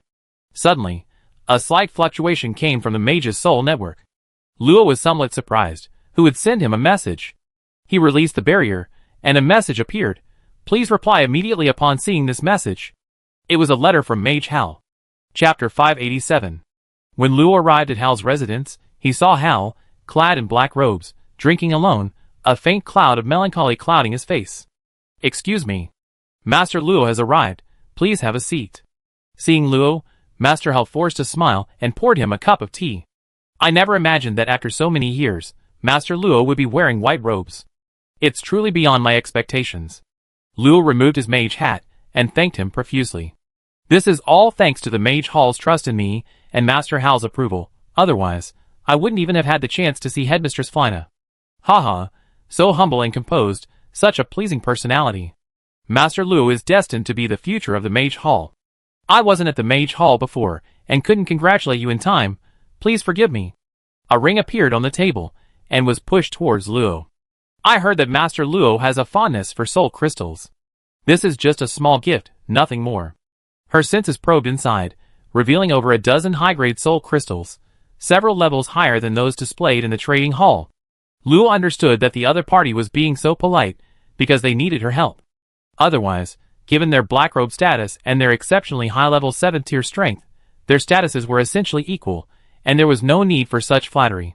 Therefore, she simply asked directly, Master Hal, I am very grateful for your previous help, so if there is anything I can do, I will certainly do my best to assist you. Hearing this, Hal breathed a sigh of relief and said frankly, I do indeed have a favor I would like to ask for your assistance with. Several years ago, because Simmel decided to stay on the Pamir Plateau to hone her skills, Hal was sent to secretly protect her. Although there were dangers along the way, she managed to escape unscathed. If searching for Luo alone was the first step for Simmel to realize the importance of strength, then the ordeal of venturing into the highlands was the second step in her mental stabilization. Seeing the unruly girl he had cared for decades show signs of growth, Hal breathed a huge sigh of relief. It meant he finally wouldn't have to clean up her messes anymore. But a few days ago, when they returned to the Mage Hall, they discovered that the force Simmel had created, Dawn, had betrayed them. The reason given was that Simmel frequently abused its members, causing many to become mentally unstable. Normally, such forces founded by members of the Mage Hall had little to do with the Mage Hall itself. They were private forces, at most receiving some preferential treatment, and any conflicts could be resolved internally. However, because most of Dawn's members were selected from the Blue Robe Mages, whether Simmel admitted it or not, it was already a semi-outsider force of the Mage Hall. Therefore, if this was confirmed, Simmel's Black Robe identity would likely be stripped. But according to Hal's understanding, Simmel was incapable of such mentally destructive behavior. There must be something fishy going on. At this point, Hal's expression turned serious. Therefore, I hope you can help me find the truth. Hearing this, Luo was quite puzzled. Mage Hal, I think you should know the mages of the endless bookshelf's evaluation of Miss Simmel. Forgive my bluntness, but if the people behind you can't find evidence, then I probably can't help much. Whether Simmel did such a thing or not, for so many years, everyone has accepted this fact, so it must be true. I understand Mage Luo's doubts, but your choice is important. A choice. The steam from the tea rose gently. Luo's gaze became somewhat unfocused. She seemed to understand something. Master Hal should know that I belong to the Great Library, and don't participate in the affairs of the Mage Hall. Yes. Hal's frown deepened, sending a bad feeling through Luo's heart. There's no other way? No other way. When was the decision made? 8 years ago, but perhaps much earlier. Only the gray-robed officials know. And the purpose? What you think it is. You know I don't mean that. Sorry, my position is about the same as yours. Alright, so why me? Of course, because Master Luo and Simmel have a good relationship. Hal's gaze remained calm, neither faltering nor changing under Luo's gaze. A moment later, Luo scratched his head in exasperation. What was all this about? He only come to the Mage Hall to study. Let me make this clear first. I can help with Miss Simmel's matter, but I won't get involved further. Hal's expression relaxed slightly, and the worry on his face lessened considerably.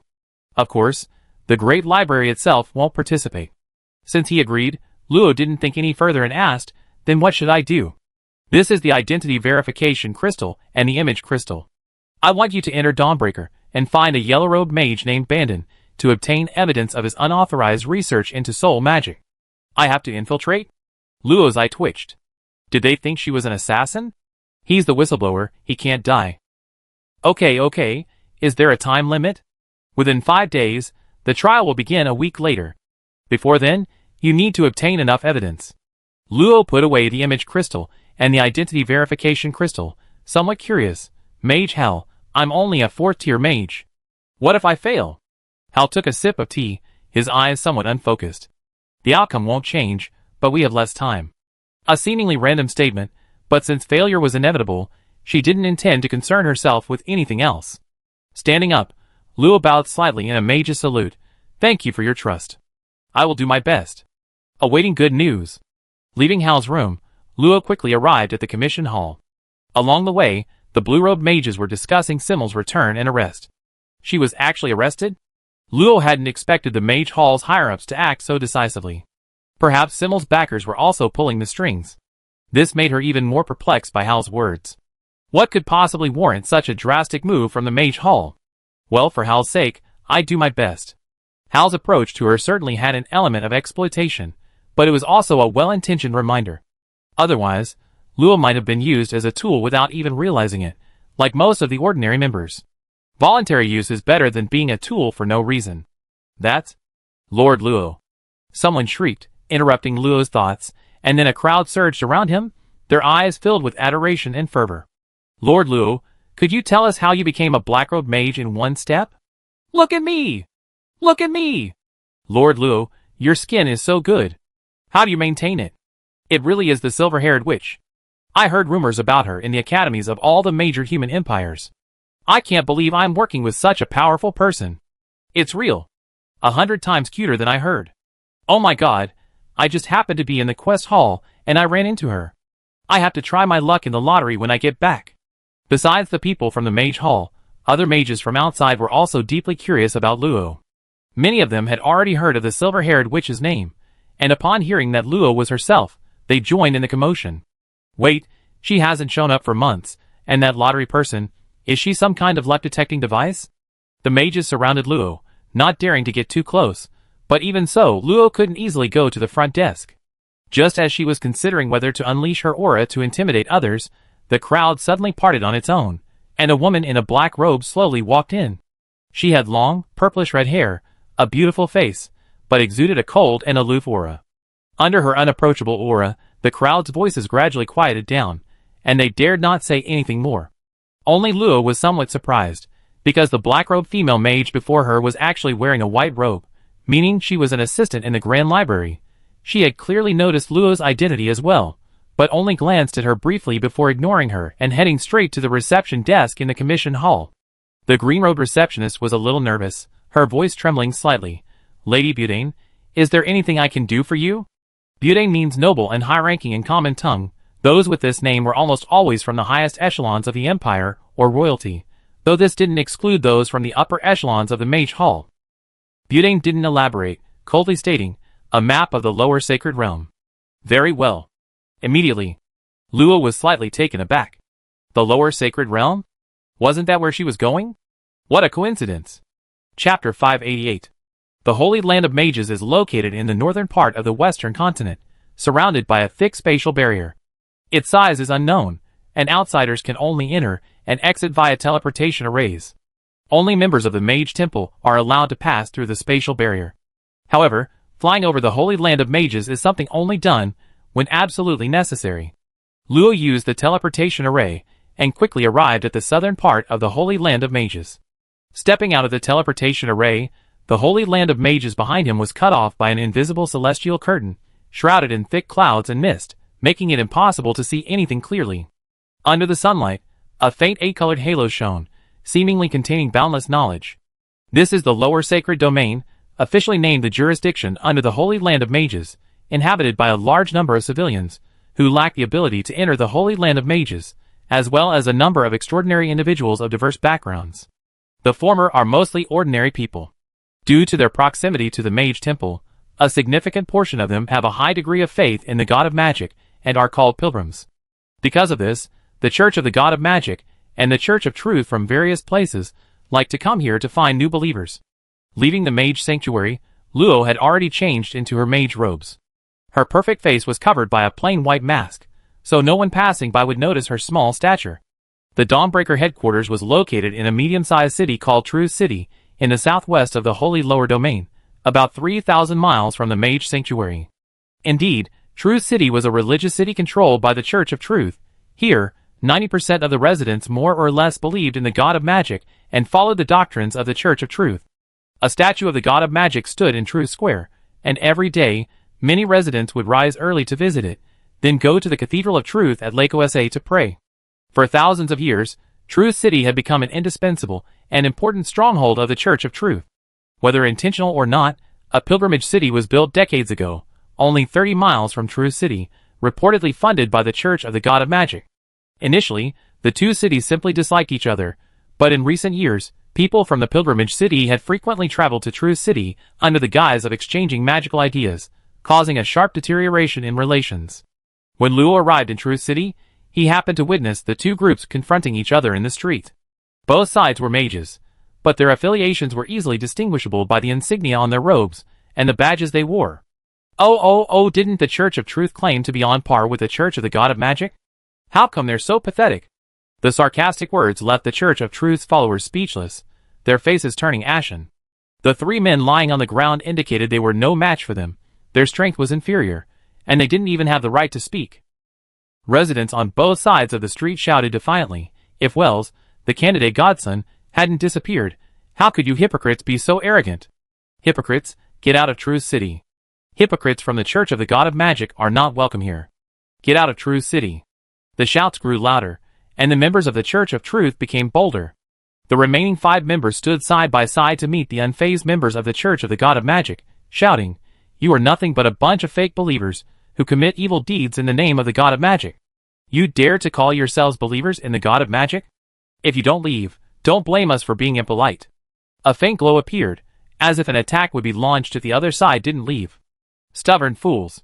We are the most devout believers of the God of Magic. Stop trying to glorify yourselves, you perennial runners-up. Look at your dogma, your belief in the essence of magic. Ha ha, what is this if not blasphemy? Utter slander. Brothers, those hypocritical cultists are causing trouble on our turf. Who can tolerate this? Let's all attack. Kill them." Luo leaned against a tree, watching the farce with relish, a honey-flavored donut in his hand. It was common knowledge that the two major magic churches had been vying for the title of the first Church of the God of Magic. Although their relationship was slightly better than the two archenemies, the Church of the God of Magic and the Church of the God of War, it was still only slightly better. It wouldn't be surprising if they fought tooth and nail behind the scenes. However, after watching for a while, it seemed the two sides were only exchanging verbal sparring, no real fighting occurred. Firstly, there was a powerful magic array within the city, strictly prohibiting the use of lethal magic. Secondly, both sides had their own concerns and didn't want to suffer losses. Forget it, let's go to the Dawn organization first. Shaking his head slightly, Luo decided to leave first, not wanting to see any more drama. The headquarters of the Dawn organization was on the other side of Truth City, but even a fool could tell that if Bandin was really conducting soul magic research, the location would definitely be somewhere outside the city. Therefore, Luo was going to the headquarters to look for clues. Magic lamps are ubiquitous on the bustling streets, uniformly charged and illuminated by magical connections. The cost is shared by nobles and believers, while maintenance is the responsibility of the followers. In some areas, there are also magical carts for quick travel within the city, requiring only a few silver coins to operate. Children playing in the streets love a color-changing Rubik's Cube, similar to rock, paper, scissors, whose colors and patterns are randomly changed by simple magic. Many similar items exist. The once lofty magic has become accessible in the City of Truth. Even mortals need not fear being corrupted by magic. All this is likely thanks to the doctrine of the Church of Truth, to explore the essence of magic. A church that serves the people? How strange. Luo sighed, but the adventurer uncle drinking at the next table stopped and turned around with an extremely familiar air, saying, "Buddy, is this your first time in Truth City?" "No, I bet you never even met the Church of Truth before." Luo had come to the Adventurers Guild to gather information, and someone approaching her was exactly what she wanted. She asked him in a clear, youthful voice, "Does the Church of Truth have some kind of secret?" The adventurer uncle took a swig of his drink, glanced around, and, making sure no one was paying attention, lowered his voice and whispered, "Actually, there aren't any secrets, but the Church of Truth isn't as wonderful as you think. Otherwise, they wouldn't have lost to the Church of the God of Magic. If it weren't for the sudden emergence of the Dawn, Truth City would be a completely different place. Luo's ears perked up immediately. This was related to the Dawn organization. Hey! Big brother, is that even possible? I always been curious about this kind of gossip. I wonder if you know. Would you like to elaborate? Hee hee, that big brother you called me makes me feel good. It's strange, little brother, how do you see the road without eyes on your mask? I'm not afraid to tell you, I lived in True City for over 50 years, there's nothing I don't know about this place. However, the monsters have been a bit quiet lately, and I haven't been able to drink properly. I'm feeling a bit down, so I have some things to say. Enough strong liquor today. The adventurer grinned, his flushed cheeks beaming with pleasure. Little brother, you're so straightforward, I feel bad if I didn't tell you something good. When the large barrel of strong liquor arrived, he filled his glass and drank it down in one gulp until his face was completely red. Then he started talking. Dawn arrived over 30 years ago. You're a mage, you know the Mage's Hall, right? The founder of Dawn was the famous Blackrobe Mage, incredibly powerful. Although there were only 30-odd people at first, I still remember the scene of the High Priest of the cathedral personally welcoming the founder. That was a scene I could never have imagined in my life. You wouldn't believe it, those truth cultists only care about their own research. The lives of ordinary people are completely irrelevant to them. It's just that the residents of Truth City are so severely brainwashed that they believe their poverty is due to a lack of piety, utterly foolish. After the Dawn Breakers arrived, they went everywhere proclaiming their intention to break the world's darkness and become the first ray of sunshine for salvation. To be honest, I'm just a nobody and don't understand their grand ideals. But they did indeed reconcile the relationship between truth cultists and non-church believers. In just 30 years, the standard of living in Truth City improves several times over.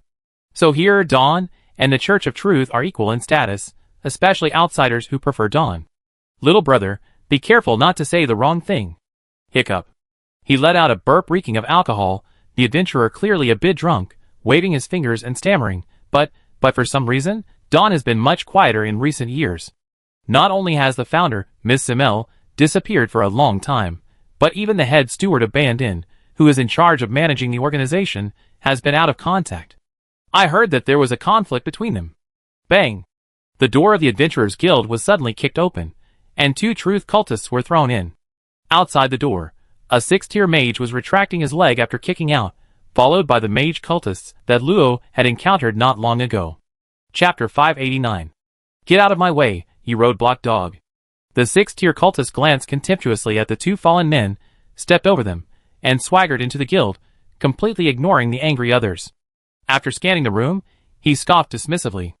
I heard your candidate for godson has been missing for years, and even the leader of Dawn has been arrested. It seems it's true. Such a large church, yet no one dares to stop me. A declining church should just disband as soon as possible. What eternal runner-up? The God of Magic doesn't need other believers. The guild members were somewhat agitated. Luo asked the adventurer uncle curiously, he's so arrogant, aren't the strong members of the Church of Truth going to make a move? The adventurer uncle, startled, sobered up considerably and whispered, Shh. Keep your voice down. That's Arnold's godson from the Church of Pilgrimage City. Rumor has it his gaze is sharper than an eagle's, he's extremely dangerous. If we're discovered, it'd be troublesome. Luo nodded knowingly. In various religions, besides distinguishing believers by their level of faith and strength, there's also a division of positions, which is also an important standard for judging the level of a church. The person who naturally holds power in the entire church is the Pope, whose headquarters are also known as the Pope. Next are the 3 main institutions. Bishops are the administrative level, priests are responsible for propagating and interpreting doctrine, and are mostly priests, the rest are various combat personnel. Among the bishops, the Pope is the highest, followed by archbishops, vicars, and assistant bishops. Below them are godchildren and godchild candidates. Further down are the administrators, who liaise with various departments, and the heads of smaller chapels scattered throughout the city. While the organizational structure may vary slightly from church to church, it is largely similar. Godchildren are considered near high-ranking members, but are half a rank higher than their peers, because they have been recognized by the bishop and are considered the future successors of the local church. A very prestigious position. Huh? Even the Holy City has its own godson. How come the City of Truth is still just a candidate godson? Little brother, what are you asking now? The City of Truth had already chosen its godson, Wells, but he suddenly disappeared a month before his inauguration, and it's been over 20 years. So recently, the City of Truth has been preparing for a new godson election. I guess Arnold is just taking this opportunity to cause trouble. His voice rose a few decibels as he spoke, and Arnold's hearing, being a 6-tier transcendent, immediately darkened as he looked over. Do you think I'm some nobody to discuss? Throw him out. And that little dwarf too. A wave of pressure emanated from him, instantly turning the adventurer's face deathly pale. It's all your fault, otherwise I wouldn't have said the wrong thing. 2 people immediately stepped forward from behind Arnold, but before they could get close, the others, already burning with anger, blocked their way. Do you really think you're something special? We don't welcome pseudo-believers of the Church of the God of Magic here. If you want to make a move, ask us first. If Wells, the candidate for godson, were here, how dare you be so arrogant? Arnold sneered, his aura instantly blasting everyone away. The adventurers here were at most 4th rank, most below 3rd rank, utterly defenseless. Therefore, Luo, who remained motionless as if nothing had happened, stood out starkly. Arnold's sharp eyebrows twitched, and he smiled coldly. No wonder you're so bold, you actually have some strength. You flatter me. If there's nothing else, I'd be leaving now. The Holy City has a short history, and the selection of godsons mostly considers talent and strength. Plus, the 2 churches don't get along, so Arnold's arrogance in the City of Truth isn't surprising. Maybe he's quite approachable in the Holy City. Luo had no interest in playing any power struggles with him. Getting information about Dawn and the Church of Truth was enough for her. Humph. You're so close to the people of Truth City, you might be a lackey of truth too. Leaving won't be so easy. Luo sighed helplessly. Were they choosing her as a sacrifice for Yahweh just because she was the only one left sitting? There were so many people on the ground. Why didn't they choose someone prettier? A pointless fight. Luo stood up.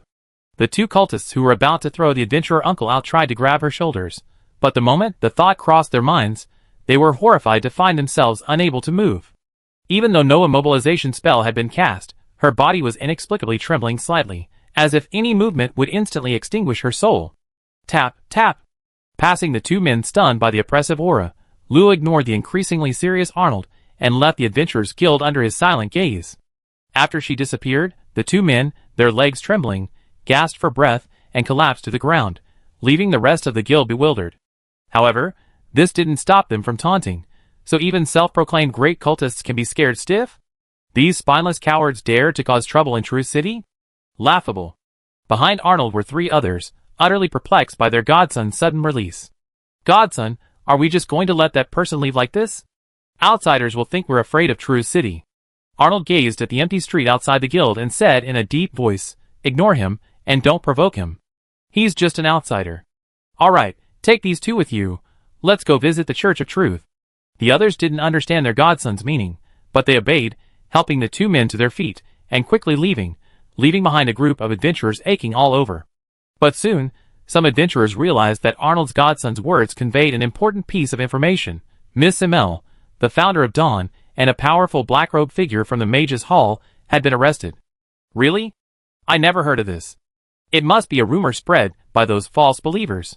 But a well-informed mage hesitated, saying, actually, I heard about it a few days ago, but I thought it was false, and didn't dare to say anything. But now it seems to be true. Everyone gasped.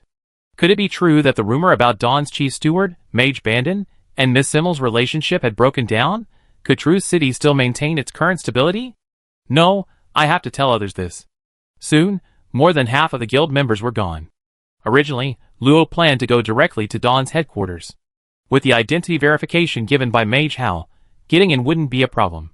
However, after hearing about the relationship between Dawn and the Church of Truth, she immediately changed her mind and decided to go to the Cathedral of Truth first, hoping to gain a better understanding of Dawn's recent activities. Truth City is not small, containing lakes and rivers. One of its 2 iconic landmarks, the Cathedral of Truth, sits in the center of Lake Osa, accessible by 8 wide roads on all 4 sides.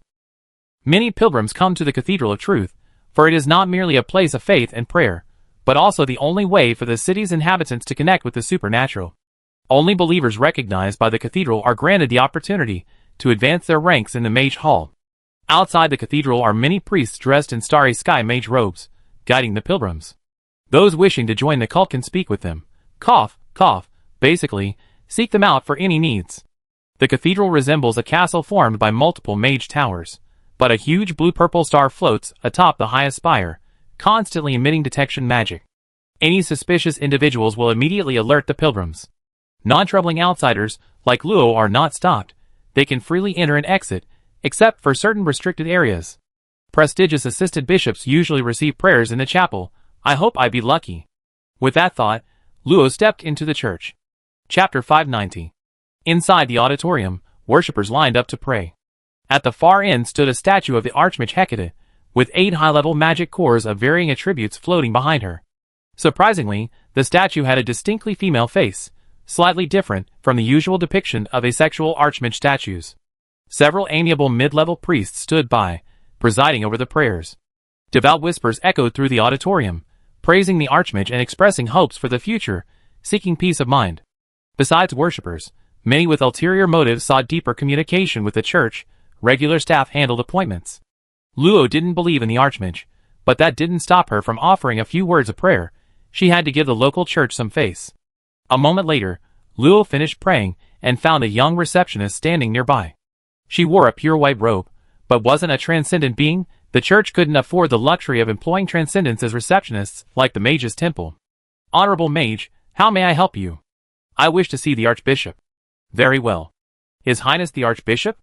The receptionist suddenly realized, almost biting her tongue.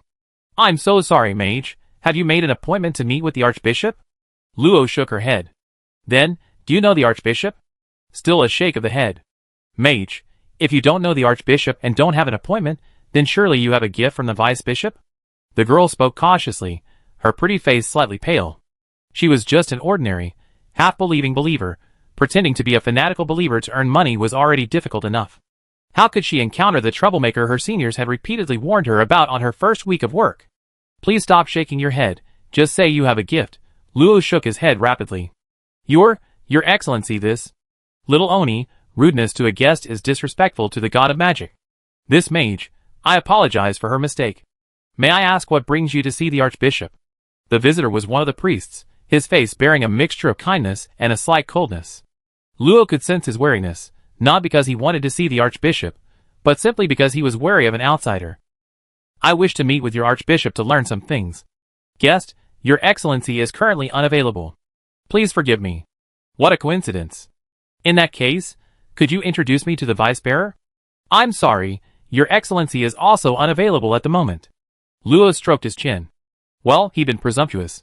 How could a high-ranking official be so easily met? Even seeing the Mage's Hall is impossible? Hearing this magically transmitted message, the priest, who had initially seemed somewhat distant, immediately broke into a smile. Wise god of magic, may I ask who you are? Luo slightly tilted her head in greeting, and the priest, understanding, bowed slightly in request, please follow me. Then, turning sternly to the bewildered receptionist, she said, Little Oni, work diligently, and the wisdom of the god of magic will shine upon you. Yes. The girl responded loudly, her face slightly flushed. The priest was actually quite concerned about her.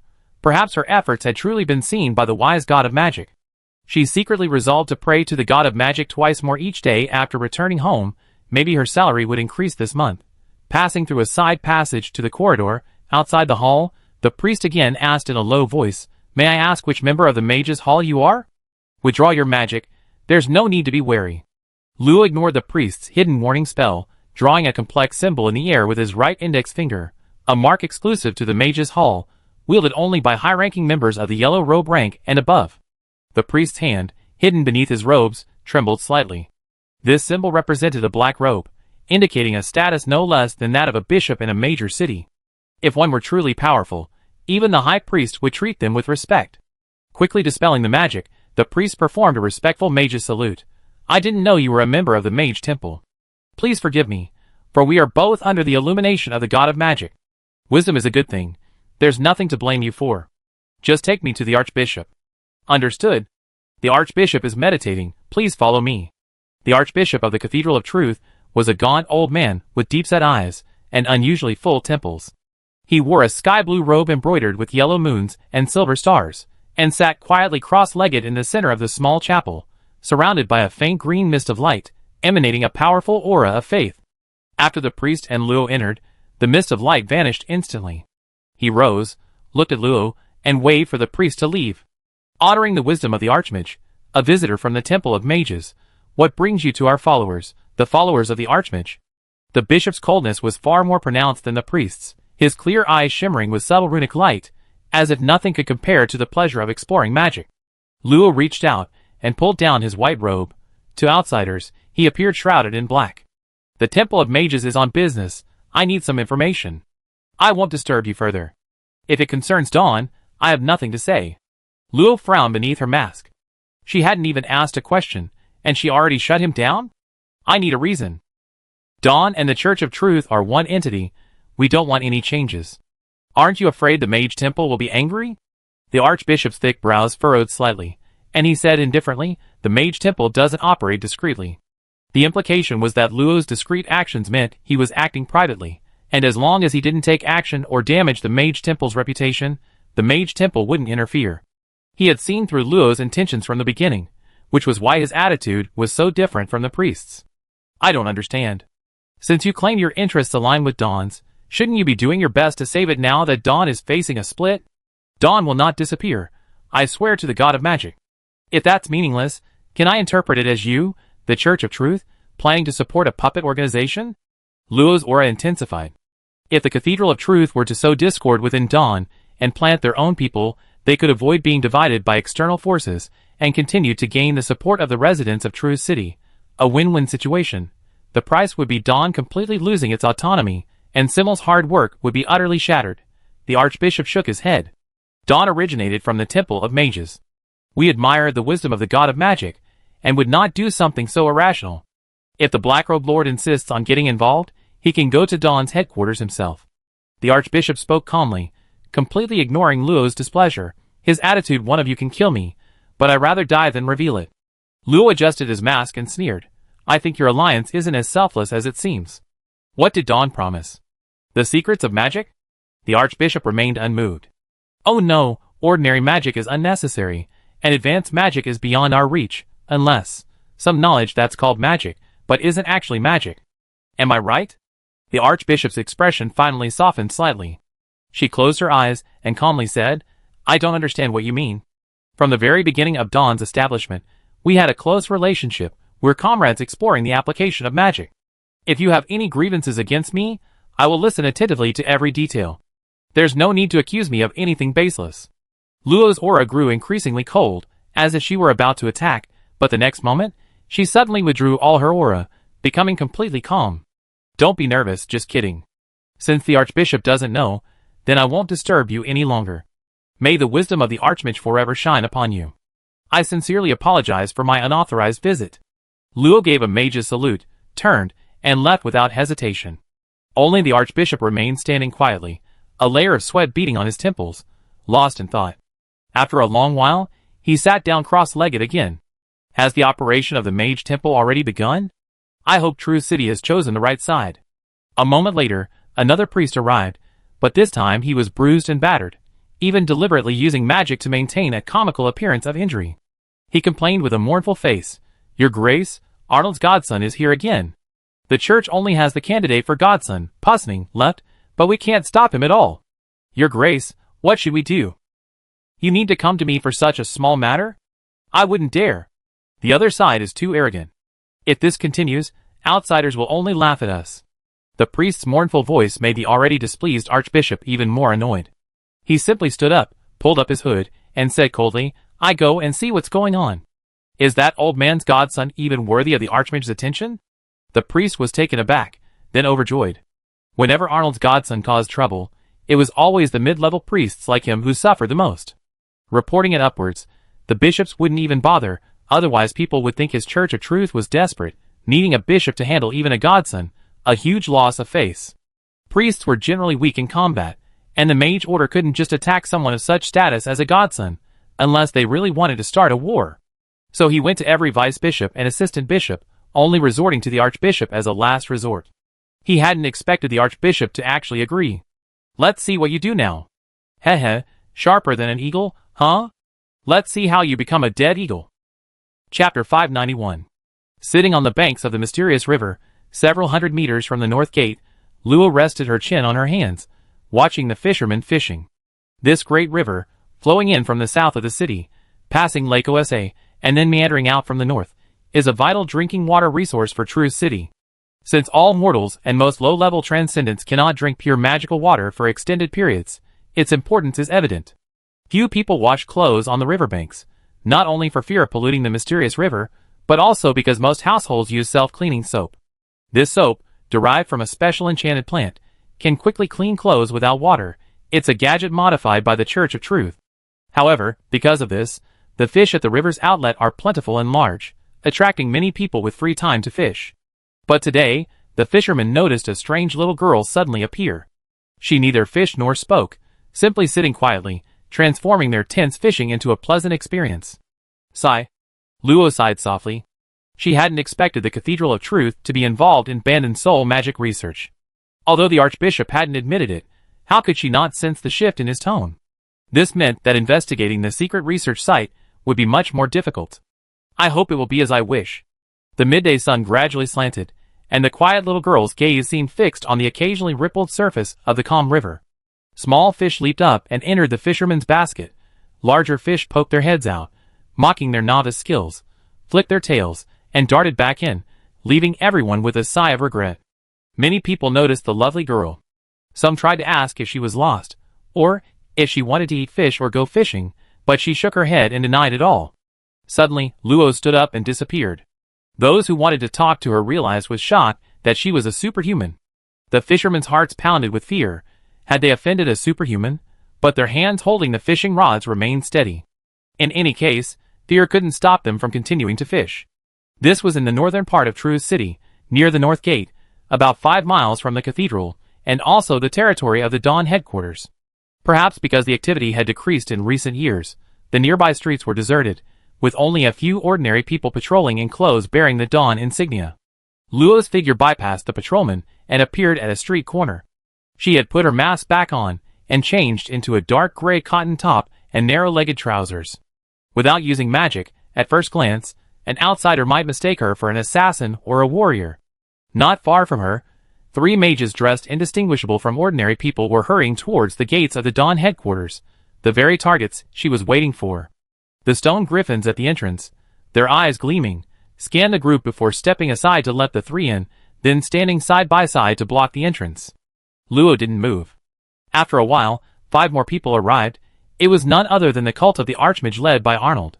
They weren't wearing the robes of the cult of the Archmage, they were disguised as well, wearing human skin masks, their auras slightly unstable, as if they were injured. They stealthily approached the stone griffins, passed their verification, and entered as well. Why are they here? Puzzled, Luo waited another 10 minutes or so. Just when she thought no one was there, 2 young men in Dawn uniforms rushed in, carrying a faint smell of blood, and quickly entered the headquarters as well. So many people? Is this a banquet? Luo muttered to herself. After waiting another half-hour without anyone arriving, she flashed to the stone griffins. Just as they were about to activate their search function, her soul power surged, instantly locating the hidden artificial soul core within. Their glowing eyes immediately went out. She flashed into the Dawnbreaker headquarters, which was equipped with numerous barriers and identification arrays. If an intruder was detected, hidden attack arrays would activate, combining with the barriers to kill the intruder. Luo took out her identity verification card, a small square card. After inputting her aura, most of Dawnbreaker's internal defenses would automatically recognize her as one of their own. Without using any power, Luo floated off the ground, avoiding making a sound. Her eyes scanned the information of the guards in each corner. She quickly found a lone guard who had been slacking off. When Luo pressed the dark gold dagger given to her, held against the back of his head, the man was still engrossed in looking at a picture book of scantily clad women. Tell me Bandon's location if you don't want to die. Who? No, don't kill me. Don't kill me. A sharp pain shot through the back of his head. Although the guard was shocked and furious that someone dared to break into Dawn headquarters, his life was in someone else's hands. He immediately raised his hands high, the sketchbook falling to the ground with a thud, and shouted for mercy. I have parents to support and 3 children to raise. Please spare me. I promise, I won't reveal your information. A barrier has been set up around you. No one will hear you no matter how loud you shout. Where is Bandon? Don't try to lie, or I won't hesitate to extract your soul to examine it. The deep voice was like the friction of a demon's throat, the calm words concealing the most terrifying threat. The guard immediately became obedient. He wasn't a core member, earning only a dozen or so Tier 1 magic crystals a month. Why risk his life? My lord, I tell you. Lord Bandin has been frequently seen at the training grounds these past few years, but he was summoned back by the mage hall yesterday. Now, it's the training mage, Lord Ellie, who's in charge. Ellie? Where is he? I need his residence. A dagger pierced his scalp, pressed against his skull. With just a simple stab, the guard was absolutely certain a blade would emerge from his forehead. I tell you. Lord Ellie's residence is to turn right from here, then go straight. Like a barrage of bullets, the guard rattled off the route in detail, almost drawing it out. Next question, why did you help the holy city? And my lord, I don't know. We never help them. In fact, we always fight whenever we meet. There's absolutely no collusion. I swear I'm telling the truth. No contact? Seeing Luo fall silent, the guard trembled, and my lord, I absolutely didn't lie. Can you let me go? After a soul-shaking shock, he immediately fainted, and wouldn't wake up for 4 or 5 days. Luo left him in a nearby grove of trees. If someone like that disappeared for a few days, people would just assume he was negligent or lazy, and wouldn't think much of it. Bandin being recalled to the mage's hall was predictable. Mage Hall had asked him to find him, but Luo hadn't deliberately concealed their meeting, so Bandin's people would naturally be on guard. The recall was partly to protect him, and partly to use the time difference to prevent Luo from making any moves. Maybe the data on soul research has already been destroyed. TSK, could Mage Hall have already assumed my failure? Now he could only try other approaches. That Ellie, and the people from the Church of Truth, were Luo's main targets. Bandin's not here, so the Church of Truth must be looking for Ellie. If that's the case, who will the Church of the Archmage be contacting? Strange. Things seem to be getting even more chaotic. The Dawn Organization, True City, and Pilgrimage City had become tools for factional infighting within the Mage Temple. An unseen hand had already stirred up the waters, and it wasn't impossible that other astute forces were taking advantage of the situation. And he himself was like a fishhook hastily thrown into a pond. It wouldn't be surprising what he caught. If that brat Simel knew his forces had become like this, would he cry on the spot? That would be quite a sight. The voice faded, the barrier dissipated, leaving only the unconscious guard in the grove. Chapter 592. Half an hour ago, in a basement. Lord Ellie, High Priest Selma has ordered us to urgently send a message. Grand Steward Bandin's research has attracted the attention of the Mage Hall. A black-robed mage has come to investigate. We urge Lord Ellie to be careful. 3 ordinary-looking mages respectfully reported to the figure behind the fence. If Luo were here, he would immediately recognize these 3 mages as truth cultists, who had rushed over. Before them was a dense fence made of intertwined emerald green vines, completely isolating the 2 sides. Only through narrow gaps could one see a bed woven from an unknown plant, emitting a ghostly green glow, and on it lay a dozen or so low-quality soul crystals. A gaunt, middle-aged man sat cross-legged on the bed, his deep-set eyes faintly glowing green. Hearing the 3 reports, he spoke in a hoarse voice. Only one person. Yes, very short, like a dwarf, but with fine skin. He wears a mask without facial features, and also... Someone quickly finished describing Luo's appearance. Upon hearing this, Ellie's brows furrowed deeply. A silver-haired, delicate-skinned mage. Is there such a person in the black robes of the Agnisa Empire? Short stature. I feel like I heard of him somewhere before. Any other distinguishing features? I'm sorry, Lord Ellie, Archbishop Selma said that the black robe is surrounded by a strong, permanent shielding magic. His face cannot be seen. While Ellie was pondering, a follower reported again. Archbishop Selma also inquired about when Grand Steward Bandin will return. Regarding this matter, I also have important matters to report to the Archbishop. About half an hour later, 3 mages respectfully bowed to Elijah. Homage to the wise god of magic. Homage to the truth of magic. We will surely complete your mission, Master. Homage to the wise god of magic. The alliance between Dawn and the Church will endure forever. Soon, the 3 mages quietly departed, and Elijah, in the basement, quickly folded up his bedding and left from the other side. Luo stopped by the wall, her expression surprised. Across a small bamboo grove, a woman shrouded in an ordinary black robe casually tossed aside the lifeless, unknown mage in her arms, her gaze falling on Luo through the bamboo. Should you pass out, or should I help you? The pleasant voice was cold. Although there was no murderous intent, an invisible barrier of aura pressed down on Luo, making it impossible for her to advance any further. Can I choose neither? As soon as the words left her lips, a chain of lightning suddenly wrapped around Luo's spot, but there was only air left. The girl's figure had vanished. Not bad speed, you're lucky, he muttered to himself, and the woman and the unfamiliar mage's corpse vanished from the spot. Luo appeared in the distance. The vague aura he sensed had disappeared. She's gone? Looks like she didn't come for Bandon. At least not to assist Bandon. But her presence here truly surprised Luo. Could Buddy be a representative of some faction within the Great Library? Luo didn't believe Buddy was there because of Simmel and Dawn, and what would most likely interest his assistant was Bandon's research on soul magic. The Great Library has a lot of information on soul magic. His research seems quite extraordinary. It wouldn't be surprising if she even received some kind of special inheritance. Fortunately, she wasn't chasing after him because of some concern. Without much hesitation, Luo changed routes to avoid the guards. A dozen minutes later, the mage tower where Eli was located appeared before her. So heavily protected? It seems he knows he's in danger. The mage tower, about 20 meters tall, was surrounded by several tightly interlocking invisible barriers, clearly made by the mage hall. Those below a high level couldn't break through them quickly, giving him ample time to escape. Taking out an ancient gold coin, Luo flicked her finger, and the coin instantly broke through the barrier. Activating water escape, she transformed into a stream of water, and successfully entered before the barrier healed. After retrieving the gold coins, Luo immediately cast a barrier spell, surrounding the entire mage tower. His senses spread, scouring every possible hiding place. Simultaneously, magic was ready. The moment someone showed themselves, a fireball would be cast. Huh? It's been searched? In Luo's perception, the mage tower was as clean as Moriarty stripped naked. All the places that had been sealed by the array had been broken. The training room, the living room, the study, the basement, the secret chamber, etc., all had been quietly searched. If it weren't for the slight remnants of the broken seals, she had assumed the mage tower was undefended. The people from the Cathedral of Truth went in half an hour ago. They haven't come out for so long. They must have met with Ellie. There aren't many people who can break through a barrier in half an hour. Wait! Luo sensed something, carefully searching the area several times, finally confirming one thing. There was no trace of magical energy fluctuation inside. Hal had said that Bandon was a yellow-robed mage, at the 5th rank.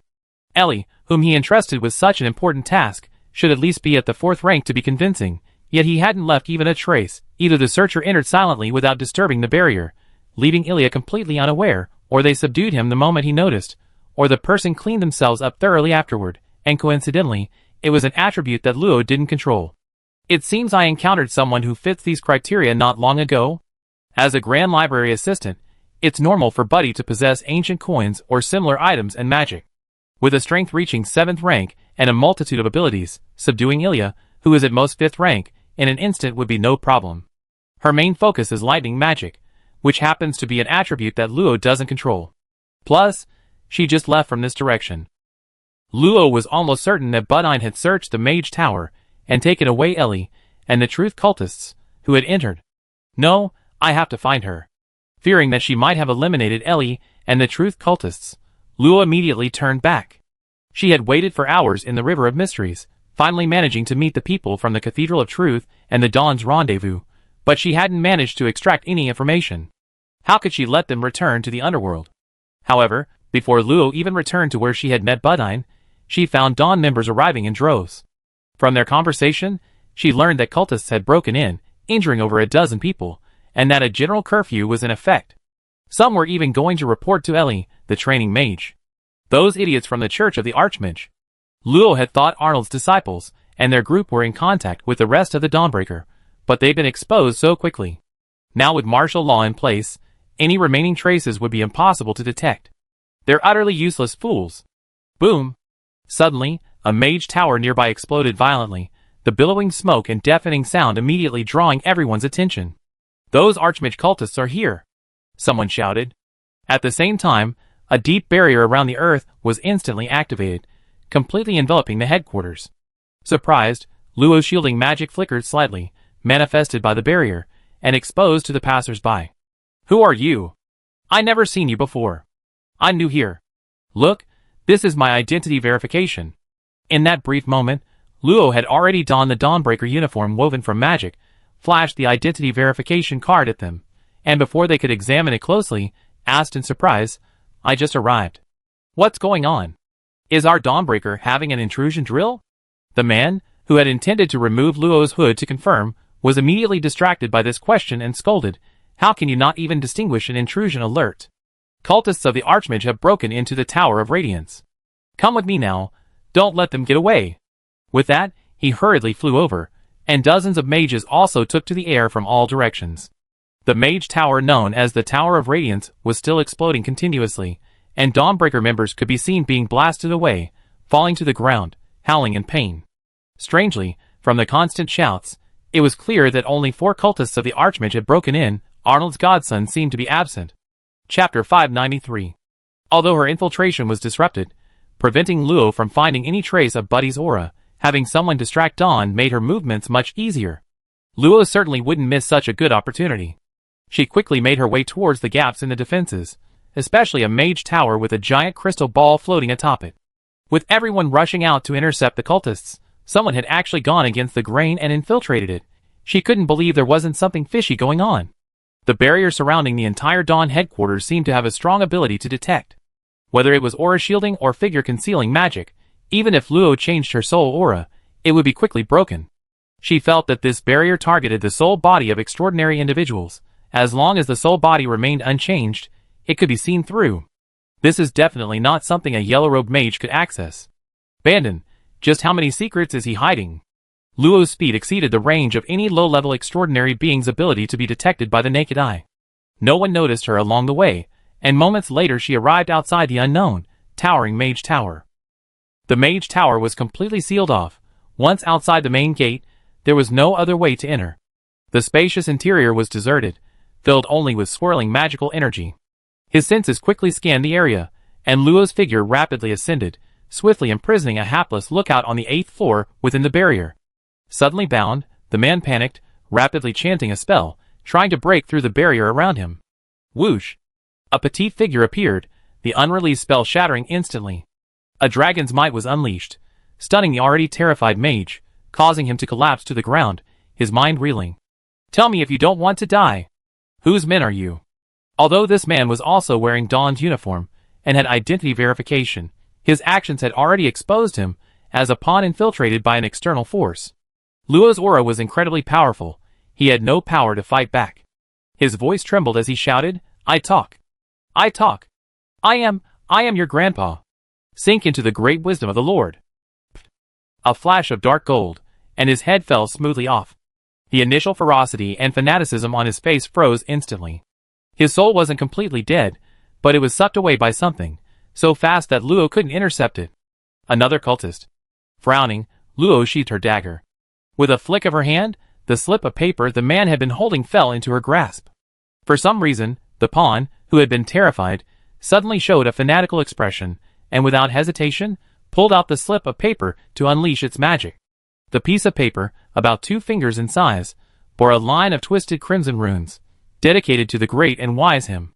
This was an extremely ingenious sacrificial array, greatly simplifying its arrangement while retaining its most basic sacrificial and summoning functions. Even Luo was amazed. This is fascinating. They even thought of borrowing compression techniques from dragon language. Although it's an evil array, if I encounter the inventor, I can at least have a chat before killing him. Putting away the paper, Luo directly broke open the guarded room. The space inside wasn't large. An old and a young mage were maintaining a reconnaissance spell search. They were startled by the sound of the door being broken open. The young man was still shocked and angry, about to demand an explanation, when the older mage had already thrown out 2 marbles, runes flashing, as if destructive flames were about to erupt. Clatter, clatter. The marbles landed, nothing happened. Upon closer inspection, it was discovered that their internal magic circuits had been completely destroyed. How is this possible? Ignoring their shock, Luo's wispy magic gathered into threads, instantly severing the hands wearing their storage rings. Ah! Ah! Luo put away the rings, coldly asking, "Which evil god or demon do you worship?"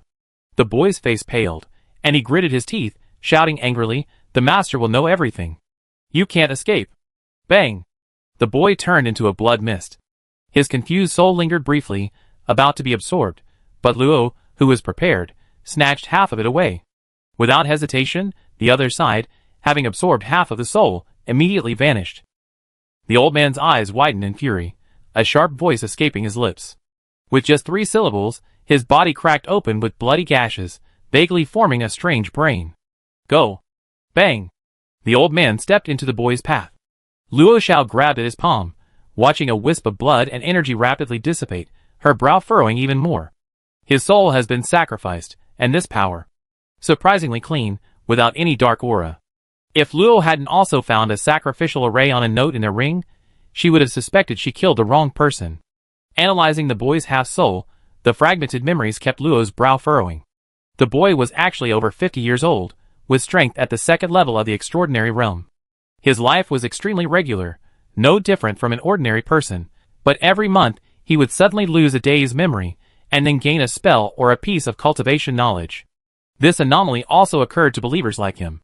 They called it a gift from the Lord, an awakening from the slumber of the ignorant, a great act of God spreading wisdom. Therefore, what they learned was actually legitimate magic. Aside from their ideology, they had no connection whatsoever to cults, not even close to the ideology of radical fanatics, making them utterly ordinary pawns. They came here under the Lord's instruction, having infiltrated 25 years ago and joined Dawn 10 years ago to find the great knowledge the Lord left behind on the continent. More than that, they couldn't piece together, the other side had also made choices, taking away the portion of the soul containing a large amount of memories. I never heard of any cults in the lower holy domain. Strange. After some thought, Luo temporarily suppressed the matter, cleaned up the traces, and quickly searched with his powerful senses. This place appeared to be an abandoned warehouse, piled high with dusty tables, chairs, and boxes. The boxes contained nothing but miscellaneous items without any magical fluctuations. Luo didn't believe the two would randomly choose one of hundreds of rooms. They must have some information and had sneaked in amidst the chaos. Got it! A moment later, Luo found an unusual flow of magic in the corner of the room. He lifted the floorboards, revealing a square black starstone brick less than a meter wide underneath, which almost completely blocked all magical fluctuations. Removing the black starstone brick, he unexpectedly found a letter underneath. I thought it was a ring or a teleportation array. Why would someone put a letter here? The envelope was made of very durable magical beast hide, sealed with a gray soul array. Without a special method to unseal it, it would cause the person who peeked at it unbearable pain, and the letter would also be destroyed in the process. Luo tried it, and found that the style inside was similar to a paper offering array, making it difficult to open. Such a talented array master, it's a pity he's a cultist. No, maybe he only acquired this knowledge by becoming a cultist. Just as Luo shook her head in regret, a sudden surge of vigilance arose within her. She dodged the incoming lightning ball, the lightning scattering and tearing through her coat. Fireball! A blazing fireball suddenly burst forth, only to be shattered by the newcomer's lightning strike. However, the resulting raging flames instantly engulfed the small room. Thunderclap! A flash of lightning repelled the flames, but the two had switched positions. Luo now blocked the doorway, a barrier spell sealing off the entire room. Burning breath! A dozen flaming spears radiating incandescent light pierced towards the newcomer, enveloped in an icy domain.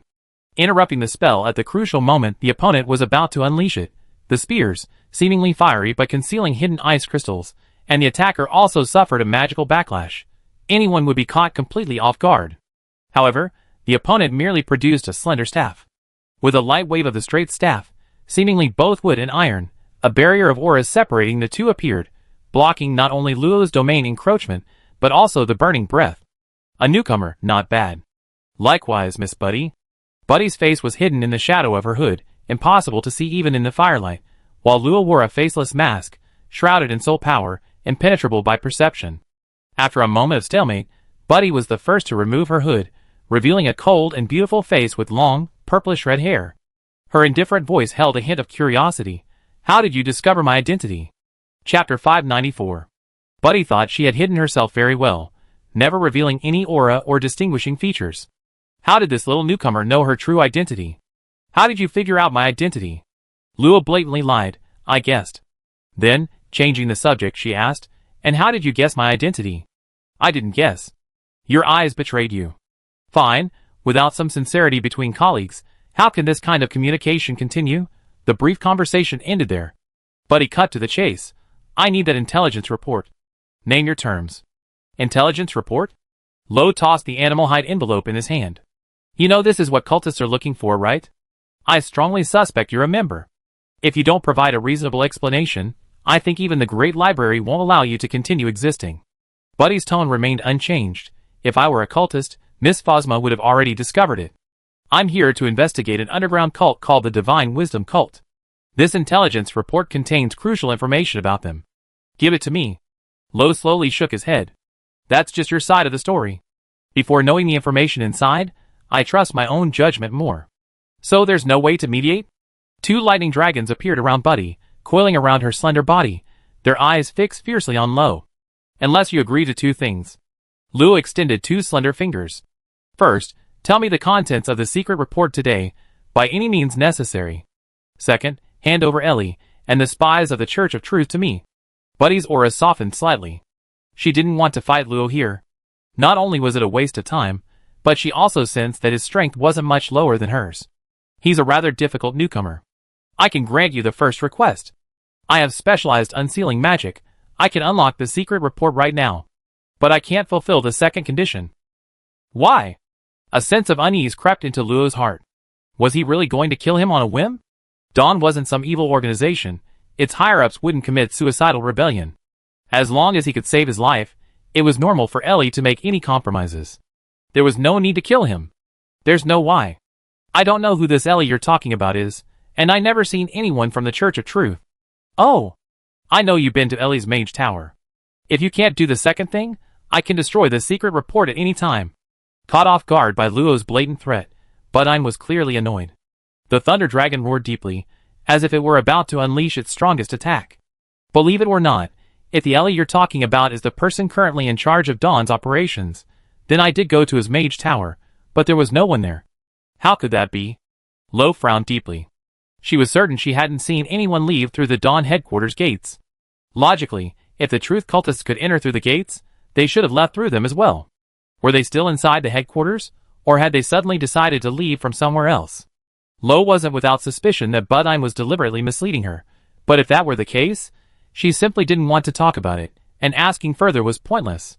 In that case, the second condition is that you help me find Ellie or a Truth cultist, either one or the other. Don't you think you're ridiculous? A hazy purple light gradually flickered in the room. Lo, standing within it, felt her hair stand on end, and her connection to the surrounding magic weakened significantly.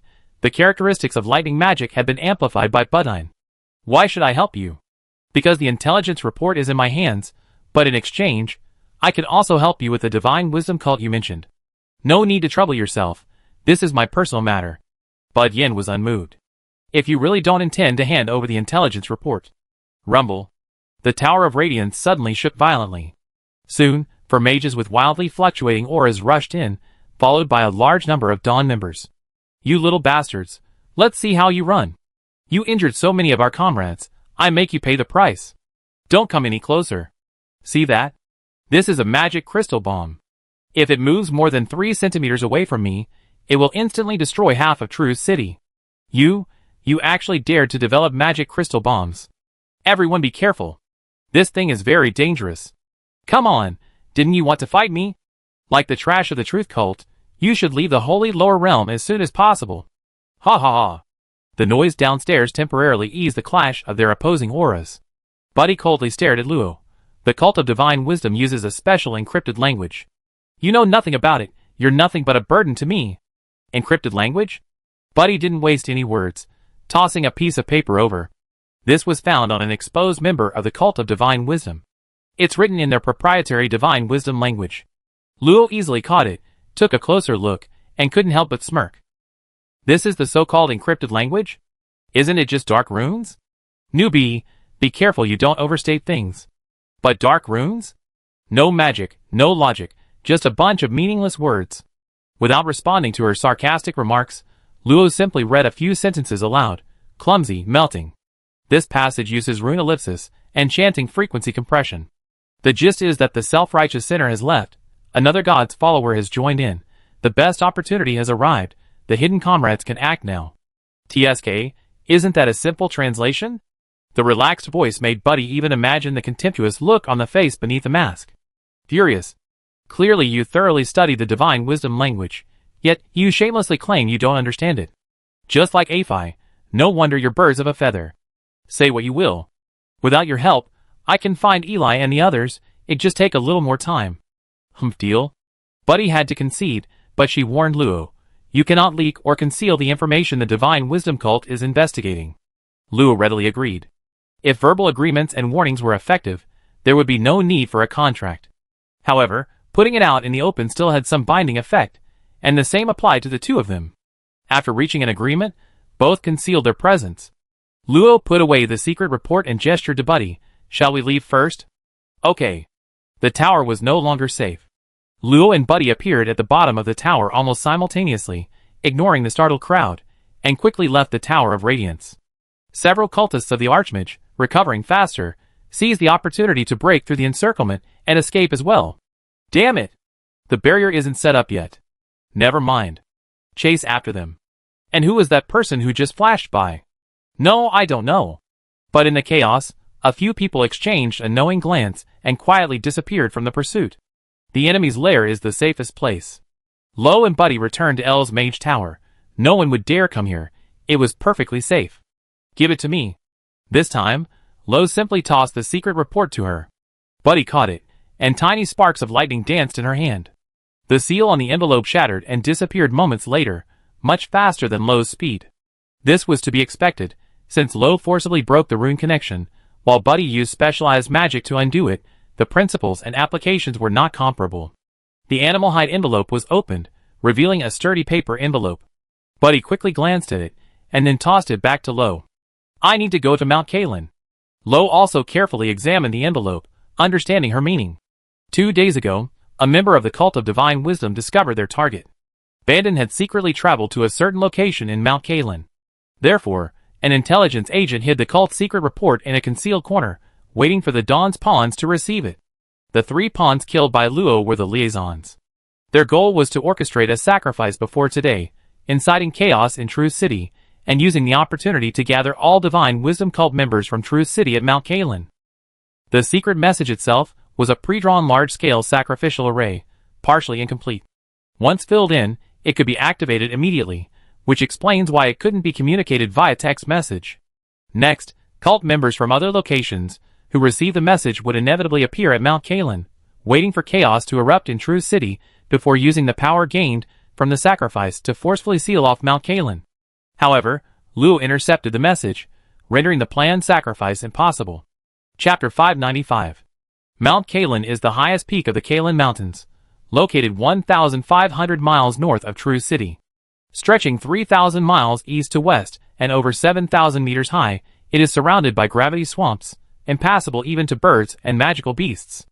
It is filled with bamboo and a special plant called the green Kalen flower. These flowers, symbiotic with the bamboo, release pollen with a slight disorienting effect. When they grow in large quantities, they form a sea of pollen mist, disorienting any creature that enters and causing it to wander out in a daze. Therefore, many adventurers from surrounding cities venture into it in search of rare materials or magical beasts. Find Ellie or the Church of Truth first. Luo now knew that Bandon's research into soul magic was most likely located within Mount Kalen, but searching such a vast area in 4 or 5 days would be incredibly difficult. Don't worry, I wouldn't stoop to backing down. Luo told Budden the characteristics of Ellie and the 3 Truth cult members, and the two quickly set to work, each splitting up to search.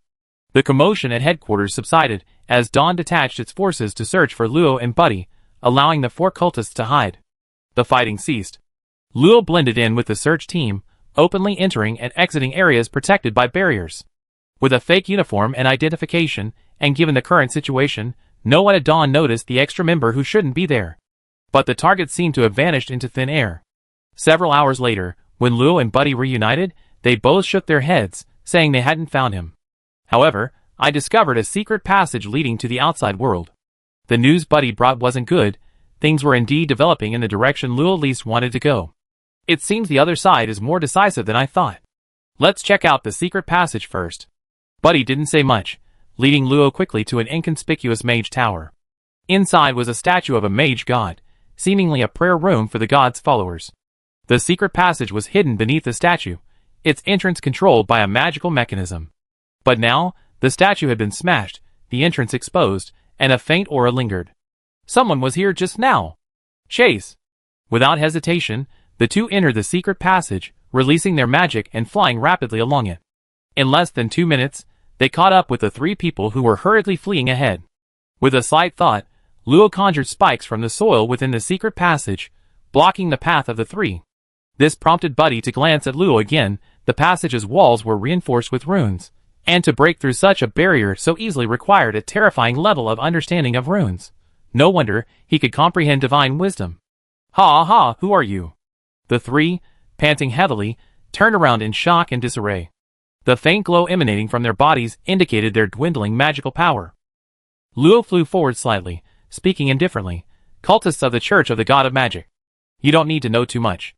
I give you 3 seconds to answer why you're here." These 3 were none other than the Church of the God of Magic being hunted down. However, Arnold was nowhere to be found, and another person was also missing, their fate unknown. "I won't say a word." "That's right. We are devout followers of the God of Magic, and we won't reveal anything." "Ah! Those who don't want to be buried alive, step back." One of the men in the middle produced a strange fire magic crystal the size of a fist, its surface slowly flickering with bright fire, visibly brimming with explosive power. Luo didn't even raise an eyelid, calmly saying, "3. This is a magic crystal bomb. Once it explodes, everyone will be buried alive. 2. You don't think you can dodge just because you're strong.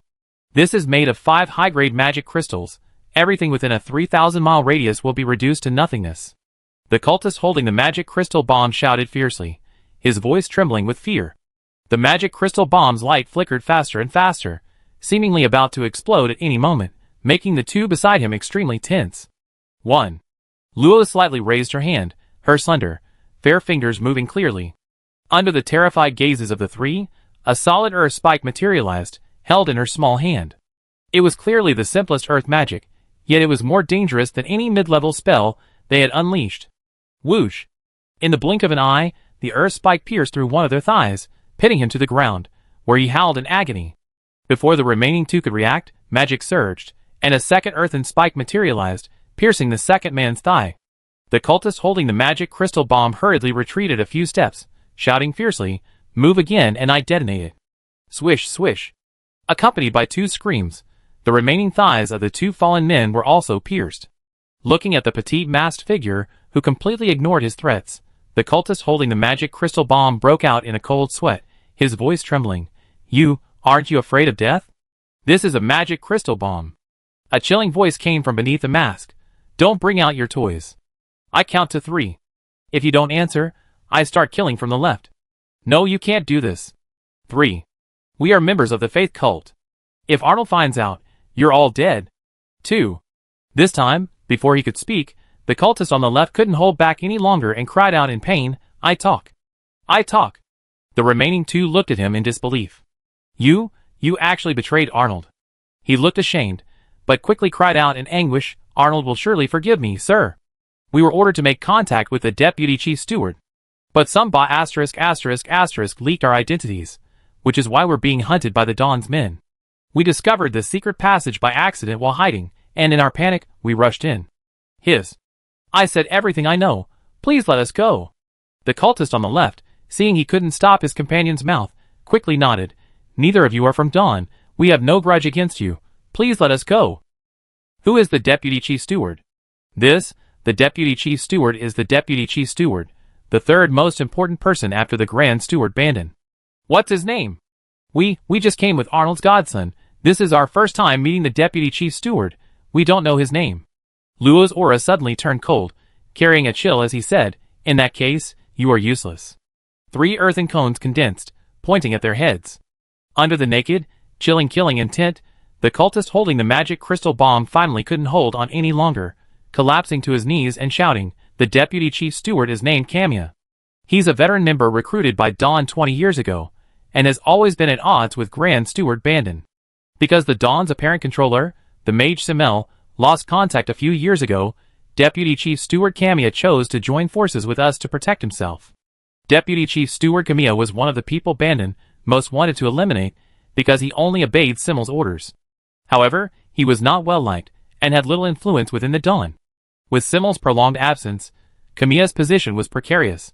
This meeting was intended to take advantage of the opportunity, while Bandon's Grand Steward was recalled to the Mage Temple to eliminate his forces. For the Holy City, this move would not only accelerate the split within the Dawn organization and weaken the City of Truth, but also allow them to insert a pawn that might prove useful in future conflicts with the City of Truth. Under the surprised and astonished gazes of the two wounded cultists, the one in the middle quickly revealed what he knew, concluding with, "I was rescued by Arnold's godson, so he hasn't kept many things from me. My lord, that's all I know. Please don't kill me." Lo looked at him disdainfully but didn't kill him. She wasn't one to kill indiscriminately. The conflict was with Arnold, but it was merely at the level of dislike. Strictly speaking, there was no substantial conflict of interest between them. Where's Arnold? The godson has already left through the secret passage.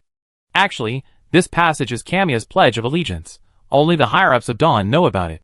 The passage ends at Demon Bear Town, which leads directly to the Kalen Mountains.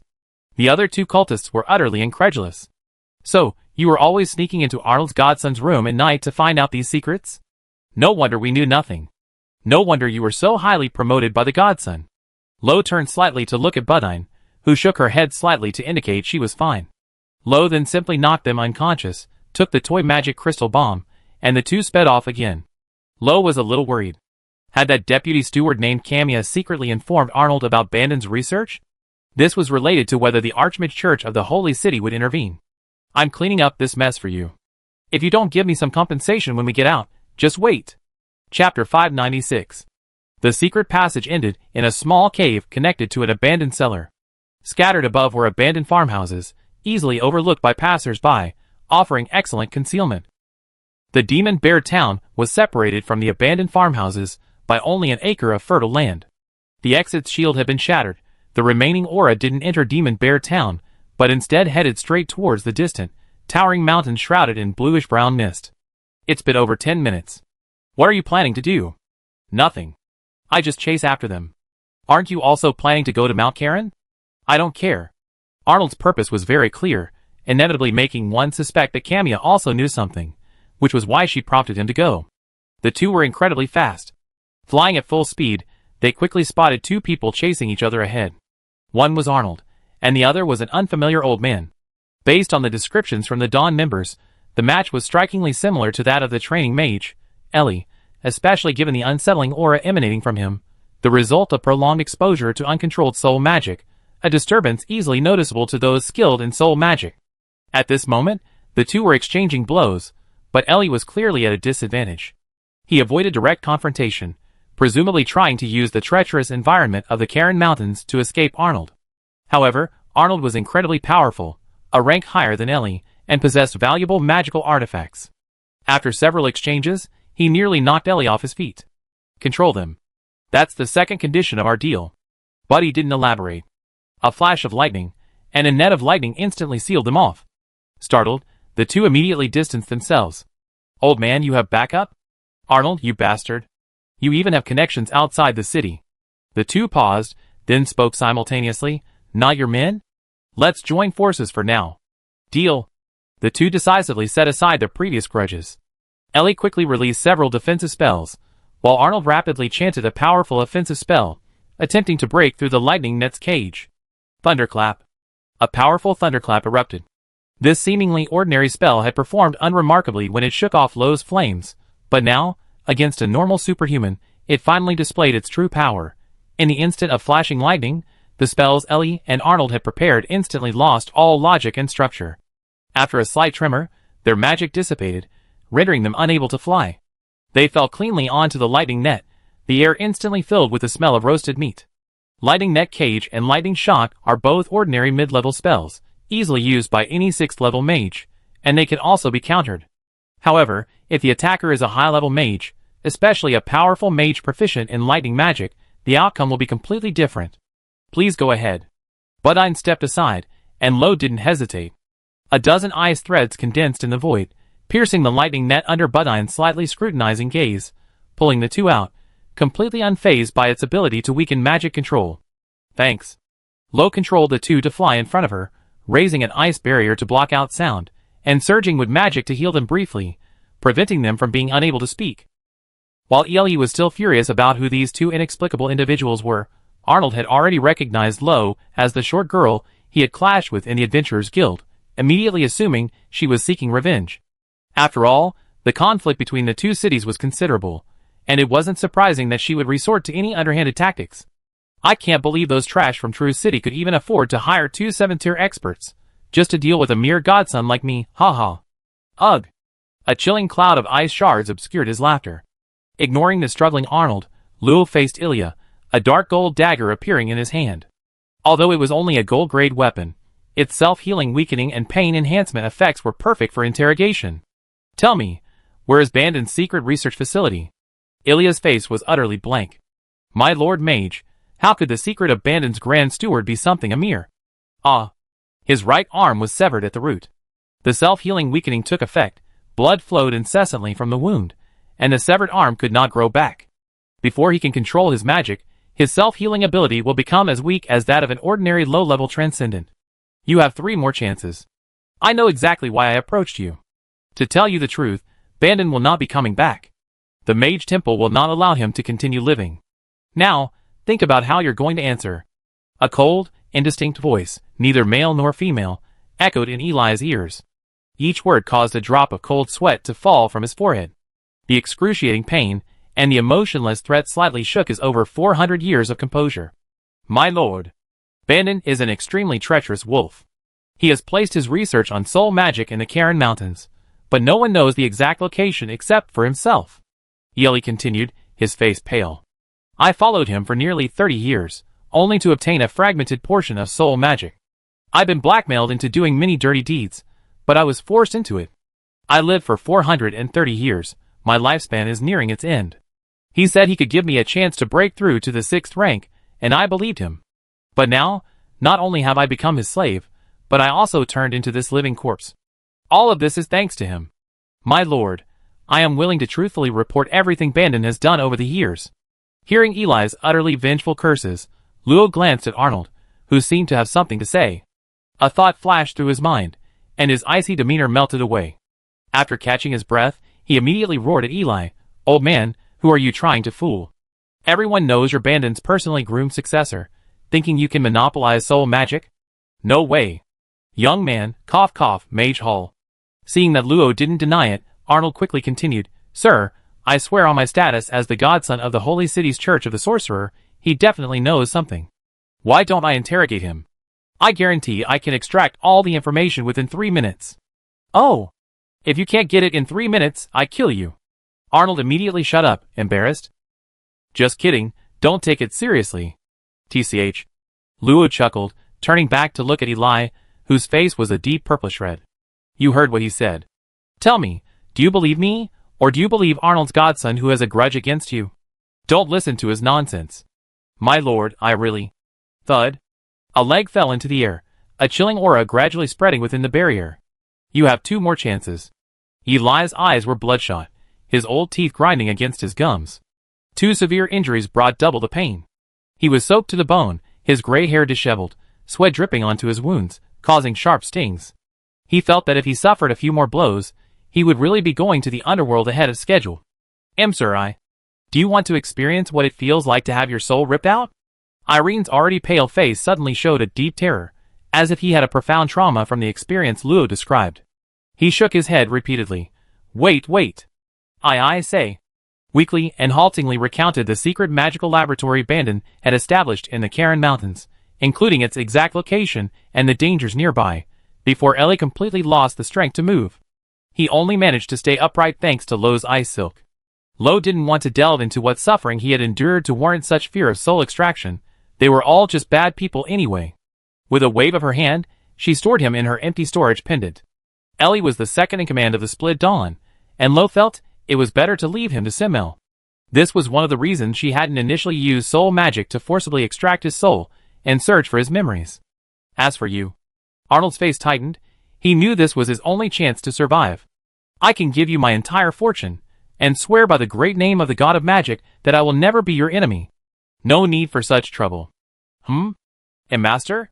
Under Arnold's astonished gaze, Lo pointed a finger, and a transparent key pierced his brow. After a soul-wrenching tearing pain, as his sea of soul was locked by invisible chains, Arnold clearly felt the humiliation he felt in the face of the person before him.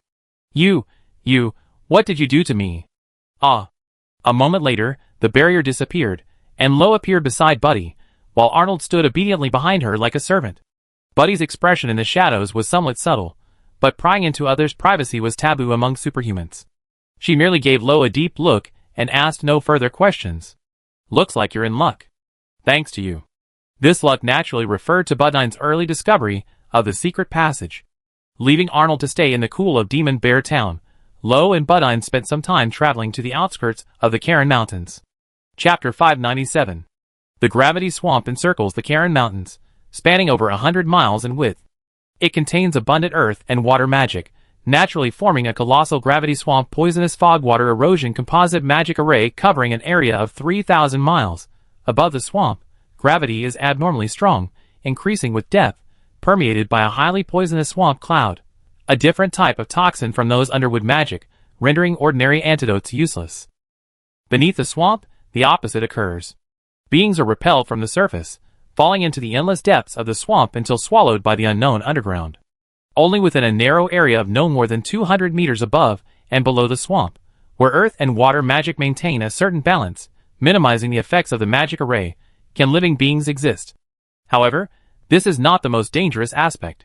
Besides the light brown poisonous fog, the swamp also contained a dense, humid mist, not real water, but a corrosive mist created by the water erosion spell. If it were only the abnormal gravity field and the swamp's poisonous fog, extraordinary adventurers could easily fly low over the swamp to enter the Karen Mountains. The most dangerous threat would be lurking magical beasts. However, the presence of the corrosive mist multiplied the danger tenfold. The water erosion spell was originally a fairly ordinary mid-level spell, releasing a corrosive mist that slowly eroded magic power in runes. However, its power was limited, and the erosion speed was slow, making it not very useful in actual combat or for breaking through defenses. It was a somewhat useful, but not very effective, niche spell. However, once the water erosion spell was cast for a prolonged period, especially since the Karen Mountains had been continuously casting it for countless millennia, the mist had become incredibly dense. Exposed to it, not only would magical shields be rendered useless, but weapons, equipment, and scrolls would also become completely ineffective within minutes. However, as the saying goes, there's always an antidote within 100 paces of a venomous snake. Through long-term dealings with the gravity swamp, adventurers have discovered that many magical beasts living within it possess defensive mechanisms against the corrosive water mist. Therefore, equipment made from the hides of these gravity swamp magical beasts has become the best-selling item for those entering the Karen Mountains. When Lil and Buddy reached the edge of the swamp, they discovered scattered towns and villages around it, bustling and prosperous, essentially smaller riverside cities. Buddy's graceful flying body veered off course, entering one of the towns. After landing, she casually explained, they're most likely scattered and hiding in the villages. Luo nodded in understanding. Without a signal from Truth City, the followers of the Divine Wisdom cult would likely remain concealed, making the chaotic adventure towns the best choice. They randomly found an inn to stay in temporarily. Buddy said she would search the area and find the text that needed translation before contacting Luo. Luo naturally had no objections. She was quite happy to have some free time. Although she was also interested in the Church of Divine Wisdom, her current priority was Bandon's matter. She could consider taking action after Budine found the Church of Divine Wisdom's headquarters. From Arnold's questioning, it seemed that Camia did indeed possess some information about soul magic. However, the problem was that the information Camia provided didn't entirely match what Eli said. One said it was hidden in an alternate dimension north of Mount Kalen, while the other said it was located inside a hollowed-out mountain.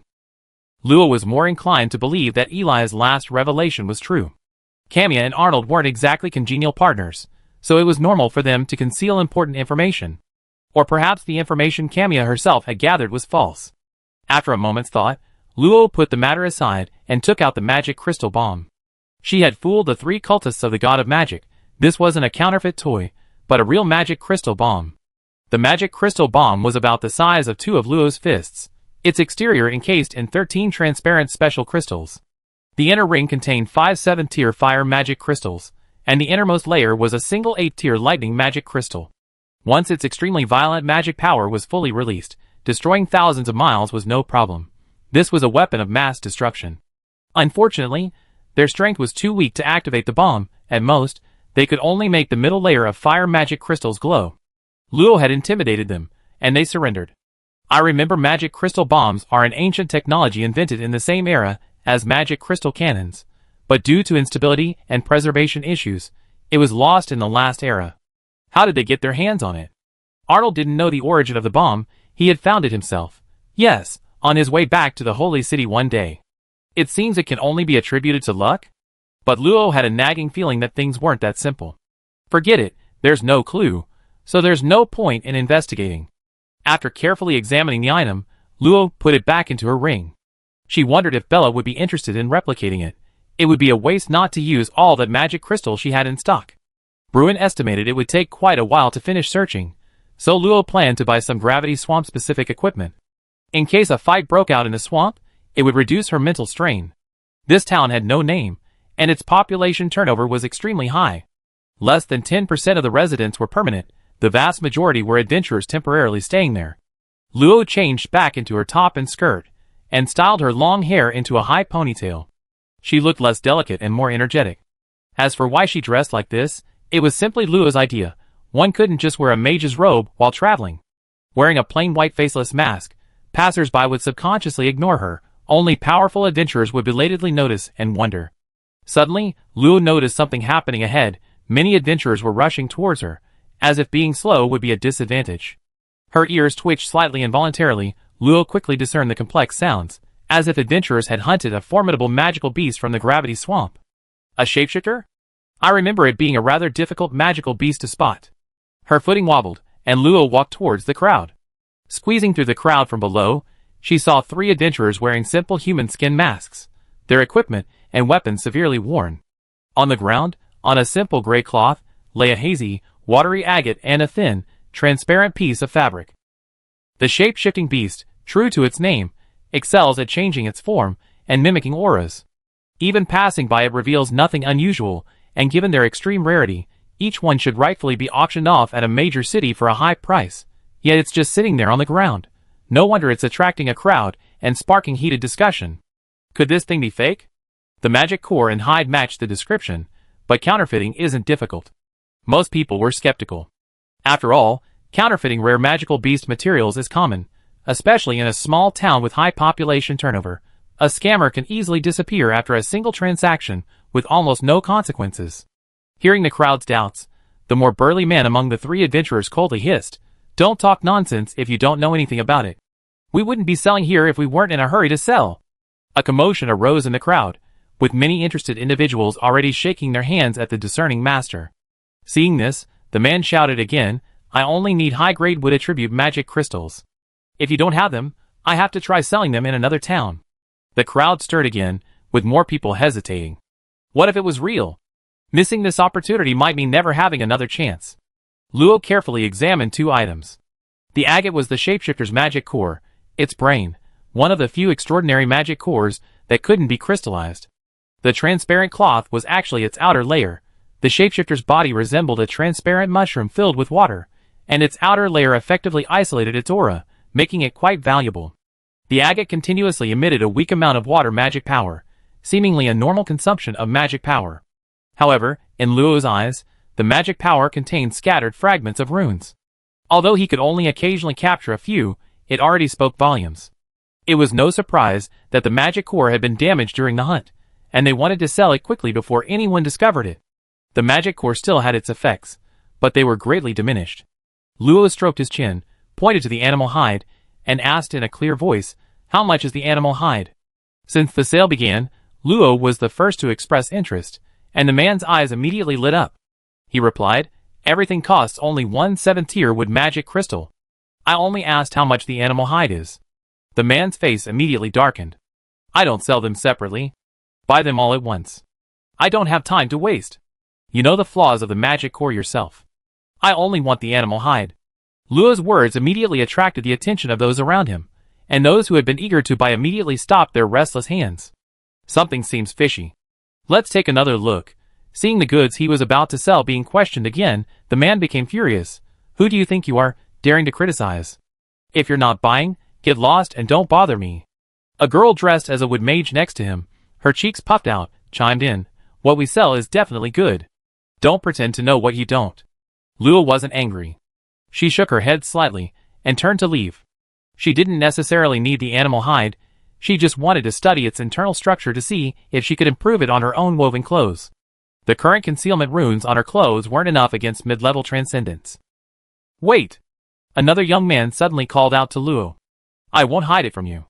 The magic core of the shape-shifting beast does have a flaw. It will only last for 3 uses at most. But we had no other choice but to resort to this. You're an expert in identifying materials, right? If you have herbs or potions to alleviate soul trauma, we can trade with you. Luo paused, slowly turning around. Soul trauma? Chapter 598. Nothing happens without a reason. Just as the magic era didn't begin without logic, babies don't appear out of thin air, trees don't grow randomly, and Moriarty didn't suddenly tempt. Well, that's possible. Upon hearing soul trauma, Luo instinctively felt this was related to Bandon. Soul magic wasn't commonplace, nor was it something these 3 mid-level adventurers were qualified to possess. Unless they had unintentionally gotten involved in something. There are too many people here. The young man who had stopped Luo understood, grabbed the burly man who was about to say something, and quickly put away his things. To our base. He then unleashed a powerful 5th-level aura, forcing back the crowd of onlookers, and headed out of the town. Many who had wanted to chase after him also gave up. In any place, a mid-level transcendent was a formidable existence, far beyond the reach of ordinary bystanders.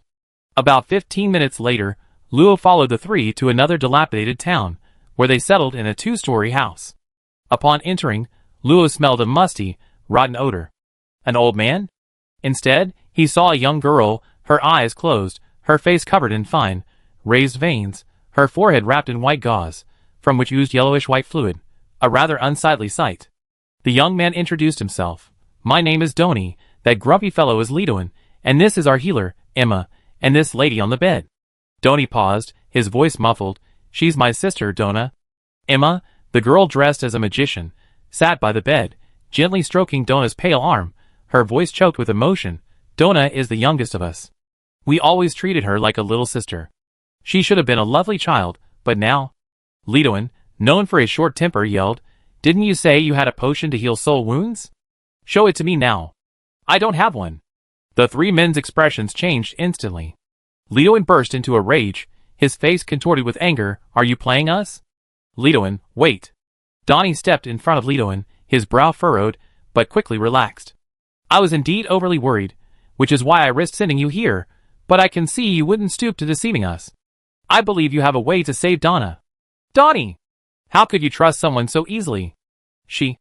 All right, stop. Emma held Donna's slender hand, her eyes pleading. You must be joking. I agree to any condition as long as Donna is saved. Luo walked straight to Donna's side. At the same time, the gauze on her forehead instantly turned to powder, revealing a dark gash between her eyebrows, through which her pink brain was clearly visible, and the slightly raised veins on her face radiated outwards. The gruesome wound wouldn't heal, and a strange aura lingered, gnawing at the girl's soul and oppressing her consciousness. Squeezing her smooth chin, Luo didn't keep the 3 waiting long, saying, I can save her. Really? That's great. Hurry, I can't wait. But before that, Luo interrupted their excitement. You better tell me the truth. How did this injury happen? This? Donnie hesitated, worried that Luo was trying to extract information without permission, but quickly made up his mind and agreed to Luo's request. Donna's injury appeared a year ago. A year ago, Donna had just advanced to the 2nd tier of magic. To celebrate, the 3 decided to take her to the outskirts of the Cairn Mountains for some training. Like Luo, they first purchased equipment to resist the gravity swamp. However, in a moment of carelessness, Donna disappeared in the street. When she was found, she was unconscious, with a narrow, finger-length wound between her eyebrows. Fortunately, she hadn't suffered any other injuries. Initially, the 3 thought the small wound would heal in a few days, but unexpectedly, no matter what they tried, they couldn't cure it. They could only watch helplessly as the wound widened day by day, and Donna's body weakened until she fell into a coma. To save his sister, Donna braved a journey of tens of thousands of miles across desolate lands to find a city with a church of light. However, the priest explained that this was a wound from the soul, extremely difficult to heal, requiring the assistance of a high-ranking priest. This was no easy task. After much hardship, Doni finally met with a high-ranking priest. The priest was relatively easy to talk to and didn't ask for much, except that Donna's injuries had been delayed for too long and required herbs to heal her soul. To find the herbs, Doni tirelessly visited several renowned alchemists, but repeatedly met with rejection. Fortunately, divine intervention came his way. Just when he was about to give up, a lesser-known alchemist found him and offered to provide the necessary herbs. They only needed to pay one 7th-tier wood attribute magic crystal. So their goal became collecting magic crystals. Forced to return to their old ways, they finally had a stroke of luck yesterday, encountering a shape-shifting beast that hadn't yet transformed. They killed it in a few moves. Tragically, because it was their first time encountering one, their inexperience led them to accidentally inflict a concussion on the shape-shifting beast, damaging its magic core. If I find out who laid a hand on Donna, I tear them to pieces. While the three's anger was understandable, Luo still hadn't heard what he wanted to know. She's the only one in town to have suffered this kind of injury? Donnie shook his head. Sorry, we're not locals, we don't know the situation. Do you think anyone else besides Donna suffered a similar fate? Luo nodded. Since they didn't know, so be it. He opened his delicate hand, and invisible soul power twisted and formed a small magic circle. Soul stripping was released, and a transparent hand plunged into Donna's forehead. After a moment of churning, it pulled out a frantically writhing maggot. The maggot was completely transparent and colorless, without any physical form, untouched by magic, and had thousands of soft tendrils. It emitted a piercing, silent scream, causing the three to instinctively cover their ears. With a squeeze of the large hand, the maggot vanished into nothingness, and the irresistible scream disappeared. Emma hugged her arms, still shaken. That was terrifying. I think I saw a semi-transparent, disgusting worm. Young lady, you were right. Lidoan asked anxiously.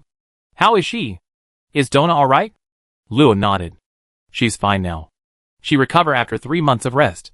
The three rushed forward to check on her. Sure enough, the gruesome wound was slowly healing, and Donna's breathing was gradually becoming stronger. Emma used a few healing spells, and Donna's complexion visibly regained its color. However, due to the long injury, she wouldn't wake up for a while. Thump! Lidoan knelt down, his knees buckling. I will forever remember your kindness. Please forgive my previous rudeness, you can hit me or scold me as you please. I'm not interested, it's just a trade. Donnie knowingly handed the shapeshifter's core and hide to Luo, along with a bunch of mid-tier magical beast materials in his ring, which Luo disdainfully tossed back. Benefactor, if there's anything we can do to help, we definitely do our best. Yes, yes. Benefactor, our adventure team is pretty awesome. Emma cutely flexed her arms, gesturing with her soft biceps. Speaking of which, there is indeed something. Sometime later, Luo returned to the town where he was temporarily staying. Buddy was already back, scratching her head, and lying on the bed, pondering a pile of notes. Luo's return clearly startled her. Then she quickly gathered everything up and sat upright on the edge of the bed. Gently smoothing the wrinkles in her robes, she said calmly, You're early? Luo gave her a strange look. Perhaps every mage has a hidden side. I can admire it a little longer. Newcomer, you seem to have gained something. Just your imagination. Taking out the shapeshifter's outer garment, Luo didn't hide it from her and immediately used magic to tailor it into a well-fitting hooded cloak.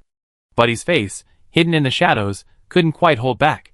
Before you bring out such rare magical beast material, shouldn't you have looked at what you just said? This is what you call no gain? Taking out the organized files, Buddy retaliated by tossing them to Luo. Found from 3 outposts. Chapter 599. The documents Buddy tossed to Law were mostly handwritten, with some resembling rubbings.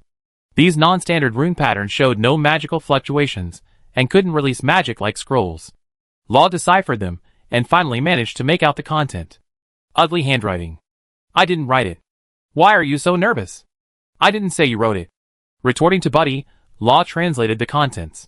All the documents were roughly divided into 5 parts, mostly praise and glorification of the so-called Lord, followed by reports and movements of certain followers, all code names, utterly devoid of substance. Until Luo read the 4th document, we have obtained confidential intelligence from like-minded individuals who have infiltrated the city of believers in the God of Magic. The Lord's secret message has been leaked. Under the midnight moonlight, they are heading towards the misty Karen Mountains. Wait! Tonight? Luo checked the date and nodded to confirm the location. Tonight? It was 8 p.m., for hours until midnight, but even after Luo finished translating, there was no record of their specific location entering the Karen Mountains. And this? The foolish are prevented from returning to the Lord's embrace. For those companions with the same ideals, the Lord has revealed a better location for the ritual. Listen to the Lord's grace, Endless blazing flames will engulf everything. Free your souls. Where did you find this prayer? It's disgusting. Found it in a cultist's house. They plan to perform a sacrificial ritual elsewhere? It seems so. Are you planning to stop them? Suppressing cults is common knowledge across the entire plane. You can't be unaware of that, can you? No, I'm just curious why you're being so kind. Only young people would be so interested in suppressing a cult that has nothing to do with them, because they're still foolish. Most powerful figures, who have lived for hundreds of years, know how to conceal themselves, and wouldn't risk provoking powerful evil gods or demons on a whim. Buddy tilted her head slightly, and casually replied, "How can you be so sure I'm being kind?" Shrugging, Luo didn't care what she was thinking. The Divine Wisdom cult was going to hold a sacrificial ceremony, and she was determined to stop it. Having witnessed the cultist's madness, Luo despised those lunatics from the bottom of her heart. If there are no objections, split up to gather information. Meet here 1 hour before midnight. Newbie, you seem more anxious than I am. But whatever, it's settled then. Buddy then briefly described some of the cult strongholds she had searched. To avoid attracting attention, she only took some documents and didn't kill anyone. If Luo needed to see more information, she could sneak in and look through it herself. Inside a house in a dilapidated town, Donnie, who was waiting in the courtyard, suddenly stood up. The door opened, and a brooding young man with an extraordinary air entered. "You're Donnie?" "Yes, I am." Arnold nervously glanced around, only relaxing after confirming that the lovable guy who imprisoned his soul wasn't there. His expression revealed a hint of impatience. If it weren't for the inescapable shackles on his soul, why would he deign to do such a trivial task? Donnie noticed his impatience, but trusting of Lo, he quickly relayed her request to Arnold. "My benefactor asked me to assist you in investigating the strange illness that has appeared over the past 10 years. A few minutes later, Donnie stopped talking, his mouth dry. Lo had told him so many possible manifestations of soul trauma. Thankfully, he had a good memory and could recite it all word for word. "Just this little thing?" "That's what my benefactor said." Arnold scratched the back of his head, somewhat wanting to just get it over with. Did he, a respected godfather, have no shame? If people found out he was personally investigating, wouldn't he become a laughingstock? Suddenly, a cold female voice echoed in his mind. "I give you a maximum of 2 days." Arnold's expression changed drastically. What was going on? That adorable guy could actually speak from so far away. Instinctively, he respectfully shouted, "Your most loyal servant guarantees to complete the mission." For a long while, apart from Donnie's subtly embarrassed expression and the quiet courtyard, and 2 heads peeking out from upstairs, there was no sound. Cough, cough.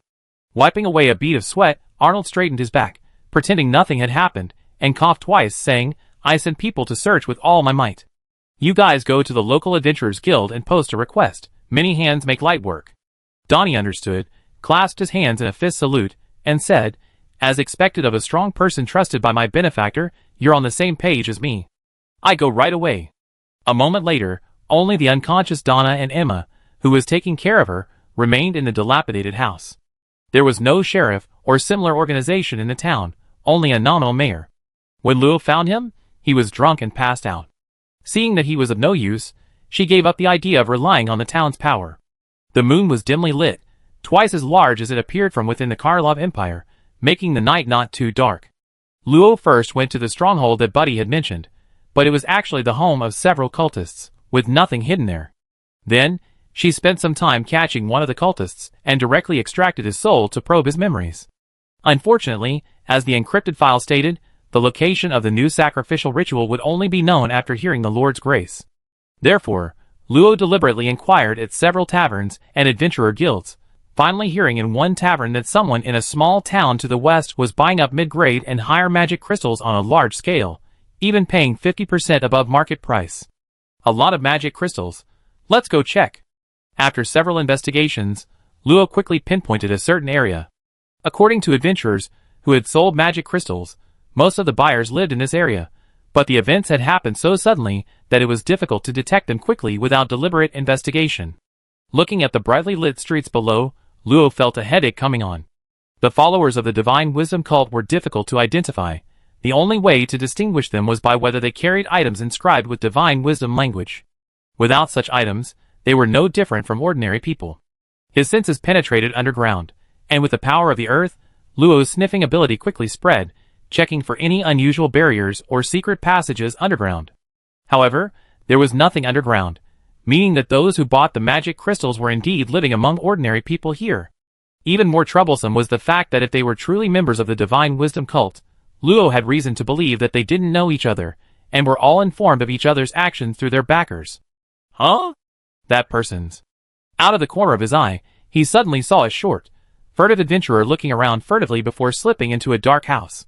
Goblins weren't uncommon here, but a destitute goblin superhuman stealing was rare. What caught Luo's attention even more was the unstable fire magic he seemed to possess. Although very weak, it was particularly noticeable when the surrounding magic was stable. With a flash, Luo disappeared from the spot. Inside the house, the green-skinned goblin adventurer, cautiously unsealing the magic array, suddenly felt a chill run down his spine. Instinctively, he rolled forward and hid behind a pillar, his right arm guard transforming into a small metal shield to protect himself. Who? Then he saw a petite figure floating where he had just been, the darkness surrounding her impenetrable even to his superhuman eyesight. He couldn't discern her rank. The family's protective barrier hadn't worked. The alert barrier was also unresponsive. Could it be the homeowner returning? The goblin broke out in a cold sweat. Urgent. What if the homeowner discovered the theft? At that moment, the figure extended a slender arm, palm open. Give me the item, and I pretend I didn't see it. Good news, the person wasn't the homeowner. Bad news, the person wanted his treasure. Even worse news, the person was terrifyingly powerful. Knowing he was no match, the goblin immediately and respectfully offered the ring on his hand, but the figure merely tossed it in his hand before dropping it back at his feet. I'm talking about what's on you. He froze, then clutched his chest desperately. Don't even think about it. Human, even if I die, you can never take a single magic crystal. Chapter 600. In the underground black market of a certain small town, disguised adventurers waited at their stalls for buyers of unknown origin. In their spare time, they chatted with strangers nearby, their loot piled haphazardly on the shelves. If a malicious pickpocket were to steal from them, they might manage to sell a few more items, or perhaps fewer. Have you heard? Those cultists from the holy city have gone mad and come here. What are they doing in this stinking ditch instead of beating up the bastards of True City? Eating dead rats? Ha ha ha. I love hearing that. Throw some dead rats at them. Heh, then I can wait to collect your relics. Anyway, don't meddle. Those cultists aren't exactly insane. Suddenly, a commotion arose from somewhere in the black market. Sellers quickly packed up their goods and moved aside. Soon, a large group appeared on the street. A dozen or so wildly dressed second-tier transcendents led the way, followed by 4 first-tier transcendents carrying a magical wooden palanquin. A mountain of flesh sat comfortably on top, the weight so heavy that even the transcendents carrying the palanquin could barely bear it, and cracks appeared in the stone bricks beneath their feet. Black Mountain is here to inspect. Didn't he just inspect this morning? Get out of the way. After the group arrogantly departed, the adventurers regrouped, whispering amongst themselves. Could it be that those guys from the Church of the Divine Law have offended the owner of the black market? Otherwise, why would that meat dog Black Mountain show up? Hee, you're all wrong. I heard that the Church of the Divine Law members are looking for specific patients to treat. Think about it, Black Mountain's daughter. Black Mountain's little daughter, with her huge breasts and perky but prettier than an elf, is so precious to him. Would it kill you to breathe? His daughter's been bedridden for years. I think Black Mountain's just trying his luck. Alright, stop spouting nonsense without any concrete information. What's all this commotion? The black market quickly returned to calm, but speculation about the cultists' intentions gradually spread throughout the towns. Many ordinary adventurers, seeing the missing person notices posted at the Adventurers Guild, also subconsciously paid attention to the matter. At the same time, certain networks in the shadows began operating, gathering intelligence and spreading information. A storm seemed to be brewing over the towns on the outskirts of the Karen Mountains. It's common knowledge that goblins love magic crystals, but when Luo saw the thief swallowing the entire crystal to protect it, he was stunned for a moment, unable to stop him in time. If you want to take the magic crystal, then cut open my belly and take it from my stomach. But my remnant soul will still cling to it, forever following it. The goblin thief roared with all his might, his body suddenly feeling as if all his strength had been drained, but his bright green eyes still shone with a clear will. He was serious. Luo indeed found it difficult to understand certain obsessions of other races, including some of the beliefs of her own human race, so she didn't intend to try to understand, stating bluntly, "You seem to have misunderstood something. I have no interest in taking your magic crystal, I just want to confirm a few things." A moment of silence filled the room, Then the goblin thief immediately began frantically gagging himself. Ugh! A pile of foul-smelling filth gushed out, the slightly red glowing magic crystal emitting wisps of steam. The goblin thief, undeterred by the filth, picked up the magic crystal, now covered in stomach acid and food scraps, carefully wiped it clean, kissed it, and then reluctantly offered it to Luo. Taking a deep breath, Luo forced himself not to dwell on how the magic crystal had been swallowed, spat out, and even wiped clean and kissed. He didn't take it, but scanned it with his senses, quickly confirming that this fire magic crystal was almost identical to the one on the magic crystal bomb. Both were unconventional magic crystals that had undergone special treatment. Where did you find this magic crystal? Seeing that Luo didn't intend to take it, the goblin thief quickly hid the magic crystal under 3 layers of clothing, close to his skin, before rubbing his arms and replying, "Human, esteemed human powerhouse, I found it on the street. Just this one, that's all. So I can't find any, huh? Where is it? Take me there." Sensing the impatience in Luo's tone, the goblin thief obediently indicated that as long as he didn't touch his magic crystal, everything would be fine. Soon, led by him, Luo found an ordinary fruit shop, a shop selling enchanted fruit from the Karen Mountains. Waving away the greedy goblin, Luo silently entered the shop. The simple barrier was nothing to her. She could break it with a single thought. The shop was empty, with only a faint scent of fruit and earth lingering, confirming it had indeed been opened during the day. The owner wasn't there. Perhaps he was restocking, but Luo was more likely doing something else, like crafting magic crystal bombs. He must be a careless person. She picked up a few transparent crystal shards from the yellowed bedsheets. Of course, a meticulous person wouldn't leave things behind repeatedly. A painting on the bedroom wall, rendered in light blue paint, was beautiful and resembled some familiar runes. Lost technology, the gift of knowledge, the divine wisdom cult. I see. Luo was still unsure whether the knowledge he left behind in the living world was real or a deception. Looks like I have to check. Using the residual aura on the crystal shards, Luo used soul sensing, quickly locking onto a spot on a hill outside the town. Trying to escape?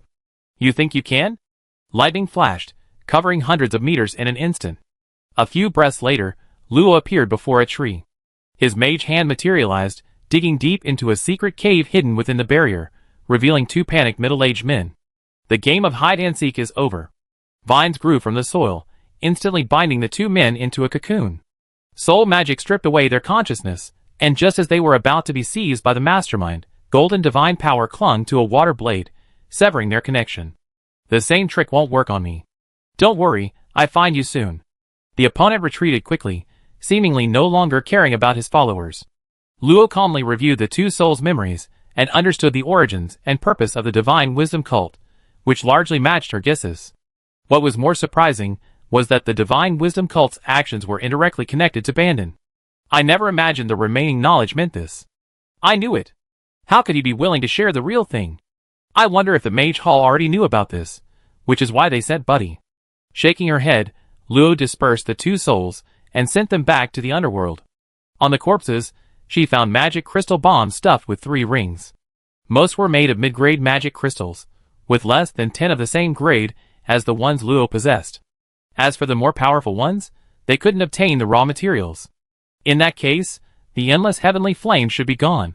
What remains are the ritual site and the sacrificial array. The location for the ritual was personally announced by him at midnight, and the sacrificial array was carried by the high-ranking cultist, revered as great wisdom. 3 hours passed quickly. Luo had practically searched the entire area, but couldn't find the high-ranking cultist. Instead, he had aroused the suspicion of other ordinary adventurers. They couldn't see Luo, but the constant commotion instinctively made them restless and uneasy. Helpless, Luo had no choice but to return to his temporary inn. Fortunately, the magic crystal bombs that had caused the carnage and chaos were gone, and the sacrificial ritual would inevitably be effected. Perhaps he only needed to wait for the cultist of divine wisdom to slip up on his own. Buddy returned more than half an hour late, shouting anxiously as soon as she entered, "Newcomer, inside Mount Karen. We need to hurry. Isn't it not time yet?" They seemed to have discovered something. They started entering the gravity swamp 2 hours ago. If it weren't for some idiots unable to suppress their smiles, I wouldn't have suspected anything. 2 hours ago? Was it his decree? No movement in my direction. Because only the cultists from the east and north have gone. Hearing this, Luo no longer hesitated. He donned his repaired shape-shifting beast coat, instantly losing all his aura. His clothes transformed into black night clothes, blending perfectly into the darkness. Are you putting on a fashion show? Tisk, it's normal for you old folks not to understand the thoughts of young people. Just lead the way. Buddy's mouth opened in the shadows, then silently closed again. She was only 600 years old, not a pure human, very young. Chapter 601. Within the gravity swamp, Luo and Buddy moved swiftly. Sensing the immense, mountain-like aura emanating from them, the lurking magical beasts silently curled up deeper into the swamp, fearing they would be reduced to ashes. However, some foolish swamp eagles and two-winged flying serpents defied the odds and attempted to bite them, only to be reduced to ashes. Buddy frowned, glancing at her mage robes. The corrosive mist pierced through her lightning shield, soaking her clothes and revealing her shapely figure. While it posed no harm to high-level transcendence, the mage robes were still prone to disintegration. In contrast, Lo, draped in a shape-shifting beast cloak, was completely dry, the hem of which even fluttered in the wind. Lo noticed her gaze, and a smirk involuntarily played on his lips beneath his mask. Need me to lend you this? I have some scraps to make a shawl. No need. Slightly annoyed at Lo's offer, Buddy unleashed a burst of magic, shaking the water from her clothes and reinforcing her magical barrier to slow the moisture's penetration. As expected of a powerful assistant to the Grand Library, the corrosive mist, considered a scourge by adventurers, only slightly annoyed Buddy. After venting her frustration by electrocuting a large number of surrounding magical beasts, the two officially arrived at the Cairn Mountains. The entire mountain range was shrouded in strange blue pollen. As soon as Luo rushed in, he found his senses had lost their accuracy. A swarm of blue needle bees, which had been waiting patiently, emitted a noisy buzzing sound and fired countless fine, demon-piercing stingers at the two of them. Flames and lightning erupted simultaneously, cleanly wiping out all attacks and the blue needle bees. It's a summoned beast. The opponent must have sensed it. I left a lightning rod on one of them, they can't escape. Budenholzer hovered in midair, powerful lightning magic gathering between her hands. A hollow, purple lightning sphere appeared, leaping bolts swirling around before jumping in a certain direction. Seeing this, the two followed the leaping lightning closely. Relying on perception here was a waste of time, only unconventional methods allowed for free movement. Luo silently recorded her location using the dense moisture. The water and wood magic from all directions provided her with a sensory ability comparable to soul perception. Strange snake-like and bee-like magical beasts roamed the bamboo groves, and the ground was covered with blue kalanchoe flowers constantly releasing magical pollen. Some mutated varieties disguised themselves as ordinary flowers, waiting to be eaten. Beneath the ground, a vast root system relentlessly tracked the two, attempting to take a bite as well. Using vaporized blades, Luo cleared away all possible obstacles within a 500-meter radius.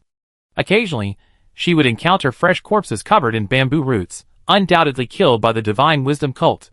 After more than half an hour, the two had reached the area near the inner perimeter of the Cairn Mountains, or rather, deep into the main peak. Almost there. I feel the guidance slowing down. Hearing this, Luo became more vigilant. The two sides hadn't even met yet, but they were already mortal enemies. She wasn't naive enough to sit down and have a calm discussion. Wait! A massive magic circle suddenly rose from the pollen mist, almost engulfing the two of them. Buddy looked at Luo in surprise. She hadn't noticed it first. How did you notice? The flow of water magic is abnormal. There must be hidden runes. It's a sacrificial array, but what is there to sacrifice here? While surprised by Law's keen awareness of magical runes, Buddy quickly focused her attention on the sacrificial array, offering her guess. Cult's penchant for sacrificing intelligent races is simply because the evil gods or demons behind them crave intelligent souls.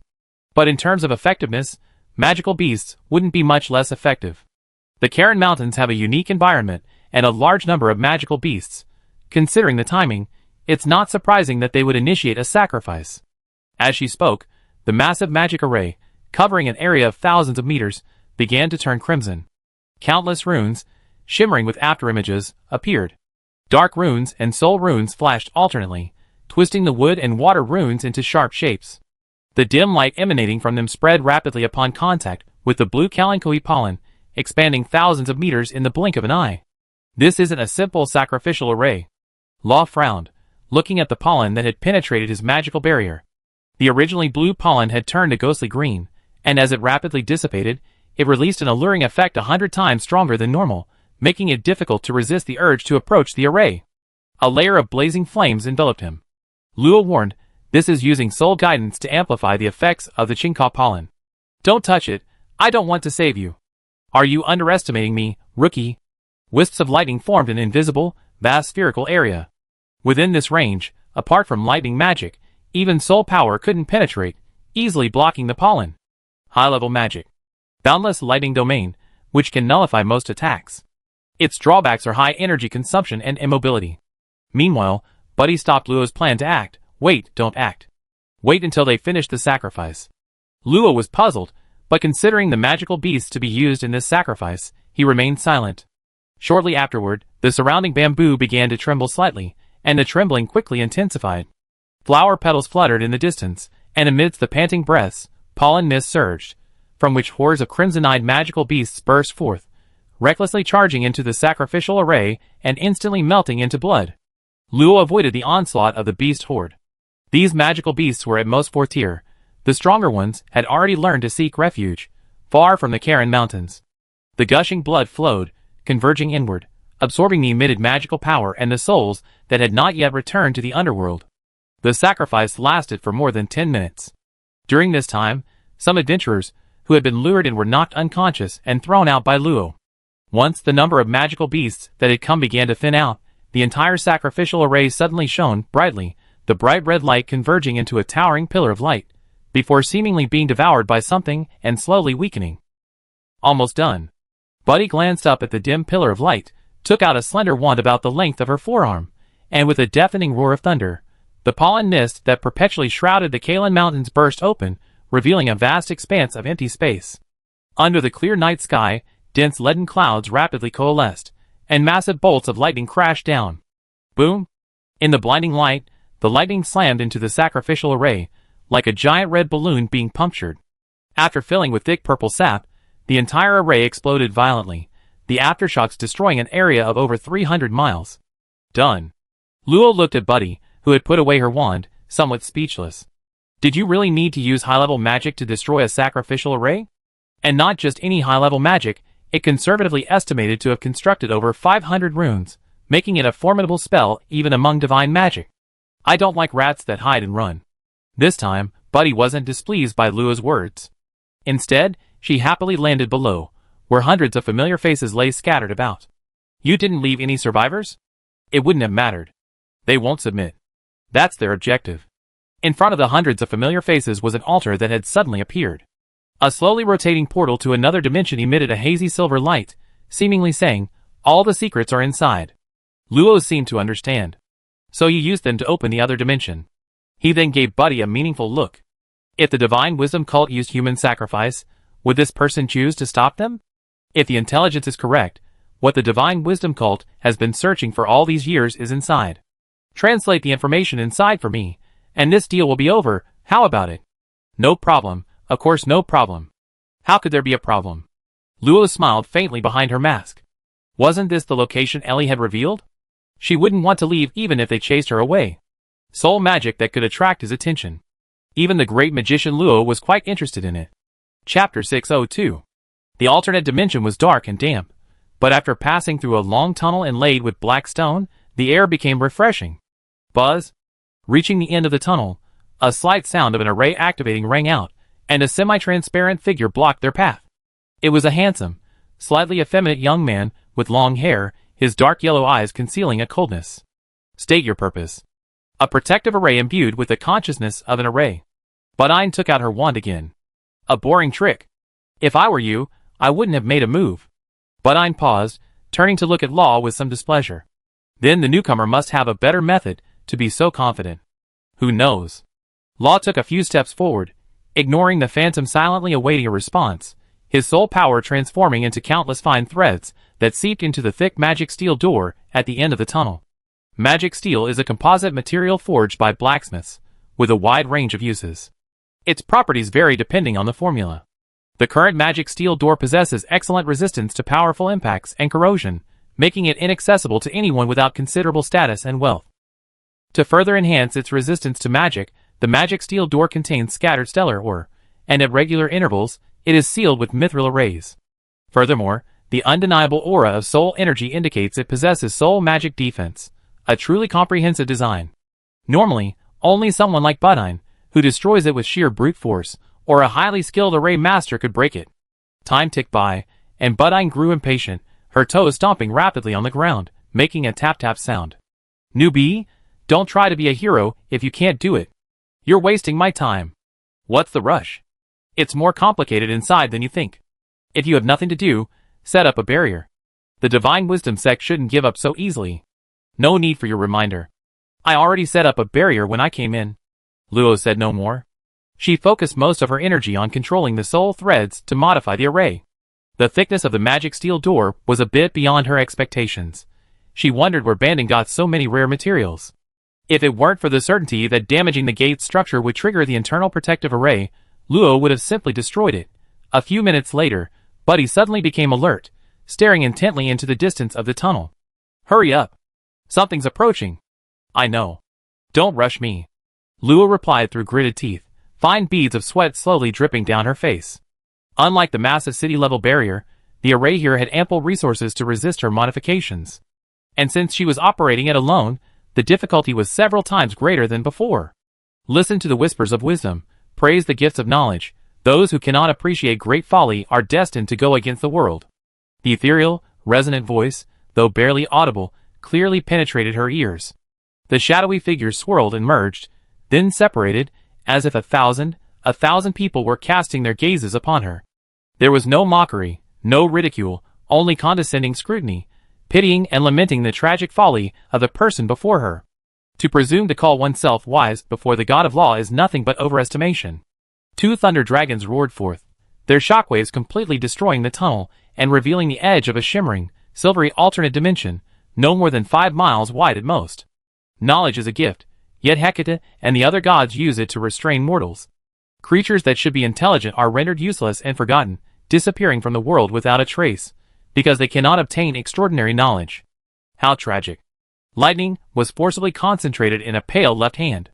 With a clenched fist, the lightning extinguished, revealing a figure shrouded in a gray robe. A faint flash of lightning emanated from Buddy's body, illuminating the figure and projecting thousands of pious, phantom images of praise, making it appear particularly sinister and terrifying. Snap! He closed the white book in his right hand, the black brain on the cover clearly visible. Return to the embrace of wisdom, and the Lord will forgive your ignorance. Buddy frowned, somewhat incredulous. 6th rank? How did he do that? Never mind him for now, the door is open. With a buzzing sound, the phantom of the young man blocking their path vanished, and the magic steel door split open from the center. Luo flew in first, and Buddy unleashed a lightning bolt to preemptively blast him to the edge of the alternate dimension before flying in as well. Soon, the magic steel door closed, sealing itself once more. The gray-robed man, unperturbed by the trickery, chuckled sinisterly.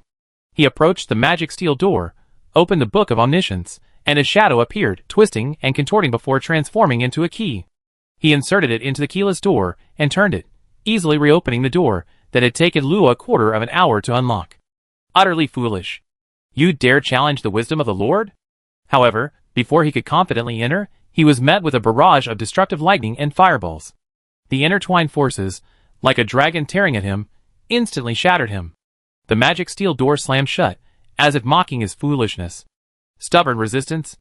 With a cold snort, the fragments reformed, and the gray-robed man instantly recovered. However, upon closer inspection, one would notice that the illusory figure within the shadow was missing a notch. Behind the door, Luo and his companion had ventured to the far end. Before them lay a vast, empty hall, filled with countless jars swirling in the air. The creatures within were clearly visible, small magical beasts, goblins, orcs, dwarves, but mostly humans. Their soul energy had vanished, leaving only a faint life force sustaining basic bodily functions. At the far end of the hall was a tightly closed door. Where is this? Buddy's tone held a hint of doubt, as if the situation differed from her expectations. Luo had already taken out a recording crystal and begun taking pictures. I hope you really don't know. The setup we just made won't be enough to deal with him. Continuing to hide it wouldn't be wise. Oh! Why would you think that? Can't I simply investigate the divine wisdom cult? Luo didn't turn back, continuing to float high above taking pictures, simply stating, the Grand Library has no obligation to deal with cultists. That's a matter for the Central Temple of Magic. They couldn't mobilize the Grand Library's assistance. Since you suspected me from the start, Why cooperate with me in the first place? I heard from Miss Phasma that you're a rather decisive and ruthless newcomer.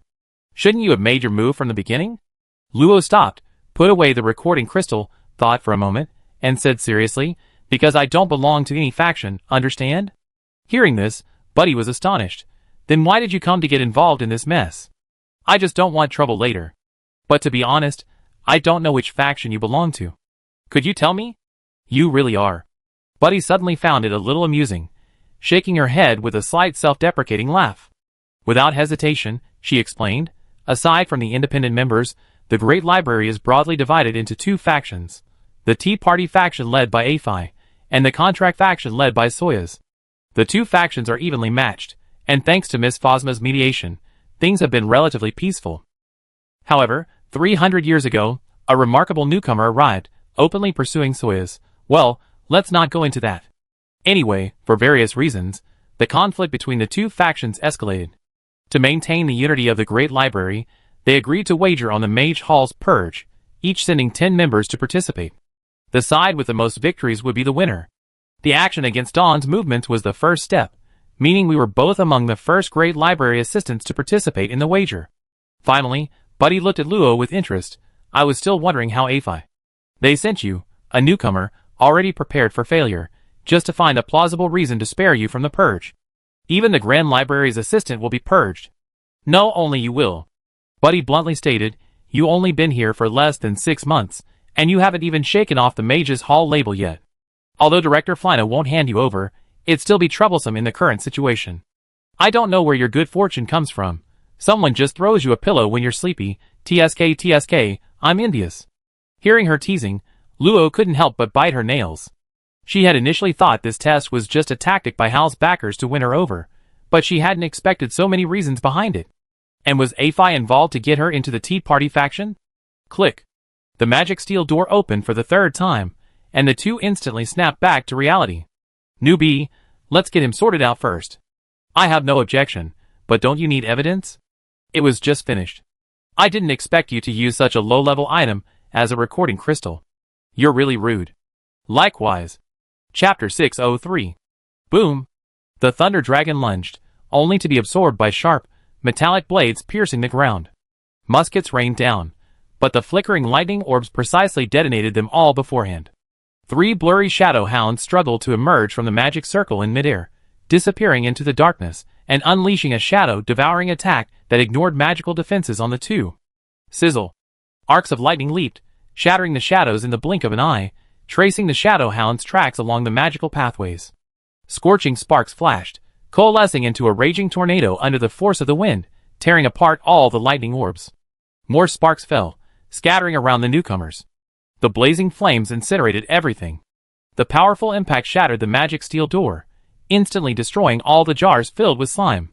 The soulless living man suddenly opened his eyes, throwing a savage punch at the 3. Budine had already scattered the 3 shadow hounds and ignored the suicidal attack from the people in the jars, casually disintegrating them into nothingness with a flick of her wrist. Lo controlled the remaining flames, sweeping through the hall and burning away the remaining people in the jars. With a thought, he activated Fire Blast, interrupting the attacker's next spell casting. Got it? You underestimate the cult of divine wisdom. Don't you know their origin is Asmodeus? Budine was clearly stunned. What are you talking about? Isn't Asmodeus a demon of wisdom and deception? With the watchful eye of the god of law, how could he possibly have followers in the mortal realm? This time, it was Lo's turn to lack confidence. Wait, but this is clearly Asmodeus' style, quickly deciphering all skills and bestowing endless knowledge upon ordinary people. Besides him, which other demon lord has such power? I admit what you said isn't unreasonable, but the fact that was could be born normally means the god of magic's gaze is still present. I don't believe a demon lord can compare to a god. I don't understand what you're saying. How does this relate to Wiz? Anyway, he can't be Asmodeus. Humph, I trust my judgment. The flames subsided, and the newcomer's gray robes were burned away, revealing a face devoid of flesh and a bald head. A ring of fine black lines stitched around his forehead made it look as if his skull had been cut open. You slander the Lord's name, pay the price for your arrogance.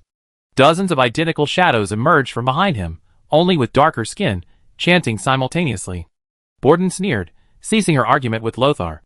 With a wave of her wand, a massive magic circle, several meters in diameter, appeared behind her, from which 6 long, purple spikes crackling with lightning emerged. Annihilate with thunder. You noisy rat. A flash of lightning, and in the blink of an eye, Thunder Annihilation unleashed 6 clones. Under its eerie, annihilating power, half the entire hall was instantly wiped away, revealing a much larger space. Whoosh! A massive, solid, illusory octopus suddenly emerged from the ground, radiating a powerful aura of soul energy. Its target was crystal clear, Budine, who had destroyed the hall. I told you not to make such a fuss. You can handle this slowly. I'm going to hunt down that skull-faced guy. You tricked me. Hee hee. Don't say that. It wasn't me who did it. Lo quickly abandoned Budine. Not understanding soul magic was a real weakness. He couldn't even detect the triggered defensive soul magic array. The skull-faced figure vanished into the shadows, using the magical shockwave to swiftly reach the tightly closed door at the far end of the hall. However, a blazing wall of fire rose, dispelling the shadows and forcing him out. The rocks above were stripped away, merging with immense earth and fire magic to form a molten lava meteorite that plummeted down. But he remained unfazed. The Book of Omniscience opened, a golden cone piercing a point, instantly disintegrating the meteorite structure without harming him. Countless bizarrely moving chains emerged from the book, always managing to change direction and catch up with Luo no matter how she dodged. Asmodeus, I know you're watching. We're old rivals. Why can't you give me a break? The Book of Omniscience trembled slightly, directing the chains to catch up with Luo even faster, binding her tightly. Black energy emerged from the pages, seeping into the skull-faced figure's 7 orifices amidst his pious expression. Snap! The thread on her forehead snapped, the skull ripped open, revealing its dark contents.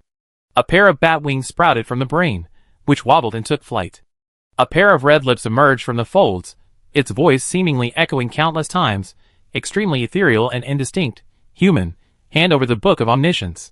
Luo struggled for a moment, discovering that the seemingly ordinary chains perfectly sealed the nodes of magic and soul power, making it impossible to use magic for the time being. Seeing this, she calmed down, carefully observing the flying brain. Confirming she couldn't appreciate it, she scoffed and turned her head away. Your followers can't beat me, dream on. The brain spoke again. In exchange, I can share the manuscripts of Ben Modern, the most genius soul mage of the last era. Luo's heart stirred slightly, but she remained silent. I don't understand. Would a deceitful demon be so kind as to share? Besides, I possess soul magic. I don't need your pity. Her mind, however, subtly controlled a chain to lift Luo's right hand. The resounding echoes seemed to possess a powerful soul-cleansing effect, humanity's transcendence. You are a wise being favored by wisdom, untroubled by deception. You should understand that I did not deceive you this time. The soul magic you use bears the style of the underworld messenger Hardin LaSalle, yet his achievements are not even a tenth of Ben Morden's. Magic. The soul conversion array is one of the latter's most outstanding achievements. I believe that as a follower of the god of magic, you should be interested in his other manuscripts. Luo's gaze fell on the hidden conversion array on her wrist. This array, from LaSalle's memories, had repeatedly given her powerful assistance in turning the tide of battle, but she had never known its specific origins. I don't know. I only know that LaSalle saw it in some ancient book. Now, listening to Asmodeus, is this the work of that genius soul mage named Ben Modern? And he also possesses many more powerful soul magics of the same level? Well, now that you mention it, I'm a little tempted. Intelligent human. But? Luo suddenly stopped him. I refuse.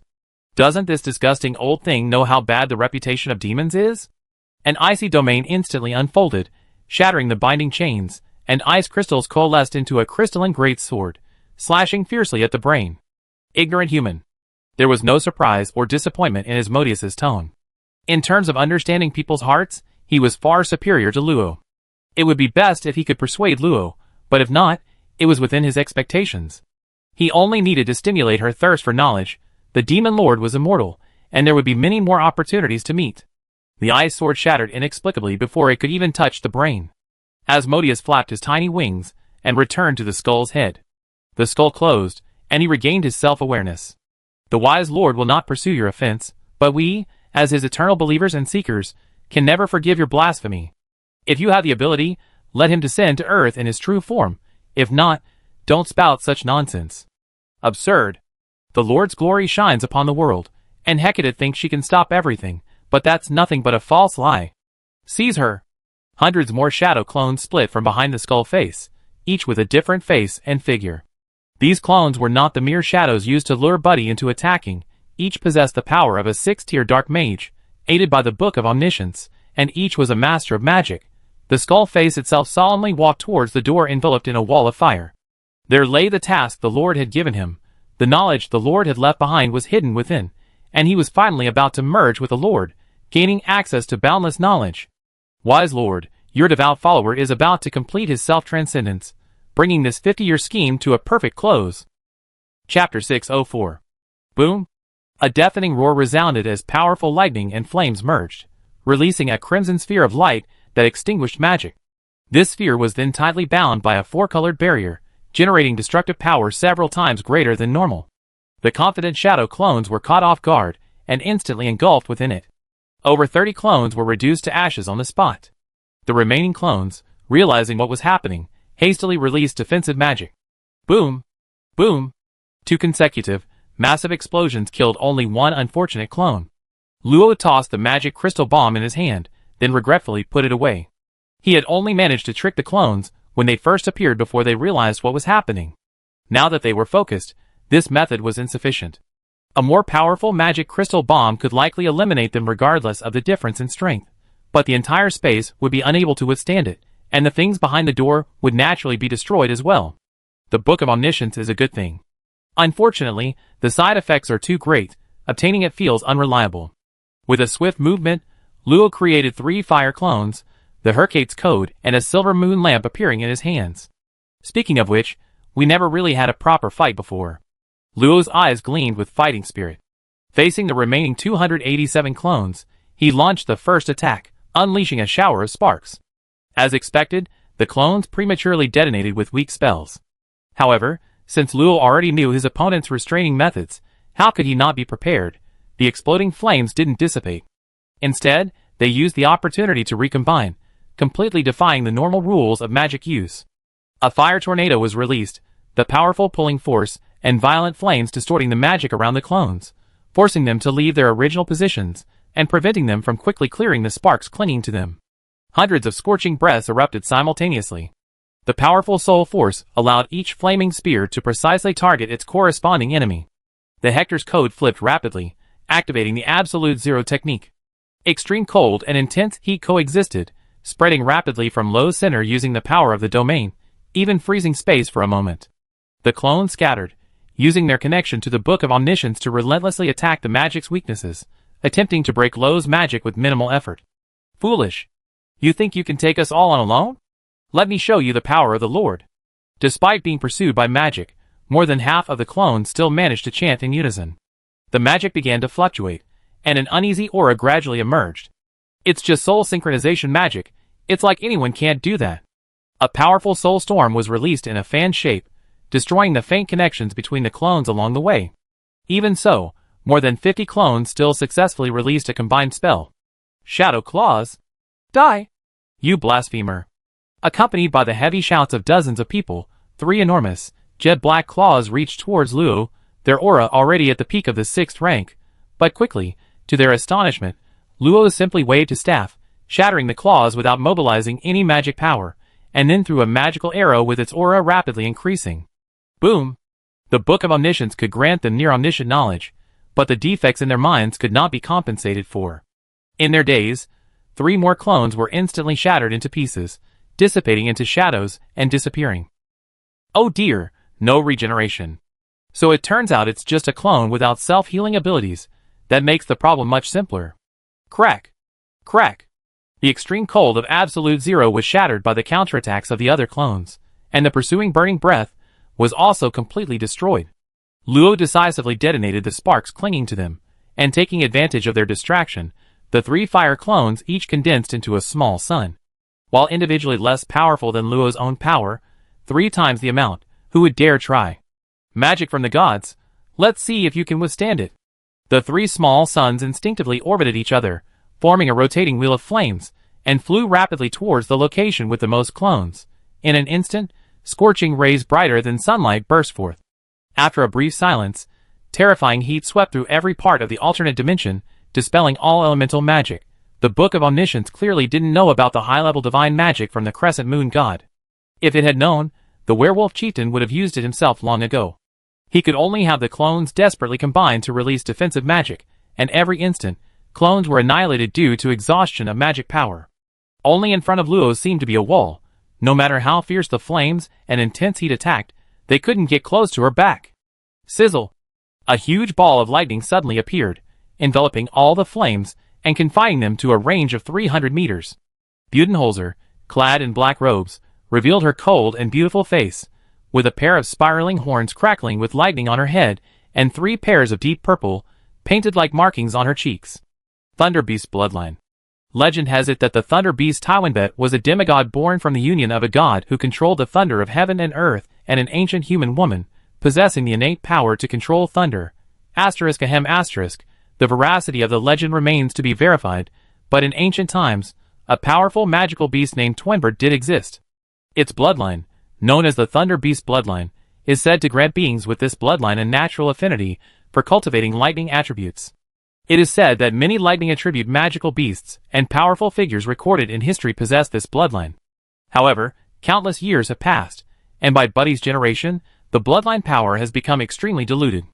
It's unknown how she managed to reactivate it.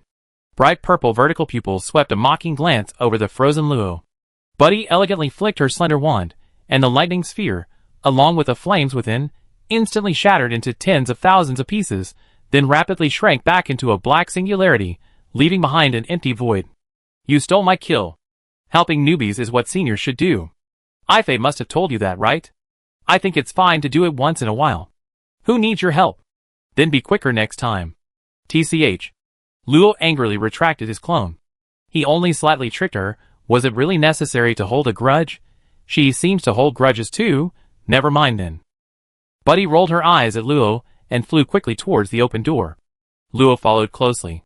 Forget it, they're on the same side after all.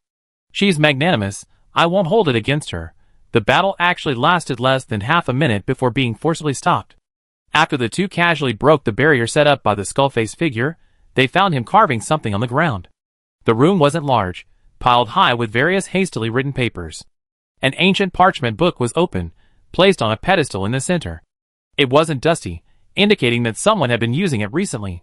Bookshelves piled high with manuscripts lined both sides, making it clear that the room's owner's central focus was the parchment book. Unfortunately, he underestimated the covetousness this book attracted. His supposedly foolproof protection crumbled instantly, like a dam gnawed by ants, revealing only a slight flaw. The arrival of Law in Budine was clearly unexpected for the skullface, forcing him to halt his drawing on the floor, and quickly slip the parchment book into his ring. How could you possibly have dealt with the clone so quickly? Luo, leaning on his silver moon lamp, spoke calmly. It seems your master isn't omniscient either, not even knowing something like this. The skull-faced man gave him a dismissive look. The wisdom of the master is beyond the comprehension of you fools. Trying to shake my devotion? Dream on. Budine chuckled coldly. Why waste so much breath? Let me see if knowledge without power can withstand pure destruction. Ridiculous. A blood-red barrier suddenly appeared before the skull-faced man. Although the two reacted swiftly, casting spells to stop it, they were too slow. The spells struck the barrier, but didn't even cause a ripple.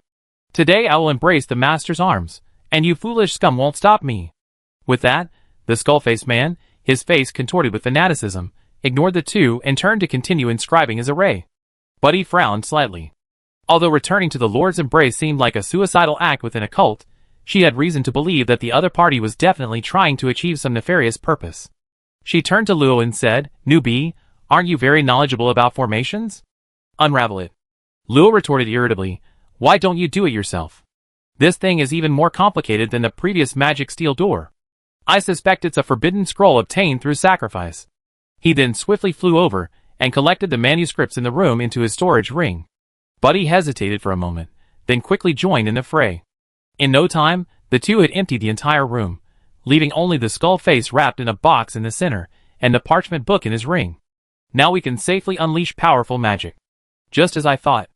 The two exchanged a glance, then smiled simultaneously, said nothing more, and quickly moved away from the crimson barrier. Ancient call, open your wrathful eyes, face the lightning of heaven. In the soaring chant, deep purple lightning transformed into leaping runes, coalescing into a magnificent, ethereal beast. Hundreds of meters away, a scorching magic circle rapidly constructed, and from within the crimson aura, 3 figures slowly emerged, their overwhelming divine power descending. Roar of divine thunder Twinbert. 3 days of annihilation. With 2 sharp shouts, magnificent, thick pillars of lightning and torrents of intense heat erupted simultaneously. The weak barrier of the alternate dimension could not withstand the devastation of this power, cracking open with mottled fissures that reflected the darkness of the outside world. The skull-faced creature seemed to sense something, instinctively turning its head to look back. Chapter 605. How leisurely. A strange, playful laugh suddenly rang out, and bare little feet appeared silently in the chattering little garden. Those large, azure eyes held an unfathomable depth, a playful yet subtly mad and arrogant quality. Ifei was startled, stopping her shears, and meeting the unknown newcomer's gentle gaze with a start. I suppose this is little Luo's friend. Isn't it a bit presumptuous of you to come uninvited? Moriarty covered his mouth and smiled, a small gesture revealing a charm completely different from his outward appearance, causing Ifei to momentarily lose her focus. However, his next words quickly turned her gentle face cold. Being cursed isn't pleasant, is it? It's both a blade and a punishment. A little elf like you is unworthy to receive the gifts of the corrupt lord. A staff suddenly appeared in Ifei's hand, her aura subtly surging. The 3 little ones quickly hid among the flowers, only daring to peek out. I'm so scared. It hurt. What? Ifei said coldly, no matter your strength, you can't cause any trouble in the great library. Keep this to yourself, and I can pretend I didn't see you. Oh. So agitated? Is it something shameful?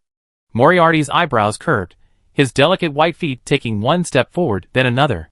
Even though Ifei was a powerful elven priestess who had lived for thousands of years, and was still inside the great library, facing Moriarty's approaching steps, she felt her palms sweating for the first time in a long time. That childlike body was clearly full of openings, so why was she afraid? Was it the difference in strength? Or was it the other person's complete indifference? No, neither. It was the unknown fear of having her secret seen through at a glance. Giggle giggle. Moriarty suddenly burst into laughter, leaning back so the air became her chair. She crossed her legs, lazily propping her chin on her little hand, and beckoned to the 3 little ones hiding there. While mischievously peering under their skirts, she said in a childish voice, the fact that the fairy is willing to follow you means you can control the curse on your body very well. But how long can this last? Poor little fairy, what would it be like to watch your closest friend turn into a cursed monster? What about your expression? You? Speak. What's your purpose? Well, consider yourself lucky. I wasn't planning on interfering, but it seems I can make a deal with you for her sake. By the way, she interrupted Ifei's attempt to speak, a playful look in her eyes. That little ghost won't notice our conversation for now, so you can relax. Ifei slowly exhaled, ceasing her attempts to contact Phosma. Her expression calmed, and with a wave of her long hand, a table and chairs appeared between them, along with 2 cups of warm floral tea. She sat down, facing Moriarty. So, a peaceful trade is the only thing I can do. Hee hee. You know, I like intelligent creatures because their souls are the most delicious before they die. You're very clever, and I like that. Thank you for your kind words. Releasing the 3 little ones, Moriarty leaned forward, his small body high above them, extending 2 delicate white fingers. I can remove the will of the corrupt lord from you. In return, you need to train 2 night elves. Also, I need you to unite all your so-called assistants. Upon hearing this, Ifei paused, her beautiful brows furrowing slightly. It sounds like I'm the one who benefits, but I don't think it'd be that simple. The first task shouldn't be too easy. Even if the other party is a high-level transcendent, she's confident she can guide them. The second task is her own objective. Could it be that the other party isn't actually making things difficult for her? Congratulations, little fairy, you're right. Moriarty clapped happily, then winked seductively, his breath sweet as orchids.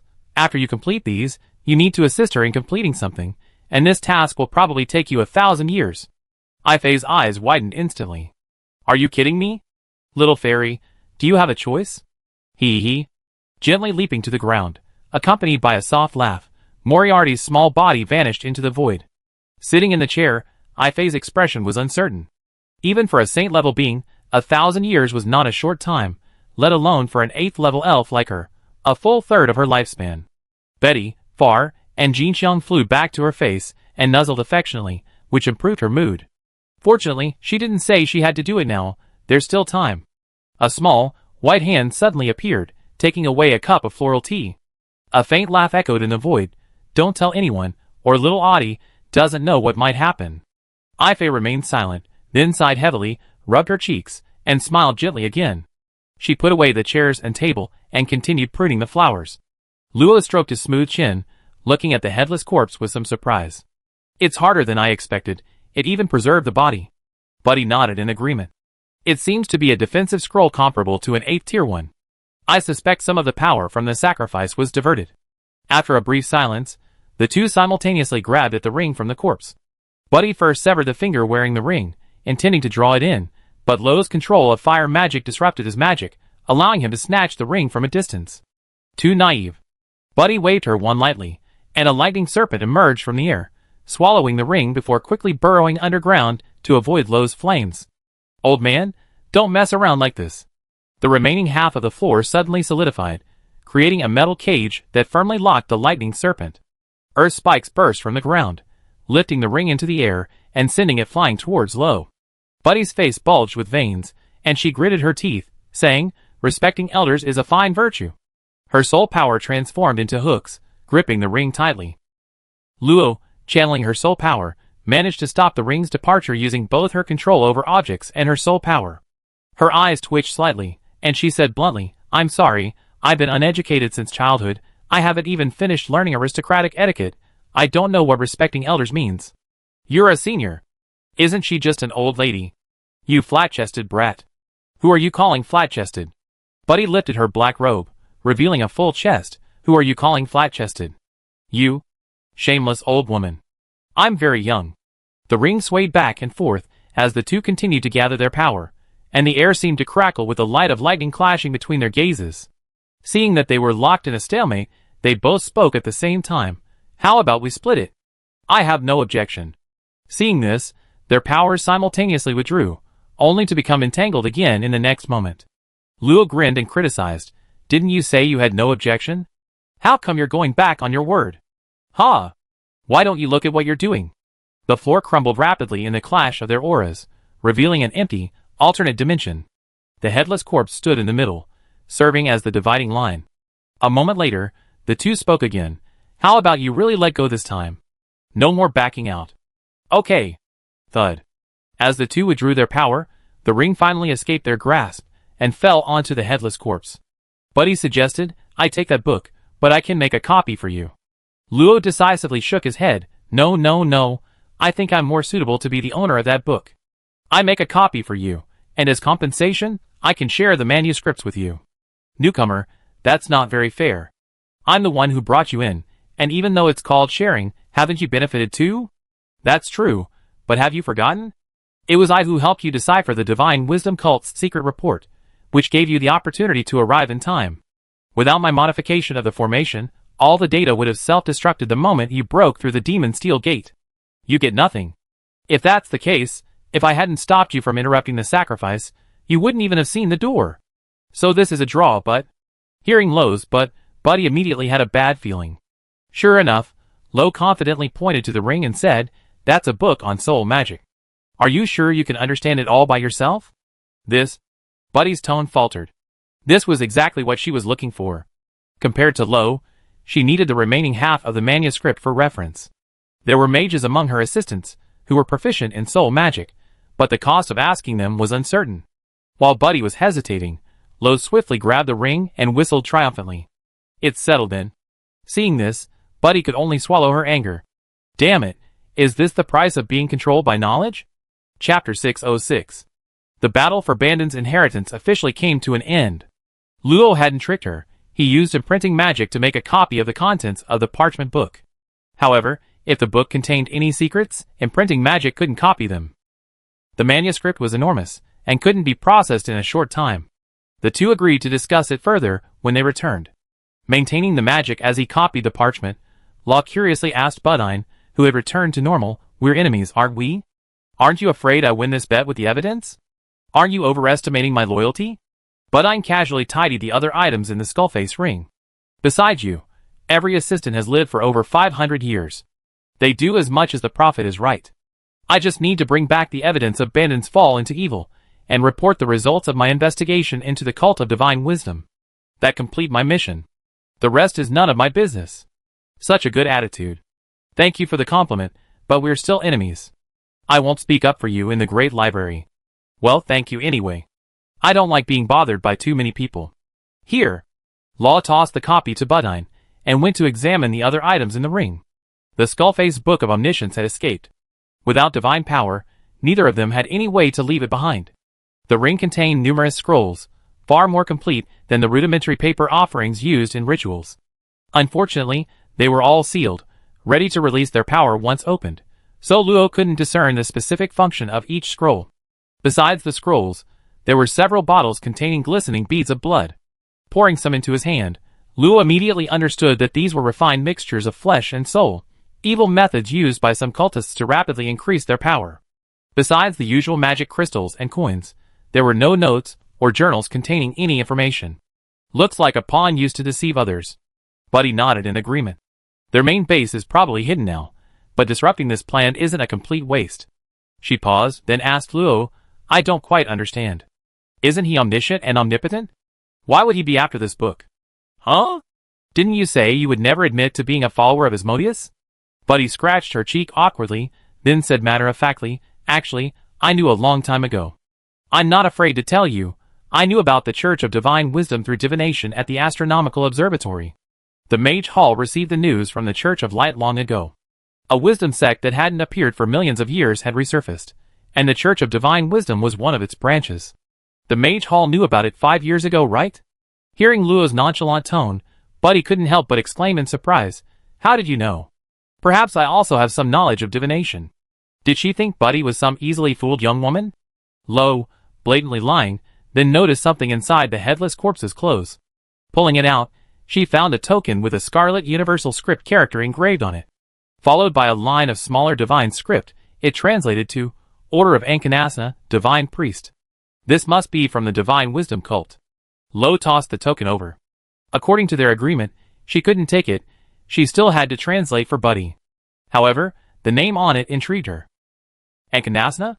It didn't sound like a name from the holy lower realm. An outsider. Divine priests were a rare class of priests, said to be able to communicate directly with the gods. To draw an analogy, they were equivalent to the Pope of the Temple of Light. When Buddy heard Luo's translation, she couldn't help but raise an eyebrow and scoff. What trash dares to call themselves a divine priest? They really think there's something special. After playing with the token for a while, she put it away. She was a little disappointed that there were no other records containing divine wisdom language inside the ring. Otherwise, she might have been able to track the location of the divine wisdom cult's headquarters. I'm going back now. What are your plans? I wait a bit. In that case, farewell. But I still want to give you a final piece of advice. Don't get involved in the factional struggles between assistant factions unless you're prepared for it. Luo nodded slowly. I understand. The simple temporary rented room was filled with patients, some unconscious, some delirious, some listless. Their symptoms were incredibly varied. They came from hundreds of towns around the Karen Mountains, including slaves, commoners, small, domineering forces, and even children of nobles. When acquaintances met, their expressions were priceless. Didn't your wife start loving to dance 10 years ago? Yes, once she starts dancing, she can't stop. Nothing we done seems to work. So we came to try our luck. I remember you only have one son, right? Does he like to dance too? Don't talk nonsense. My son hasn't been eating enough since last month. If this continues, we run out of food. Hey, isn't that the leader of the Grass Mud Adventurer team? I remember he disappeared a year ago after being injured. How did he end up here, unconscious? That's nothing. You're new here and don't know. Just last night, that Lord Black Mountain came too. I heard he's here to treat his daughter. What? You mean that Black Mountain's big-breasted, curvy little daughter, prettier than an elf, and so precious to her? Ah, yes, that's her. Whispers like these were countless. If it weren't for the conspicuously dressed members of the cult of the mage maintaining order in the house, they might have thought it was some new kind of scam. Time passed slowly, and fewer patients arrived. Those who had been waiting were gradually becoming impatient. Adventurers were never exactly benevolent. What's going on? Didn't you say you could cure illnesses? Where's the priest? Where's the doctor? Are you kidding us? If we wait any longer, my appointment will expire. Bang! The noise abruptly stopped. The door suddenly opened, and the first to enter was Arnold, the godchild of the Holy City, followed by the 3-person adventure team whose fame had recently skyrocketed. To everyone's surprise, they were merely the guides, standing on either side, as if welcoming someone. Tap, tap, tap. The crisp footsteps approached unhurriedly, causing everyone to squint. In the blinding sunlight, a petite, dark figure slowly walked in, shrouded in a mysterious and silent black robe. Strands of silver-white hair framing her smooth, lustrous hair, along with her bare, delicate hands, easily conjured images of moonlit, radiant skin. Without a trace of aura, an oppressive, suffocating pressure descended upon them.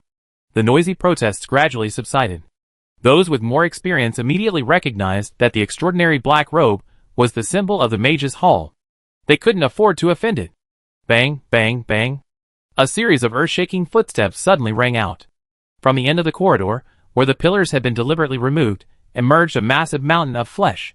Each step weighed heavily on everyone's hearts, as if fearing the building might collapse at any moment. Black Mountain approached the man in black robes, his eyes, barely larger than his own palm and gleaming with a sharp light squeezed between slits of fat, gleaming as he muttered, "I believed Arnold's words that someone could revive my daughter. Frankly, I don't believe it, but if you truly can save her, I, Black Mountain, swear I will follow you forever." Though he deliberately lowered his voice, he still shook the house 3 times, sending clouds of dust flying. A murmur rippled through the crowd.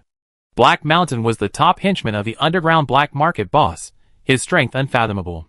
It was said he'd been saved by the boss years ago, and only then joined his cause, but now, for his daughter's sake, he decisively switched sides. This was sure to be a major sensation in the town. Just as they were bracing for a good show, the petite girl in black robes waved at Black Mountain. Her cool voice rang out, "Make way, you're blocking my way." My God, she actually made Black Mountain move aside. Who is she? So brave. But what surprised them even more was that after giving her a deep look, Black Mountain actually moved aside. Was this the same ruthless, cannonball-like Black Mountain? Chapter 607. She's really awake. As the first unconscious patient groggily awoke, the families of the many patients finally believed that the black-robed girl before them had the ability to heal.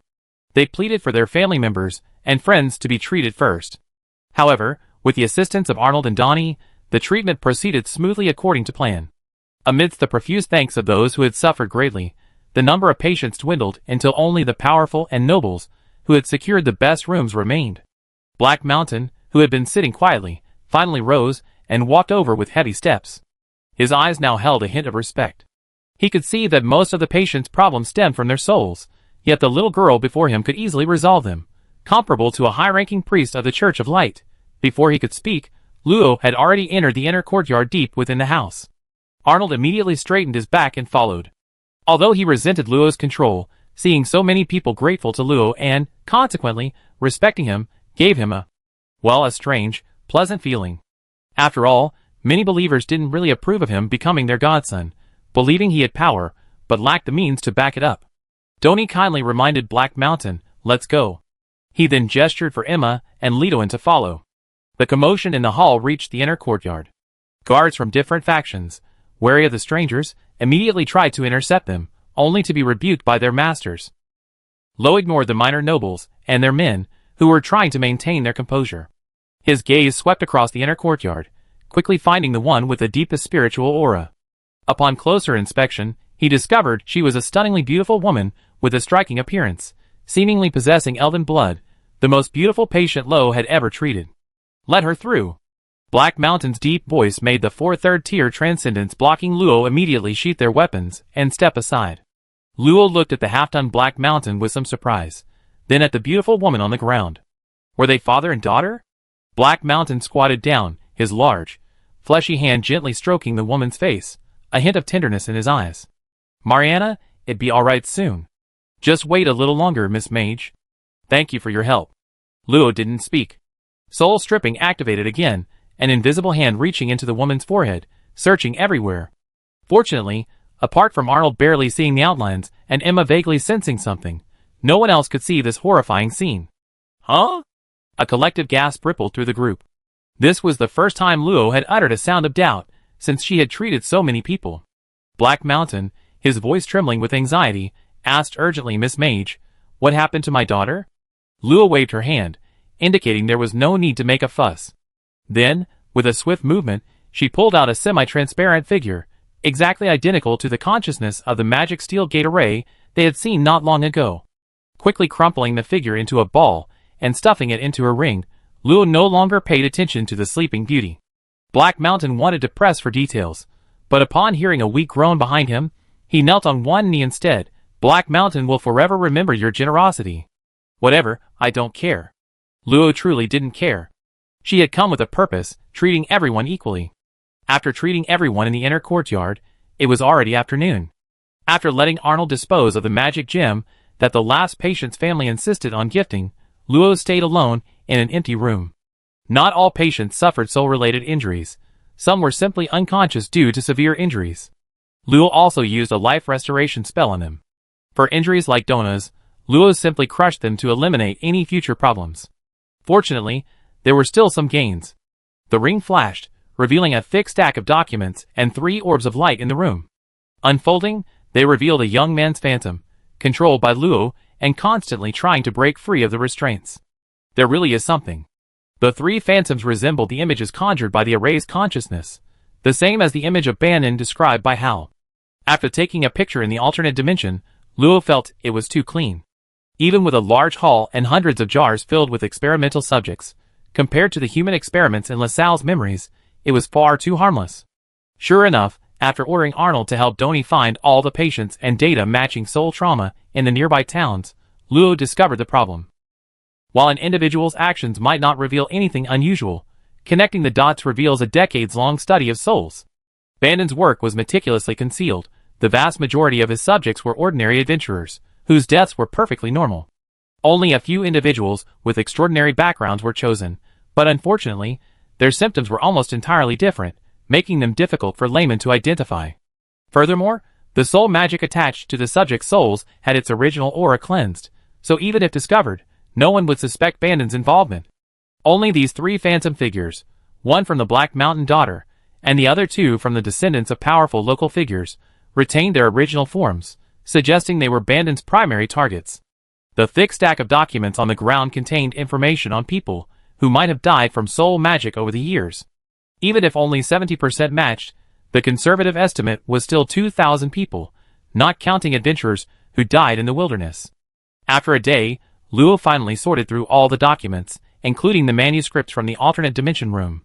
Unexpectedly, the manuscripts also contained a few records of key experimental subjects, totaling 3,671 subjects, including those treated. At this time, there was still a little over a day left before Hal gave him the time. When Luo stepped out of the room, he was surprised to find Black Mountain still there, chatting with Donnie. Arnold had already returned with his followers. Upon seeing Luo, Black Mountain immediately stopped his conversation with Donnie and personally presented him with a bottle of exquisite perfume. Merciful magician, please accept this small gift as a token of my gratitude. Luo turned to Donnie, who immediately stepped forward to explain, my benefactor, this is perfume made from chinka flowers. It's said to give ladies a succubus-like fragrance. Each bottle requires hundreds of tons of the freshest chinka flowers, and a century of settling to complete. It's the finest gift from the holy lower realm to a lady. Luo was somewhat speechless. Did she really need it, however, considering that others had also given her many local specialties, and that this large man might stay for who knows how long if she didn't accept? Luo decided to accept the perfume. Black Mountain tactfully bowed and left, leaving a message that he would do his best to help if needed around the Karen Mountains.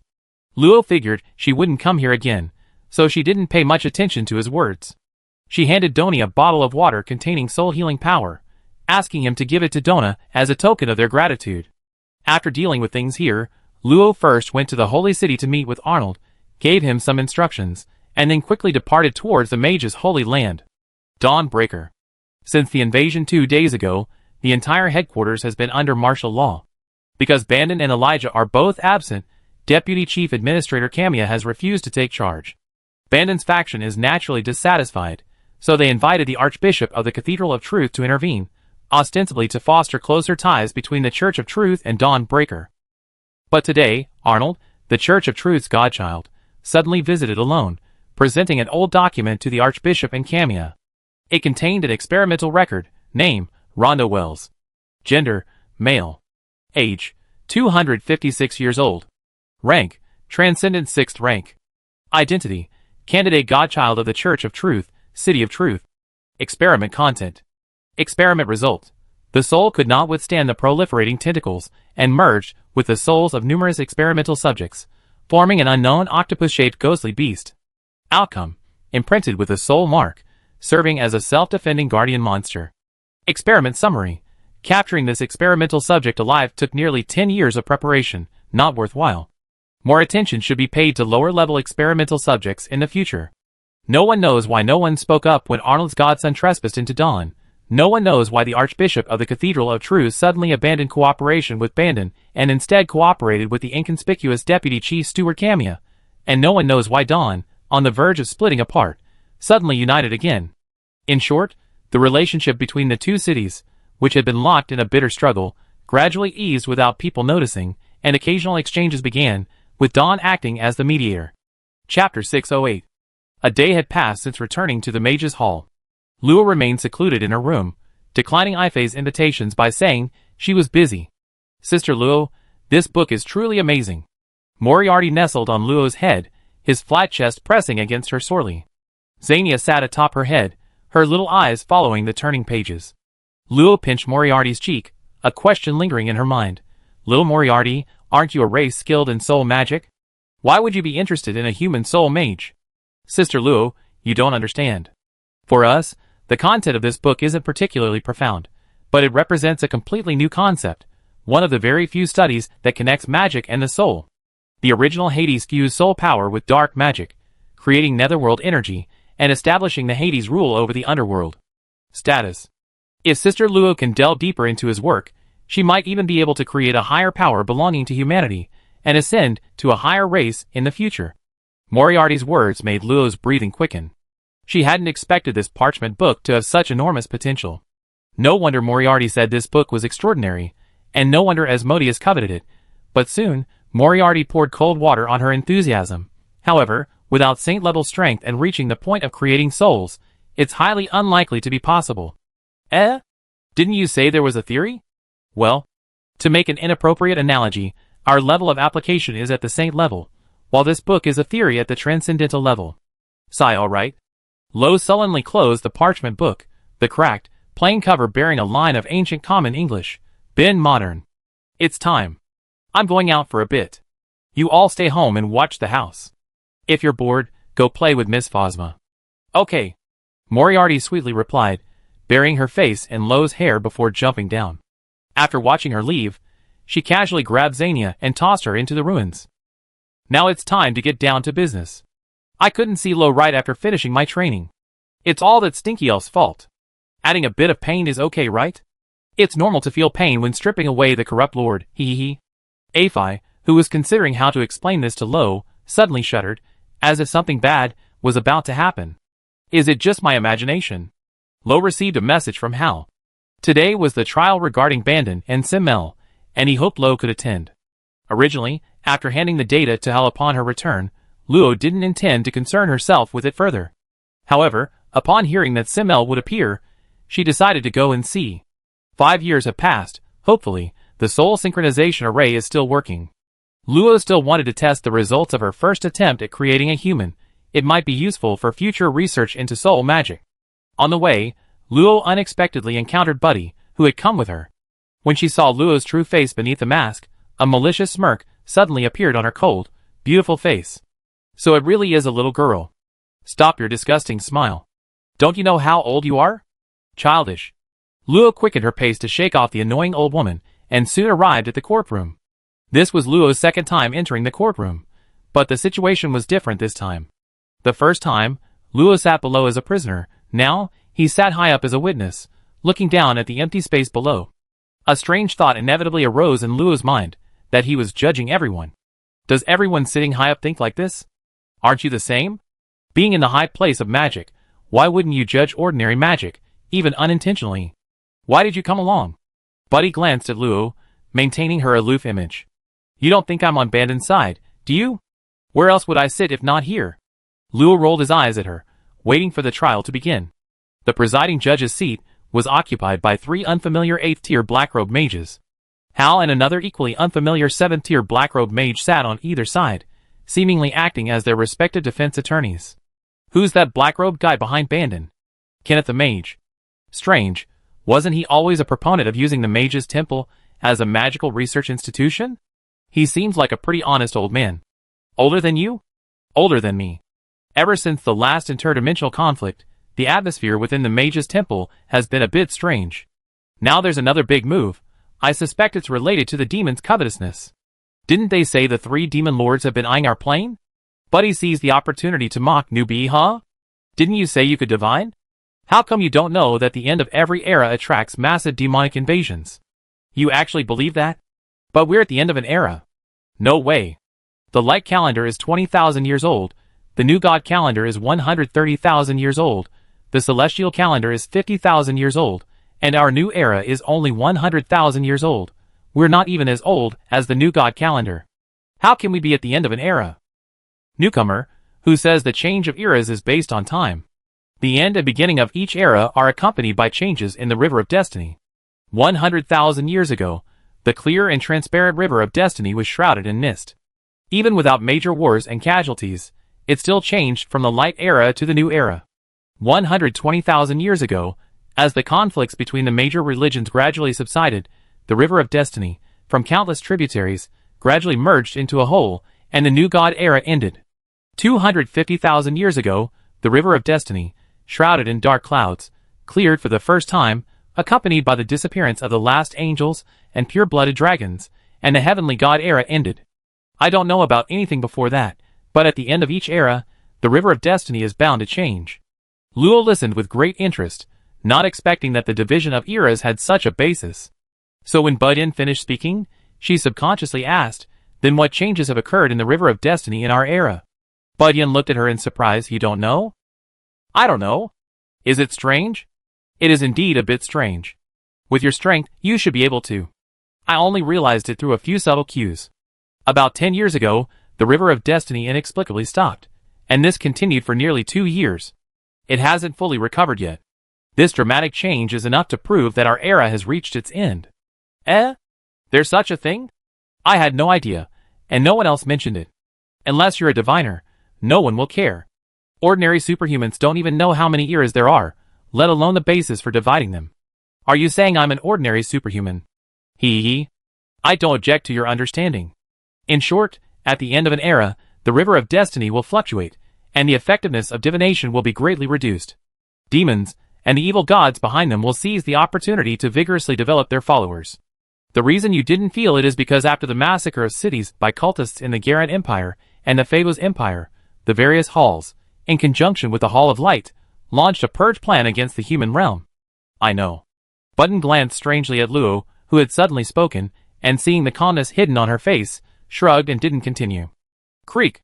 The small doors on either side of the courtroom suddenly opened, and a handsome young man, with effeminate features, and a petite, busted lowly, draped in mage robes, emerged, led by 2 red-robed mages. A mage from the mage hall observing the proceedings exclaimed, they arrived. Bandon wore a gentle smile, seemingly quite pleased with himself for leading the entire Dawn's rebellion against Simmel, and even had the leisure to wave to the audience. Simmel's change, however, surprised Luo. 5 years on the Pamir Plateau had transformed her from impetuousness into composure. Her aura was no longer easily revealed, but rather concealed, like Luo's. Even after being identified by the mages of the Endless Bookshelf and betrayed by the Dawn, she showed no sorrow or loss of composure, only a resolute gaze. I hate Bandon, but I don't like her either. Has that brat's infamy permeated the Great Library? Not really, but I met her before. The first thing she did was compare bus sizes with me, and I lost. Buddy glanced at her and calmly replied, outsiders shouldn't get involved. We really are enemies. Chapter 609. Lo and Buddy's voices were not loud, so Simmel did not notice the 2 people shrouded in black robes on the platform. After ascending the judge's platform, she looked directly at the composed Bandon. How much I trusted you, yet you betrayed me. My beloved lady, please allow me to address you this last time. If you are angry, that's understandable. After all, in your eyes, I betrayed you. But for the sake of my comrades, who were forced to submit, I must expose you no matter what. Bandon spoke righteously and forcefully, and many red robes in the hearing couldn't help but nod in agreement. They had always been quite critical of Simmel, and seeing her humiliated was very satisfying. However, to Bandon's surprise, Simmel, who used to constantly ask him how to manage his forces, did not show the anger and resentment he expected. Instead, she smiled contemptuously. Bandon. Actually, I should thank you for exposing me, otherwise I wouldn't know how to convince myself to get rid of you. Bandon's brow furrowed with displeasure. Simmel, do you still think you're that black-robed man who bullies low-ranking mages at will? Everyone has witnessed your actions. Your stubbornness will only make you look bad. Silence. The judge on the platform gave a bang of his gavel, ending their conversation. A piece of paper appeared before him, reading, upon report by Farah Bandon, Grand Steward of Dawn, Queen Kunakin Simmel, the Lord of Dawn, has engaged in acts of deceiving, oppressing, and forcing blue-robed mages to join Dawn.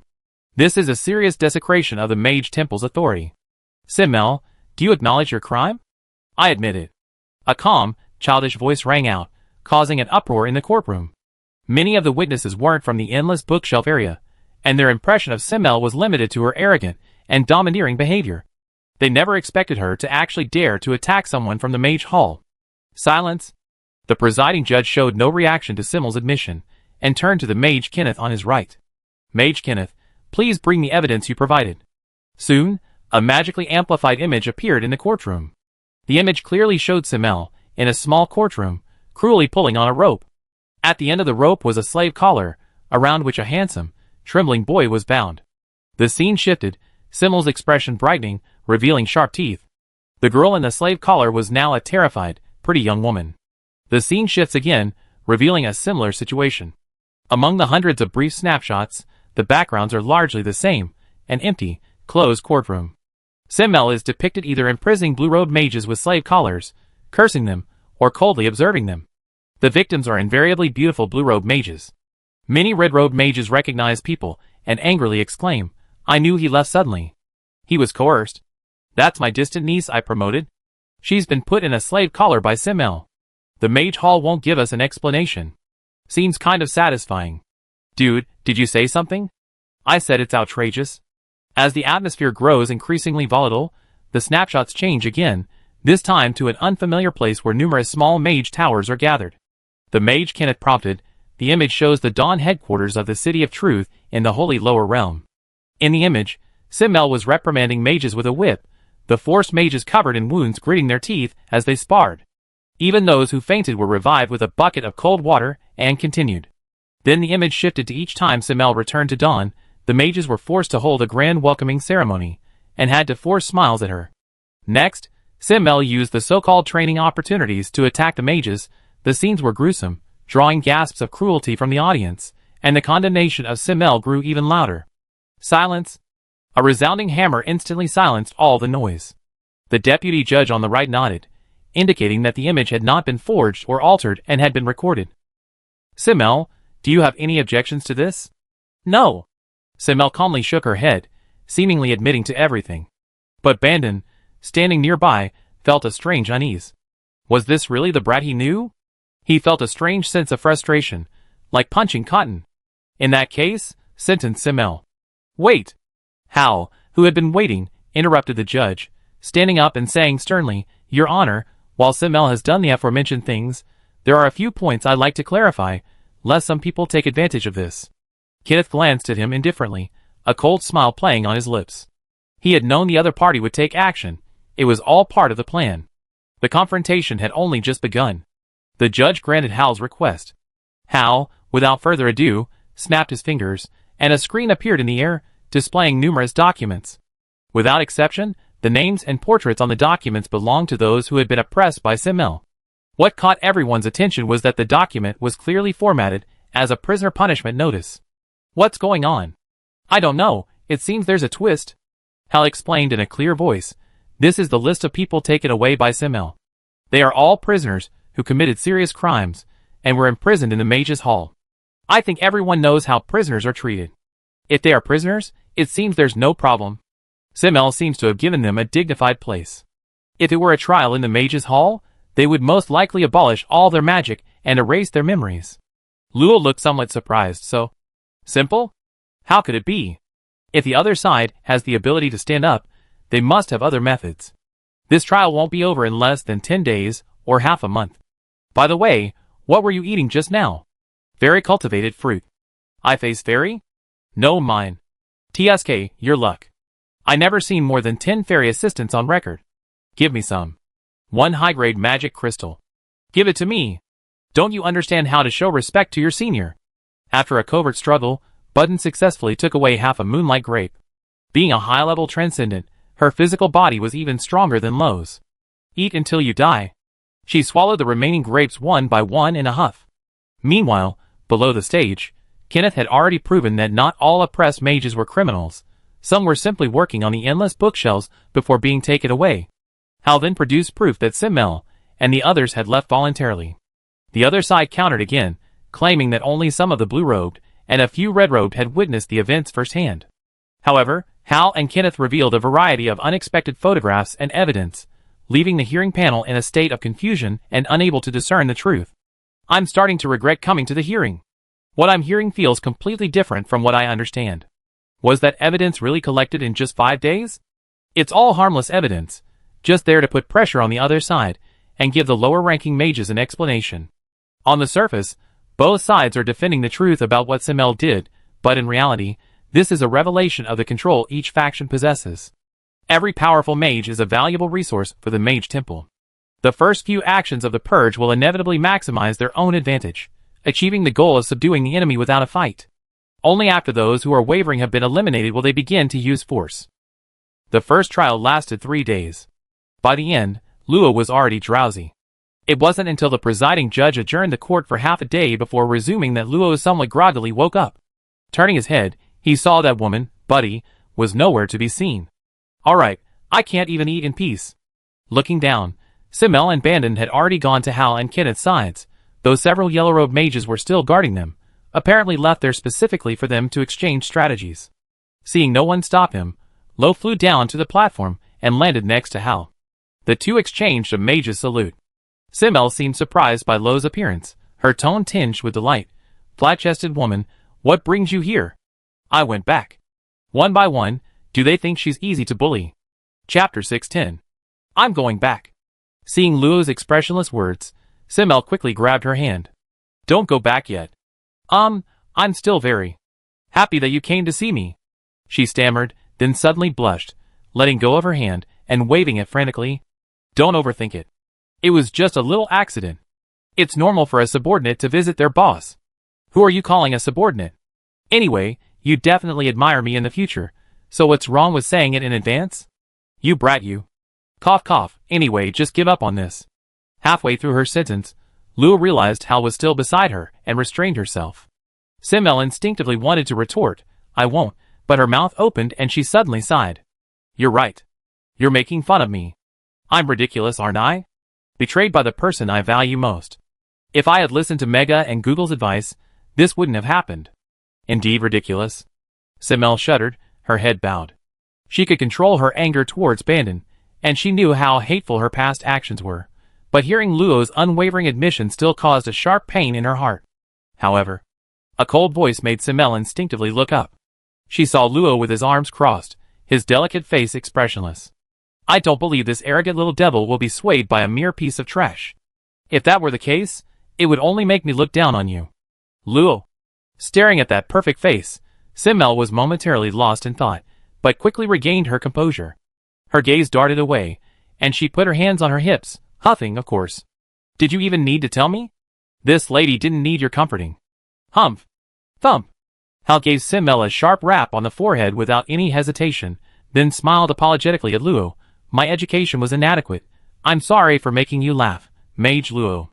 Uncle Hal, what are you doing?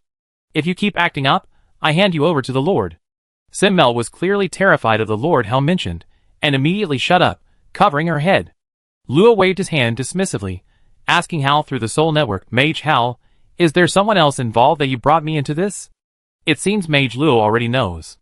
I'm sorry, this isn't something I can decide, but rest assured, after this matter, your records will be permanently marked with the Great Library's label, and our Temple of the Mage God will no longer concern itself with anything about you. In that case, could you tell me who that Lord is? Although it's a bit shameless of me to say it, he seems to be paying close attention to me. I'm sorry, unless he personally orders it, I cannot tell you, but I can tell you that Lord is one of only 12 gray robes in the Mage Hall. Gray? A rogue mage? Luo frowned. Having spent years in the endless bookshelf, she knew the hierarchy of the mage hall. Gray robes represented the highest rank of mages, each a saint-level expert, managing the great library, the book of magic in the inheritance space, the battle mage core, the astronomical observatory, the summoning space, the prayer chamber, the advancement tower, the trading and commissioning system, including the endless bookshelf, and the court of judgment. In addition, there were 2 guardian vice hall masters, and the most powerful hall master. FOD. 1/12. Oh no, excluding Felina, that old witch's indifferent attitude towards her meant 1/11. Who could it be? Hey, flat-chested woman, speaking of which, why are you wearing a black robe? Simmel's doubts made Lou abandon his speculations. Oh well, he'd find out eventually. If that important person didn't show up, he wouldn't even be able to find them himself. What's so strange about that? I'm an assistant in the Grand Library now. Eh? You're kidding, right? Wait, looking closely, it really is different from mine. It's white inside. Damn it, when did you secretly join the Grand Library without saying a word? So despicable. I was already preparing for it when you bothered me 5 years ago. Is that so? Then it was me who bothered you. Simmel chuckled, her gaze shifting uncomfortably. No wonder the flat-chested woman always avoided me back then. She was bothered, wasn't she? Wait, she's already joined the Grand Library. So does that mean my looking for her isn't bothering her? Hee hee. Luo looked at the suddenly dumbfounded. Simmel laughed, instinctively taking 2 steps back. I don't know why, but your laugh seems a bit off. Ahem, you must be mistaken. I'm perfectly upright. How could I be as pathetic as you make me out to be? But just then, a soft chuckle came from the side. Still have the nerve to chat? Simmel, you don't actually think you still have a chance to turn things around, do you? Luo looked in the direction of the voice, and saw Bandon standing confidently with his hands behind his back. Although he was still a little short of reaching the 6th rank, he possessed powerful soul magic, making his strength comparable to Arnold's. Plus, his appearance truly fit the mage's aesthetic standards, so it was no wonder that this brat Simmel believed him, and not Mega or Google. Upon seeing Luo's face, a look of amazement appeared in Bandon's eyes. Although he wanted to seize Dawn, he had to admit that, by human standards, Simmel was actually an extremely beautiful woman, but someone was even more beautiful than her. So you must be Simmel's friend. What a pity. Luo's expression was calm, though tinged with a hint of melancholy. To everyone's astonishment, a mage's hand, imbued with water magic, slapped him hard across the face, knocking out most of his teeth. Master Luo? What are you doing? The yellow-robed mage guarding him was startled and shouted urgently, This is the court of judgment. Are you going to break the rules? Luo looked at Bandon, who had fallen to the ground, and said coldly, If you can't speak properly, then shut your mouth. Bandon's eyes flashed with resentment, and he opened his mouth as if to say something, but was immediately kicked lightly by Kenneth, realizing that the other party was waiting for him to make a mistake. After Simmel's black robe identity was revoked, she had become a little too complacent. The girl in front of her was a genuine black robe, and it would be good enough if her words just now weren't charged with insubordination. The yellow-robed guards were the same, apart from speaking up. They couldn't really do anything.